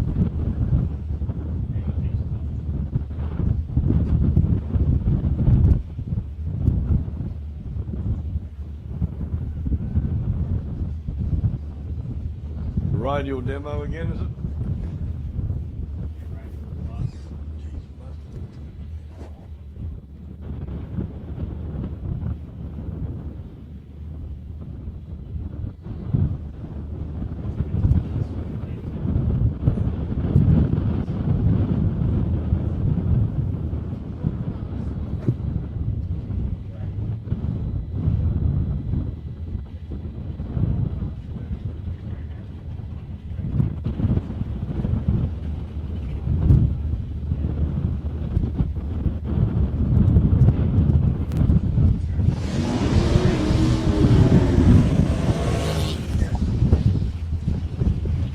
Another demo from the Radial cars, ladies and gentlemen.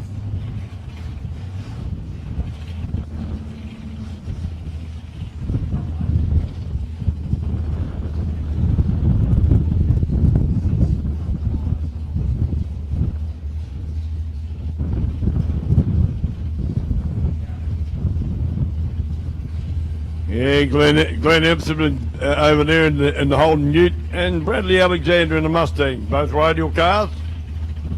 Running demos here today.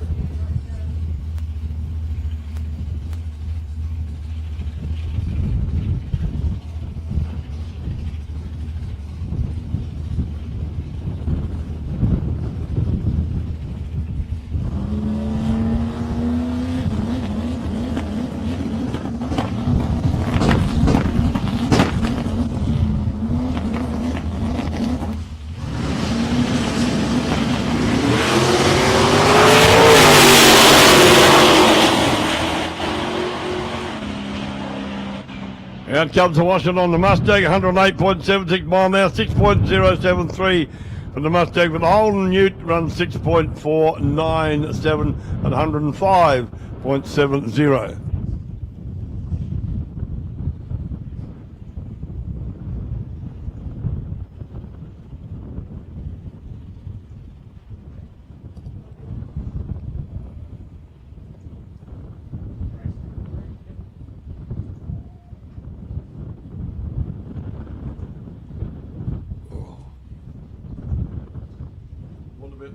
Wild bunch are in after the top sportsman, and then all the finals. Make the wild bunch final this last. She's a long go.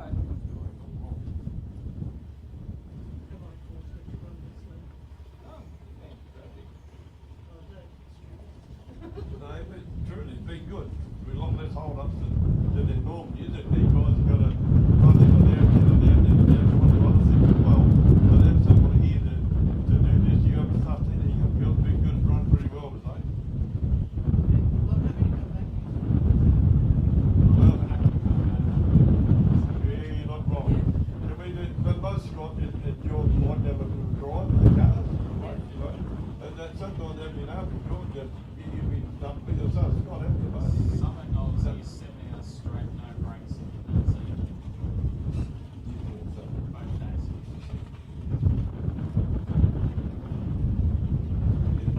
I mean, you love doing it. It's constant stuff, you know. Yeah, you know, don't mind helping out, but when it's 7 hours constantly there, no one else can help. Yeah, well, it's the same with barbecue too, mate. I mean, like, you know, we were there quarter past 6 this morning, and we've been going there with sisters, I come straight over here to do this, and not we didn't love doing it, otherwise we wouldn't be doing it, do it at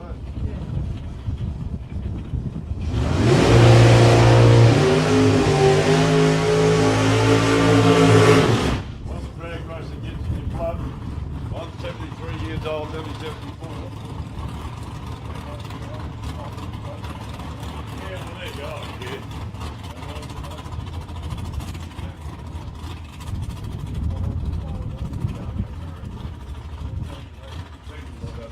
Okay.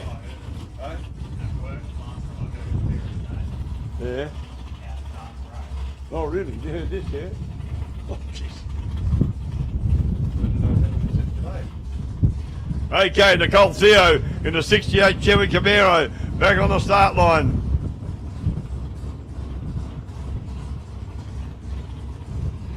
Solo pass here for Nicole. Diving time 5.45. They'll run as close to that as they can. That'll be the objective.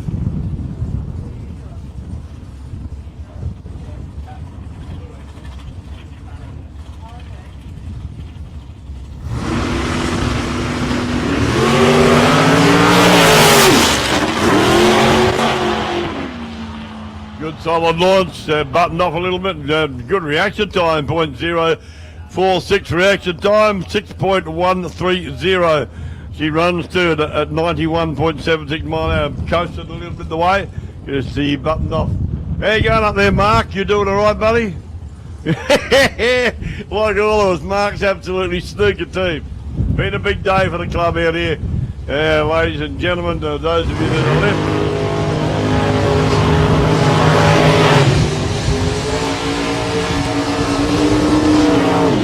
Dewey McBain in the big Chevy Lumina in the McDonald's Lane 1, and Ricky Smith in the HQ Monaro over there in Lane 1. Dewey McBain in the McDonald's Lane 2. Yeah, I think I said that right. A couple of nice cars here too. Ricky Smith, 613 cubic inches. A V8 motor under the front of that big hood. Big scoop, the Snoopy nose thing. What do you call it? Nowadays. I think we used to have a name for a company, what it was. And Stephen Bain in the Chevy Lumina, 582 cubic inches. Nice cars, two beautiful cars here. And be an interesting race to see a reaction time. Could take this as well. And Johnny Wynn's come up fairly well, eh?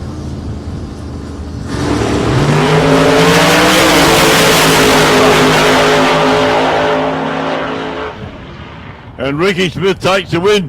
0.032 reaction time for Ricky Smith. 0.033 reaction time for Stewie McBain. Stewie McBain runs a 5.059. Run a bit quick. Did Stewie. And Ricky Smith on the 5.28 dial in runs a 5.309 at 131. Close all around these guys. Unbelievable. Good drive from both cars. Nice shoe work. All right, Adrian Vella.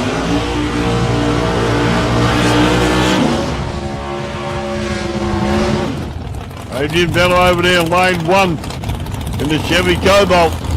Timmy Parker in the XY Falcon. Over here in McDonald's lane 2.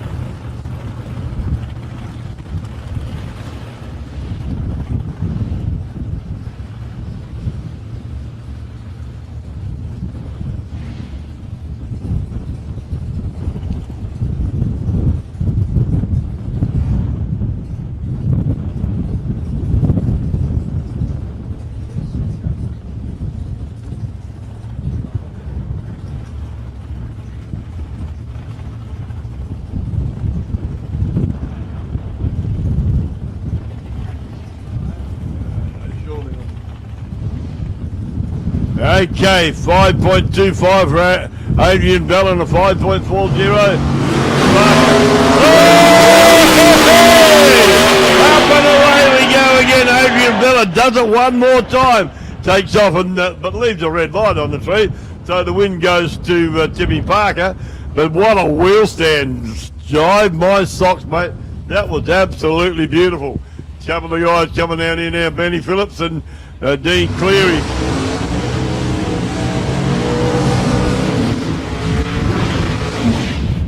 As a matter of interest, Timmy Parker run a 5.449 on the 5.40 dial-in time, and Adrian Vella and the breakout they run a 6.418 on a 5.25 dialing time, but left a red light on the tree as well. So that was bad luck. Okay, a couple of local boys, obviously Dean Cleary and Benny Phillips. And Dean Cleary dialing time was 4.64. Benny Phillips is a 5.10. So you see Benny in the Chevy Ute leave a little bit before you see Dean leave. Dean's going to run him down and pass him, like we've said before. Beautiful car, this thing of Dean's. Don Nest GTO. 762 cubic inches underneath the bonnet. Big motor. Oh, look at that. Can't believe he got him already. Unbelievable. Dean Cleary breaks out though, runs a 4.609 on a 4.6. And Benny Phillips cuts a line of a triple O as well. Didn't notice that. Whoa, we're pulling some triple O's out the woodwork now. What a perfect time to pull a triple O there, getting close to the final. So Dean Cleary runs 153 mile an hour.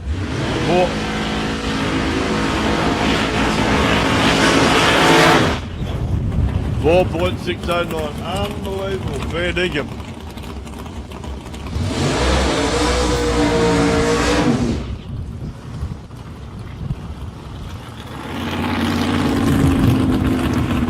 What a race that was. Dean caught him and passed him, but run too fast. But anyway, back on the start line now, we got the 1941 Willys Coupe with Julian Carafa at the wheel. And over this side, we got Glenn Henley, young Glenn Henley from Mount Gambier in the Datsun 1200 ute.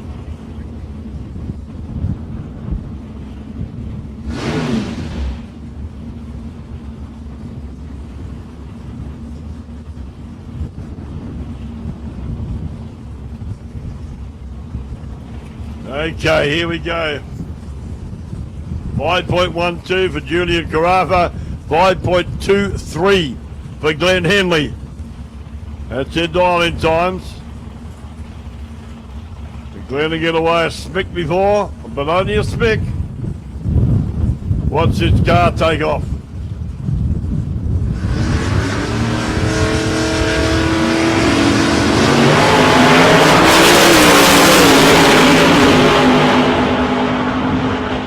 Glenn a bit of sleep on the line. Julia Carafa cuts a 0.052 light, runs at a 5.151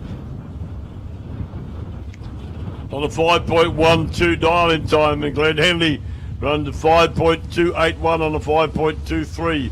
But he was asleep on the line, runs at 0.401 reaction time.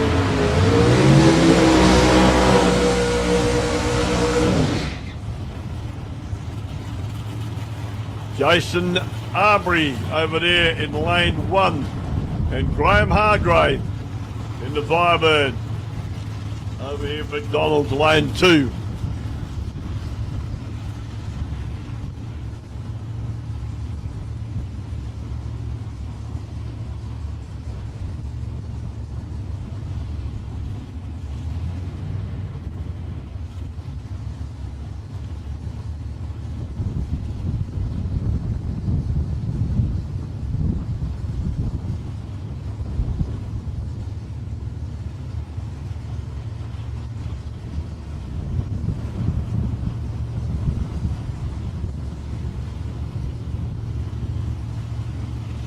Okay, Jason indoor. Oh, now both cars are here.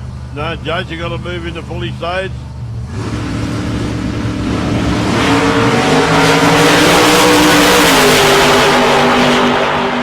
Arms gets away beautifully.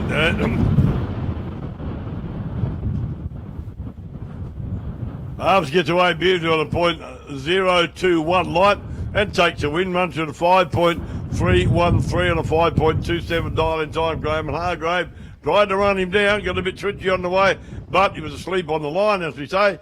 Run a 2.282 a reaction time and run a 5.038 on a 5.00 dialing time. at 139.14 miles an hour. So that's what loses it. You get your reaction time down pat, then you got a good chance of winning the race. What's that?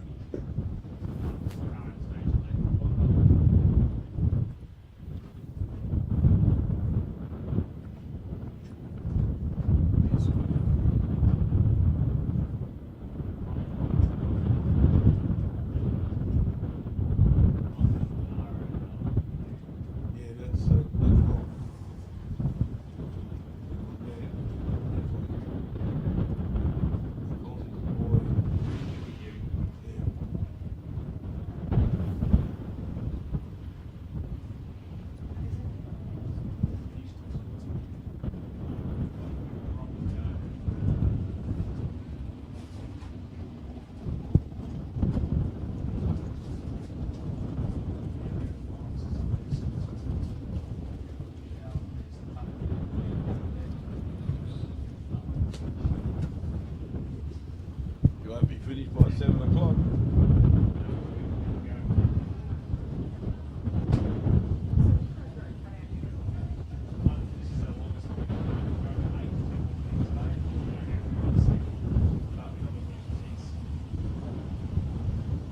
That looks like a dog on the back of Gene's car. Okay, Rock for Genie coming around now for a solo pass in the GTO Pontiac.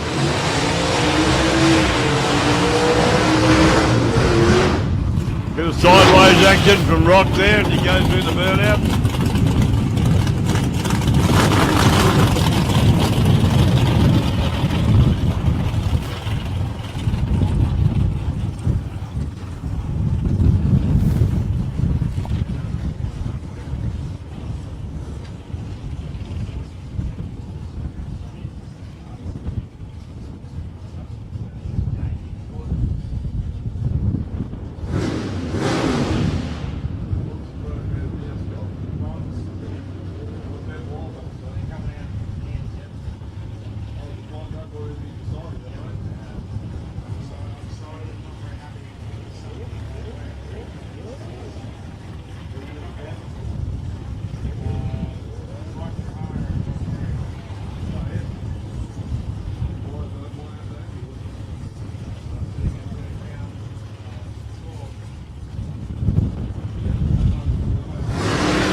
Shoots down the track, stops at 5.422 and a 5.3 react on a solo run.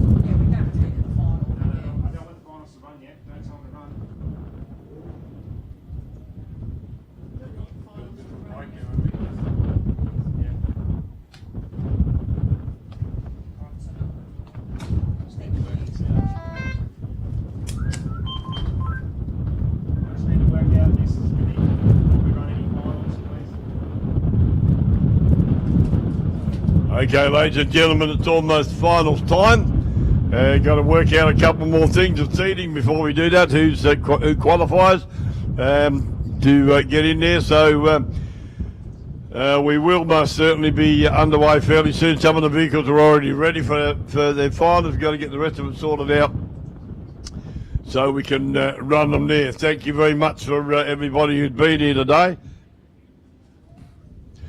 Those you've hung around till the last minute, that's a hard call. Top sportsman finals, Ricky Smith, Jason Arbridge, right round the start line, please, as soon as you can. Ricky Smith, Jason Arbridge, the start line. All finalists, please, to the start line. We have wild bunch, please, start lining up in the staging lanes, please. Wild bunch to the staging lanes, please.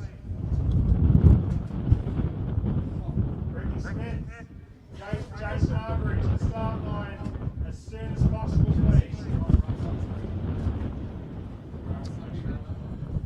Big thank you to the people who also supported us today with all the t-shirts and over there. and also to Claire from Shannon's packing up now, which is a very appropriate. Been a late night for us tonight to normally finish a little earlier than this, but been a great day and a good run for everybody. For all the volunteers that have been around, the Rotary caravan's already gone, I believe. So they've packed it in, so you can't get a coffee down unless you go into the club rooms and make your own. That's only ordinary coffee, but don't forget the big show on tonight. I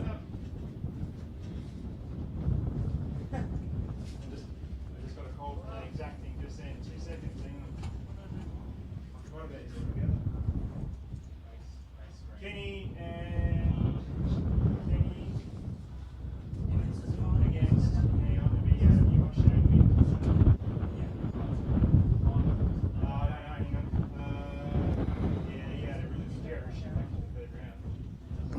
Yeah, Shane wins. Shane right now. And thanks again to all the volunteers at the South Coast Raceway who have put on such a great show. Those that work behind the scenes, those who work up front as well. It's a major effort for the club to put on a show like this. And like I said before, if you're interested in becoming a part of it, then certainly catch up with somebody in the club rooms afterwards and make sure that you find out a bit of information so we can fit you in there somewhere. But it's certainly be a job you can do out here to support the club in any capacity at all. But it's a great little club, and if you're even half interested, come and ask the questions. And a big thank you too to Mark over there from I'm going to say Sporting Tribe, not anymore, from Drag Racing Central. Amazing job Mark does. We really appreciate Mark you coming down here, standing on the scaffolding over there in front of the bus, and takes a lot of around the world footage to show right across Australia and right around the world for Sporting Scribe, for Drag Racing Central on Facebook. Go live stream, and like I said before, you'll be able to see it when you get home or tomorrow. Just get on your phone or your computer and go live stream Drag Racing Central and follow the prompts, and then on there you'll get to see a rerun of what's happened here today. Some massive wheel stands here today. The track has been an absolute gem. Thanks again to Smithy and his crew for what they've done here. The track always comes up a treat, and that's why the racers come here. They got a good chance of running PBs, and we run quite a few personal bests here today too. So it's been a great day all round. And we do appreciate the support of you people coming out. There's a big crowd here before, and appreciate the support of all you people coming out to support the South Coast Raceway here in Portland, Victoria. And what a boomer meet for the Wild Bunch Wars has been here today. Very entertaining. A lot of entries today. That's why we've gone on a little bit long. So there are quite a few more entries than we possibly expected that we'd have. But won't be long now before the finals get underway. Just waiting for some of the other vehicles to come around, ready to line up, and we'll be into the finals. There'll be yeah,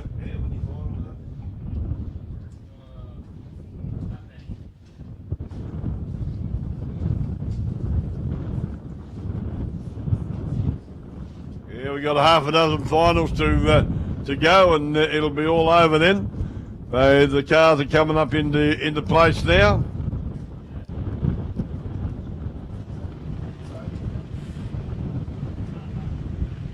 Looks like the JDs are coming out first. Final between Brooke Camilleri and Ryan Russell in the junior dragsters. Brooke Camilleri's got a dial-in time of 8.10. Ryan Russell 7.98.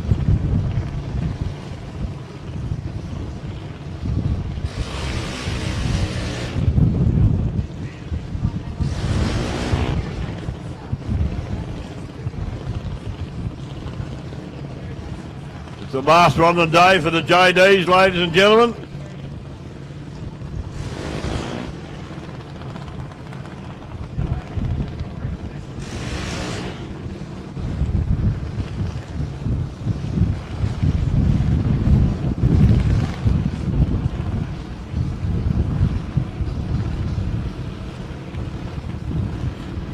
Brooke Camilleri over there in lane 1, and Ryan Russell over here in McDonald's lane 2.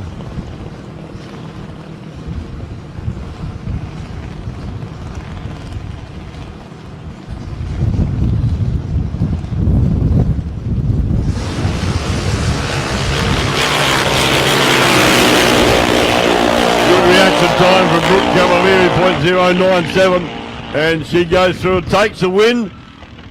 Brooke Camilleri takes a win at 8.224, 74.25 miles an hour over there in lane 2. A good win to Brooke, and Ryan Russell a good runner-up too. Runs at 8.226 on a 7.98 dial in. So he didn't quite get there. Reaction time for both cars. Brooke Camilleri .097 to Ryan Russell's .104. So I guess you could say one on the start line. A good drive from both guys as well. Bike action now. We've got Snag Gale all the way from Hynham in South Australia, and Gabby Don't.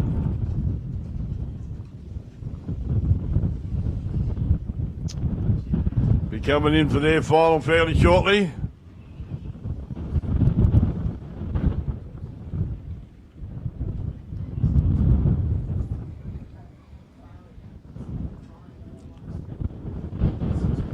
All right, Gavin Don't dial in time of 5.35.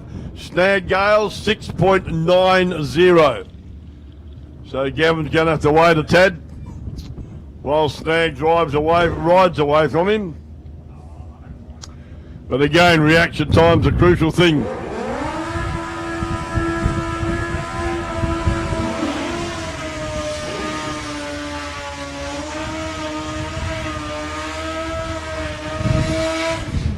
Last run of the day, Gabby's eating the tyre up big time, as Snag did as well.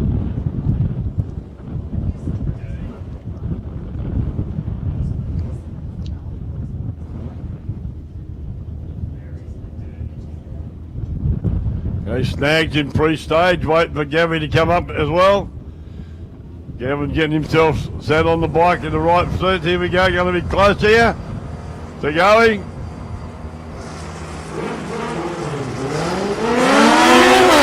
And Gavin catches him without going too quick. Right, he's going to be close down the top end. And yeah, the win goes to Gavin Don't. Breakout for Snag Gale. He runs a 6.664 on a 6.9 dial-in, and Gavin Don't take the win there with a great reaction time as well, although Snag beat him with reaction time. Snag run a 6.17 reaction time, and Gavin pulled a, Gavin run a .017 in his reaction time, and Gavin run a .067. So that was pretty much done there, but Snag run too quick. 6.9, he run a 6.64. So good win there to Gavin Don't from Henty, just up the road in Henty. So that's the final. The bike's done, modified bike done, and a good win again to Gavin Don't. Put your hands together for these guys when they come back down there. All you guys up there, get your hands warm. Julian Dickerson out here in the big Chevy Camaro. And Rob Fort from Bacchus Marsh in the Mark II Cortina.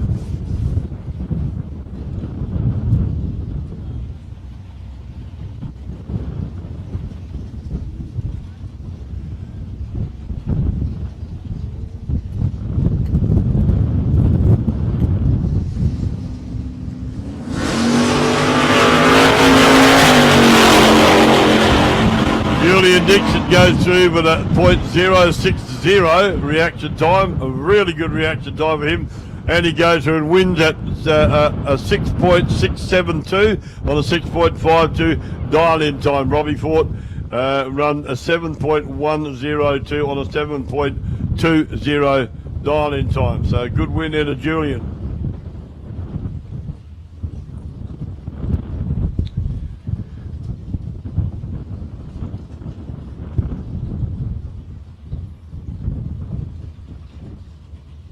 Davey Todd.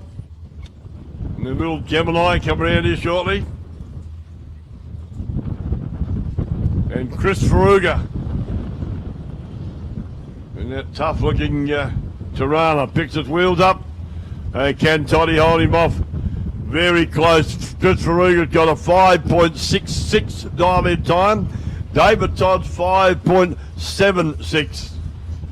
So it'll be close enough to, I'd call it, to a heads-up run. And I guarantee you it will be dial-in time that wins this race too, if everything else goes all right.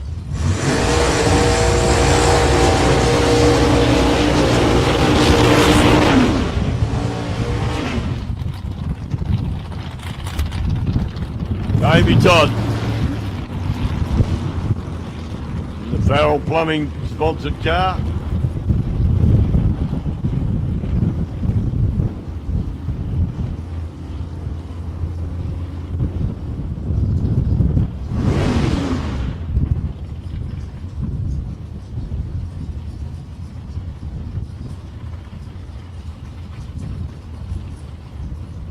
Alrighty.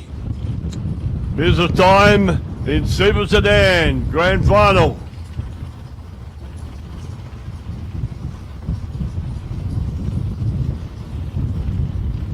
Toddy's in. Faruga's in. Gonna be close now. And Toddy leaves it too early.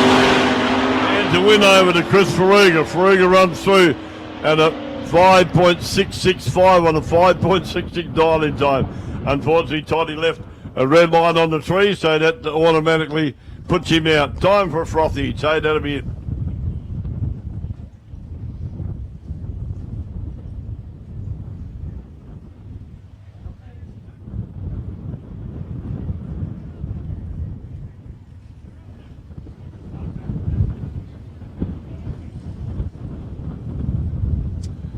Ricky Smith and Jason Arbery coming round shortly.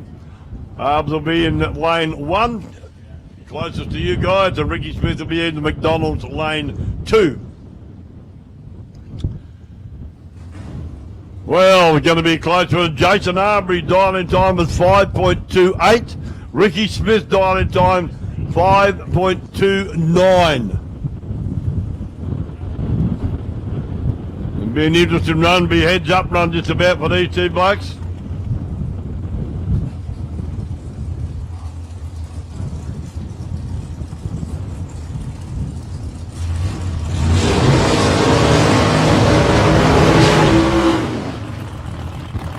Good solid burnout from both boys, from both Jason and Ricky.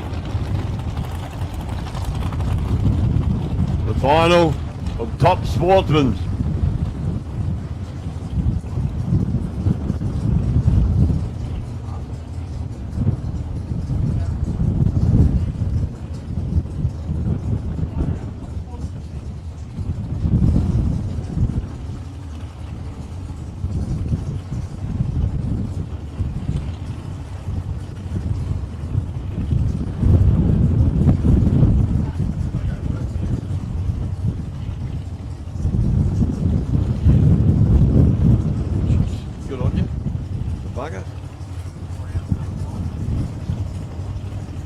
Ricky's in full stop, both cars in now. And got him when he goes too quick. Good reaction time from both cars. The win goes to Jason Arbery. 0.022 reaction time runs to 5.344 on a 5.28 reaction time. Ricky Smith runs to 5.377 on a 5.29 with a 0.054 reaction time to Ricky Smith there at 129 miles an hour there. So a good win there to Jason Arbery in the Ford Capri.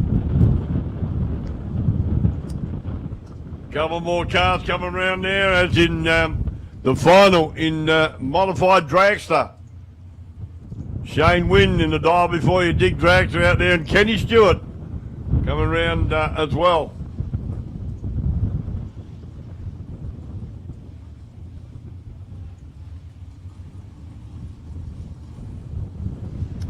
Here we go for the final, ladies and gentlemen, in modified dragster. As we said, Shiny Kenny Stewart, the Fuchs dragster, the Fuchs Spitzer dragster, and Dive Before You Dig, Shane Wynn in the Jerry Fitz dragster.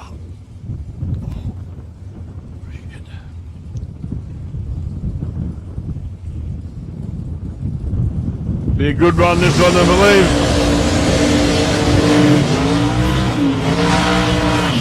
Nice burn out there to both cars. Kenny Stewart rocked up there.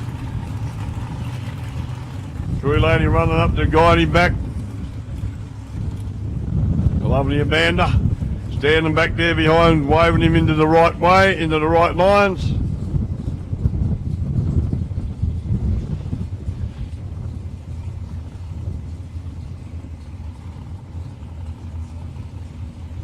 Okay, here we go. Finally modified dragster. Shane Wynn over there in lane 1. And Kenny Stewart here in lane McDonald's lane 2. Could be a good run this one, I would think. Pretty well off the line, both at the same time. Both in pre-stage.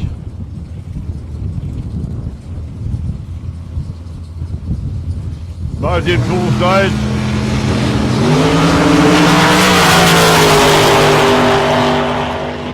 Kenny Stewart goes a little bit too early, leaves a red light on the 3, hands the win to Shane Wynn. I'll have to smack him later, I thought he'd do that one, but he buttoned off. Kenny knew he'd done that. Run through at 61 miles an hour. Very, very, very, very, very ordinary. A lap time 8.437. It should have been in the 4s, but there you go. So the win goes to Shane Wynn in the Dive Before You Dig car. And he won that quite convincingly too.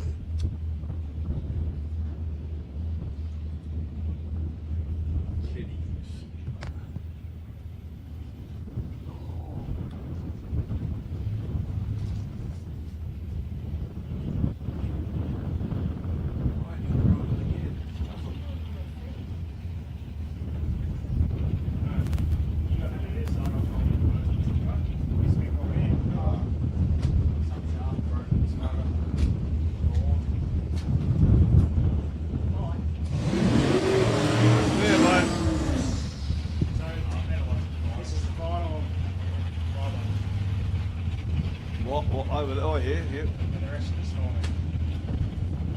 Oh, they're all just going to run through, are they?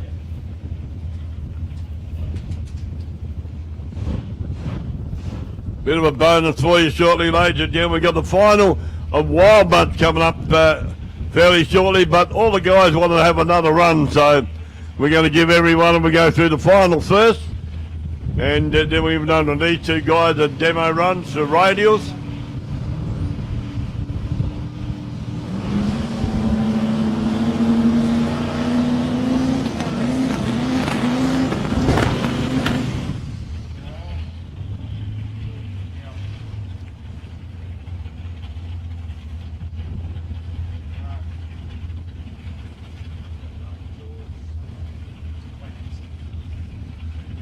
Yeah, Glenn Empson over here in the Holden Newton. Bradley Alexander in the Mustang over in lane 1. Round 2, let's start them off and go.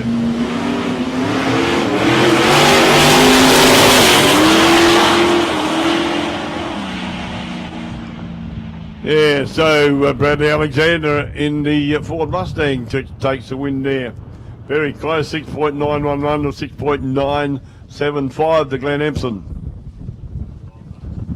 Final Wild Bunch, ladies and gentlemen, coming up right now.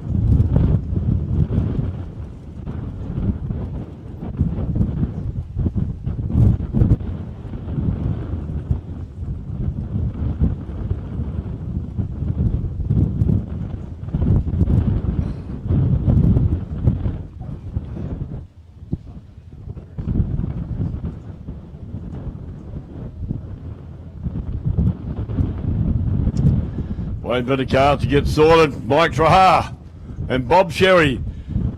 Mike Trahar in a 53 Studebaker. We run in lane 1. Bob Sherry in a Chevy Monza. We run over here in McDonald's lane 2.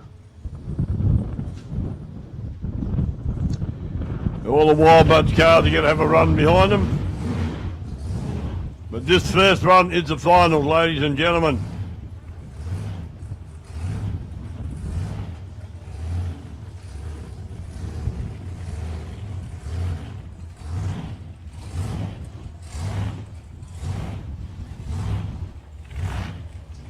Mike Trahar coming up for his burnout.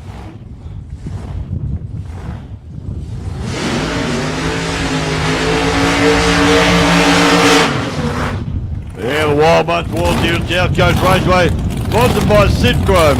Yeah, Canahan, the man, the grandest banner, as we said. And thank you very much to Sidchrome for their sponsorship of these Wild Bunch Wars here in Portland, Victoria. Bob Cherry. And the little gangster, Wild Bunch Vega. No, Monster, got that wrong. Little Chevy Monster, got that wrong big time, didn't I?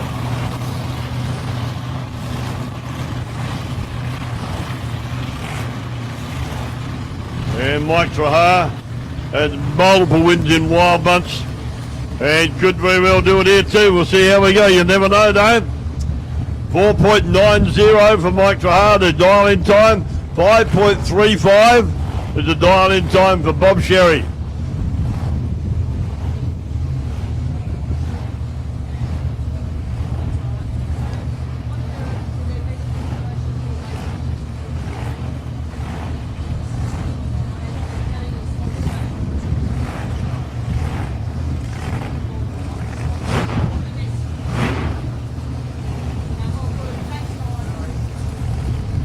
Loud and proud to the final here at South Coast Raceway in Portland, Victoria, the Sidchrome Wild Bunch Wars. Last run for the boys here. Bob Cherry gets it up in a wobble there for Bob Cherry. Go through, but Mike Trahar takes the win. Runs a 4.94 on a 4.90 dial-in time, 134.77 mile an hour to him. Bob Sherry runs a 5.588 on a 5.35 dial-in time, 128.80. Good run from both cars. Bit of a wobble for them, but they got it under control, kept it straight, and went. Okay, I think it looks like Black, Shiny and Beautiful coming up shortly, as in Jason Kiley. And Mike Evans coming up in lane 1. Jason Kiley B over here in the 34 Ford Coupe. And in the Plymouth Cuda, Mike Evans in lane 1. The guys want to have another run, so all fair in love and war. And here we go.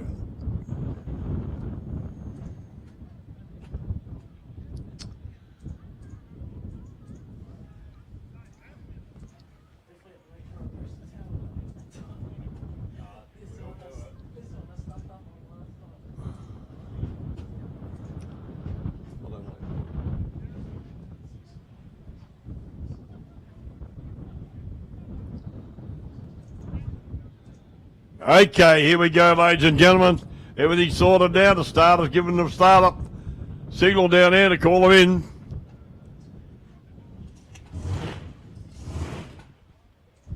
Almost.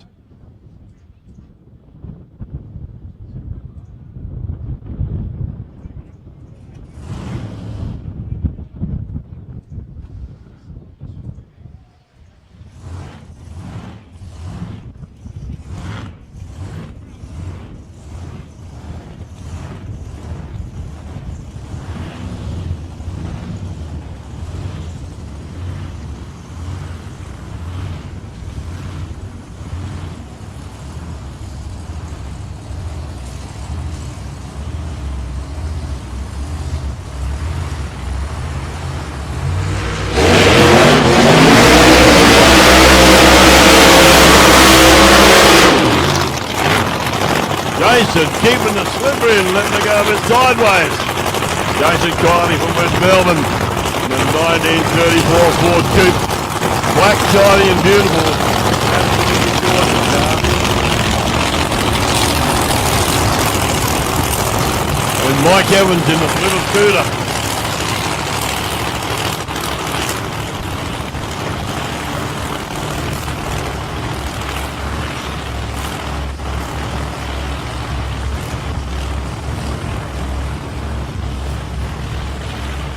There's the lovely Jen, backing him back.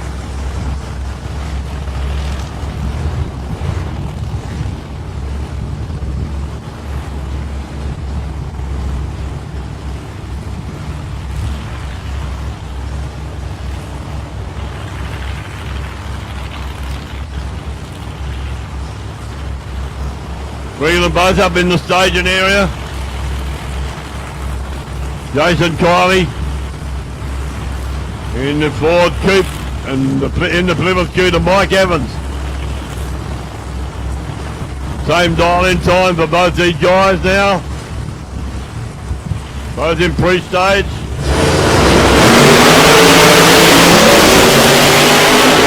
Those cars get a bit twitchy. Jason gets it under control. And Jason Kiley takes the win there on an 068 light. What a boomer that was. Leads on an 068, runs 5.121 on a 4.58. That's a bit slow. 134.81 mile an hour. And Mike Evans goes through on a 6.163 at 76.02 mile an hour. A bit out of shape and buttoned off, which is the right thing to do when you're under the pump like that. Jason gone around the top corner now. Great run, great reaction time for Jason Kiley. Put the slipper in, went a bit out of shape, got him back under control, and put the hammer down again, and pulls out a 134.81 at 5.121 seconds. Great run, great win there for my good mate Jason Kiley. The last one of the day, is it? It's the last run of the day, mate. Mike Evans, no, don't just yawn, hang on. Gotta wait to get them up. I'll tell you who they are in a minute. Last run of the day from the Wild Bunch car, Brendan Carr and Ben Stebbings. LH Tirana, Brendan Carr over there from Bushfield in Victoria. And Ben Stebbings from Hasbet in Tasmania.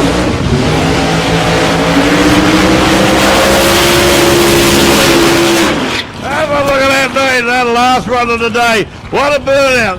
Nearly 3/4 track burnout. What a way to go. Putting on a show. Benny Stebbing all the way from Tasmania.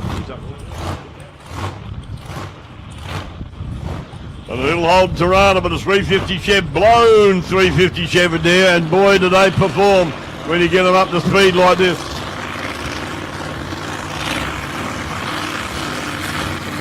Brendan Carr from Bushfield here in Victoria in the LH Old Tirana.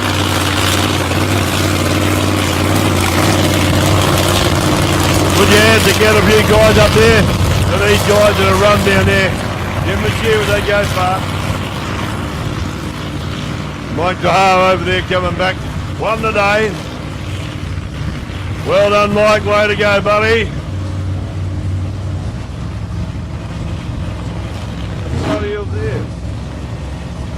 Well, somebody run across the track to make yourself at home.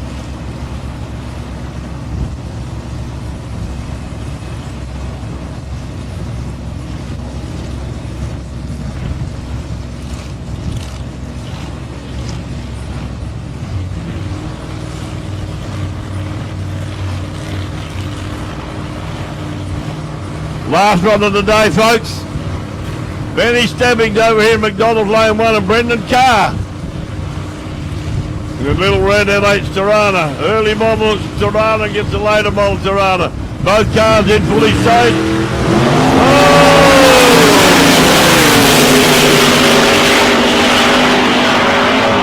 Oh! I really don't. That's it, ladies and gentlemen. Don't know what happened there, but both were pretty ordinary lights. 0.231 light reaction time to 0.53 to Benny Stebbings.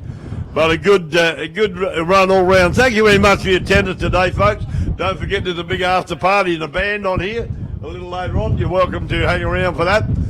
Most of the races will be, I believe, on down at the club rooms. There'll be a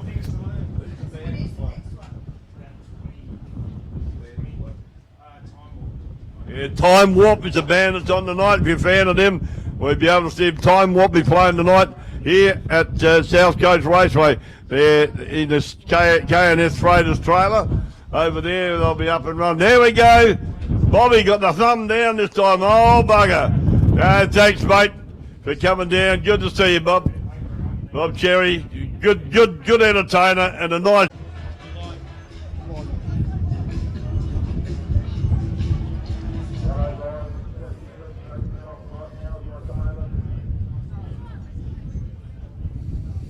Righto guys, that working, Tom? Turn her up, test. How's that, Tom? How's that, guys? Everyone hear me? More, up, turn it up. You blokes will tell me anything. How's that?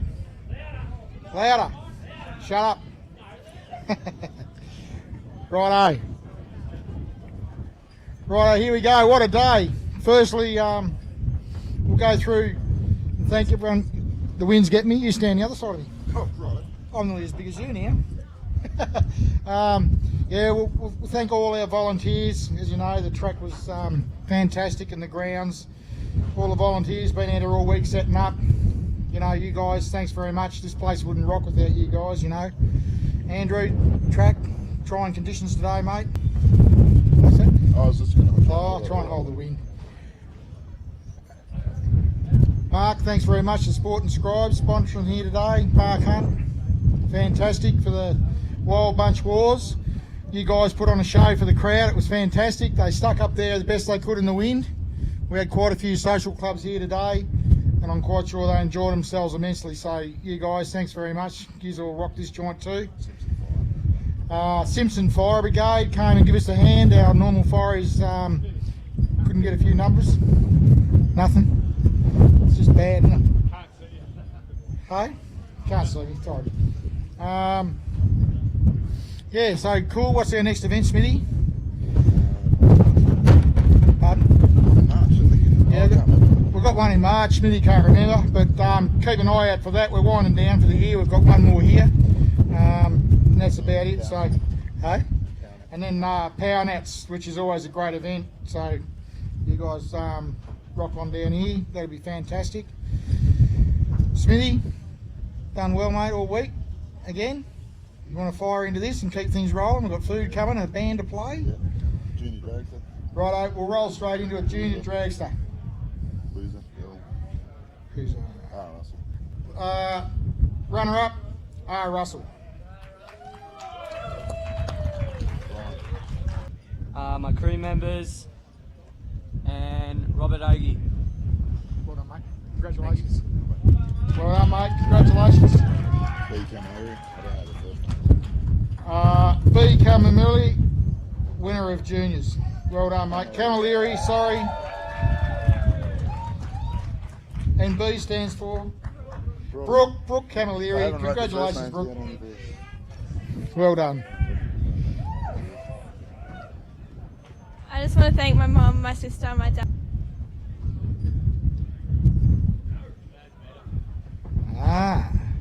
Safety.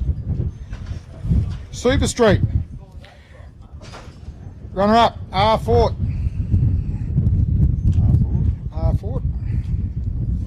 Robbo. Here he comes, Robbo. Yeah, help me out, guys. I've only got initials of the first names, and I'm a shocker for memory for names. Rob, well done, mate. Thanks, boys. Thank you very much. You don't have to. Thanks, everyone. Awesome track, awesome people, awesome events. Who's Jay? Come on, help me out here. Not here? Is that the servo? He's gone. Righto. Almost trophy. Should be Radial. Righto. Radial, runner up. G. Emerson. MO. I reckon that'll be an MO. I'm winging it here, mate, because I've only got G's. Well done, MO.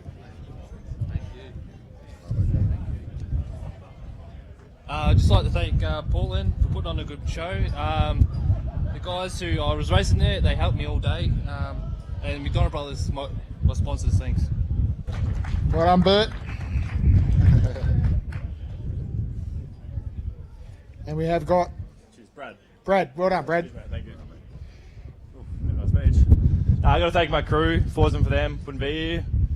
Danny Engines, Bob Maslin Race Cars, Blacktop Garage, and thanks to the other Radial racer for putting on a good show for us. And hopefully we can get more Radial guys next time. But that'd be good. Well done, mate. I knew that name. Well done, mate. I'd like to thank Hine and Bobcat Hire, South Coast Raceway, all the volunteers, and Angus for giving me a breakout and putting me through to the final. Thanks, mate. Well done, Stan. And winner modified bike. Yeah, thanks to the club, Smithy. Track came around beautifully today. It was just, it's surprisingly good. Snag, thank you. Killed me on the tree. Went across the finish line about 10 bike lengths ahead of me. Once again, thanks guys. I've always said this before, best track in Australia. You guys run it well. And then, I'd like to thank the crew, Mandra over there, Doina, hiding down the back there somewhere. I was a little bit, in the final. Always a pleasure, Kenny. And winner modified, Shane Wind. Well done, mate. You said you couldn't cut a light. Yeah. Well done. 007. Want to thank the track. This track is a great little track. I love coming here to race. Thanks, guys. The surface was awesome. Thanks to all the crew and the officials. I want to thank my wife especially for putting up with all my racing here in America. Thanks, honey. Love you. Thank you to Dial Before You and Race Comp Motorsports. Thanks, guys. Well done, Shane. Right, I'm moving right along to Super Sedan. Our runner-up today is Mr. David Todd.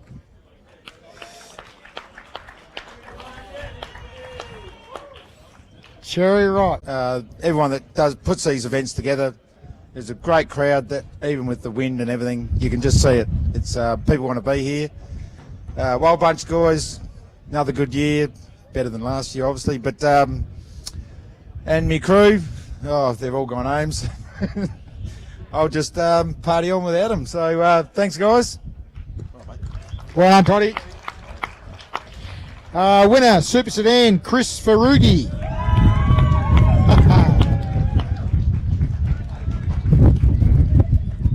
Well done, mate. Thanks, mate. Thank you. Speech. Well, I'd like to thank Mum and Dad. This is my son, my crew, like Toddy said, right there. It's been 21 years, finally got something. So yeah, thank you very much, and Portland too, for Killer Track. So yeah, thanks guys. Smith from downtown Tirrandurra.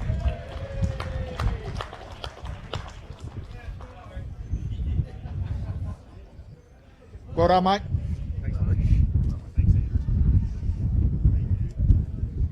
I'd like to thank South Coast Raceway and all the volunteers. Everybody knows what a great job they do. It's great every time you come here. So thanks to them. Congratulate all the place getters and winners, and special congratulations to Arves. Too good again. Well done, Rick. And winner, the top sportsman, no stranger, coming up here to get this, Mr. Jason Arbery.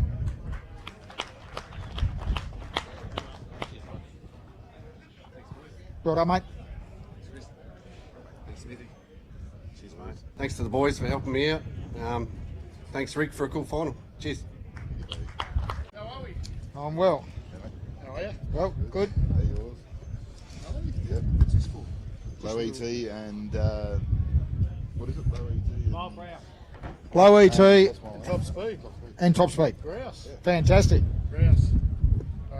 Thank you everyone for coming. The car went well today, and thanks for Mike and his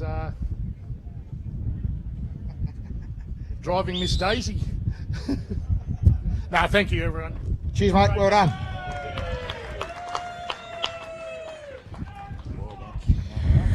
Righto, and the feature of the day, which was fantastic, Wild Bunch. As I said before, you guys put on a great show, and runner-up, Bob Sherry.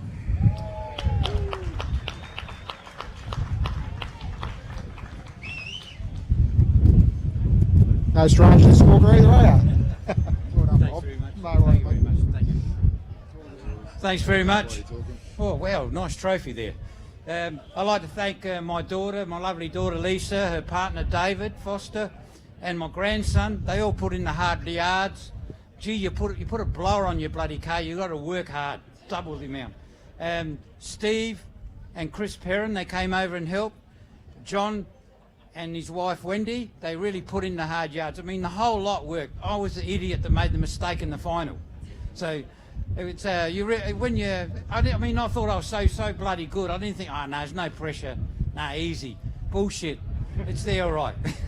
So we all had a great time. We all enjoyed it. We're going to stay back and listen to this band here and have a few drinks and something to eat. And the place is run just magnificent. We're really happy to come in here. Thanks very much. Thanks very much. What's his first name?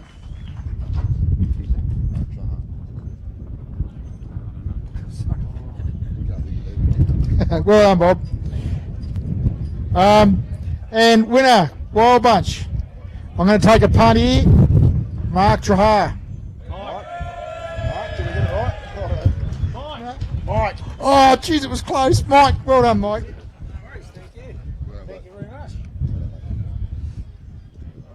Oh, that's Bob's. Bob. Yeah, just like to thank Mark Hunter, who's not here, and all the guys at Portland, all the volunteers for everything for putting on the event. We've done it a couple of years now, I think, haven't we? It's always been an awesome event. I'd like to thank Sid Chrome, because they put a toolbox up for the Wild Bunch guys as well, and all my crew. My mate Johnny Mole and his crew has always encouraged me to get out here and do it, and all our sponsors, Dyno Innovations, BTE Transmissions in the States, American Performance, ASR, and the list goes on. But thank you very much, guys. Can't lose that one. No worries. Our pleasure, mate. Thanks very much for making the trip. Put on a great show, once I said before. A couple more little things to go yet. I'll pick this up for Super Street near winner. Yep. We've got a raffle. Is ready to go, is it? Right, so we're selling tickets here. We've got a raffle to go. We've got a Sid Chrome toolbox donated kindly by Sid Chrome. We're going to hand this around later. Please buy a ticket. Please support them. It's a really good toolbox. Thanks to Chris Jackson for his support towards it. Yeah, Chris Jackson, thank you very much for the support towards that. So yeah, it'll be up at the bar, so please make your way through. We'll get someone to do a walkthrough. Tim will walk through a thing. $5 a ticket. Please support it, and we'll draw it when? 9:30 tonight. We'll draw it, so put your name and phone number on the ticket. If you're not here, we'll please do it. So once again, we'll wind up. Food. Pizza's coming. Yeah, we've got food coming very shortly, about 7:30. There's pizzas coming. The band. We're running late. The band's going to kick into gear in 10 minutes. Please hang around, have a few beers. Pizza's coming too. There's pizzas coming. There's going to be plenty of food. It's going to be a bit cold. We'll park a trailer here, so we'll make the most of it. Once again, thanks very much, Mark. The two Marks putting